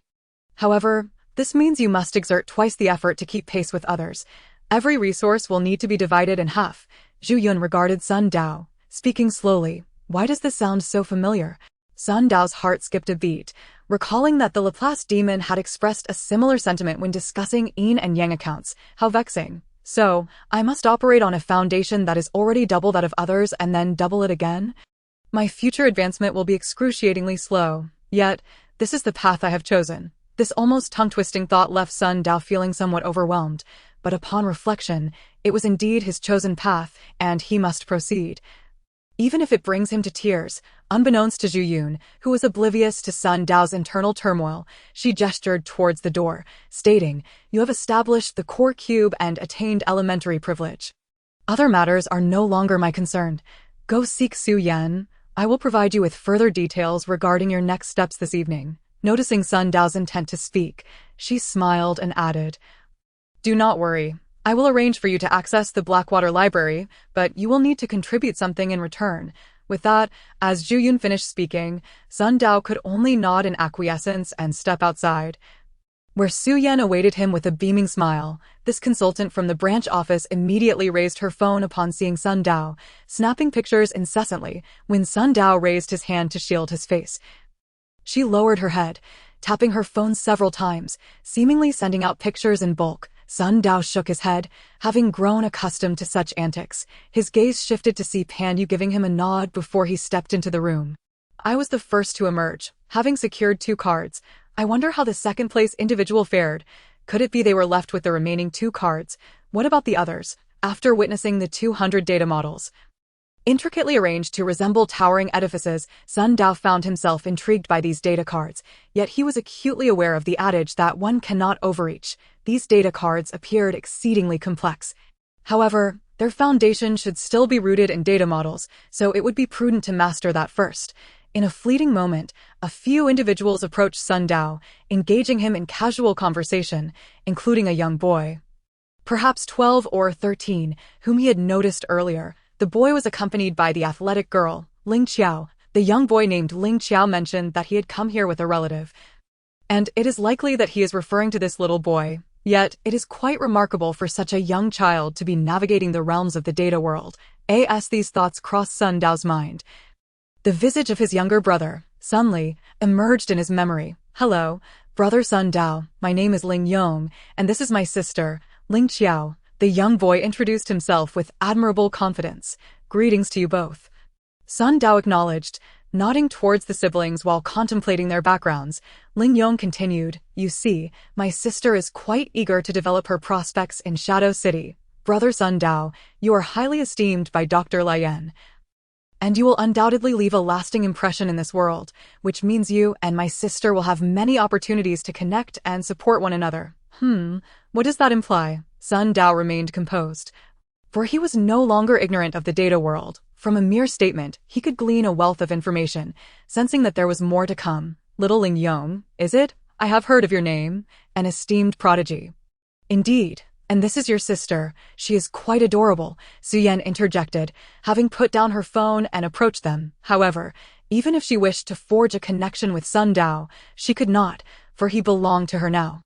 She had resolved to bring him into her family. One must understand that the Fusey family has established itself in Shadow City for over 200 years. Once he joined, he would immediately benefit from the collective consciousness, which would then convert into data energy, far swifter than toiling in the material world. Such a splendid opportunity cannot simply be acquired through mere words. As she spoke, a playful smile graced her lips, her eyes curving into crescent moons. The moment Sun Dao witnessed her expression, he knew she was concocting schemes for profit. Indeed, her words left Ling Yong and Ling Chao looking somewhat troubled, yet Su Yan swiftly changed her tone. However, to speak candidly, managing this family alone has proven quite burdensome. I am in search of reliable individuals to assist, so that together we can expedite our reputation. If we can establish a strong impression of the Fusey family among tens of thousands, the benefits would be immeasurable. The only issue is that trustworthy individuals are exceedingly rare, and our recent expansion has encountered hurdles. You may not be aware, but I am planning to establish a Fusey bank. However, the initial expenses are daunting. This conversation persisted for 5 minutes, after which the Ling siblings departed with grave expressions. While Su Yan wore a beaming smile, Sun Dao could no longer remain silent. Muttering, "You're not even sparing children. You actually asked them for 200,000. Su Yan immediately frowned.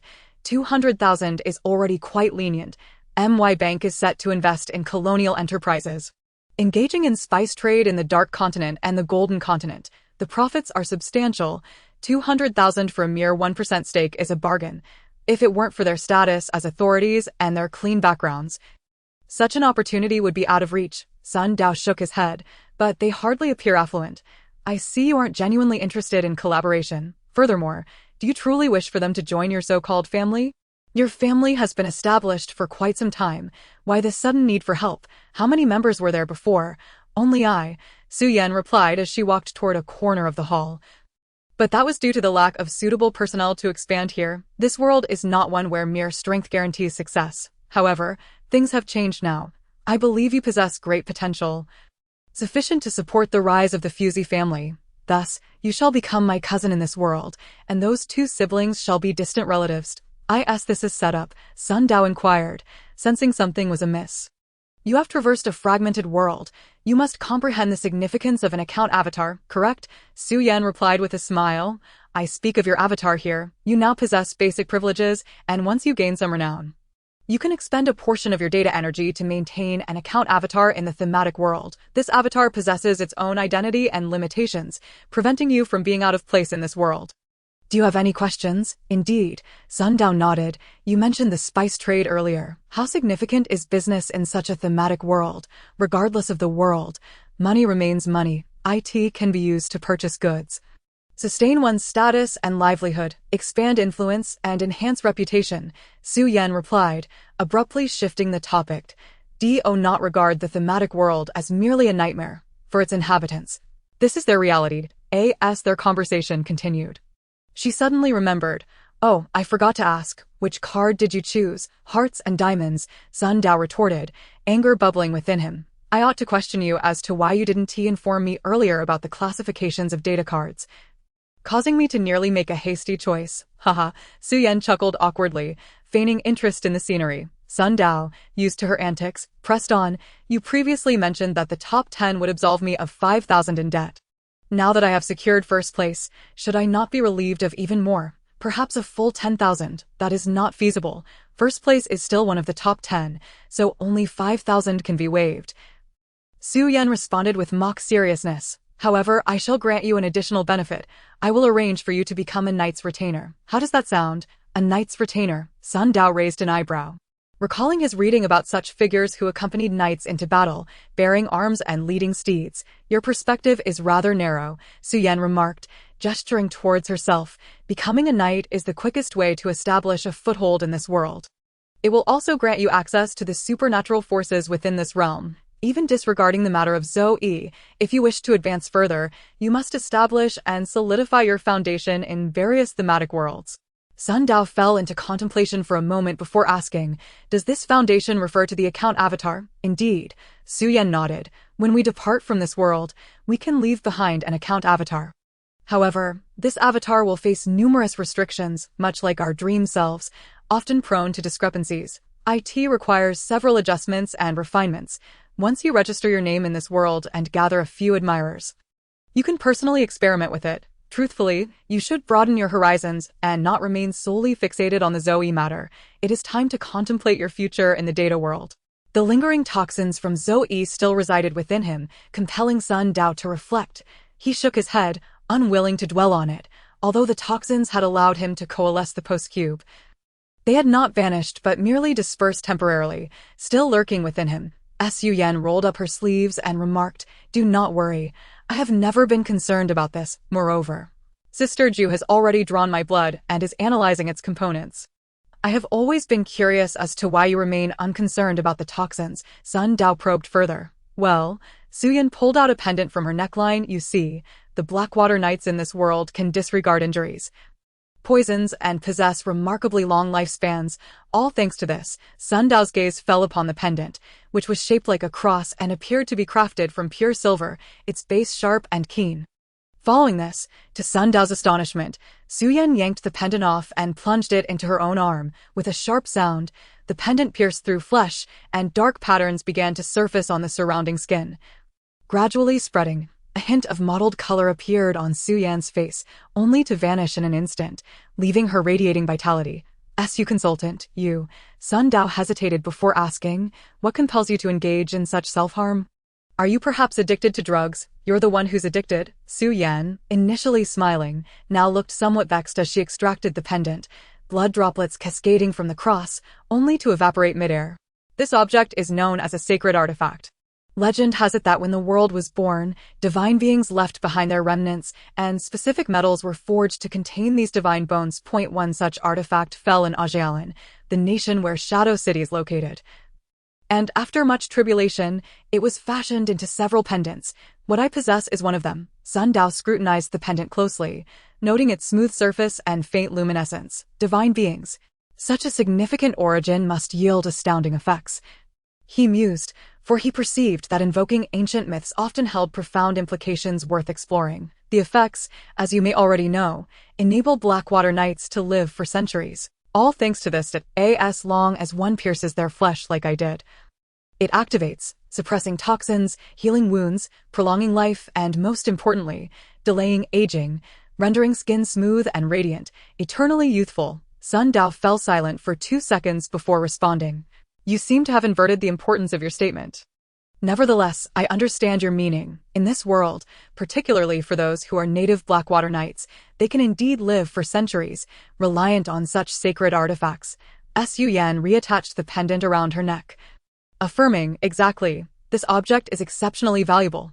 I suggest you acquire one as well. It is easy to speak, yet I fear it may not be so simple to achieve." Sun Dao, of course, harbored an interest in this matter as well, but he was acutely aware of the complexities involved in obtaining it.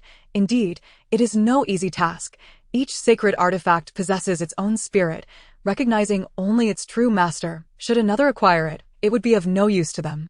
As Su Yan spoke, a triumphant smile graced her lips. "However, with me as your backing, you inherently hold an advantage over others. Even if you cannot acquire the sacred artifact immediately, you may consider procuring a replica first.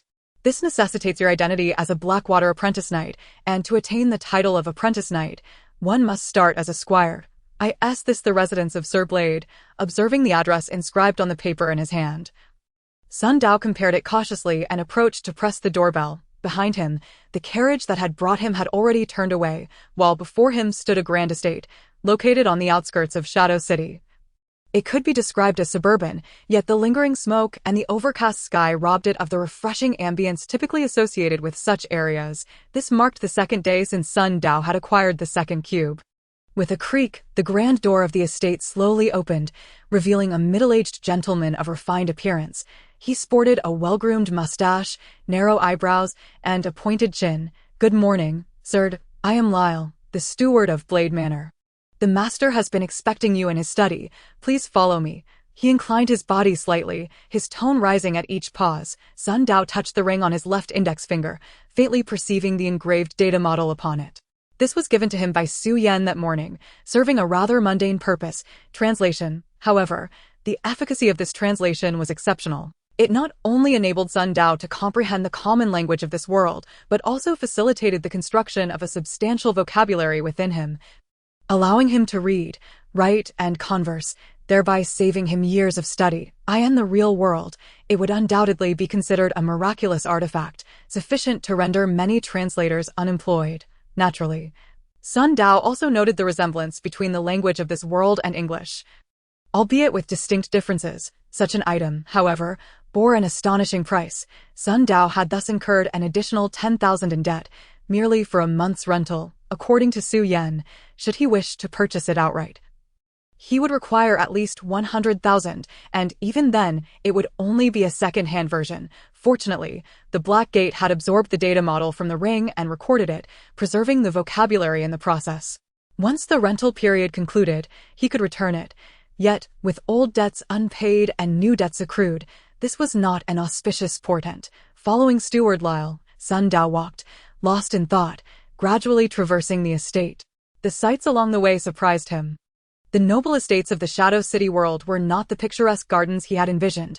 Rather, they appeared as desolate lands and fields, with the occasional sight of a farmer or two tilling the soil. The number of serfs within the estate had dwindled. Most had become free citizens, working in the factories owned by the Blade family. In this new era, even without tilling the land, one could maintain a respectable livelihood. Lyle, who did not turn back, seemed well aware of Sun Dao's observations and began to elucidate. I see, Sun Dao thought, his knowledge on the matter limited to listening. In truth, Lyle was subtly scrutinizing Sun Dao in return. Though the Furs family held little renown in Shadow City, they secretly wielded substantial influence, particularly under the stewardship of a woman. Even after living for over 3 centuries, she remained a target for many, as her lineage promised a generous dowry. With the emergence of a distant relative, Lal perceived Sun Dao as the potential heir to the family's enterprises. Such occurrences were not uncommon. Many families, facing extinction, sought distant relatives, some of whom were illegitimate offspring. Reflecting on this, Lal continued, according to the old regulations, serfs labored on the estate for only 3 days a week, though they paid taxes. This brought considerable complications. Now, as free citizens working in the factories in the city, they are self-sufficient, and the estate is in much better condition than before. At this juncture, he shifted his tone. Master Nord, your family's factories are thriving. I am sure you are quite aware of this. Upon hearing this, Sun Dao finally understood why the seemingly haughty steward engaged in casual conversation with him. It was due to the tiger skin draped over his shoulders. The previous night, following Su Yan's guidance, Sun Dao had officially registered in this world, essentially adopting a name befitting the era and nation, entering into a document akin to a household registry produced by Zhu Yun. From that moment forth, his name in this world became Nord Furs, aged 26, identified as a distant relative of Vivian Furs, who had considered him her cousin 3 years prior. It is worth noting that in the Shadow City world, Vivian, who was, in fact, Su Yan, was a member of the Blackwater Knights with over 300 years of experience, having battled for 3 centuries. Her cousin had long since passed, rendering Sun Dao's new identity merely nominal. After nearly 3 centuries of management, even though Su Yan's direct involvement had been limited, certain characteristics of the data world had propelled the family business to monumental heights. However, this only pertained to the enterprises.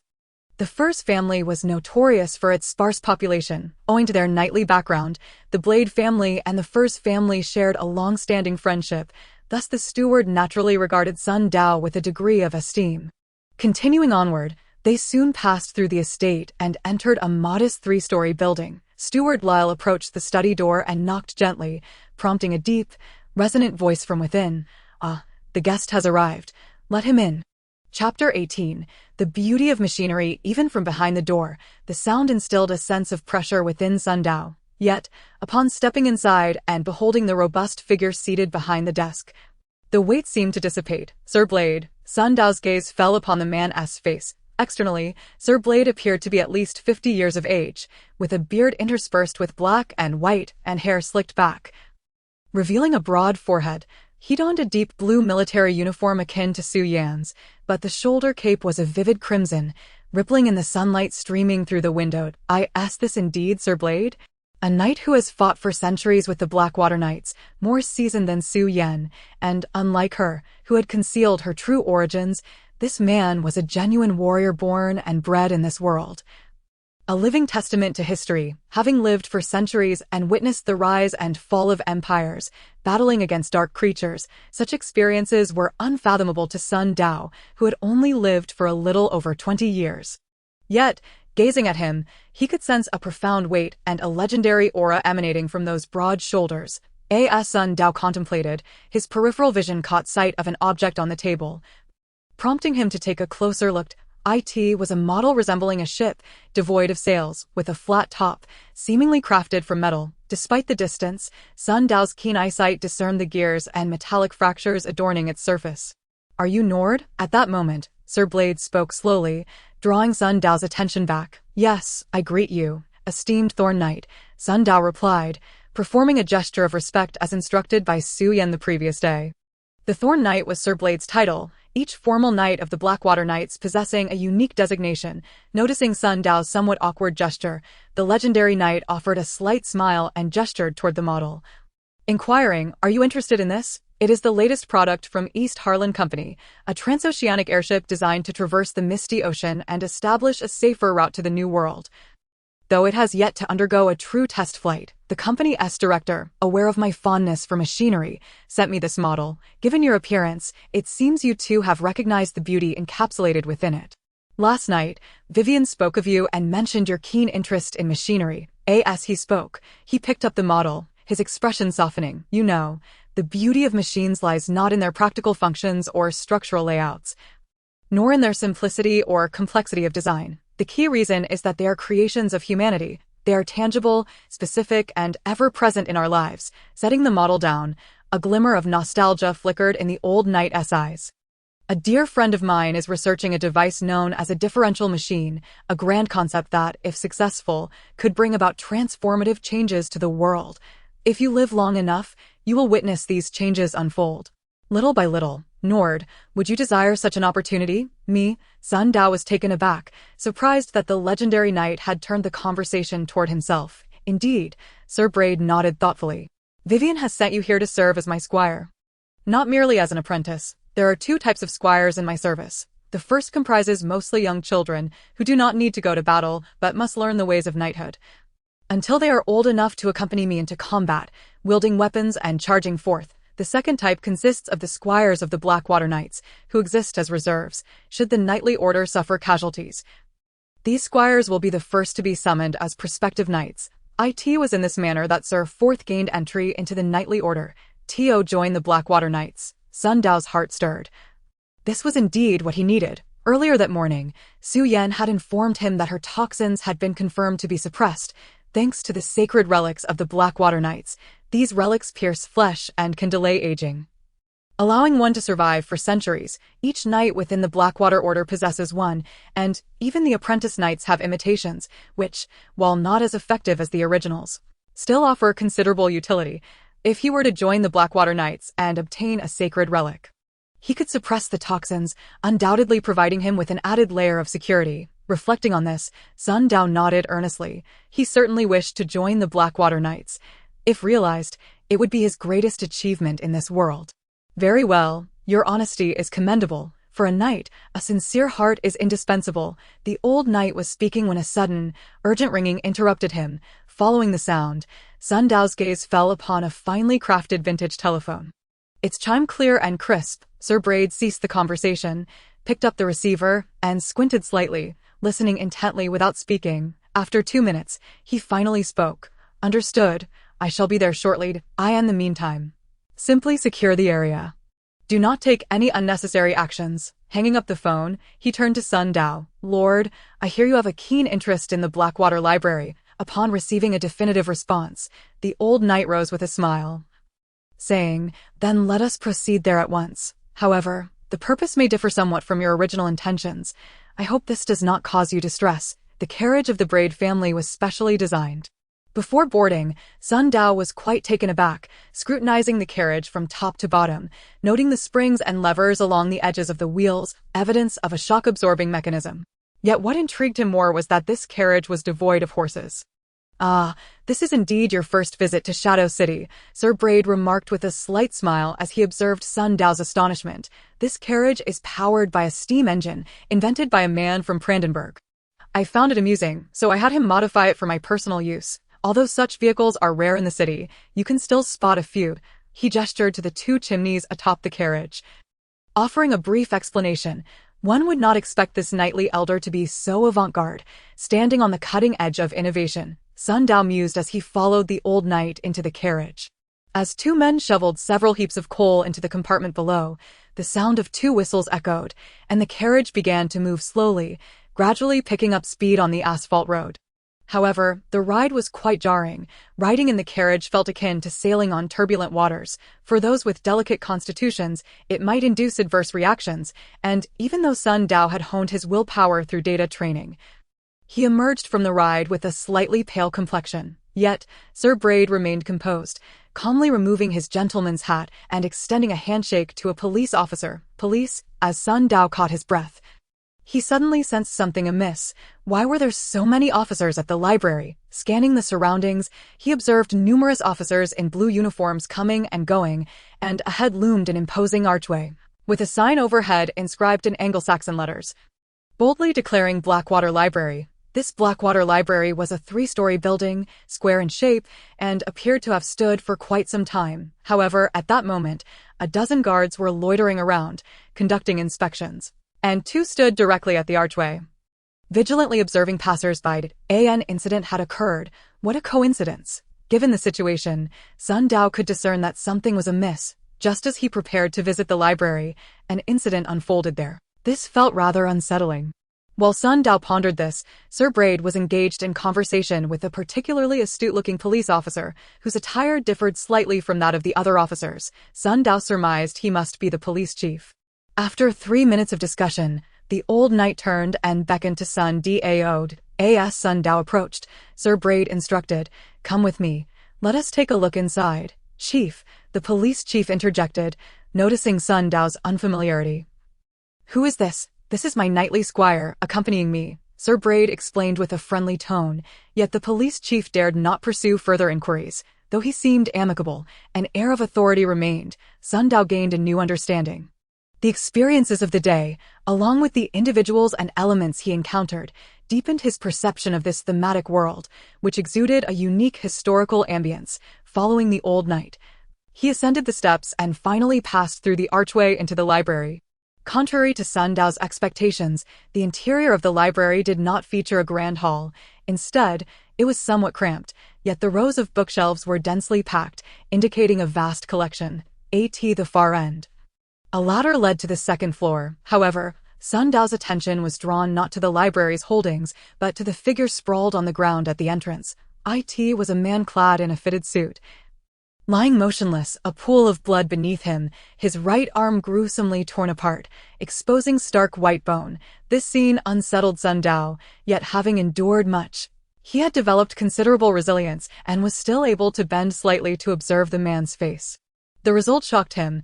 This was a youthful visage, eyes wide open, lips parted in an expression of frozen terror, evidently deceased for some time. Yet, this face appeared vaguely familiar to Sun Dao.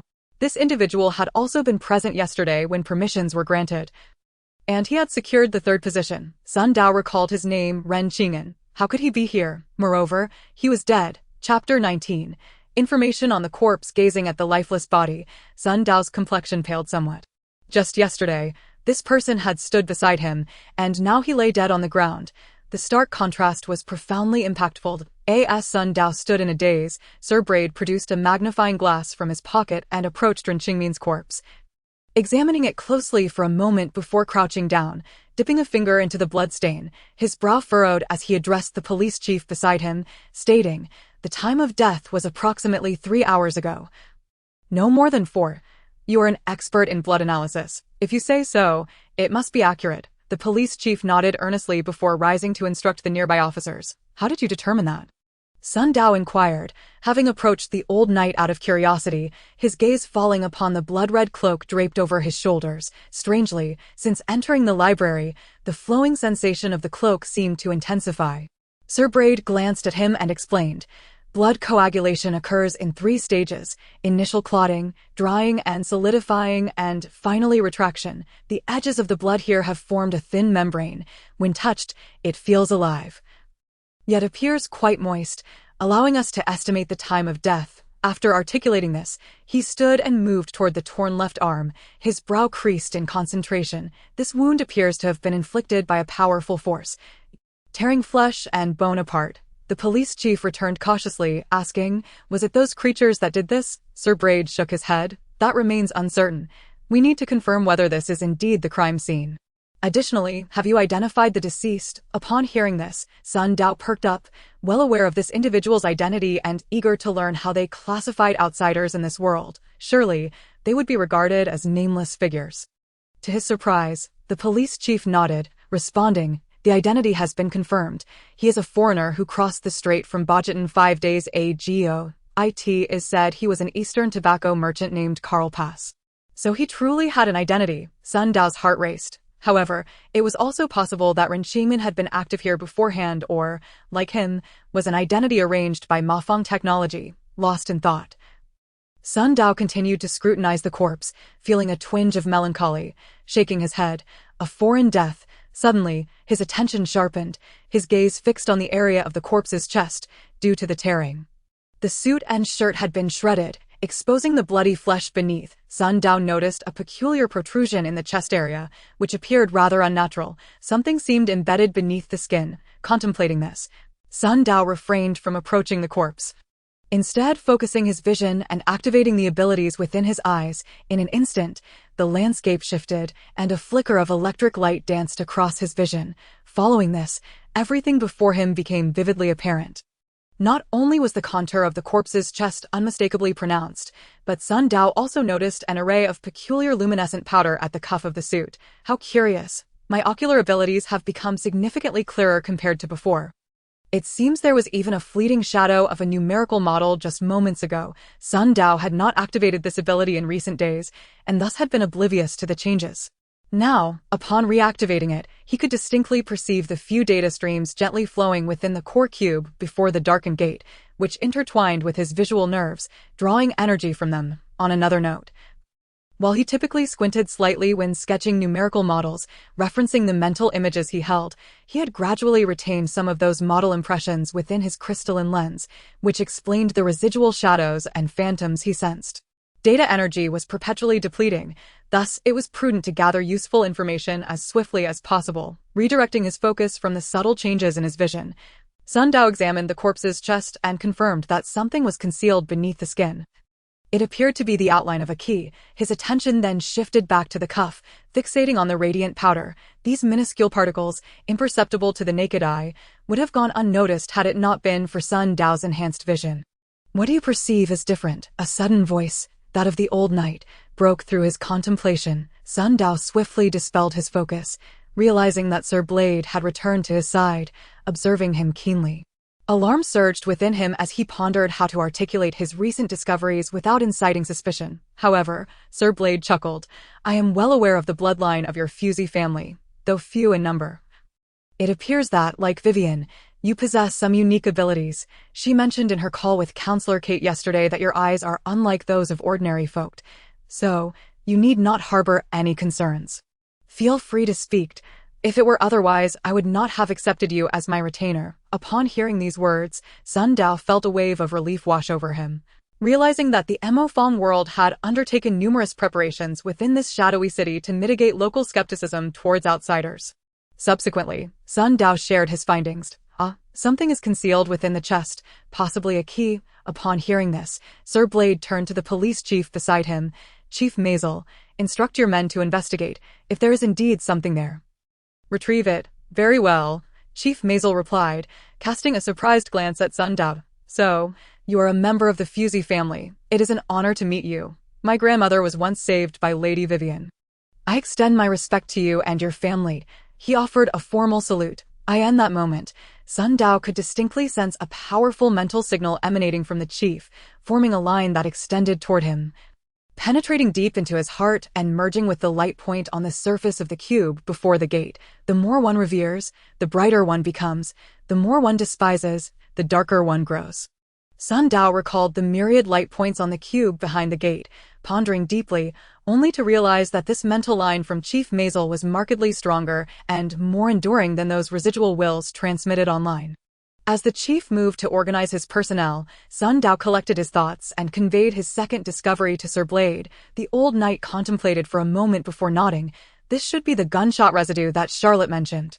Sensing Sun Dao's potential confusion, he elaborated, when a gun is fired, not only does the barrel leave behind traces of the discharged bullet, but the ejection port and other areas also bear marks. These residue particles can splatter onto the cuff and require specialized instruments to detect. As he spoke, Chief Mazel returned, holding a blood-stained key in his hand, an indication that, in this era, crime scenes were not yet strictly regulated, and fingerprinting was not emphasized. Indeed, there is a key. Sir Blade examined it closely, noting its design appeared to belong to the church, necessitating further investigation. He then glanced at Sun Dao. It seems the deceased was armed with a gun. We should search the nearby corners, concealed spots, and trash bins for it. Understood. Chief Mazel responded respectfully, expressing hope that the knightly order would assist the police department in sealing off the nearby streets. I approved. I will inform the authorities on Baining Street shortly, Sir Blade indicated toward Sun Dao. For the next few days, the Blackwater Library will be closed, but Lord Nord needs to search for some books here. Please inform the police department not to obstruct his entry and exit. Chapter 20. The collection of books. Chief Mazel nodded without hesitation. Very well. I will relay the message. This exchange deepened Sun Dao's understanding of the Blackwater Knights' authority. Their power was indeed substantial. Able to directly intervene in criminal investigations, coordinate inquiries, mobilize societal resources, and even circumvent regulations to allow an outsider unrestricted access, despite his reflections. Sun Dao had no intention of rejecting such favorable circumstances. At that moment, Sir Blade glanced at the wall clock and addressed Sun Dao. It is time to return. Although I have accepted you as my retainer, you lack combat experience against dark creatures. Thus you cannot yet visit the Blackwater Council Hall. In the coming years, you will need to undergo some foundational training. Of course, Vivian has informed me that she will take you along on her next journey. And she will also be responsible for your related training. Therefore, for the next few years, focus on building your foundation, and when the time is right, I will bring you into battle. Understood. Sun Dao nodded in agreement. Feeling a strong affinity for the idea of foundational training, realizing that much of his past experience was no longer applicable. Excellent. You may remain here to read. I will discuss subsequent matters with Chief Mazel. Additionally, I will notify Vivian to send someone to retrieve you this evening. There is a place across from the library that provides lunch. Very well. Sun Dao repeatedly nodded, appreciating the knight's thoughtful arrangements. Compared to Su Yen, the old knight was simply in a league of his own. Mr. Fusey, allow me to offer a word of caution. Chief Mazel interjected. For the time being, I advise you to travel by carriage and refrain from walking alone in the filthy streets, as there has been an increase in rats, and we fear an outbreak of plague on Baining Street. Plague, the term felt somewhat foreign to Sun Dao, who had grown up in the new era. However, he had encountered relevant materials and was aware of its historical ramifications in the real world. This was merely speculation, yet caution was never unwarranted. After a brief exchange, the knight and the chief departed, leaving Sun Dao amidst the library's bustle, with officers coming and going, and the corpse lying before the entrance. These officers, informed of Sun Dao's identity through Chief Mazel, treated him with respect, further enhancing his understanding of the Fusey family. How remarkable that someone as unreliable as Su Yen could establish such a renowned lineage in this world and accomplish numerous good deeds. Chief Mazel, at least in his 30s or 40s, must have had a grandmother of considerable age, indicating that her rescue occurred many years ago. Sun Dao pondered whether it was Su Yen herself who had saved her or if it had been her avatar during her absence. Yet, the mysteries surrounding these avatars remained elusive, perhaps related to artificial intelligence. As he contemplated, he approached the bookshelf, unable to shake thoughts of the deceased Ren Qing'an. This individual was also an authority figure.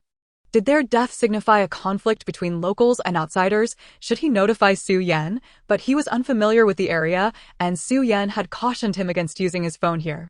Though Sun Dao knew little about Renqing Inn, he considered the implications of an authority figure dying in the Blackwater Library, an establishment inherently linked to the mysterious Blackwater Knights, the manner of death. That key must conceal some vital information, hidden beneath the skin. Was it a consequence of Emofeng technology, or was it a manifestation of the world's inherent vendettas? The timing of these events felt too coincidental. Mere moments after becoming a retainer of the Blackwater Knights, he stumbled upon this incident. However, ruminating on such matters would yield no answers. He slowly selected a book from the shelf and began to peruse its pages. This was likely beyond my purview.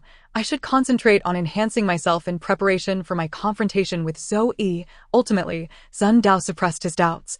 Redirecting his focus to the bookshelf, he did not hastily pull out a book but instead browsed the titles. Familiarizing himself with the general content, as he circled the first floor, he discovered that most of the books pertained to continental history and theology. While he found this intriguing, it was not his immediate priority, as understanding the history of the Shadow City would not significantly aid his comprehension of data models. With this thought, Sun Dao approached the staircase at the back and ascended. The library spanned multiple levels. However, the investigative officers were only patrolling the first floor and outside, so as Sun Dao stepped onto the second floor, the noise of bustling officers below faded into silence. Previously, the officers' conversations had been unavoidable. The second floor is quite secluded, Sun Dao pondered, suddenly noticing an individual seated in the corner, clad in a black monk's robe, the hood obscuring their face, engrossed in a book, seemingly indifferent to Sun Dao's arrival. After observing for a moment and seeing no sign of movement from this person, he decided not to delve any further, concluding that perhaps this individual was the librarian. Typically, such a profession is not suited for ordinary people, as it likely requires some exceptional qualities. Lost in thought, he continued to explore the entire second floor, feeling a surge of excitement. The first floor housed theology and history, while the second contained physics, chemistry, and mechanics, knowledge of undeniable value. Even in a different realm, one can glean insights from the experiences of others. Furthermore, since this world is a thematic one, it must be intricately linked to the real world. Otherwise, the Epic of Stim would not assert that the earliest beings traversed from the continent of Earth. After browsing through the collection and establishing a general understanding, he did not linger, but instead proceeded towards the staircase leading to the third floor. However, as Sun Dao ascended the staircase, the figure in the corner slowly lifted their head and directed their gaze towards the stairs. The third floor, upon his arrival, struck him as remarkably sparse in books. His immediate impression was that it was the topmost level. In terms of the arrangement and number of bookshelves, it bore little difference from the 2 floors below. Yet, here, only a few scattered volumes adorned the shelves. As Sun Dao approached to examine the titles, he abruptly collided with an invisible barrier, preventing any further movement. What is this? A transparent wall. Rubbing his forehead, he extended a hand cautiously, soon encountering a cold, solid surface. Yet, to his eyes, it appeared as though there was nothing before him, only a clear corridor, an invisible wall. In an instant, Sun Dao realized what he had encountered, yet he was not taken aback. Instead, he focused his gaze and activated the power of his eyes once more. Instantly, his vision transformed, revealing a luminous, glass-like transparent wall enveloping all the bookshelves, leaving only the segment of the corridor before the staircase exposed. Yet another marvel of advanced technology. Fortunately, my ocular precision is sufficient for distant observation. I must uncover the secrets of this third level, which seems to deter approach. The first floor encompasses history and theology. The second floor comprises natural sciences, while this third floor, the source of worldly power, research on the bloodlines of dark creatures, feasibility of interdimensional warfare, geographical changes resulting from several plate collisions, studies on mysterious creatures of the New World and their impact on colonies. Chapter 21. Data models and books. After skimming through a few titles, Sun Dao felt as though he had transitioned from reality into the realm of the fantastical. The information hinted at by the titles allowed him to speculate on the contents within, leading to some bizarre conclusions. This level pertains to mysterious forces, supernatural powers. Moreover, are there individuals in this world endeavoring to further investigate the origins of such powers? Have they even documented their findings? Would they discover that their world harbors outsiders, or that beyond their world, there exists another? Is this alternate dimension being referenced? Could Ning Qingmin's death be connected to this? In an instant, a myriad of questions flooded Sun Dao's mind. However, he also noted that the titles of these few books revealed additional information about the temporal progression of this world. Several titles mentioned colonies, suggesting that the nation known as Ajialan, where Shadow City is situated, has already embarked on colonial ventures. This implies that the world is likely in the age of exploration, although Su Yan mentioned that the world of Shadow City is indeed real, since it is a thematic world. It must, at its inception, have been derived from certain individuals' thoughts. The resources regarding the age of exploration from the real world might hold some reference value. Lost in thought, Sun Dao's mind sparked with inspiration. Indeed, in the fragmented world derived from Bosnio, I once peered into the Nightmare Tower, indicating that my eyes possess the ability of X-ray vision. Should I not attempt to use this ability? Although I cannot physically touch the books, I could potentially see through them, page by page. With this thought, Sun Dao shook his head. Engaging this data ability, even if fused with an official's capacity, would still consume data energy. A brief use is acceptable, but over time, it would be unsustainable. Having made a decision, Sun Dao quickly convinced himself to first select a book before proceeding, lest he scatter his focus, resulting in inefficiency. His primary goal is to learn as much as possible to enrich himself, which would not only aid him in this world, but also be beneficial when he returns to reality or ventures into other realms, especially when confronting Zhou Yi. Thus, it would be prudent to initially exclude topics regarding dark creatures, as they are unique to this realm, and, even if he chooses to study them, they should be placed at the back of his priorities. The subjects of colonies and geographical changes should also be deferred. While interdimensional warfare might provide assistance, he feared it could merely recount tales without imparting knowledge. Therefore, the source of worldly power could be a worthwhile choice. After a thorough comparison and elimination, Sun Dao confirmed his target and refrained from further deliberation. He concentrated the data energy within him, activating the power of his eyes, and directed his focus towards that particular book. The data energy within the cube before the door was approximately 10 degrees, while that behind the door had reached 20 degrees, totaling 30 degrees. For the sake of his own safety, he decided to utilize only half, which amounted to 15 degrees, uncertain of how long it would sustain him. With this thought settled, Sun Dao's vision expanded to the bookshelf, penetrating through the cover and delving directly into the pages. These books evidently had not undergone the interruption of printing and publishing. Therefore, they had minimized their contents for the convenience of personal reference, involving some form of hidden code that Sun Dao could not decipher. Thus, he disregarded the table of contents and continued to peer deeper, quickly reaching the first page. This initial page was not the comprehensive overview he had anticipated. Instead, it introduced a power referred to as bloodline inheritance.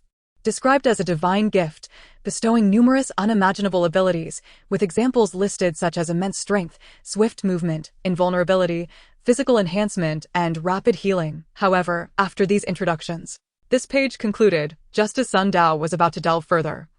He recalled that the book had a reverse side, forcing him to adjust his angle and carefully control the intensity of his ocular ability to view the other side. This, however, consumed considerable time. Fortunately, as it comprised letters, even when viewed in reverse, he could swiftly transform it into comprehensible information through the amplification of his analytical and computational power. Nevertheless, this accelerated the consumption of data energy. 30 seconds had passed, consuming 3 degrees, approximately 1 degree every 10 seconds. My time is exceedingly limited, he mused, finally having perused the content on the second side. This portion revealed some promising insights. IT described a physical capability capable of significantly enhancing one's combat prowess. The author of this book mentioned that through studying those who possessed this ability, he had unveiled a kernel of truth he termed the source of power. Upon reaching this point, Sun Dao wisely refrained from pondering the author's methods of investigation. Instead, shifting his focus to the content on the third page, his pupils suddenly dilated. This page provided a general outline of the author's research process, culminating in an imprint of the discovered source. Is this a data model? The lower half of the third page was adorned with a geometric symbol resembling a droplet, with lines intricately interwoven, exuding an aura of mystery, the source of power in this world. The root of bloodline abilities is, in fact, a data model. While Sun Dao marveled at this revelation, the core cube behind the door suddenly trembled, followed by a surge of data energy rushing forth, rapidly colliding with the dark door. The door swung open, and as the data energy converged, fragments of Sun Dao's memory surged from within, intertwining with this data energy, rapidly transforming. In the next moment, a droplet-shaped data model materialized. Shimmering brightly as his perception coalesced upon it, Sun Dao sensed an impending burst of force, accompanied by streams of information surging forth. Explosive energy data model. Once this model took shape, it slipped through the crevice of the dark door into the space beyond. Landing at the storage site, however, Sun Dao immediately felt a wave of emptiness wash over him, fatigue overwhelming his senses, leaving him drowsy, as the data energy within the core outside the door was entirely depleted. Indeed, as long as one observes thoroughly, it is possible to record everything. With this realization, I can acquire numerous data models within this library. In the next instant, Sun Dao felt a rush of excitement. He naturally craved immense power, especially when poised to confront Zhou Yi. Even the seemingly insignificant power, in the eyes of others, is worth collecting, as small accumulations can lead to greater strength. However, today must conclude here. Tomorrow will bring more exploration. I need to conserve my energy tonight, diligently replicate several data models to increase my total data energy. Having committed a data model to memory, Sun Dao felt a wave of fatigue wash over him. This book contains readily available data models, allowing one to form such models through reading and memorization within the Black Gate. Without this, merely perusing the text and acquiring knowledge would not yield such results. Unlike the past where simple memorization sufficed, this time, during the recording process, his data energy intertwined, enabling the model to take shape in his mind, causing a rush of information to emerge instantaneously, undoubtedly accelerating Sun Dao's understanding. However, this came at a considerable cost, leaving him fatigued and unfit to continue his insights. Today felt somewhat abrupt. He resolved to return tomorrow when better prepared. Lost in thought, Sun Dao reluctantly withdrew his gaze. Allowing his eyes to settle once more, as he halted his focus, he also ceased to linger and retraced his steps. Yet, as he glanced back, he caught sight of a simple ladder resting against the wall, leading up to a small door in the ceiling. Chapter 22. Sacrifice and Commitment. Sun Dao found no surprise here. Although this was the top floor, there should be an attic above for moisture and insulation. Upon returning from the third to the second floor, the sudden expenditure of data energy rendered his steps somewhat heavy. It was then that he spotted the robed figure still seated, engrossed in the book before him. With no other movement aside from the turning of pages, observing the individual in such a state, Sun Dao dismissed the thought of greeting him and began to browse the books on this level. Thanks to the Black Gate, he flipped through them rapidly, skimming with barely a glance, unknowingly perusing a considerable number of mechanically classified texts. The contents of these books transformed into information, stored at the repository behind the Black Gate, allowing Sun Dao to reference them at will without the necessity of memorization. This method of reading made time fly, and soon the sky outside darkened. Noticing the clock on the wall, he realized it was nearly time as agreed with Su Yan. So he set down the book and headed towards the staircase, glancing back at the robed figure, who remained quietly engrossed in his reading. Could this person be a master akin to a monk? Nevertheless, the items on the third floor of this library were indeed extraordinary, surely requiring a guardian. Aside from this individual, he had not seen anyone else. In such circumstances, Sun Dao speculated that this tightly wrapped figure must possess formidable strength. His contemplation was interrupted by a voice, slightly aged. "Young Master Nord, it is time to board the carriage." The speaker was Albert, the elderly butler of the Furs family, who had reached the venerable age of 60. Although this world possessed methods for longevity, most ordinary individuals could not avail themselves of such benefits, given the constraints of public health, medical standards, and the Industrial Revolution's unique pollution. Human health here could not be compared to that of the real world, making 60 a considerable age. However, according to Albert, he had watched Su Yan grow up, having served her family since the time of her grandfather. Yet, most of the time, it was Su Yan who embodied this place. As he pondered, Sun Dao followed Albert onto a carriage adorned with the Furs family crest, which would take him to the estate outside the city, as previously arranged. In truth, the small building in the city where Su Yan resided was a secretive locale, for its furnishings surpassed the contemporary era. Even the first family's butler could not easily reveal it. Thus, upon confirming Sun Dao's identity, his residence was relocated to the estate outside the city. He had not anticipated experiencing the privileges of a feudal lord here. No, in this industrial revolution era, Su Yan had invested significantly in industries and even aspired to venture into finance, thus making her a capitalist. This was, in fact, a decadent life under semi-feudal and semi-capitalist circumstances. After contemplating for a while, Sun Dao managed to calm his emotions, noticing that the data energy within the two cubes was gradually recovering.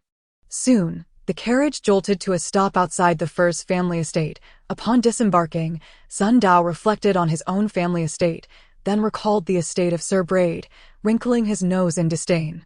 Adept at amassing wealth yet miserly in decorating his own home. The Braid estate was at least 3 times larger than this one, and Sun Yan's 300 years of management had led to who knows what outcomes. Albert's voice broke through his thoughts once more. Young master, please change your clothes in your room first. Counselor Kate is waiting for you in the hall. Counselor Kate. Sun Dao paused, realizing this referred to Zhu Yun. Understood, he replied, though internally he couldn't help but grumble. Why must these individuals adopt different names in this world? Even my name, Nord, was insisted upon by them. I asked it merely to conform. 10 minutes later, dressed in fresh attire, Sun Dao entered the hall, where he found 2 women seated on the sofa. Engaged in light conversation, an inexplicable pressure washing over him. Nord, come sit here. Zhu Yun beckoned with a smile as she glanced up, observing the elderly butler nearby. Sun Dao approached and settled onto the sofa opposite the 2 women, mentally preparing his words before speaking. Counselor Kate, your timing is impeccable. I have something to discuss regarding today's events at the Blackwater Library. I am already aware of Ren Qingmin's demise, Zhu Yun interjected, her smile unwavering. Ren Qingmin was a corporate spy. She was likely sent by either Liangyu Technology or Meishin Corporation, and her fate is nothing short of self-inflicted retribution. Liangyu Technology, Meishin Corporation, Sun Dao's brow furrowed. Ever since the last speech by Zhou Qinglong of Liangyu Technology, Sun Dao had sensed that he was far from an ordinary individual. Meanwhile, Meishin Corporation was a prominent computer enterprise, renowned for its brand sales. And having acquired businesses like notebooks and mobile phones, it was evolving into an integrated service provider. In Sun Dao's estimation, one of the 4 major companies undoubtedly included Meishin Corporation. Indeed, however, I did not anticipate their actions would be so swift. Zhu Yun continued, shifting her tone. By the way, you keep referring to me as Counselor Kate or Doctor. It feels rather distant. Just call me Zhu Jia, like Su Yan does. She was starting to build rapport. Sun Dao immediately grew cautious. He had learned much from his encounters with Su Yan. Not be so wary or tense, Zhu Yun said, noticing his expression, her smile widening. Now that you have become Sir Braid's knight, it is indeed a matter of convenience for me. By the way, that detection lens you fancy, consider it a gift. I did mention it could be free of charge. She produced a small vial containing 2 tiny lenses and presented them to him. Moreover, in facing a mid-tier authority figure, relying solely on your own preparations will be insufficient. 1 requires support from behind, and this is why I decided to enlist your help, ensuring you gain something in return, thus increasing your odds against mid-tier authorities. After all, bestowing benefits without reason might raise suspicions. Gazing at the woman before him, her smile radiant, Sun Dao felt an overwhelming sense of powerlessness. It was free, yet he would still have to exert effort. How considerate of her. With a sigh, he accepted the vial. This is for the best. I am one who believes in transparency, Zhu Yun added, retrieving a rectangular box the size of a lighter. You should take this as well. It will prove useful. Sun Dao obediently accepted it, finally inquiring, can you now tell me what you want me to do? Zhu Yun regarded him with satisfaction, nodding before her demeanor shifted to seriousness. You discovered a key at the scene today, did you not? This item is a miniature 3D printer, specifically designed to replicate metallic objects. Starting tomorrow, once you come into contact with that key, simply use this printer to touch it. It will instantly scan and record ITAS for further instructions. They will be displayed on these 2 invisible lenses, so from tomorrow onward, ensure you carry them with you. Sun Dao's eyelids twitched, sensing an immense danger. Do not fret about the risks, Zhu Yun reassured him, reaching into her pocket once more. When she withdrew her hand, it held a jade pendant and a test tube. The pendant was entirely emerald green, with a pearl embedded at its center, faintly revealing the outline of a data model within. The test tube contained a blue liquid, securely capped. This jade pendant will allow you to instantly escape the Shadow City realm and return to the real world in critical moments. The test tube can replenish about 20 degrees of data energy, which will suffice to completely restore your data energy at this juncture. These items, Sun Dao's brow knitted tighter. You have produced so many precious items. The stakes must be significant, and the risks are undoubtedly considerable. 500,000. Zhu Yun held up 5 fingers. Regardless of whether you successfully complete my request, you will receive a reward of 500,000. If you succeed, there will also be 4 data cards as additional compensation. Furthermore, I owe you a personal favor. 500,000. The allure of wealth was undeniable, especially for someone like Sun Dao, who was burdened with family debts. As for that data poker, although he had yet to gain a clear understanding of it, he could infer from the fragmented information that this object was indeed extraordinary. It could assist individuals in bypassing the perilous Nightmare Tower segment and also grant access to certain privileges. Regarding Zhu Yun's favor, Sun Dao lifted his gaze to glance at the other party, recalling the scene in the alley where Li Tan was forcefully driven away, and naturally grasped the significance of this favor. Perhaps the most valuable among the 3 items, he had made a contribution, and the other party's promise was sufficient to stir his heart. With this thought, he had already made a decision and was prepared to agree. However, at that moment, Zhu Yun seemed to have misunderstood something, her brow slightly furrowing. Additionally, a data bomb capable of injuring mid-level authorities. This statement detonated like a bomb in Sun Dao's ears, instantly awakening his senses. And the image of Zoe flashed through his mind. Considering that your own data energy is not abundant, it is likely that you cannot wield a higher-level data bomb. Zhu Yun cast a glance at Sun Dao and continued. This is the maximum I can offer you. To be honest, while the task I am assigning you is perilous, the rewards may not necessarily surpass what I am currently offering you. Sun Dao knew he had to express his stance. He took a deep breath and nodded. All right, Chapter 23. 3 choices. It is likely that Zhu Yun's objective is related to the Blackwater Library, which explains why she recommended me as a squire of the Blackwater Knights. Ren Qingmin also perished in the Blackwater Library. This connection is already quite evident. Upon returning to his room from the hall, Sun Dao found himself disinterested in the sumptuous decorations, his thoughts lingering on the impending matter. His gaze falling upon a few objects in his hand, Zhu Yun had already informed him of the method to activate the jade pendant, which involved infusing it with data energy, and thus he had kept the pendant close to him. Since he anticipated the dangers of this venture, such a life-saving item could not be treated lightly. The 2 items currently in his possession were a bottle containing lenses and a miniature 3D printer resembling a lighter. Let me use this to touch the key, then print it out. This was essentially the threshold of the entire affair. Without printing the key, subsequent actions could not proceed. However, the key had been taken by Sir Brad, and he had no excuse to make contact again. The best opportunity would undoubtedly arise when he discovered the protrusions on Ren Qingmin's skin. As he pondered, Sun Dao involuntarily recalled the appearance of that key. He had seen it when Sheriff Measle had taken it. However, upon this reflection, a reaction stirred within him. The black door slightly opened and closed, projecting the silhouette of a key within, identical to what Sun Dao had seen during the day.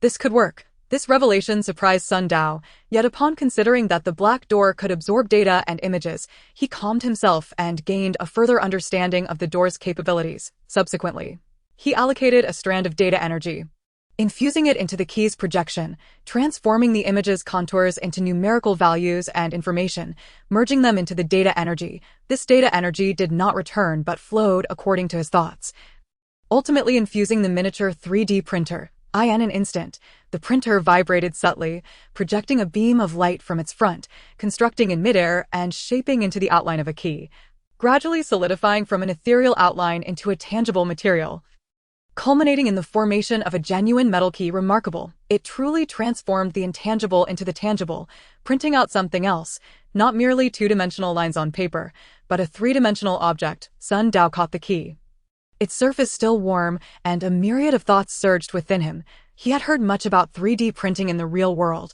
but only upon actual engagement did he find it astonishing. How could such a small object, merely the size of a lighter, achieve this? Was it filled with materials, or due to the data model? After pondering for a while without clarity, Sun Dao returned his focus to the task assigned by Zhu Yun. It appeared to be a threshold step that had been resolved with such ease, utterly beyond his expectations. Gazing at the key in his hand, Sun Dao contemplated and ultimately decided to delay handing it over to Ju Yun. Having just returned, presenting it immediately would arouse suspicion, especially since he had yet to meet Sir Brad again. If Ju Yun inquired about the key's whereabouts, he would have no plausible explanation. It would be wiser to wait a couple of days. Find an excuse and present it seamlessly. With this key in hand, the subsequent matters would undoubtedly commence in earnest. In truth, according to Ju Yun's assertions, had Sun Dao been unable to access the key, there would still be benefits like 50,000 or so to be gained. However, since he had made a promise, he would strive to fulfill it. If that data bomb could indeed harm mid-level authorities, it would be prudent to acquire it, especially to deal with Zoe. Lost in thought, Sun Dao carefully stored the key while also pondering whether the portable printer contained a data model as its core, albeit hidden from view, likely located within the machine, thus not accessible for inspection. Next, his gaze fell upon the bottle, observing the invisible lenses valued at $60,000. This was indeed a costly item. Taking great care to secure the bottle, Sun Dao did not intend to use it immediately. Instead, he planned to attempt it after dinner, as Ju Yun would share her analysis of the toxin with Su Yan and Sun Dao during the meal. Ju Yun was evidently already informed about Zoe, though it remained unclear how much Su Yan had disclosed. Without clarity on the toxin issue, he could not confidently confront Zoe. One misstep, and while he intended to act, Zoe could strike with a thought, resulting in his demise. A glance around revealed a hat hanging nearby, and Sun Dao's heart suddenly stirred. Right, that hat related to the Laplace demon, which he wore daily in this world, alleviating any concerns of arousing suspicion. The dining hall of the Fusey family was quite spacious, with a long table resembling a corporate conference table, though only 3 individuals were seated. Su Yan occupied the main seat, with the elderly Albert standing behind her. However, once the dishes were served, Su Yan instructed the old butler to step back. Still no sign, since Sun Dao arrived at the dining hall. He had been waiting for Ju Yun to speak. After consuming several pieces of steak, seeing that Ju Yun had yet to initiate the discussion, he could not help but inquire, "Dr. Lian, what about this toxin?" "Patience," Ju Yun replied, wiping her mouth. "The toxin is a byproduct of data abilities, belonging to the realm of life pathways. It appears simple, yet is quite complex. This life pathway is one of the 4 paths represented by the cards when permissions were granted that day. Such a toxin is also a capability of the life pathway." Sun Dao could not help but take notice. Among the 2 paths he chose, there existed this kind of toxin.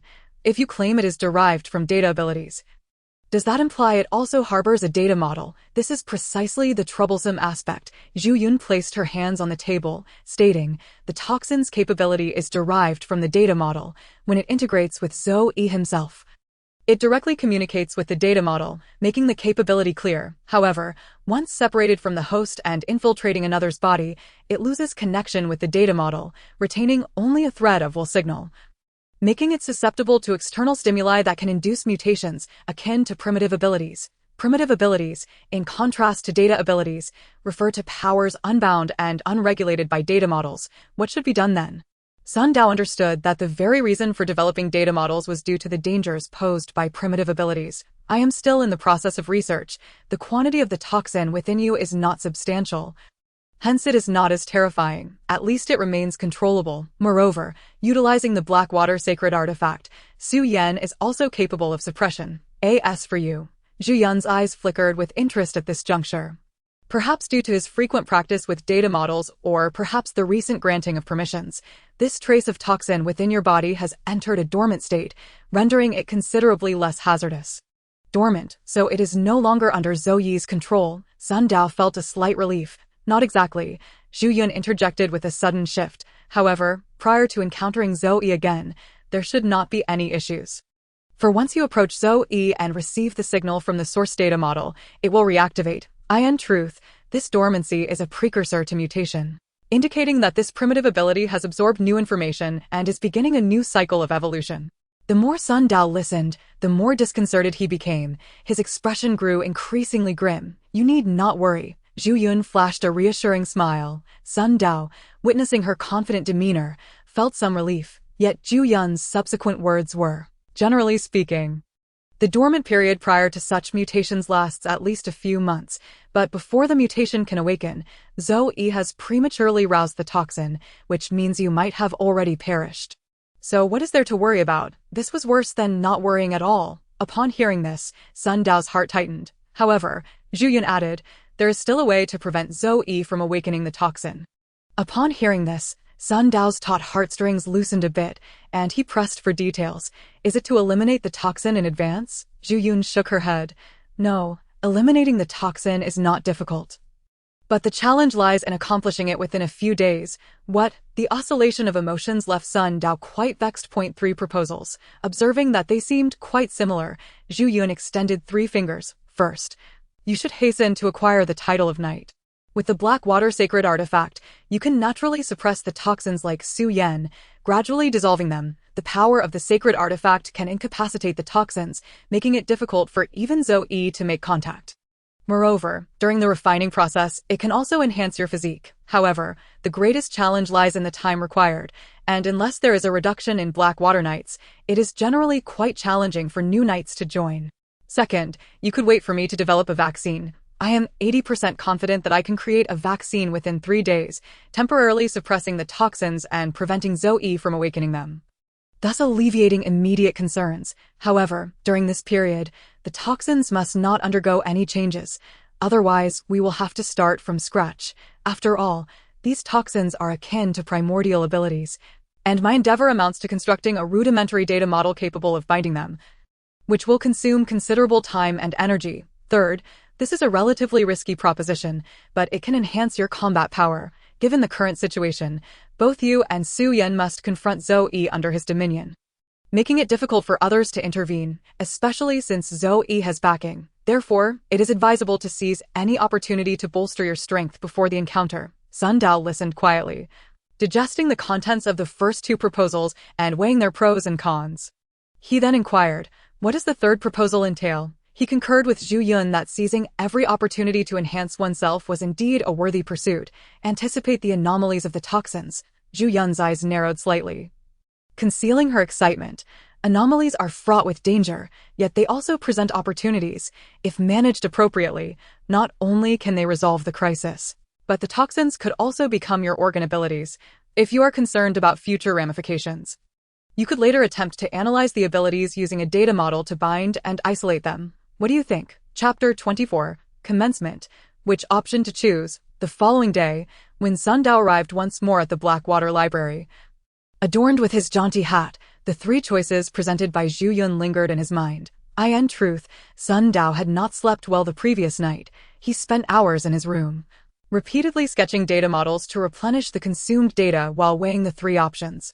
The first choice appeared to offer the most benefits with the least risk, yet it was the most challenging to realize. If feasible, Sun Dao would naturally opt for this one. However, it was not solely his decision to make, nor Zhu Yun's, but rather that of the Blackwater Council, rendering it impractical in the short term. As for the second option, it was undoubtedly the most viable at present, seemingly the most moderate. Nevertheless, deep down, Sun Dao yearned to seize every opportunity to enhance his combat prowess. Facing Zoe, who possessed intermediate authority, was daunting for a novice like Sun Dao, who had just acquired elementary authority. He could never be too prepared. The third proposal, according to Zhu Yun, required exploration. Although she had an idea, crafting a plan was necessary, and it would take at least 2 days to be fully prepared. This required time. However, this assertion might not be entirely truthful. She likely hoped that he would assist her in completing the tasks she had assigned during these 2 days to avoid complications, which is why the third proposal was postponed. With these thoughts, Sun Dao instinctively touched his eyelids, his eyes equipped with 2 lenses. The significance of these lenses became apparent once he donned them. He remembered that upon wearing them this morning, he noticed various graphical representations analyzing Su Yan's physical condition, indicating her authority level, along with a plethora of other trivial information, all meticulously enumerated in numerical form. Not only did they pertain to individuals, but even objects could be instantly identified with a wealth of information. According to Zhu Yun's description, these seemingly small lenses housed an entire database, of course, being a new product still in the testing phase. The contents entered into this database were limited. While it encompassed various aspects of the Shadow City world, it lacked detailed information about the realms beyond it. Clearly, what Zhu Yun required was for Sun Dao to assist her within the confines of the Shadow City world. These lenses were remarkably convenient. If he could somehow extract the data stored within through the Black Gate or discern the structure of the lenses, it would be even better. However, Sun Dao's aspirations were thwarted. As despite the Black Gate's apparent omnipotence, it could not discern the data models of objects like 3D printers. Furthermore, the two invisible lenses were so transparent and minuscule that no traces of data models were detectable, rendering even the Black Gate powerless. As Sun Dao entered the library, he greeted several officers along the way. Having become acquainted with them the previous day, he then ascended to the second floor.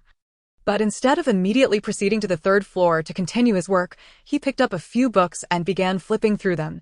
He also noticed the individual clad in monk robes still seated in the same spot as yesterday, engrossed in a different book. Had it not been for the evident difference in the book he held, Sun Dao might have suspected that this person had remained there for an entire day and night without moving. As before, Sun Dao maintained a respectful distance from the individual, focusing on his own reading while occasionally stealing glances at the stranger, hoping to utilize the lenses to probe the person's true nature. After all, his hesitation to engage in conversation the previous day stemmed from an instinctive sense that the individual was formidable, causing him to tread carefully. However, as his gaze swept over, the detector merely displayed a series of question marks, lacking the clear numerical data he had seen with Su Yan. How peculiar. Sun Dao was not surprised by this outcome. It only intensified his curiosity, prompting him to ponder whether this world indeed harbored warriors beyond the ordinary. With power systems that could not solely be gauged by authority levels, could it be an independent power system? This was merely the Shadow City world, and if one accounted for other thematic realms, it would imply a chaotic battleground of diverse abilities. Suddenly, he recalled his initial foray into the data world, standing atop the nightmarish tower, where he had witnessed a spectacle of fire dragons, robots, and flying swords when he next encountered Sir Blade. He could use the detector to assess his evaluation, which would likely yield answers. With this thought, Sun Dao contemplated when Sir Blade would arrive. Once he did, he could exchange a few words with him before notifying Zhu Yun that the key had been replicated. Thus, Sun Dao refrained from ascending to the third floor immediately, wary of the possibility that the old knight might arrive at an inopportune moment. However, as noon passed and after having lunch across the street, he noted that Sir Blade had not yet reappeared. After some deliberation, he decided to ascend the stairs once more to the third floor. This time, he selected the tome titled The Source of World Power, continuing from where he had left off the previous day. Soon enough, he encountered two data models, their shapes having transcended the conventional square. One was triangular, while the other was trapezoidal. Sun Dao examined one, forming a data model in his mind with the aid of the Black Gate, yet fatigue swiftly followed. The data within the cubic structure before the gate was entirely consumed, but despite the weariness, he pushed through and studied the second model, similarly establishing a data model, which resulted in the data within the cubic structure behind the gate being halved. However, the two data models thus formed in his mind revealed a wealth of information. Along with corresponding names, the healing data model and the hardening data model, given that the text mentioned bullets, it indicated that the book's creation was relatively recent, likely contemporaneous with the current era. Yet, certain phrases hinted at the author's suspicion of interdimensional beings lurking within the Shadow City Council, suggesting that the people of Emofeng technology had not truly seized control of this world. The fragmented information conveyed by the text led Sun Dao into contemplation, instilling a vague doubt regarding the composition of the data world. However, due to the limited information, he could not further extrapolate. Consequently, after imprinting these two data models with the Black Gate, he returned to the second floor, preparing to re-engage in his studies of mechanics. Yet, as he descended the staircase, he noticed an additional figure on the second floor, a gentleman in a deep blue military uniform, adorned with a crimson cape. Sir Blade, the old knight, stood by the window, gazing outside, while the monk-robed individual sat nearby, seemingly oblivious to the other's presence, as if they existed in separate realms. Sir Blade had arrived at this moment. Sun Dao was startled and hurried over. The books on the third floor are quite intriguing, are they not? Sir Blade turned to address Sun Dao, causing a chill to run down his spine. as he feared he might have inadvertently revealed some information. However, the subsequent remarks of the old knight allowed Sun Dao to finally set his heart at ease. Every individual who enters the Blackwater Library inevitably meanders on the third floor for a while. Even if they cannot surpass the barriers, they still yearn to glimpse as much as possible. This is nothing unusual. I have come here merely to observe whether you have adapted to your surroundings.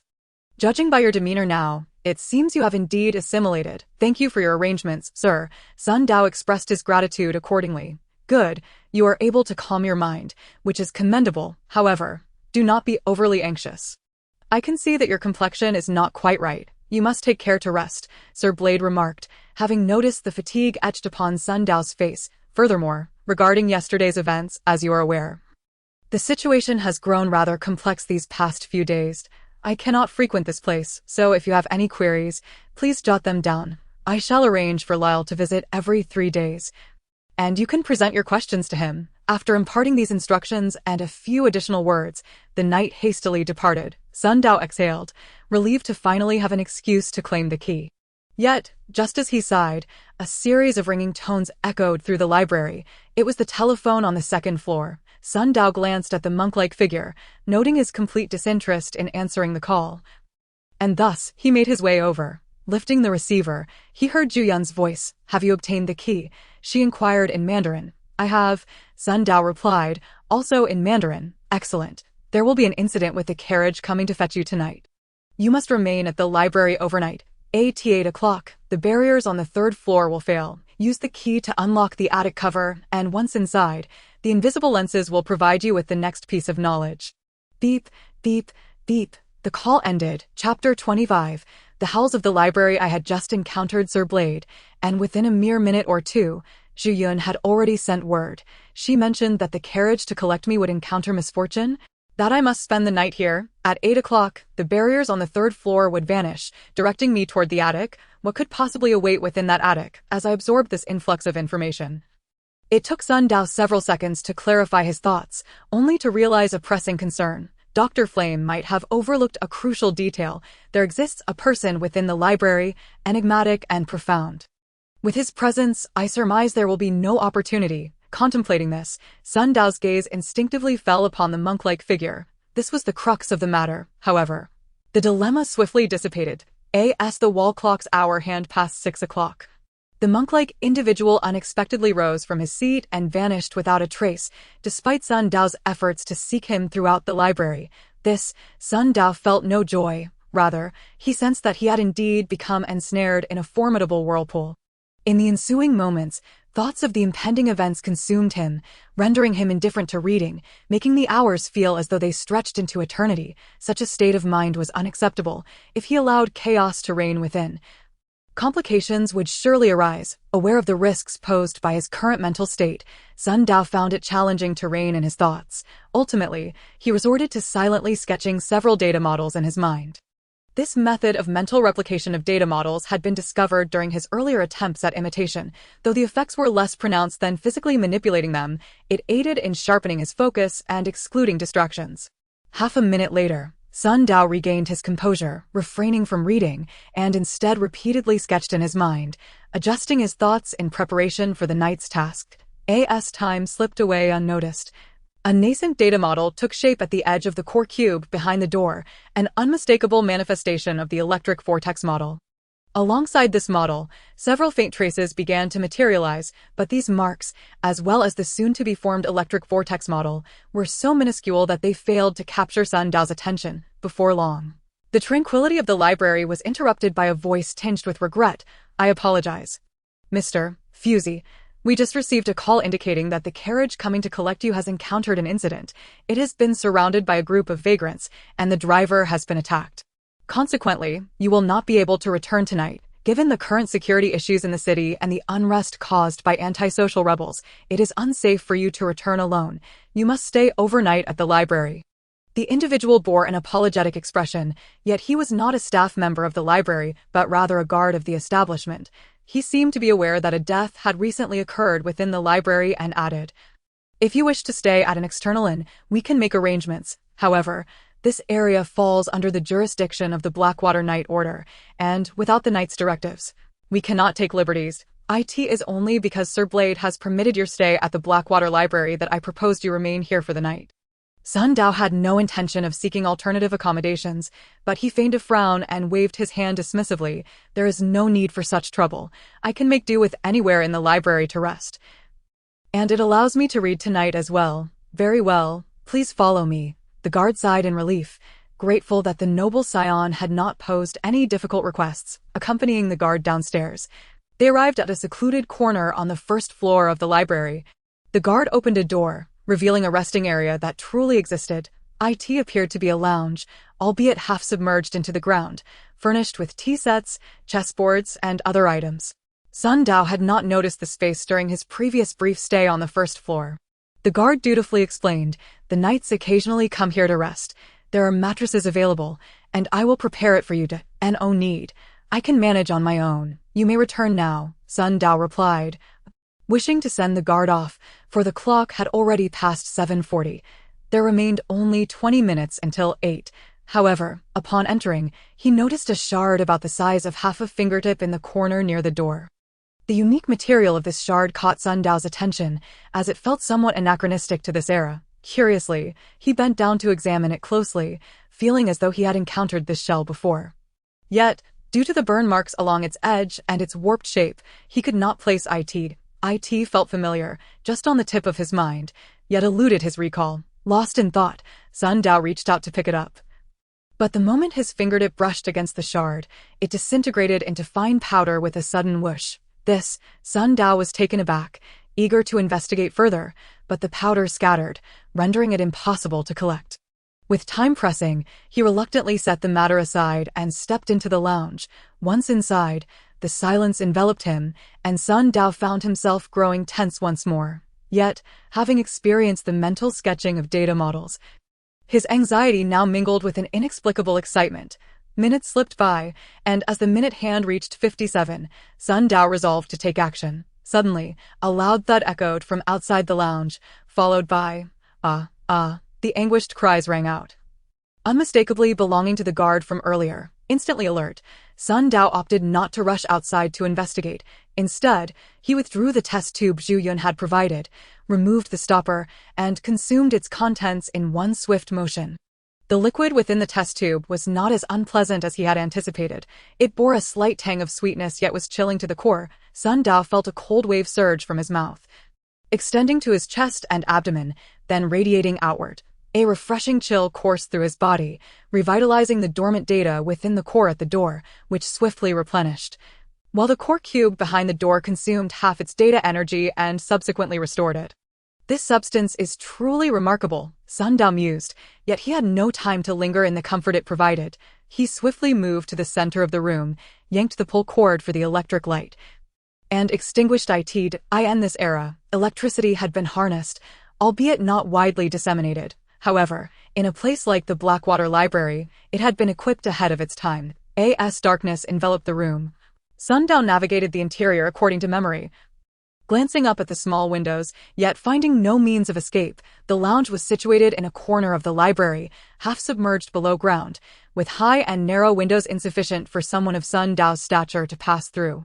There was no escaping. Moreover, burdened with a mission, it would be prudent to refrain from fleeing. Upon hearing Zhu Yun's words, I had already sensed the inherent risks. Now, it was merely a matter of realization. Whether it was the result of mentally reciting data models or not, despite Sun Dao's tension and inevitable fear, his thoughts remained clear and unimpeded. He approached a corner of the room where several short blades lay, seemingly decorative yet adequate for his current needs. Regrettably, had he not been intercepted by team leader Yang, he would have visited Brotherly. Possessing a trap gun would have made the situation considerably better. However, this was not a company mission, and the bullets required for such a weapon would likely go unreimbursed, each round costing several thousand, a burden he could ill afford. Attempting to alleviate his fear with such considerations, Sun Dao took a deep breath and examined the short blade in his hand. The blade's design was unremarkable, the hilt dark and adorned with intricate carvings reminiscent of flowing water. The end of the hilt resembled a cup, and when held upright with the blade facing down, it appeared as though water continually flowed from the cup, albeit stagnant. Sun Dao flicked the blade's edge with his finger. Clang! The blade was cold and hard. Without further hesitation, he grasped the knife in his right hand and retrieved a miniature 3D printer with his left, lightly touching it to the blade. Data energy melded into the knife, revealing wisps of information flow. With a mere thought, he could print an identical short blade. The key serves as a means to unlock doors. Its mere outline suffices, regardless of the material from which it is crafted. In contrast, weapons are contingent upon their composition. Relying solely on visual assessment proves futile. However, the advent of this miniature printer renders the task considerably more convenient. With a simple touch, it captures the requisite data, even mimicking the material itself. Contemplating this, Sun Dao steadied his resolve, gritted his teeth, and proceeded towards the door, his mind wandering back to the battle he had endured. A true confrontation for Sun Dao occurred when he, alongside Li Xian, entered the fragmented world, engaging in combat within the corridor and kitchen. Although he utilized weapons during that encounter, his solitary venture into the kitchen of the Nightmare Mansion, adeptly countering the smoke attacks, was commendable. In fact, Li Xian later remarked on Sun Dao's innate talent in this regard, despite Yang Hongxin's refusal to provide assistance. For earlier skirmishes, only the instance where he was easily vanquished by Zhou Yi could be deemed significant. He recalled the final moments in the kitchen, when the ammunition for the trap gun was exhausted, and it was the electric vortex model deep within him that ignited the energy, directly channeling it into the firearm. This was worth noting. Lost in thought, Sun Dao silently summoned the Black Gate, and in an instant, several data models manifested in his mind, swirling around the Black Gate. Each was a model he had previously encountered, the electric vortex model he first laid eyes on, the flame model from the fire sword, the flowing water model bestowed by Yang Hongxin, and of course, the three models acquired on the third floor of the Blackwater Library, the explosive model that could instantly enhance strength, the healing model capable of rapidly mending injuries, and the hardening model that could toughen certain areas of skin. Additionally, there was a model for translation, though it was ill-suited for the current moment. As these models lingered in his thoughts, Sun Dao opened the door, revealing a scene drenched in blood, with severed limbs scattered about, crimson liquid splattered across the adjacent bookshelves. In the midst of this chaos stood a petite figure. There are other living beings. Let us eliminate them together. A voice, sweet yet menacing, rang out, accompanied by the sound of cracking bones. The diminutive figure's back swelled with bulging time is of the essence. As he ascended the staircase, Sun Dao's foot injuries were still in the process of healing, yet his internal energy reserves were alarmingly low.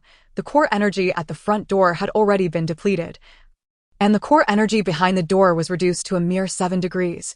The explosive energy had consumed a significant amount, and the healing had also drained many resources. Fortunately, assistance had arrived.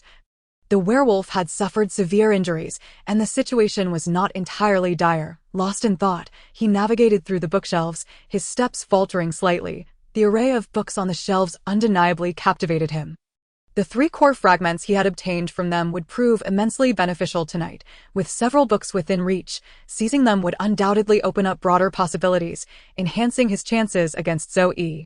Sun Dao swallowed hard, but resolutely pressed on, moving towards the ladder against the wall. After setting up the mini printer with considerable effort, he hoisted the ladder upright, carefully stepped onto it, and slowly climbed to reach the small square door above.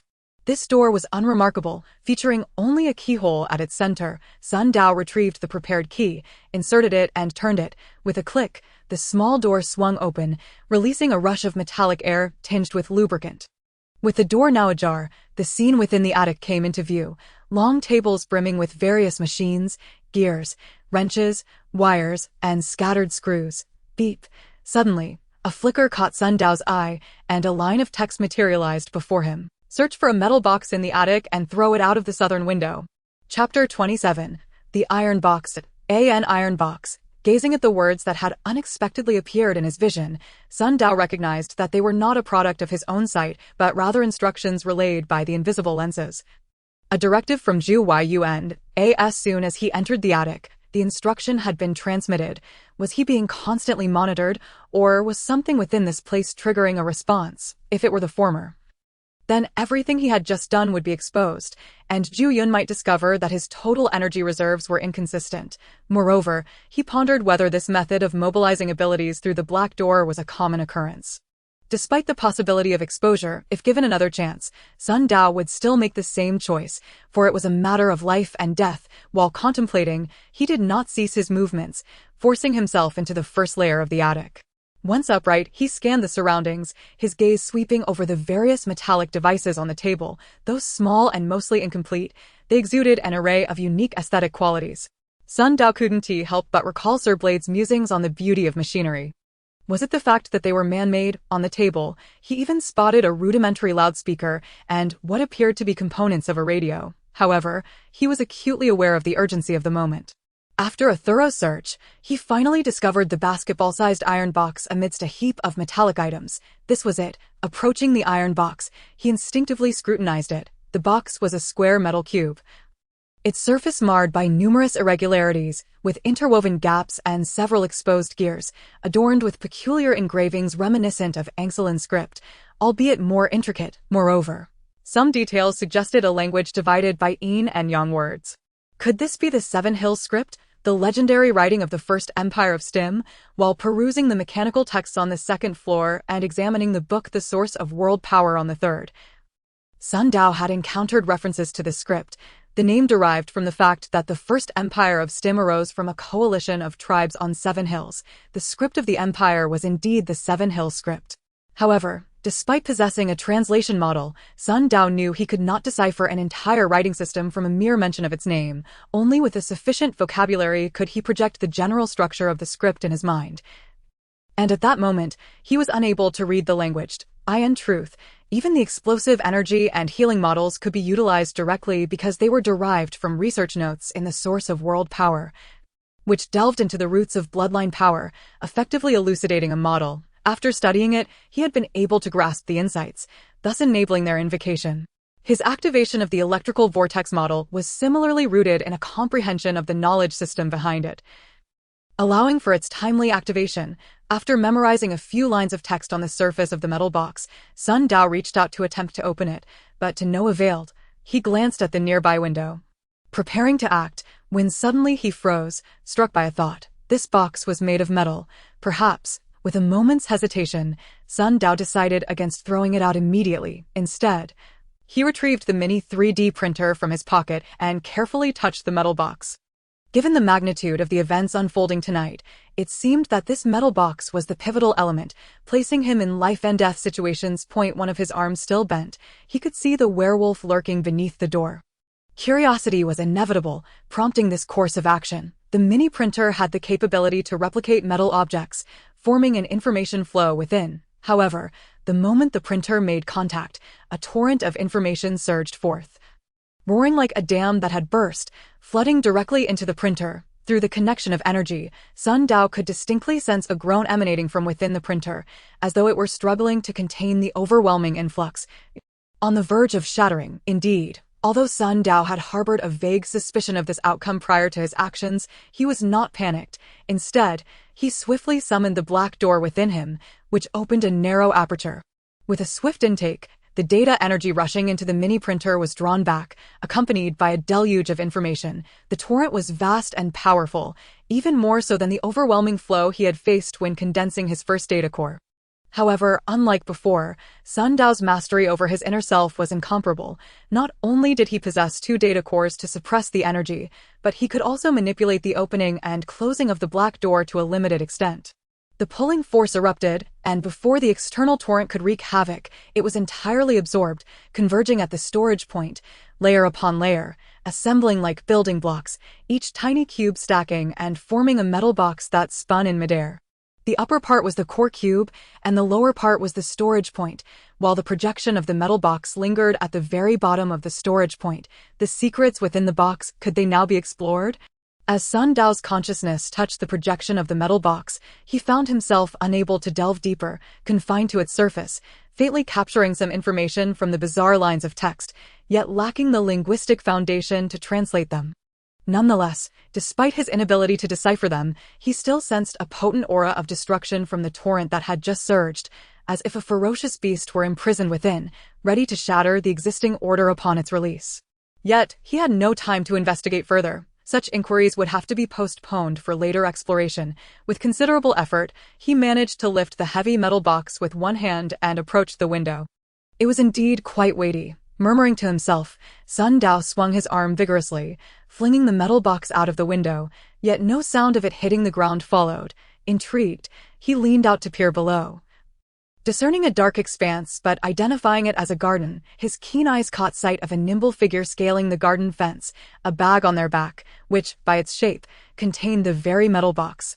So, there was indeed someone to assist him. However, what Zhu Yun had mentioned doing that night was to benefit humanity. Was this metal box somehow related? Redirecting his gaze, another line of text appeared before Sun Dao. Mission accomplished. You may return to the first floor, but do not linger. Avoid the werewolf. Someone will handle it. The barrier will restore in 5 minutes. Please evacuate swiftly, and thank you for your efforts. The message vanished as quickly as it had come. And Sun Dao felt a wave of relief wash over him, yet he knew that the immediate priority was to leave the attic and descend from the 3rd floor to avoid being trapped by the imminent barrier. That would spell trouble. Step by step, he made his way out, contemplating whether to replicate a few items here for further study, but ultimately deciding against it. After several uses, he had gleaned some information. This printer could store data and convert it into tangible matter. However, if the volume of information was too great, it could lead to incidents like what had just transpired, had he not promptly redirected the information to the black door.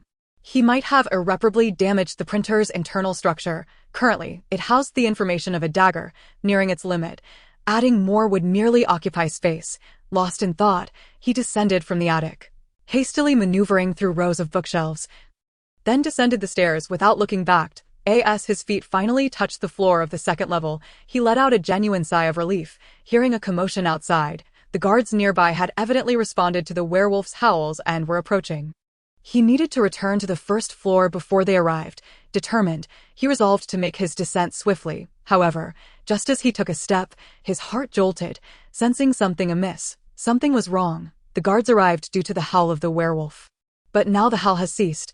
What is the werewolf doing? As this thought crossed his mind, an ominous feeling surged within his heart, followed by the sound of something slicing through the air. A fierce gust of wind rushed towards him. In an instant, Sun Dao barely had time to invoke the hardened data model within him, applying it to his vital organs. Suddenly, a sharp pain pierced his chest, as if struck by a colossal hammer, sending his body hurtling backward. Chapter 28. Core Connection. Flawlessly precise. Ugh. Sun Dao immediately found himself gasping for breath, feeling as if the air within his chest had been violently expelled, leaving him in an acute state of discomfort. Boom! A deafening sound erupted by his ear, and his back jolted as his body toppled backward along with a bookshelf. However, before he could regain his wits, his vision dimmed, and he saw a massive figure lunging towards him. It was indeed the werewolf. Yet, the creature's movements were clumsy and awkward. The blade had indeed made an impact, but after hardening his chest, the last remnants of his data energy had been exhausted. Ultimately, his lack of experience had led to this moment. Having completed his task, he had relaxed too much, mistakenly believing that others would handle the werewolf. He realized he could not place his hopes in anyone else. It was already too late to ponder such thoughts. After activating the hardened data model, Sun Dao's data energy dwindled to a mere 3 degrees, leaving him unable to activate any further data models. At most, he could utilize the abilities of his eyes. But what good would that do now? A sense of impending doom exploded within him. Yet, how could Sun Dao resign himself to such a fate? In an instant, a fragment of memory surfaced in his mind, an image of Ren Qingmin lying on the ground, blood pooling around her. However, this fleeting vision was swiftly shattered by a sharp claw, the chilling glint drawing near. I do not wish to die. In that moment, as the phantom disintegrated, a primal instinct surged forth from within him. A fierce desire for survival that transcended rational thought. Sun Dao let out a furious roar, thrusting his left hand forward, as the miniature printer in his grasp emitted a flash of light. The light expanded in an instant, stretching and condensing into a dagger, which he grasped tightly, stabbing it forward. However, Sun Dao's body had not undergone professional training. His physical strength was ultimately limited. Without the explosive data model to assist him, he could not hope to contend with the mutated dark creature. The thrust felt akin to striking a block of iron, failing to penetrate. In the balance between life and death, strength was paramount. This thought surged forth, igniting a ferocity within him. Sun Dao's rationality was wholly subsumed by instinct, and in a frenzy of emotion, the dark door within him swung wide open, under the nearly frenzied compulsion of his survival instinct. Two core cubes trembled simultaneously, colliding at the dark portal. Ding! A clear sound resonated, and a brilliant light erupted in Sun Dao's consciousness, enveloping all perception. Following this, his five senses were heightened to their limits. The expression on his face shifted from near madness to one of absolute rationality, devoid of joy or sorrow. His eyes reflected an air of indifference, as if he had seen through the world and its secrets. Untouched by emotion, a faint brilliance emanated from the depths of his eyes, casting a subtle change upon the lenses of his gaze. As his pupils shifted, Sun Dao adjusted his wrist, the dagger he had thrust slightly redirecting. Gliding towards the werewolf's chest, thud, with a change in angle, what had previously seemed impossible now effortlessly pierced through flesh and blood. The werewolf's charge became an impetus, propelling the blade through the vulnerable points in its skin and skeletal gaps with precision. In the next moment, Sun Dao shifted his feet, his body turning to the side, bending the hilt of the dagger, causing the entire blade to twist, crack, due to the angle and force, combined with the werewolf's explosive strength. The dagger bent to a breaking point and shattered into fragments within the werewolf's body, wreaking havoc. The werewolf howled in pain, striking Sun Dao's right arm with a force that twisted it even further. Yet, Sun Dao was carried along by this force, crashing through an hour later, within the abode of Su Yan in Shadow City. The visage of Zhu Yun appeared on the living room screen, revealing a rather unexpected expression. Indeed, the customary smile that adorned Su Yan's face had vanished, replaced instead by a weighty demeanor. Sun Dao's injuries were severe. He was currently relying on alchemical potions to sustain his life. Sister Zhu, please expedite his recovery. The wound harbors bloodline power, and my spray has proven nearly ineffective, regardless of whatever lies above in the attic. There seems to be a flaw in your plan this time. Su Yan expressed. Zhu Yun pondered for a moment before shaking her head. I will first manage his injuries. To enhance his chances of joining the Blackwater Knights, he must retain some injuries. As it stands, with the support of Soren and Grace, along with you and Blade, that constitutes 4 knights, which is a considerable weight. If you can leverage your connections to find a few more knights with whom you share closer ties, coupled with my covert assistance, Sun Dao bypassing the retinue to become a prospective knight is virtually assured. Su Yan was taken aback. You intend to assist Sun Dao in formally joining the Blackwater Knights? I always presumed you merely sought to exploit him. Zhu Yun shook her head. This is a mutually beneficial arrangement. More importantly, Sun Dao has shown remarkable perseverance. He has managed to defeat a wolf-blooded creature through his own strength, thus creating this opportunity. Is there already a resolution? Is it confirmed that Sun Dao was the one who killed it? Su Yan furrowed her brow. That wolf-blooded creature seemed to be a member involved in this authority activation. What exactly is transpiring? Is it possible that internal strife within the company has spilled into the realm of Shadow City? The intricacies of the situation are complex, but it is not an internal conflict. Zhu Yun first addressed the latter query before continuing. The police department has reached a conclusion, confirming that the wolf-blooded creature was indeed Sun Dao's achievement. Thus, I intend to lend him a hand. Tomorrow's Shadow City Daily will feature a report on this incident, and given the magnitude of the disturbance, the public sentiment is tumultuous. A heroic figure is needed to soothe the populace, and that individual is to be Nordfirth. This revelation left Su Yan quite astonished.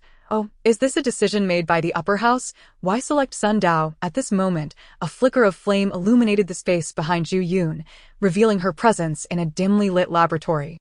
It is necessary to redirect public attention, shifting their focus from the serious issue of ethnic conflict to heroic deeds, which benefits everyone. Sun Dao, being a member of the Firth family and a retainer of the Blackwater Knights, diligently studies at the Blackwater Library and has single-handedly vanquished a wolf-blooded creature. Each of these elements possesses potential for public interest. Once the printing press is set in motion, he can swiftly transition from obscurity to heroism. This orchestrated momentum will also exert public pressure on the Blackwater Council. Thus, Sun Dao could soon become a well-known figure, facilitating the eventual split of an account avatar upon his departure, a truly advantageous outcome. Su Yan contemplated for a moment, her expression shifting to one of realization. Indeed, once you depart from the Shadow City realm, the anomalies will commence within 2 months. His account avatar will accumulate connections and qualifications here, And if there are replicas of sacred artifacts, they can sustain his lifespan, ultimately leading to his rightful ascension as a bona fide knight. As Zhu spoke, a red vapor began to emanate from a test tube on the side table, which she waved away dismissively. Su Yan leaned back against the sofa, nodding. The projection of the replicated sacred artifact can indeed be taken by Sun Dao, although its duration in other worlds is limited. It suffices as a trump card against Zhou Yi. With this in hand, the issue of toxins is resolved, alleviating his dilemma. Zhu Yun picked up the test tube. Regarding this matter, I was just about to inform you. The projection replica of the sacred artifact cannot last indefinitely. However, with a slight enhancement on my part, it should suffice when you face Zhou Yi. As for the toxin, I do not intend to have Sun Dao suppress it using the replicated sacred artifact. What do you mean? Zhu Yun smiled subtly. You know well that facing Zhou Yi means confronting a mid-tier authority. For you, the toxin is not a significant issue. It does not genuinely bind you to Zhou Yi. The subsequent visit is merely to pursue the remnants left by the female doctor and to look after Sun Dao. After all, he was drawn into this vortex because of you. It is not merely a command from Brother Guo. He too desires to make good use of this opportunity, Su Yan revealed, a hint of worry crossing her features. He is concealing matters from Sun Dao. Otherwise, if the upper echelons of the company became aware of Sun Dao's situation, arranging this would not be so simple. Given these considerations, I cannot disregard Sun Dao. Precisely, Zhu Yun remarked with a slight smirk. You are merely going through the motions, resolving grudges with Zhou Yi. But have you considered how Sun Dao perceives this? What are his intentions when he confronts Zhou Yi? This is why I need you to intervene, to alleviate his concerns and resolve this toxin issue, Su Yan declared, lifting a cup of tea from the table. In truth, if it weren't for Brother Guo's insistence, I would not have contemplated involving Sun Dao in this matter. Zhu Yun reached for another test tube filled with a blue liquid. Thus, I assert that this is all your notion. You have overlooked Sun Dao's purpose. In my view, he is not merely eager to settle scores with Zhou Yi, nor is it a standard resolution of grievances. He intends a definitive resolution. What do you mean? The question echoed, but this time Su Yan's expression subtly shifted. Initially just a hypothesis. Following the recent slaying of the wolf-blooded creature and Sun Dao's earlier reaction upon hearing about the digital bomb capable of injuring mid-tier authorities, I could now affirm my suspicion. Zhu Yun held 2 test tubes steadily in her hands, pouring the liquid from the blue test tube into another. Su Yan found herself at a crossroads. Are you suggesting that Sun Dao wishes to defeat Zhou Yi? That is a mid-tier authority. Such matters are known only to Sun Dao himself. Regardless, enhancing his combat capabilities with a few trump cards is undoubtedly prudent. The toxin mutation presents a commendable option. Therefore, do not hastily inform him about this prospective knight status. Once he harbors a retreat in his mind, his resolve often reveals vulnerabilities, and during this strain of viral mutation, willpower is one of the critical factors. On second thought, it may be beneficial to inform him about the replicated sacred artifact. It might yield unexpected gains. Boom. Before she could finish her sentence, the test tube in Zhu Yun's hand exploded, scattering flames and smoke, obscuring the scene, yet her voice emerged calmly from the haze. In any case, let us first elevate him to the status of a prospective knight. With that, the screen went dark. What is the meaning of this? Are they really rushing to appoint Sun Dao as a prospective knight? This feels rather hasty, especially with the need to leverage public opinion to enhance his reputation. Something seems amiss. As Su Yan pondered this, the phone rang suddenly in the room. She had anticipated this call long ago. Upon answering, a voice emanated from the receiver. Lady Vivian. The presiding judge has summoned the Blackwater Knights of Shadow City.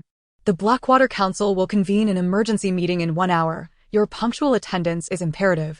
Understood, she replied, setting down the phone and adjusting her attire before departing the small building. Meanwhile, beneath the flaming scarlet workshop, in a dimly lit laboratory, the smoke began to dissipate, revealing Zhu Yun's unscathed visage and form as she gazed at a red-blue crystal in her hand, a smile gracing her lips.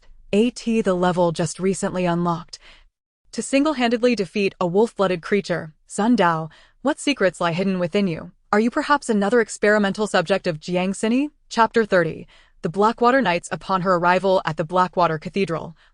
Su Yan found several knights had already gathered, scattered throughout the hall, some engaged in conversation, while others meditated in silence. Each bore a pendant around their neck, from which dangled a cruciform sacred artifact.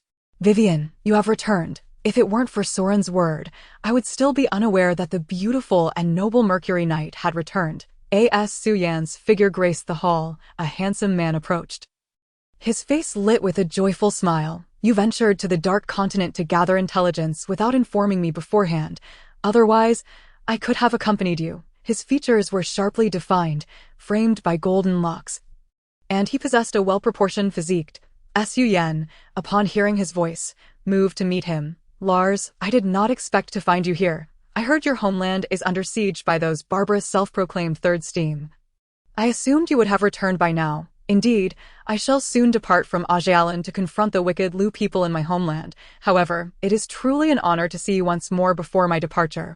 He gazed at Su Yan with deep affection, inhaling deeply as if he were about to confess something, but was interrupted by a melodious peal of laughter. Ice and Snow Night, this is hardly an appropriate venue for reciting poetry. Approaching was a tall, slender woman, her long, raven-black hair cascading down her back like waves. At her side hung a slender sword. She was the only knight to enter the hall armed. Your Highness, the Long Princess.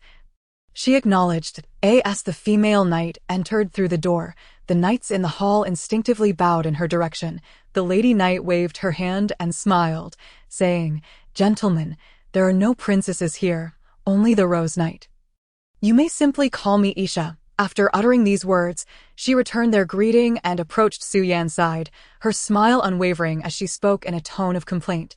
"Sister Vivian, you return without informing the Ice and Snow Knight. And not even me. If it weren't for Counselor Kate's notification, I might have been like Lars, only realizing your return upon encountering you."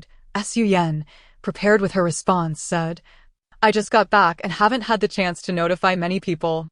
I happened to run into Soren and the others today because I came to sign at the Blackwater Council, and this incident unfolded. I asked that so." Isha continued, "Counselor Kate mentioned that you brought back a relative from the origins of your family in the East, taking him as a cousin, and even recommended him to Sir Blade as a squire. He performed admirably in the previous incident, and Soren is keen on recommending him as a squire knight." Indeed, Su Yan thought to herself, aware that Zhu Yun had made contact with the princess, and that this individual was likely an external ally, though she also maintained a decent relationship with the princess. "That is well. I support this matter," Isha declared, casting a glance at Lars. "What is your opinion?" "Lars, I must first await the report regarding this individual before making a decision," Lars replied after a moment of contemplation. Then turned to Su Yan with an apologetic smile. "Vivian, I hope you can understand that I cannot make hasty decisions that may impact the knightly order based on personal feelings. It is quite all right." "You have always been this way, and I am accustomed to it," Su Yan replied, causing Lars's eyelids to flicker. Just as he was about to speak again, Isha interjected, "Let us set this aside for now. Sister Vivian, are you aware that there are already signs of plague among the commoners in the southern part of the city?" "Oh, I had not heard of that," Su Yan feigned ignorance. Although she was quite aware of the current situation in Shadow City and had to maintain the facade of returning from a journey, Isha continued, "This is a plague that has not been recorded before, but the Queen has already dispatched her royal guards to the church for assistance." At that moment, Lars interjected with curiosity, "Is that royal guard the one who previously defeated the Blackwater Knight?" Cole, Isha nodded. "Yes, it is he. Only someone of his caliber can shoulder such responsibilities. However, since his departure, the princess has been quite displeased." Just then, a melodious bell chimed. Ding! The sound echoed from the ceiling of the hall, reverberating throughout, prompting several knights within to conclude their affairs and stride toward the innermost part of the hall. At the hall's end, two enormous doors creaked open, revealing another spacious chamber adorned with a massive round table. Exuding a profound sense of history, numerous Blackwater knights entered and took their places around the table, totaling 10 individuals, including Sir Blade, Soren, and Grace. However, in addition to them, 7 others stood aside, remaining unseated. These were the unranked squire knights. As everyone settled, footsteps echoed from the staircase to the side of the hall, and an elderly man with hair and beard as white as snow slowly descended, clad in a deep blue clerical robe. The knights rose to greet him, exclaiming in unison, "We greet the chief judge." The elder slightly inclined his body in return. "Everyone, please," he said as he reached the table, gesturing for the knights to resume their seats. I trust some of you are already aware of the reason for this gathering. Just a few hours ago, dark creatures launched another vile surprise attack on Shadow City, a provocation against the Blackwater Night Order. The kingdom has suffered considerable losses, and as the guardians of the realm, we must respond swiftly to reassure the royal family, the council, and the populace, preventing further adverse consequences. The ranked knights sat upright, nodding in agreement while the squire knights remained steadfastly standing. The specifics of our counteroffensive plan must be formulated tonight. This time, we shall conduct a thorough search of the entire city to ensure safety, and then proceed to patrol other cities within the kingdom. All plans must be clearly discussed tonight. Whether they are members of the combat sequence or knights outside the sequence, all must participate in this operation. Upon hearing this, everyone wore solemn expressions. However, before we proceed, there is a matter that requires your vote, the chief judge stated, glancing at Lenso nearby. The Iron Knight has submitted a report regarding a squire knight who single-handedly defeated a newly born wolfin. The relevant materials are here.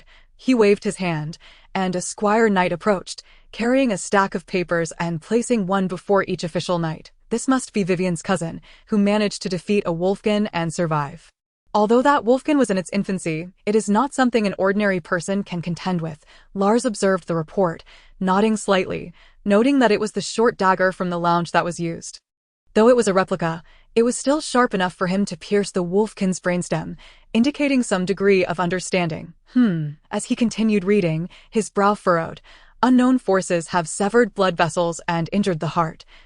Yet no fragments can be found. What could this mean? The other knights also noticed this detail and turned their gazes towards Su Yan, some glancing at Sir Blade, because 3D printed objects, once shattered, cannot maintain their form and simply dissipate. Su Yan thought to herself, but she could not divulge the truth, lest she expose the organization. Thus, she could only feign mystery, stating, "As you know, our Fusey family possesses bloodline powers." Across the table, Grace inquired, "Oh, I recall. Vivian, that your bloodline power is the manipulation of metal. Does this relative of yours possess a different bloodline ability? It is also possible that he manipulated metal fragments to injure the werewolf." Isha interjected, "From my personal standpoint, I support this Nord joining the Knight Order as a Squire Knight, considering he is of the Fusey family. Shouldn't Vivian's 3 centuries of dedication be sufficient to demonstrate her loyalty to you all?" Once she spoke, others found it difficult to question further. "Everyone, I believe there is no issue with Nord Fusey." Soren, the Iron Knight and proposer, stood up. "When we arrived, Fusey was gravely injured from battling the wolfin. It was Vivian who managed to keep him alive using alchemical potions. His current state is a result of my misjudgment. A warrior willing to risk his life against dark creatures is certainly deserving of our trust." Having finished his statement, he resumed his seat, and the chamber fell into silence. The chief judge surveyed the room, his gaze landing on Sir Blade, asking, "Abel, as this Nord is your squire, do you have anything to say?" Sir Blade nodded at the chief judge and replied, "In truth, he only became my squire 3 days ago." This revelation caused a stir among the knights present. They had assumed that Sun Dao, as Blade's squire, was akin to a mentor-student relationship, and thus they would be close, only to discover the time frame was quite short. However, many recalled the rumors circulating about Sir Blade losing a bet to Mr. Babbage, resulting in him needing to recruit a knight squire. Su Yan's expression shifted slightly, sensing a troubling turn of events. Yet, Sir Blade then shifted his tone. "However, despite the brief time, Nord has exhibited the virtues expected of a knight and is quite eager to learn. Such an outstanding young man is an ideal choice for the Knight Order. Moreover, given his serious injuries from battling the darkness, acquiring a replica sacred artifact would undoubtedly mitigate potential risks. Thus I concur with Sir Soren's opinion." With his statement concluded, Su Yan exhaled in relief. The chief judge then announced, "In that case, let us proceed to vote on Nord's admission to the Knight Order as a Squire Knight." Chapter 31. 3 Good News. 1 Bad News. With a muffled groan, Sun Dao slowly opened his eyes, the sight before him revealing a dilapidated roof. A pungent medicinal scent immediately invaded his nostrils, causing discomfort. "Where am I?" Turning his head to the side, he beheld several iron-framed single beds, dressed in faded white sheets, and further away, a few beds surrounded by white cloth, though it had long since turned gray. Retracting his gaze, Sun Dao began to grasp his surroundings. Is this a hospital? Contemplating this, he attempted to rise, but was immediately met with excruciating pain radiating throughout his body, prompting him to groan in agony before collapsing back down. Confusion clouded his eyes, memories flooding back to him as the scenes before his fainting spell rapidly flashed in his mind.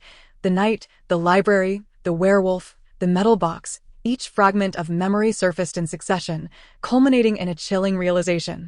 I engaged in a fierce battle with a werewolf in the library, prompted by the data model I encountered in the source of world power. Beside it were recorded relevant knowledge and theories. As the author of the book researched and summarized numerous bloodlines, attempting to unveil the mysteries of bloodline powers and explore their truths, ultimately, what emerged was a data model, serving as a textbook for deciphering these models. Delving into such literature felt akin to a gradual learning process. Having read the book, I acquired a certain understanding of the meaning behind the data model. Only by comprehending this could I activate my abilities through the Black Gate, allowing me to navigate through the initial crisis. However, confronting a werewolf proved to be exceedingly challenging. How would I fare against Joe E? I hoped that the reward from this ordeal would further enhance my skills. As I recalled the imminent danger, my brow furrowed in trepidation and cold sweat trickled down my forehead. When the werewolf lunged at me, at that moment, convinced of my impending demise and gambling everything. A peculiar sensation surged within me, igniting my bloodline. Then, my inner black gate swung open, and the two core cubes seemed to collide. At this thought, I was increasingly astonished, disregarding everything else as I held my breath to calm my thoughts, probing within myself, only to discover that the Black Gate remained unchanged, and the two cubes retained their original forms, one positioned at the front of the gate and the other at the back. The only distinction lay beneath the rear cube, where a perfectly square metallic box had appeared. A projection formed as I absorbed data through a miniature 3D printer, drawn into the Black Gate. It appeared that nothing had altered. Could it be an illusion or a flaw in my memory? Wait, no. Suddenly, a jolt of realization struck me as I discerned two differences, although there were no visible changes. The front cube had gathered numerous points of spiritual light, most of which were bright. Did this indicate that someone acknowledged me? Furthermore, the amount of data energy, my focus swiftly honed in on the interior of the cube. Feeling an overwhelming void, the data energy within the front cube was sparse, barely reaching 5 degrees, while the back cube's light flickered, with the total data energy astonishingly rising to 27 degrees. The data energy in the front cube diminished, while that in the back cube increased. This revelation took me by surprise, for despite possessing two core cubes, I had previously discovered that the data energy on either side could not interchange, meaning the total data energy in front and behind was entirely independent and could not simultaneously converge on one. At most, they could be consumed together when utilizing the data model. Such a transformation would not occur without reason. I closed my eyes, delving deeper, my thoughts racing. The collision of the two cubes just before I lost consciousness could not have been an illusion, and I recalled, what is this? Suddenly, after my meticulous examination, I made a new discovery. The heart and diamond reliefs imprinted on the two faces of the front core seemed slightly altered. With this in mind, I shifted my attention to the rear core, examining it painstakingly, leaving no minute detail overlooked. Finally, I spotted something unusual in the corner of the cube.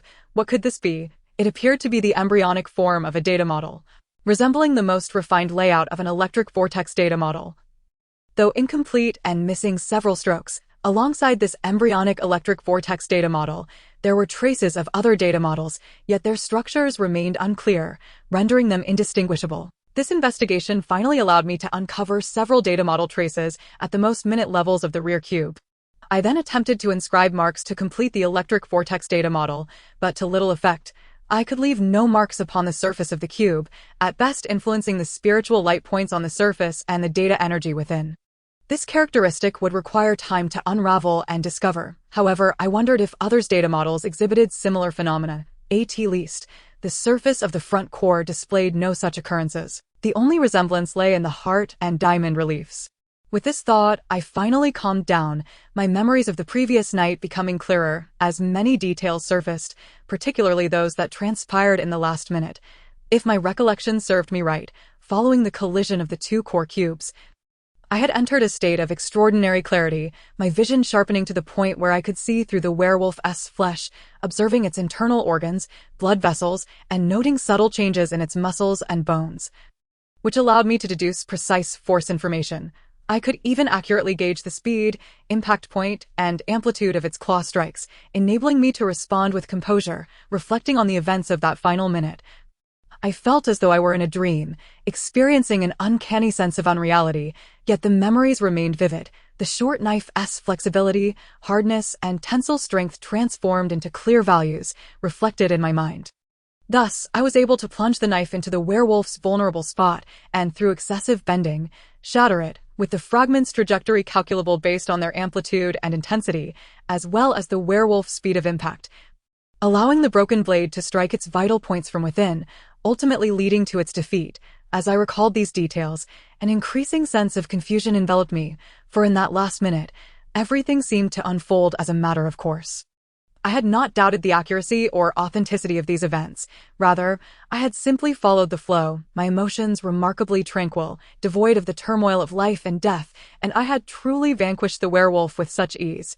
Could this be the effect of those invisible lenses? Was that why they were valued at $30,000? With these thoughts, I focused my intention, yet the anticipated values and images did not materialize. Startling me, had something gone awry? Creak, just as I intended to investigate further, the door to the hospital room swung open, and Su Yan entered, dressed casually and carrying a basket of fruit, along with a newspaper. Upon seeing me awake, she smiled and said, "You have finally awakened." I glanced at her and asked, "How long have I been asleep?" Rest assured, it was merely one night. There's no need to worry. Zhou-Yi will be in front of you tomorrow. Your clothes and hat have been taken care of, stored in your room at the manor. I couldn't touch the hat, but old Albert can still handle it. He isn't an authority figure. Su Yan set the fruit basket beside my pillow, took an apple from it, bit into it, and then offered it to me. "Would you like some?" "No, thank you," I replied. My expression unreadable. Is this a hospital? Why is the room so empty? There's no one else here. There's nowhere to store anything. It's quite inconvenient, Su Yan complained, taking another bite, the sound crisp. This is indeed a hospital. Your room was specially cleared for you, as you are now a hero of Shadow City and deserve special treatment to reflect their respect for you. Hero? I was taken aback upon hearing this.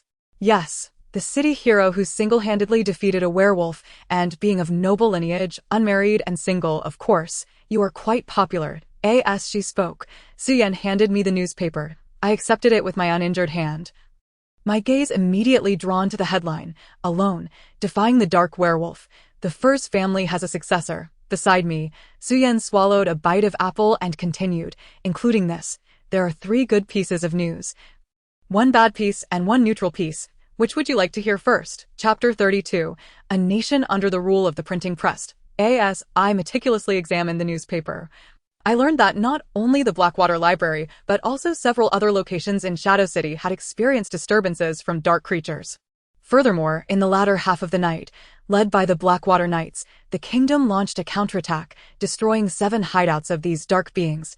Of course, the focus remained on my portrayal, depicting me as brave and composed, embodying a sense of righteousness, selflessly risking my safety for the well-being of numerous police officers and guards, despite being gravely injured in the process. The article read as though it were witnessing the events firsthand. Even though the narrative was entirely inaccurate and excessively exaggerated, could anyone genuinely believe this? Setting the newspaper down, I shook my head slightly. "Why not believe it?" Su Yan inquired, unperturbed as she took another bite of her apple. "This is a nation ruled by the printing press, where the nobility not only wields power, but also controls knowledge and intellect. They go to great lengths to ensure ordinary citizens lead simple lives. By that, I mean lives of simple thought, ideally devoid of thought altogether. Naturally, this topic is too broad. I won't delve further into it. And please, don't interrupt. Did you hear the question I asked earlier?" "I heard." I put the newspaper down, feeling somewhat fatigued. However, I would like to address my injuries first. If I allow these wounds to fester, I won't be able to recover in a few days. And how will I face Zhou-Yi? Moreover, I wonder about the level of medical care here. Could it be on par with that of steam technology, also at a critical point of eruption? This is not the case. The world originally stemmed from a group of science fiction enthusiasts who harbored a profound fascination with steam engines. Their mechanical fantasies served as the primary driving force behind the world's inception, while other aspects had to be developed by the inhabitants of this realm. Su Yan swiftly devoured an apple and then retrieved another fruit from the basket. which was entirely blue, appearing tender and juicy, yet Sun Dao could not find a corresponding species in reality. The original driving force of this world, Sun Dao nodded, recognizing that since it is also a data world, there must be similarities in its birth to that of the fragmented world. In truth, this world amalgamates numerous elements. Its initial form was birthed from the fantasies of many individuals, possibly derived from books, materials, games, and so forth. Consequently, certain aspects may seem familiar yet have diverged onto their own paths, leading to differences from their original counterparts. I, too, am exploring these matters. For the more I understand and study the data world, the closer I come to its essence, paving a new path of advancement. At this juncture, Su Yan furrowed her brow and remarked, "Please refrain from further inquiries. There are many things I cannot divulge at will. Are you willing to hear both good and bad news? If not, I can take my leave." Sun Dao sighed and replied, "Then let us begin with the bad news. The unfortunate news is that your invisibility lens has been irreparably damaged. Even with Sister Ju's personal analysis, it cannot be restored. This item was quite valuable and was given to you free of charge. What a pity." As Su Yan spoke, her face was etched with regret, akin to someone who had lost money, completely oblivious to the peculiar expression that crossed Sun Dao's face upon hearing this. "The invisibility lens is utterly ruined," Sun Dao echoed, but upon learning that he would not be liable for compensation, he breathed a sigh of relief. After all, it was a 60,000 item, nearly the entirety of his monetary reward for this endeavor. As he pondered, he raised his hand to touch his eyes, realizing he could no longer feel the lens. "How did this happen?" Noticing his actions, Su Yan said, "There is no need to probe. Such items should not be exposed lightly. They were removed while you were en route to the hospital. Had they been discovered, it would have led to further complications." As for how they became damaged, even Sister Ju was taken aback, for she believed that aside from direct attacks, the probing lens was difficult to destroy. Remarkably, it remained intact until it was removed from your eyes. Upon hearing this, Sun Dao's mind stirred, recalling the peculiar state he experienced following the collision of the two cores. At that moment, it seemed he sensed a slight change in the lens enveloping his eyes. Could it be that something transpired with my eyes? Recalling the moment of the core collision, the brilliance that blossomed in his consciousness seemed to penetrate the visual nerves, reaching his very sight. Was it possible that the light that erupted from his eyes at that time damaged the lens's structure, or perhaps the collision of the two cores generated residual waves that affected the equipment on my person? Sun Dao fell into contemplation, while to Su Yan, it appeared as though he was merely in a state of despondency. She empathized with him and could not help but offer comfort. "Do not take it to heart. Losing 60,000 is hard to bear, even for me. However, the subsequent good news should lift your spirits." At this point, Su Yan deliberately paused, clearing her throat, but upon seeing Sun Dao still lost in thought, she felt a surge of sympathy. Poor fellow. This is likely the most valuable item he has acquired thus far. On second thought, that 3D printed item was even more expensive. Contemplating that, Su Yan continued, "The first piece of good news is that congratulations are in order for successfully completing the task assigned by Sister Ju. She has promised that your reward will be fulfilled in due course. Indeed, that is genuinely good news." Sun Dao, momentarily shaken from his reverie regarding his ocular anomaly, acknowledged that regardless of the cause, the abilities of the lens had integrated into his eyes, which was ultimately a positive development. Even if it could only be utilized within this world, it would still provide substantial assistance. "The second piece of good news pertains to your current reputation."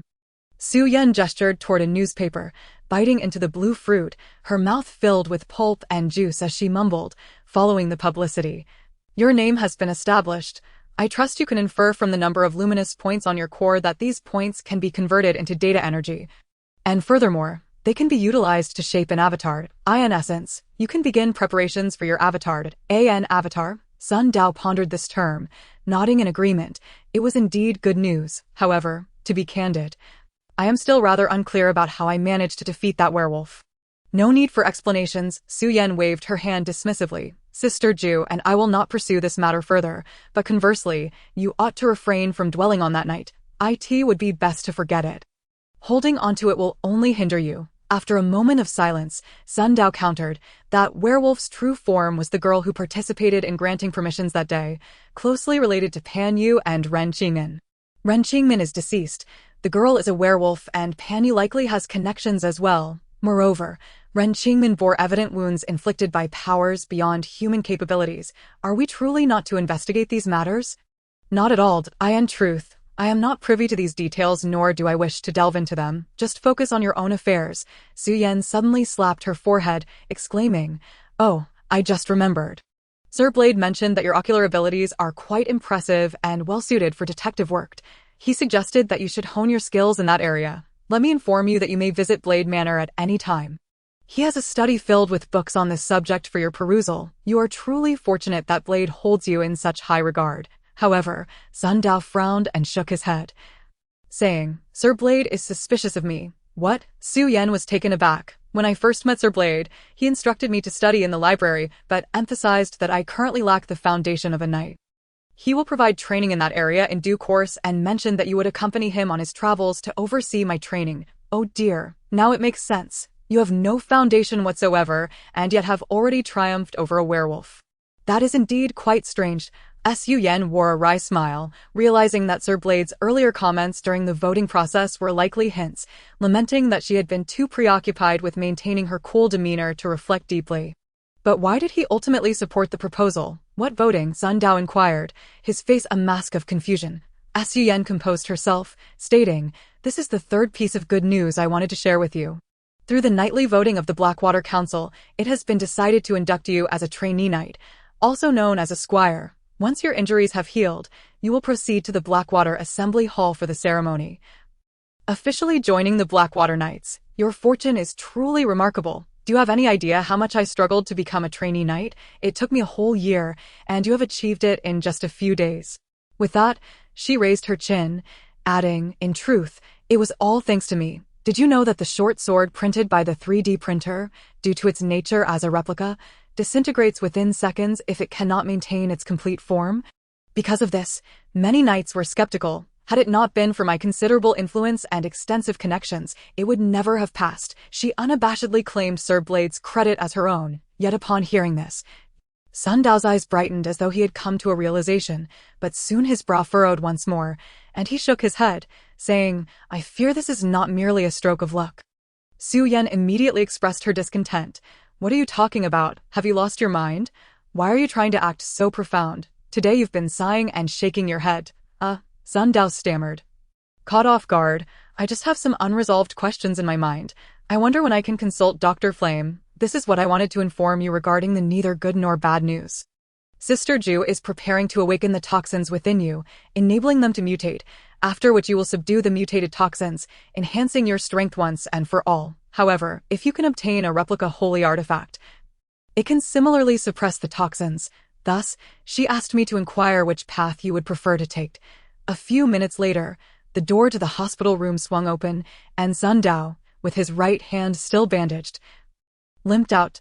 Su Yan followed closely behind, speaking as they walked. "Although the medical standards in this world cannot compare to the present, anatomy has begun to take shape, and blood circulation has been discovered, which will benefit your recovery. The wounds inflicted by the werewolf differ from natural injuries, and my spray cannot suppress them. Fortunately, this world has already developed relatively comprehensive treatment methods for such cases. And soon you will be heading to the Blackwater Assembly Hall. Having some wounds will lend you more credibility." Sun Dao shook his head in response. "No worries. First, I must find Dr. Flame, not only to awaken the toxins, but also to clarify a few issues." "Very well," Su Yan sighed. "Sister Ju mentioned that if you wish to see her, you can go alone. The Fusey family's carriage is waiting at the hospital entrance. Simply take it." "Understood." Sun Dao was succinct. Having noticed that many patients along the way were pointing and whispering as the medical staff regarded him with expressions of excitement, their emotions reverberated back to him in the form of spiritual signals, causing a jolt within Sun Dao's spirit. The somewhat arid core at the threshold seemed to pulsate with a hint of data energy. Is this the most visceral sensation that fame brings? It felt even more intense than the realities of the tangible world, where individuals experience tumultuous emotional fluctuations yet emit no discernible spiritual signals. This peculiar characteristic might stem from the nature of the data realm. However, Sun Dao had little inclination to delve into such contemplations at present. His mind was inundated with a cacophony of information, fragments of memory swirling, all tethered by a singular thread. the source of which was firmly grasped in Zhu Yun's hands. Perhaps it was the lingering resonance from the collision of two core cubes that rendered Sun Dao's thoughts exceptionally lucid. At that moment, a multitude of questions converged, bestowing upon him the sensation of piercing through the fog to unveil the truth. Mr. Fuss, greetings. Your injuries have yet to improve. Please return to your bed. At that juncture, a doctor approached, politely halting Sun Dao's actions. Yet, before the doctor could reach him, Sun Dao had already slipped out through a nearby door. Spotting the carriage emblazoned with the Fuss family crest, idling at the roadside, young master Nord, greetings. The coachman, upon seeing Sun Dao, promptly offered his salutations. To Curve Alley. Without further ado, Sun Dao mounted the carriage and provided his destination, which happened to be the alley situated before the blazing Scarlet Lips establishment. Very well, young master, the coachman nodded, though hesitantly added, but your injuries, pay them no mind. Make haste. Half an hour later, within the underground laboratory of the blazing Scarlet Lips, Sun Dao stood before Zhu Yun. Are you certain you wish to attempt awakening the toxin and inducing its mutation? Observing Sun Dao, Zhu Yun smiled slightly, as I anticipated. Even with the knowledge that you could obtain a replica holy artifact, you would still opt for this path, Sun Dao replied with unwavering conviction. Indeed, opposing an individual of medium authority is inherently perilous. Valuing life now, without sufficient strength and trump cards, leads to the same dead end. His gaze remained resolute, showing no sign of faltering. A commendable determination, Zhu Yun remarked appreciatively. Initially, I hesitated to allow Su Yan to disclose the possibility of acquiring a replica holy artifact, fearing that the knowledge of a retreat might sway your resolve.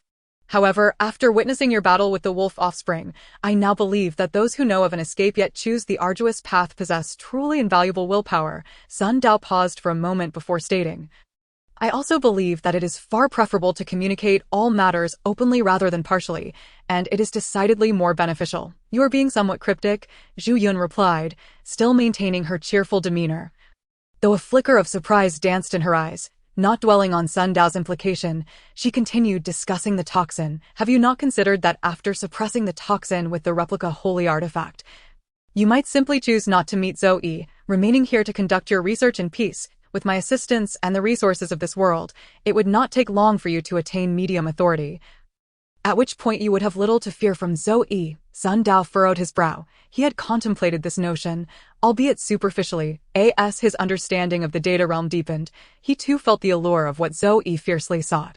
However, this was not his primary motivation. Sun Dao recalled the words of the Laplace demon, who had remarked that he was already entangled in this web, even if he wished to evade it.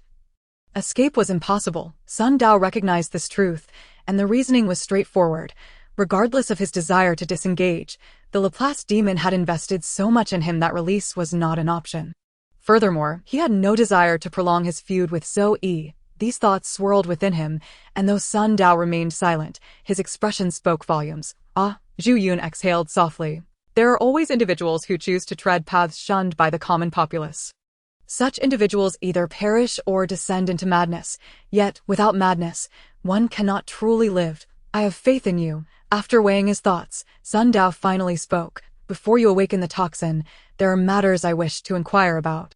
No rush, no rush. Zhu Yun waved her hand dismissively, gesturing to the sofa behind Sun Dao. Please, have a seat, provide me with an account number, and I shall transfer the funds to you, fulfilling my promises. Should you not survive, you need not worry about me defaulting. Any remaining items will be converted into cash and sent to your family, of course, with an appropriate pretext to avoid raising suspicion. Understood. Then there is truly nothing to be concerned about. Sun Dao nodded and relayed an account number. For him, remembering a bank account was a trivial task. Zhu Yun tapped a few keys on her phone. And when she set it down, Sun Dao received a notification of the transfer. Indeed, 500,000 had been sent without a hitch. He had received 500,000 in one go. By using this money to repay pressing debts, life at home would become significantly easier. As he gazed at the balance, Sun Dao felt a stir of emotion. Subsequently, Zhu Yun opened her palm, and a series of shimmering, mosaic-like lights danced within it, ultimately forming 4 playing cards stacked atop one another. Sun Dao's attention was immediately captivated. Noticing the look on his face, Zhu Yun smiled. Data cards can indeed exist within the data core. She then placed the cards on the table. These are the promised data cards, each rated at 2 stars. In terms of value, each is worth 100,000. Should you meet your demise, they will convert to currency and be transferred to your family's account. Sun Dao's heart stirred at the realization.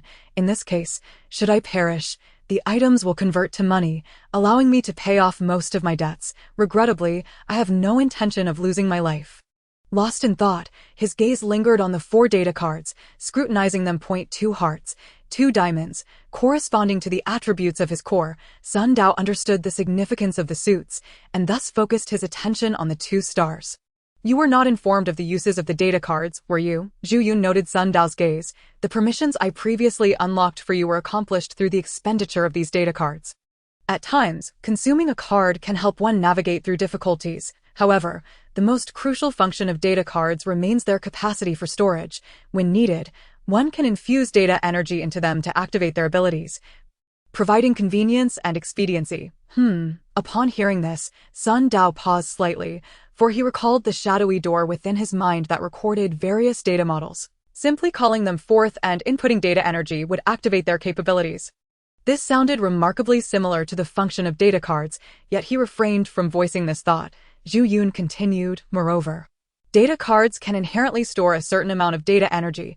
By inputting some energy into them during peacetime, one can trigger the abilities contained within during combat with just a small amount of data energy, effectively increasing one's available data energy. Of course, there is a limit to how much data energy a card can store, typically related to the skill of the card maker. However, it is generally not a problem for a card to store up to 10 degrees of data energy. Chapter 34. The Basics of 3.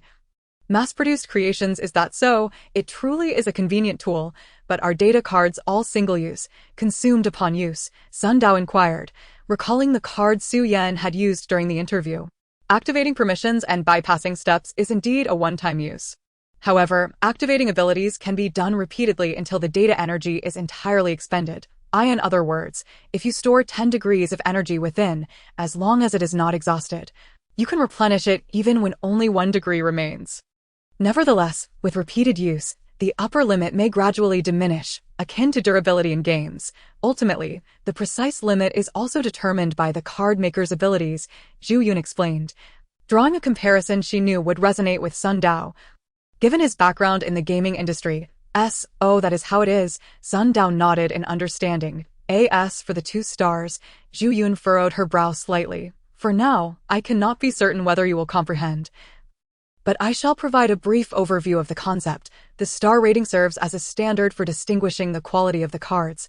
A 1-star card can accommodate a single ability, while a 2-star card can contain multiple abilities, 2 or more, making 2-star cards considerably more valuable. The base value for a 2-star card starts at 100,000, whereas a 1-star card can be acquired for around 10 to 20,000. The disparity is so vast. A 2-star card at 100,000, while a 1-star card only costs 10,000, nearly a tenfold difference. Sun Dao was taken aback, recalling the card Su Yan had consumed in the Emofeng world. He could not help but marvel at Zhu Yun's generosity. Having promised him 4 data cards, she could have easily provided 1-star cards, but had opted for all 2-star ones. There are other star ratings, but given your current realm, discussing them is already quite ambitious. Once your permissions and realm improve, you will better grasp the functions of 3-star cards and above. In truth, you likely lack a clear understanding of medium authority holders at this moment. Relying solely on sheer courage to confront Zoe, Sun Dao was momentarily taken aback and retorted, "Would Dr. Lian be willing to enlighten me?" "That is not a secret," Zhu Yun replied with a smile. Su Yan's reluctance to share stems from her relatively low status within the company despite being of initial authority, which imposes many restrictions. I find myself devoid of concerns regarding this matter. However, I must refrain from elaborating further, as it may escape your comprehension. For those with elementary permissions, the core cube merely serves as a vessel, capable of hosting an array of culinary presentations. Today, one may utilize the electric optical model as a form of capability, while tomorrow, it could seamlessly transition to the storm model as a means of combat power. However, the frequent alteration of core abilities may hinder one's understanding of these capabilities. Sun Dao nodded silently. Having sensed this notion intuitively, the data core can indeed accommodate data models, and inserting a model will undoubtedly result in changes, a notion vaguely alluded to by Laplace's demon. He had been delving into this issue recently. Thus he listened attentively, supplementing it with his own reflections. There exists a hierarchy among those with elementary permissions, primarily stemming from the degree to which the core optimizes the utilization of data models. Broadly speaking, this can be categorized into 3 stages. The first stage is akin to your own situation, where the core cube merely stores data energy, enhancing computational power, yet cannot sustain abilities for extended periods, relying predominantly on weaponry for combat. However, upon hearing this, a thought sprang forth in Sun Dao's mind. I am not solely confined to the state.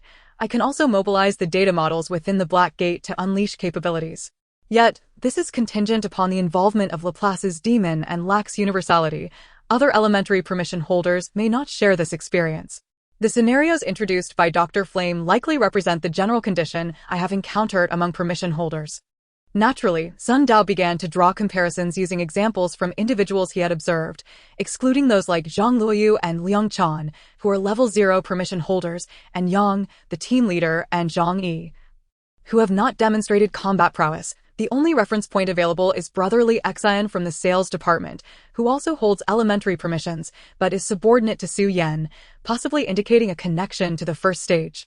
Recalling his encounters with Li Xian in the fragmented world, Sun Dao swiftly gained insight. Brotherly provided me with a trap gun and Lu Wei with a fiery sword, while I wielded a handgun, successfully dispelling the illusion of a woman without employing any abilities. However, from the perspective of initiating the data corridor, it was evident that he had mastered data energy. Yet his combat power was expressed through weaponry and items. As he pondered this, Zhu Yun interjected. The second stage of elementary permissions involves the installation of data models within the core, enabling the operation of abilities. Permission holders at this stage can wield capabilities seemingly out of thin air, exhibiting extraordinary combat prowess that, to an ordinary observer, resembles that of a superhero or superhuman. Upon hearing this, Sun Dao's mind flashed back to his first encounter with Su Yan. She had leapt from the window of her tidy room without hesitation, and subsequently leapt 10 meters, conjuring robots in the ink workshop world.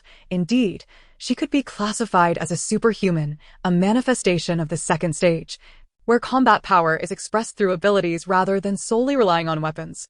As for the third stage, Zhu Yun smiled subtly, stating that this is the most intriguing phase within the realm of elementary permissions. On the surface, permission holders in the second stage can utilize a single ability, whereas those in the third stage can install multiple abilities within the core, allowing for synergistic interactions. Some deeply understanding permission holders can even manipulate them in creative ways, though it is difficult to elaborate succinctly. You merely need to be aware that those at this stage are commonly referred to as kaleidoscopes. Sun Dao, however, felt a twinge of surprise. Upon reflection, it seems Su Yan may not merely be in the second stage, but rather in the third. Given her ability to leap 10 meters and summon robots, which appear to be distinct capabilities, nonetheless, despite his surprise, he chose to remain silent, suppressing his thoughts for the moment, primarily to retain these memories, as they would prove invaluable for his future endeavors. Sun Dao did not wish to halt his progress at merely defeating Zhou Yi. What I have described may seem complex, yet you can understand it as follows. The progression of elementary permissions occurs in 3 steps. The first step involves possessing a core, the second entails installing a single ability within that core, and the third allows for the installation of multiple abilities. That is all there is to it. Subsequently, Zhu Yun finally broached the topic of intermediate permissions. In contrast to elementary permissions, the essence of intermediate permissions lies in forging one's own path. Individuals with elementary permissions may acquire a data model, grasp its surface intricacies, and incorporate it into their core, easily substituting it if dissatisfied. However, for those with intermediate permissions, such alternatives do not exist. Once replaced, they must start anew, often resulting in a fall from intermediate to elementary permissions, a not uncommon occurrence. A fall in permissions, is that truly a possibility? Upon hearing this, Sun Dao pondered momentarily before inquiring further. What, then, does the path of intermediate permissions entail? Zhu Yun shook her head, stating, this path is one that must be carved independently. Much like constructing a building, if you do not establish a solid foundation and the first level, you cannot proceed to the second. thus, without experiencing the diverse characteristics of elementary permissions. It is naturally impossible to envision some of the capabilities associated with intermediate permissions. Sun Dao then posed a question. In terms of utilizing data models, aside from core assimilation and data poker, are there any other methods? For instance, can one directly employ data models? He was reflecting on his ability to summon the data models within him and activate them. Seeking to probe further, certainly, such possibilities exist, but the path is fraught with challenges. Zhu Yun regarded Sun Dao with a hint of surprise before realization dawned upon her. Indeed, I had forgotten that there is an individual currently in the virtual city branch who is traversing this very path. Having been relegated there due to slow progress, Sun Dao was taken aback. A challenging path? What does that imply? Is there someone in the virtual city branch pursuing this route? Zhu Yun refrained from elaborating. Simply stating, you're aware that since the Industrial Revolution, standardization, normalization, and scaling have become the guiding principles across various industries. Once scaled, costs can be reduced. Normalization facilitates industry dominance, while standardization eases widespread adoption and grants control over discourse. This is equally applicable within the realm of data. For instance, with a complete data poker system in place, initiating permissions becomes a straightforward task. However, prior to this, there existed a pioneering phase. Are you suggesting that before this, initiating permissions was not so straightforward? Sun Dao grasped the crux of the matter, his mind conjuring images of the cube behind the door, realizing that they had relied on their own strength to unlock permissions. Solidifying the cube. Bingo, you have hit the nail on the head, Zhu Yun nodded, explaining that every endeavor comes with its trade-offs, just as many crafts in the real world are more easily disseminated through scaled and automated production. Reducing costs and making them accessible to the masses, truly handcrafted items, while possessing tremendous value and advantages, ultimately remain rare and may even become luxurious commodities. However, this is merely the starting point. Although you two are considered one of the permission holders produced through scaled methods, the choice between the two paths is destined to be extraordinary, with the future reliant on one's own willpower. At this juncture, she spread her hands. Very well, I have provided you with my insights. Now it is your turn to speak. What questions do you wish to pose to me? After this exchange, it would be time to take action. By the way, regarding my favor, you need not worry. Should any unforeseen circumstances arise, I will ensure the safety of your ordinary family members. Additionally, the jade pendant and the 3D printer are considered supplementary rewards for this task and need not be returned to me. As for the data bomb, it is still being fine-tuned. Once you have weathered the viral mutation, it will be delivered to you shortly. Thank you. Sun Dao nodded, his expression shifting slightly as he solemnly queried. Actually, I am quite eager to know whether Ren Qingmin was one of your dispatched individuals or if he was killed by someone you sent. Upon the utterance of this inquiry, the underground laboratory was immediately enveloped in silence. The stillness persisted for an entire minute before Zhu Yun, with a hint of amusement, finally spoke.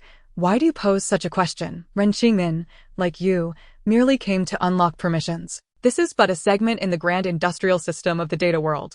His demise was merely an accident, an unforeseen event for both you and me. If there exists any connection, it is merely that it transpired within the same world. At this juncture, she suddenly shifted her tone. However, your question is quite intriguing. What do you personally believe is the most likely scenario? Taking a deep breath, Sun Dao realized that since he had broached the subject, there was no turning back. He continued, I believe that if we assume Ren Qingmin was a thief dispatched by Dr. Flame, it becomes somewhat more comprehensible, and your reasoning? Zhu Yun's expression was one of a bemused smile. Chapter 35. Revelation as an outsider. Ren Qingmin holds a corresponding identity within this world, being a merchant from the East, which leaves me quite perplexed. Sun Dao, who had felt somewhat uneasy earlier, now found his composure restored. After all, I too had registered my name here with the doctor, relying on the historical narrative of the Fusey family to fill in my past experiences. How could a newcomer, who arrived merely yesterday to unlock permissions, have become an individual with an established background in this world? I surmise that someone within this world must have assisted him in arranging his past identity. Having articulated this, Sun Dao did not shy away but instead gazed intently into Zhu Yun's eyes. Is that the only rationale you possess? Zhu Yun shook her head, her eyes reflecting a hint of disappointment. Such a flimsy basis lacks persuasiveness. Any organization with a modicum of influence within the Shadow City could easily fabricate a narrative like that. She lifted the tea from the table in front of her, took a sip, and continued. In reality, although this world develops independently, many places bear a striking resemblance to the present world, yet there are numerous shadows lingering. To illustrate, take the nation of Engulfed, which, despite being a global superpower, faces rivals of comparable strength across the strait. Beyond the influence of Mafang technology, other forces have intervened there, arranging an identity that aligns perfectly with the narrative of Eastern merchants. Sun Dao interjected, "This world bears little distinction from our current reality. It possesses resources, wealth, and populace, thus it must also entail entanglements of interest. I presume, Dr. Lian, your presence here as a resident and an official involves inevitable disputes and divergences with other factions and power groups, alongside your own desires, making the use of external forces to achieve objectives a plausible option. Speculation without foundation need not continue. If these are your statements, then I have little to respond with. If there are no further inquiries, let us commence the process of awakening the toxins within you." As she spoke, Zhu Yun prepared to rise. "Such a coincidence," Sun Dao remarked, suddenly speaking up, "upon becoming a retainer. I find myself entangled in this affair, and the knight who accepted me as a retainer is an authority on homicide, capable of arriving at the scene. When I accompanied Sir Blade to the Blackwater Library, I found it peculiar. I had just expressed my intention to visit the library when a mishap occurred there. The convergence of so many coincidences creates an unsettling impression, as if some unseen hand were orchestrating events. Yet, at that moment, I did not dwell on it. However, now I ponder that if viewed from a different angle, perhaps it could all be elucidated." Zhu Yun narrowed her eyes slightly, repeating, "Viewed from a different angle?" "Indeed," Sun Dao nodded, continuing, "to consider it from an alternative perspective means to hypothesize that this is not mere coincidence, but a carefully orchestrated design. Someone may have foreseen Ren Qingmin's imminent peril, or at least anticipated the possibility of his being endangered, thus necessitating arrangements. In such a scenario, a pawn must be positioned to approach the endangered Ren Qingmin closely." Sun Dao picked up a cup from the table and, releasing it, allowed it to fall, only for it to be caught swiftly by another hand. Ren Qingmin is one hand. That pawn is the second hand, preventing the situation from spiraling out of control. However, how might one reach the cup? If we were to reconsider, in the event of an incident, who could arrive at the scene? The answer becomes clear, either the police department or the upper echelon of the Blackwater Knights. Thus, a member of the Blackwater Knight Order becomes the ideal target. Yet, the selection of this knight is not arbitrary. Someone like Su Yan would be unsuitable. At this juncture, Sun Dao lifted his gaze to Zhu Yun. "Please, continue." Zhu Yun took another sip of tea, appearing captivated, her eyes glimmering with a peculiar light. Sun Dao nodded and continued. "After I awoke from my injuries, Su Yan visited me, mentioning that Sir Blade had high regard for my perceptual abilities and permitted me to access his study to peruse literature related to criminal investigation. Judging by the collection in the study, Sir Blade possesses profound expertise in criminal investigation. Coupled with his identity as a Blackwater Knight and his centuries-long lifespan, he undoubtedly stands as an authority. It seems only logical to summon such an investigative expert to a site of homicide within the domain of the Blackwater Knights, making him the most suitable choice for a knight." Zhu Yun nodded in agreement. "Indeed, your reasoning flows seamlessly, with clear cause and effect." Sun Dao did not cease his discourse. Following the earlier deductions, one need only position an individual near Sir Blade, one with sufficient background and rationale to accompany him to the scene of the homicide, thereby becoming the second hand to catch the cup.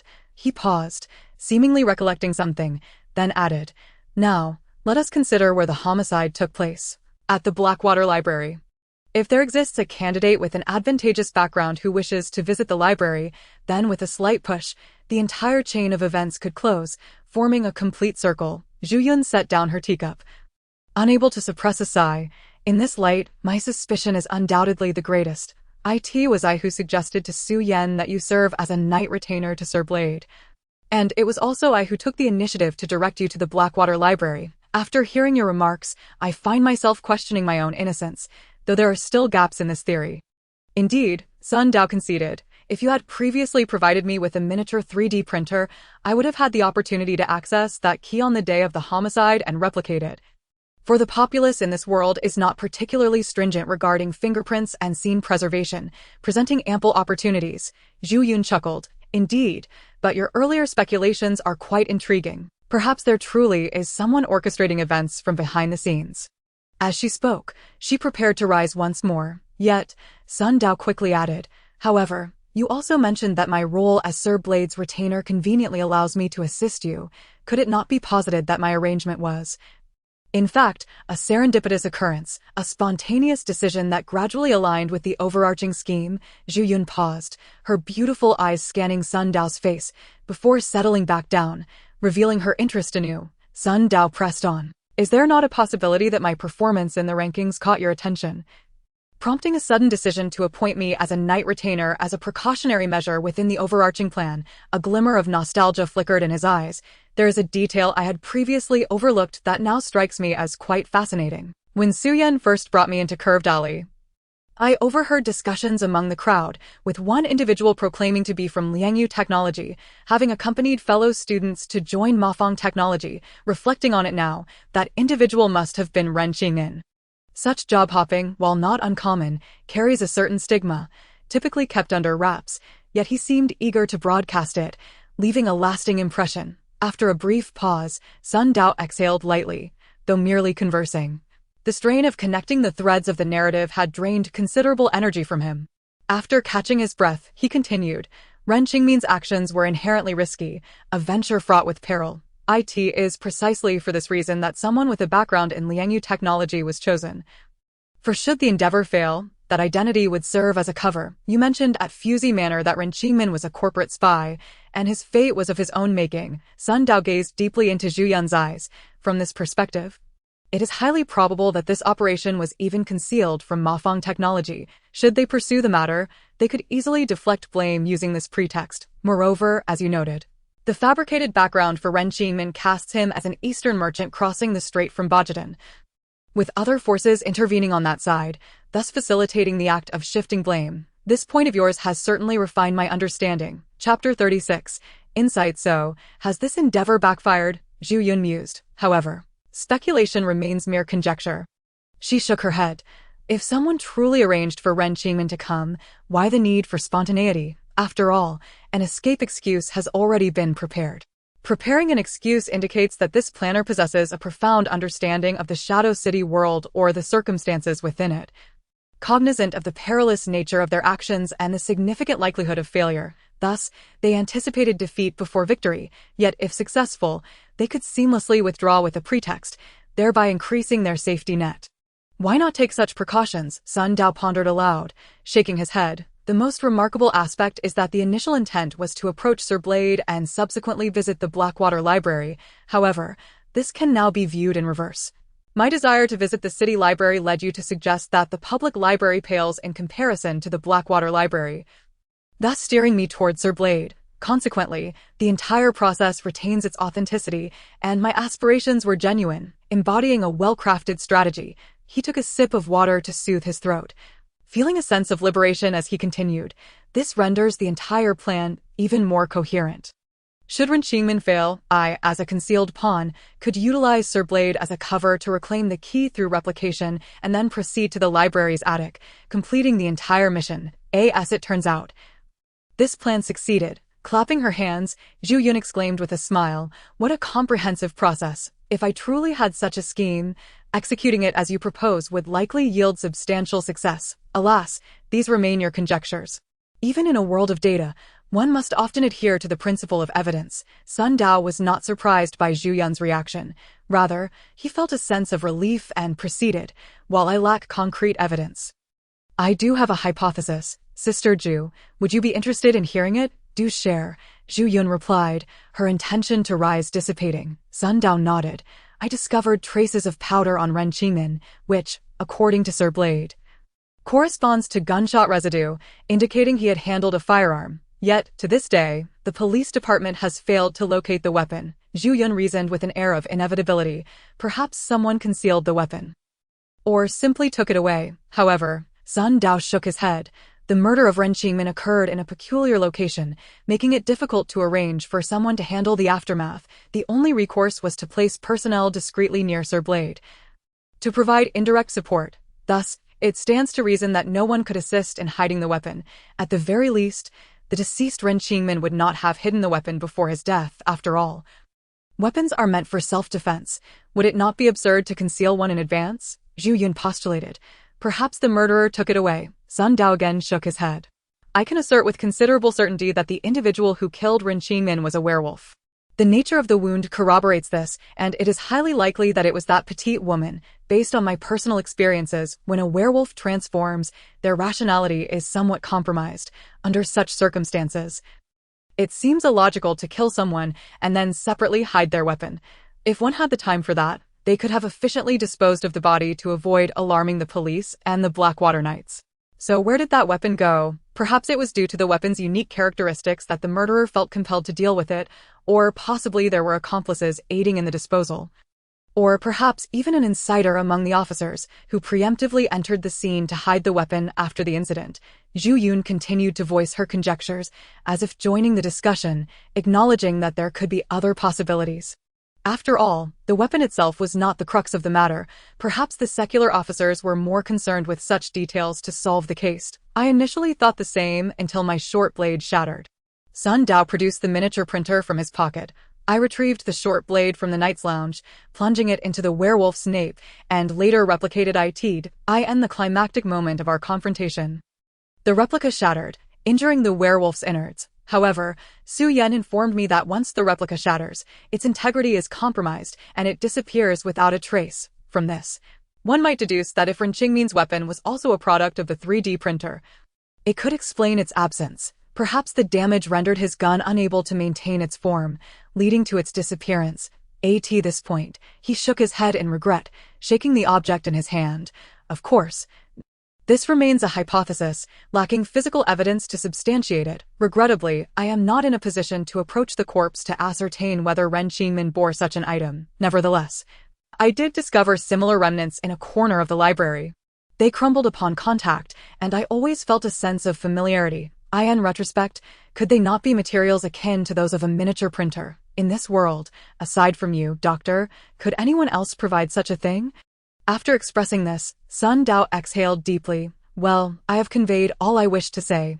Even if these notions align with my thoughts, I remain powerless to influence you, Doctor. Yet, harboring this knowledge feels like a mountain pressing down upon me, and I found it imperative to voice it. You merely seek the truth? Zhu Yun stood from the sofa. I can only state that these are your speculations, while the miniature printer is a product of the laboratory. Numerous similar items circulate in the outside world. Moreover, I have spent the majority of my time in this laboratory over the past 2 days, with only a brief visit to Su Yan. Everything else is unrelated to me, save for a few phone calls. Sun Dao sighed, having anticipated such a conclusion. Just as he stated, he did not intend to undermine Zhu Yun. This was not the real world. And there were no police here. They were still part of the same organization, and Zhu Yun held a higher status than him. It was not his place to unseat her. Yet, the burden weighed heavily on him, akin to a stone in his chest, and expressing it brought a sense of relief. However, this also posed a risk, for Zhu Yun might very well silence him to keep her secrets. Yet, at this moment, the greatest fear for Sun Dao was the risk itself. What risk could compare to a novice challenging an intermediate authority? Zhu Yun was equally aware of this, and thus smiled, neither denying nor admitting, her gaze sparkling as she regarded Sun Dao, as if appraising a rare treasure, which made him feel quite uneasy. Fortunately, she soon averted her gaze, approaching the experimental table to grasp a test tube. However, your line of thought flows so smoothly. You would be well suited for research endeavors, exploring the mysteries of numerical models. Would you be interested in me introducing you to a mentor? Sun Dao noticed that since the collision of their core thoughts, his own reasoning had indeed become significantly clearer, with these clues forming a cohesive narrative upon awakening. However, now was not the time to dwell on such matters. Zhu Yun recognized that Sun Dao was more concerned about the toxins. Shifting the conversation, we can discuss this later. All these chaotic matters lie beyond the laboratory. We are not hunters and need not contemplate frontline issues. I possess potions capable of swiftly healing your injuries. The reason I have left them untreated is that this aids in the mutation of the toxins, which, to some extent, can enhance your physical form. She bypassed Sun Dao's previous statements, redirecting focus to the awakening virus. Undoubtedly signaling her intentions, Sun Dao felt a lightness in his heart, slowly rising. He harbored a glimmer of hope regarding the mutation of the virus, and as his understanding of the data core deepened, he became aware that even if the virus were eradicated, the consciousness linked through Laplace's demon would not sever. In the end, one could still resist through sheer will. However, as he pondered, he inquired, "By the way, what is the background of that petite girl? Why did she transform into the wolfkin of this world? What became of her?" Zhu Yun smiled brightly. "Werewolves are not unique to this world. Indeed, the werewolf genes here may have originated from elsewhere. As for her fate, it is best left unspoken. She lies here, stripped of her garments." With that, she lifted a cloth from the side of the experimental table, revealing a slender surgical platform beneath. Chapter 37. Toxic Dragon. Stripped of her garments, Sun Dao wore a loose and comfortable hospital gown, but other patients were not afforded such luxury. The service industry in the Shadow City of this era still harbored numerous deficiencies. Zhu Yun asserted, "You bear many wounds that will heal during the mutation of the toxins. I need to observe and record them closely. Such experimental data is quite rare." Upon hearing this, Sun Dao, who had just reclined, immediately felt akin to a lab rat, especially as he saw Zhu Yun approaching with a scalpel in one hand and a test tube in the other. The memory of her expression and tone during their earlier conversation surged in his mind, and a sense of crisis arose within him. Surely she has endured until now only to silence me. Just as this thought crossed his mind, Zhu Yun cheerfully spoke, "Allow me to ask you one last question."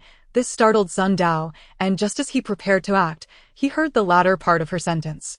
"Are you interested in truly joining the Shadow City, not merely as a colleague of Mafang Technology, but as an official member of the Shadow City? I genuinely hold high hopes for you."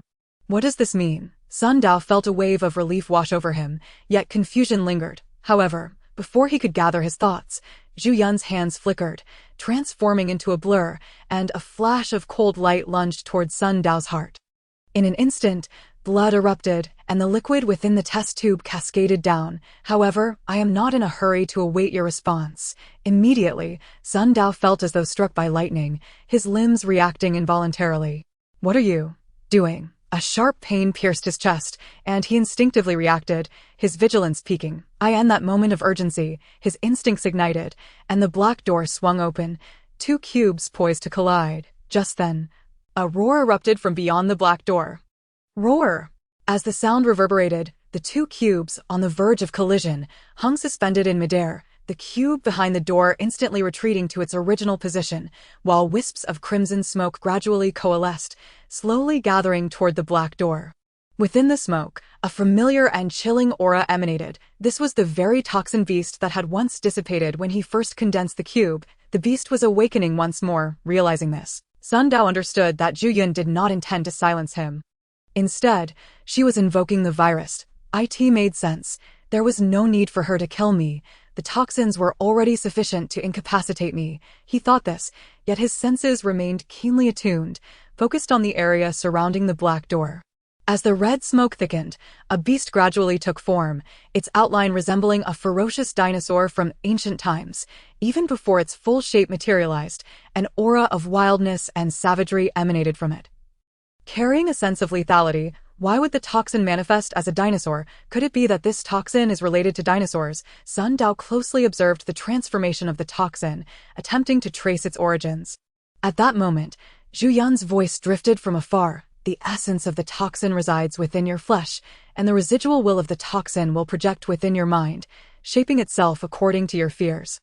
You must harness your willpower to overcome your inner trepidations." Her voice echoed ethereally, its source indiscernible. Just as she plunged the scalpel, a tremor of danger coursed through her, igniting a sense of urgency within her.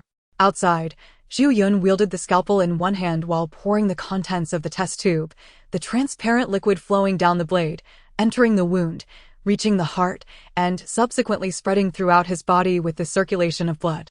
To ensure the activation of the toxin, a sudden ambush was executed, igniting his emotions and thereby intensifying his will to succeed. However, this also awakened his instincts, leading to thoughts of retaliation and resistance. Could it be that his instincts surpassed those of an ordinary person? Despite her doubts, Zhu Yun remained confident within the laboratory. Even if she did not evade or dodge, not even a mid-tier authority could inflict harm upon her. Suddenly, Sun Dao's body began to tremble violently. Zhu Yun observed for a moment, a flicker of brilliance illuminating her eyes, as if currents of electricity flowed within. Raising an eyebrow, she remarked, "What a peculiar toxin, intertwined with flesh and blood." Its residual will manifests as a creature of fear. Compared to the toxins within Su Yen, those within Sun Dao had undergone a transformation. Could it be due to a dormant state? Yet the root cause of this dormancy remained elusive. As her thoughts swirled, a glimmer of light flowed from Zhu Yun's fingertips, the values flickering. Indeed, it was data energy. Upon its manifestation, this data energy fused with the liquid in the test tube, merging seamlessly as it penetrated Sun Dao's flesh. Zhu Yun, unfazed, righted the test tube, halting its tilt. A third remained of the liquid within. The toxicity exceeded her expectations, but fortunately had not reached the worst possible outcome. She stowed away her scalpel and turned to note several characteristics in the notebook on the experimental table. Retrieving a few slender needles from the side, with a flick of her wrist, the needles flew forth, embedding themselves in Sun Dao's torso and limbs. Each needle shimmered with threads of silver light, which then coursed into Sun Dao's flesh. Within that corporeal form, blood vessels, bones, and membranes throbbed with crimson threads. These blood threads, once concealed within the flesh, were forced out as the liquid from the test tube spread through the circulatory system. Interconnected, pulsating, weaving with abandon, a destructive force surged forth, heedless of the damage inflicted upon Sun Dao's body, causing him to tense and twitch. However, as the silver needles settled, the silver light surged into his being, acting like surgical blades, severing the interconnected blood threads into segments. The silver radiance then acted as ropes, binding the severed threads, rendering them immobile. Subsequently, the silver light resonated with the liquid from the test tube, cascading down like a series of gates, severing and sealing Sun Dao's neural network. Instantly, his trembling limbs fell slack, his body slowly collapsing onto the operating table. Zhu Yun approached him, whispering in his ear, "I have suppressed the toxin's essence and sealed your neural signals. This will affect your 5 senses. As they diminish, your willpower will swell, granting you greater advantage against the residual will of the toxin. However, this is time-sensitive. If you cannot conquer the residual will within 5 minutes, your senses will vanish entirely, signifying that your will has been devoured by the toxin, leading to cerebral death. Is this the time to mention such a matter? Is she not deliberately pushing me to the brink to ignite my potential?" In the depths of his consciousness, Sun Dao mused, yet the dire situation left him no room for retreat. Behind the black door, the blood-colored behemoth had already taken shape, baring its fangs and claws, tearing a piece of space as it lunged forward to bite. Pain, a sharp sting shot through Sun Dao's consciousness, accompanied by a sense of dizziness, as if a fragment of his awareness had been torn away, resulting in damage. No, it was not merely a sensation, it was reality. In an instant, Sun Dao comprehended that the black door and the core of data lay in his mental realm. His consciousness space. The damage to this space was indeed a wound to his awareness, hence the sting. The toxin's essence lurked within the flesh, and this behemoth was the residual will of the toxin, capable of ravaging the consciousness space. Thus, it could not be subdued through spatial compression like during the core's condensation. Other forces must be harnessed. Fortunately, I have numerous resources at my disposal. With this thought in mind, Sun Dao focused his intention, activating the black door to absorb the behemoth. However, upon the door's movement, a crack formed, unleashing a powerful suction that invigorated the behemoth, which roared with delight, its ferocious emotions coalescing into palpable intensity, shaking the very fabric of the consciousness space as it charged toward the black door. An ominous feeling welled within Sun Dao. He recalled the initial discovery of the black door, when sounds of struggle echoed from within, as if something sought to escape. This is bad. It was the will of the toxin attempting to break free. I must not allow it to emerge. Reacting swiftly, Sun Dao shut the black door. A thunderous boom reverberated as the behemoth collided with the door, its form shattering, yet not dissipating. Streams of crimson smoke wove their way through the crevice of the door. However, the gap between the two doors was sealed tightly. Unable to escape, the red smoke coalesced once more, twisting into a gigantic serpent, opening its cavernous maw and hissing as it tore at the surrounding space. No wonder Zhu Yun remarked that this toxin was difficult to contend with. Perhaps it could even infect the consciousness space. Yet, the consciousness space behind the black door remained relatively sealed, preventing the toxin beast from spreading. This is my advantage. The battle now relies on sheer willpower. As his five senses gradually dulled, Sun Dao felt a significant boost in his willpower. The consciousness space, a hallmark of his will, began to crystallize. The serpent, born of the toxin, lunged at the void, unable to immediately tear down the space, instead becoming locked in a stalemate. However, pain inevitably surged through the depths of Sun Dao's consciousness, shaking his will. If his will faltered, the crystalline consciousness space would show signs of retreat, and a segment would be torn away by the serpent. If his will wavered, he could not maintain the firmness of his consciousness space, and it would be gradually consumed by this toxin creature. Nevertheless, Sun Dao resolutely reaffirmed his will, simultaneously splitting a thread of awareness to infuse into the core behind the door. Within the core, data energy surged forth, not towards the toxin serpent, but descending to the storage point below. And the next moment, two data models soared out, electric spiral and blazing fire, infused with data energy, each releasing its unique characteristics, lightning and flames. The arrival of these two data abilities elicited a shriek from the toxin serpent, its form faltering as it transformed into wisps of smoke, surging towards the data core. Perfect. Sun Dao's intention was to divert the toxin's focus, preventing it from tearing at the consciousness space. Instantly, lightning, fire, and blood light intertwined, clashing ceaselessly within the space, showering it with a kaleidoscope of colors. As it occurred within the consciousness space, the data model abilities were not genuinely manifested, merely simulated within awareness. Thus, they did not outwardly display, consuming minimal data energy. With just a single core cube, Sun Dao was more than capable of engaging in a protracted battle with the toxin creature.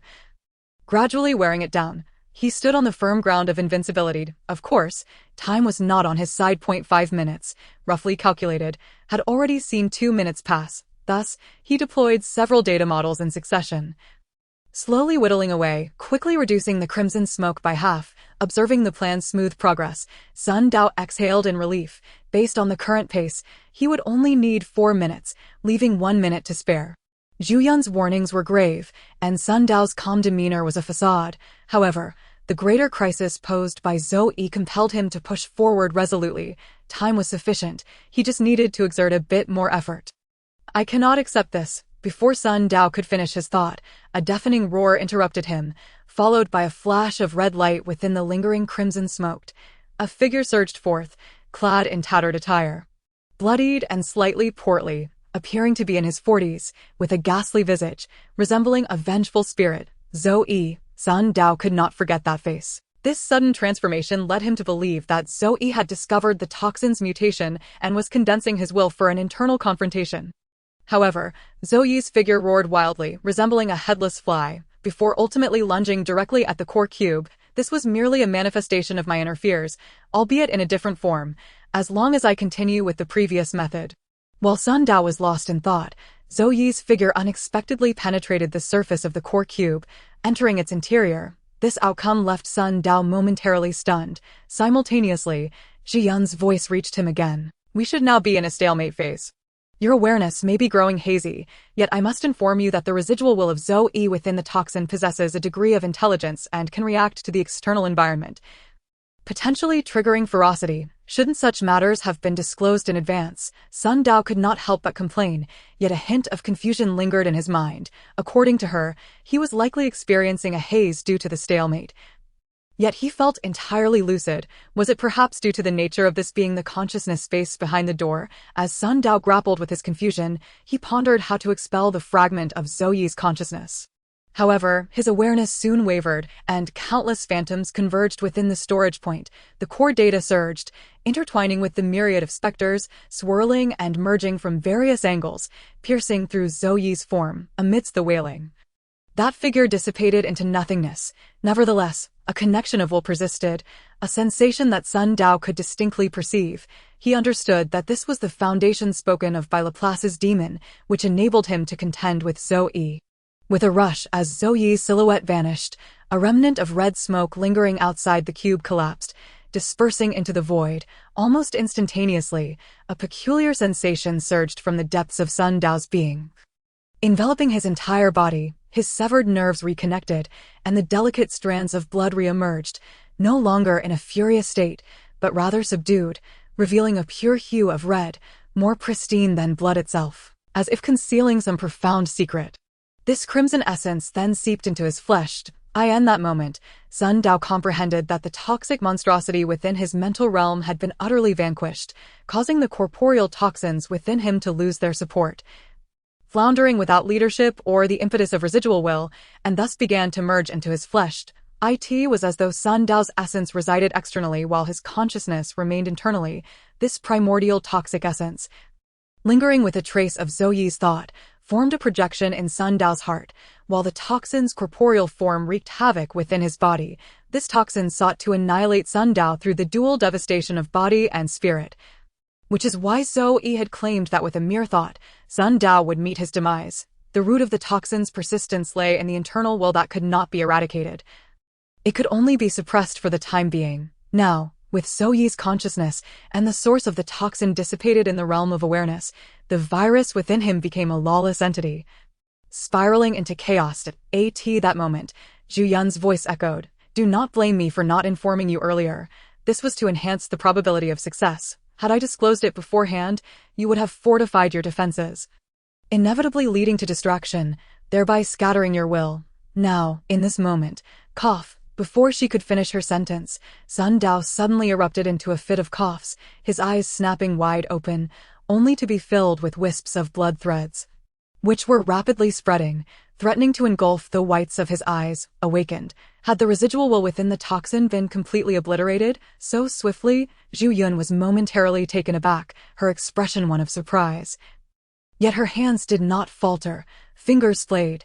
She extracted several fine needles that had pierced his flesh, holding them in her palm. As the needles withdrew from his body, Sun Dao's limbs trembled violently, slender blood threads emerging from his skin, spreading across the surface like a web. A bit unexpected, yet far more seamless than I had anticipated. With this thought, Zhu Yun raised her hand, withdrawing the surgical scalpel from the position over his heart. The scalpel was as thin as a cicada's wing, its blade stained with a touch of blood, droplets cascading down its edge, glimmering faintly with ethereal light. Once the blade was removed, the blood threads on Sun Dao's skin coiled and shifted, converging towards the center of his chest, akin to the focal point of a spider's web, swiftly gathering until, in the blink of an eye, the crimson threads that had adorned his body coalesced into a singular point. A glimmer of brilliance flickered in Zhu Yun's eyes. Was the ultimate refuge of the primordial ability the liver?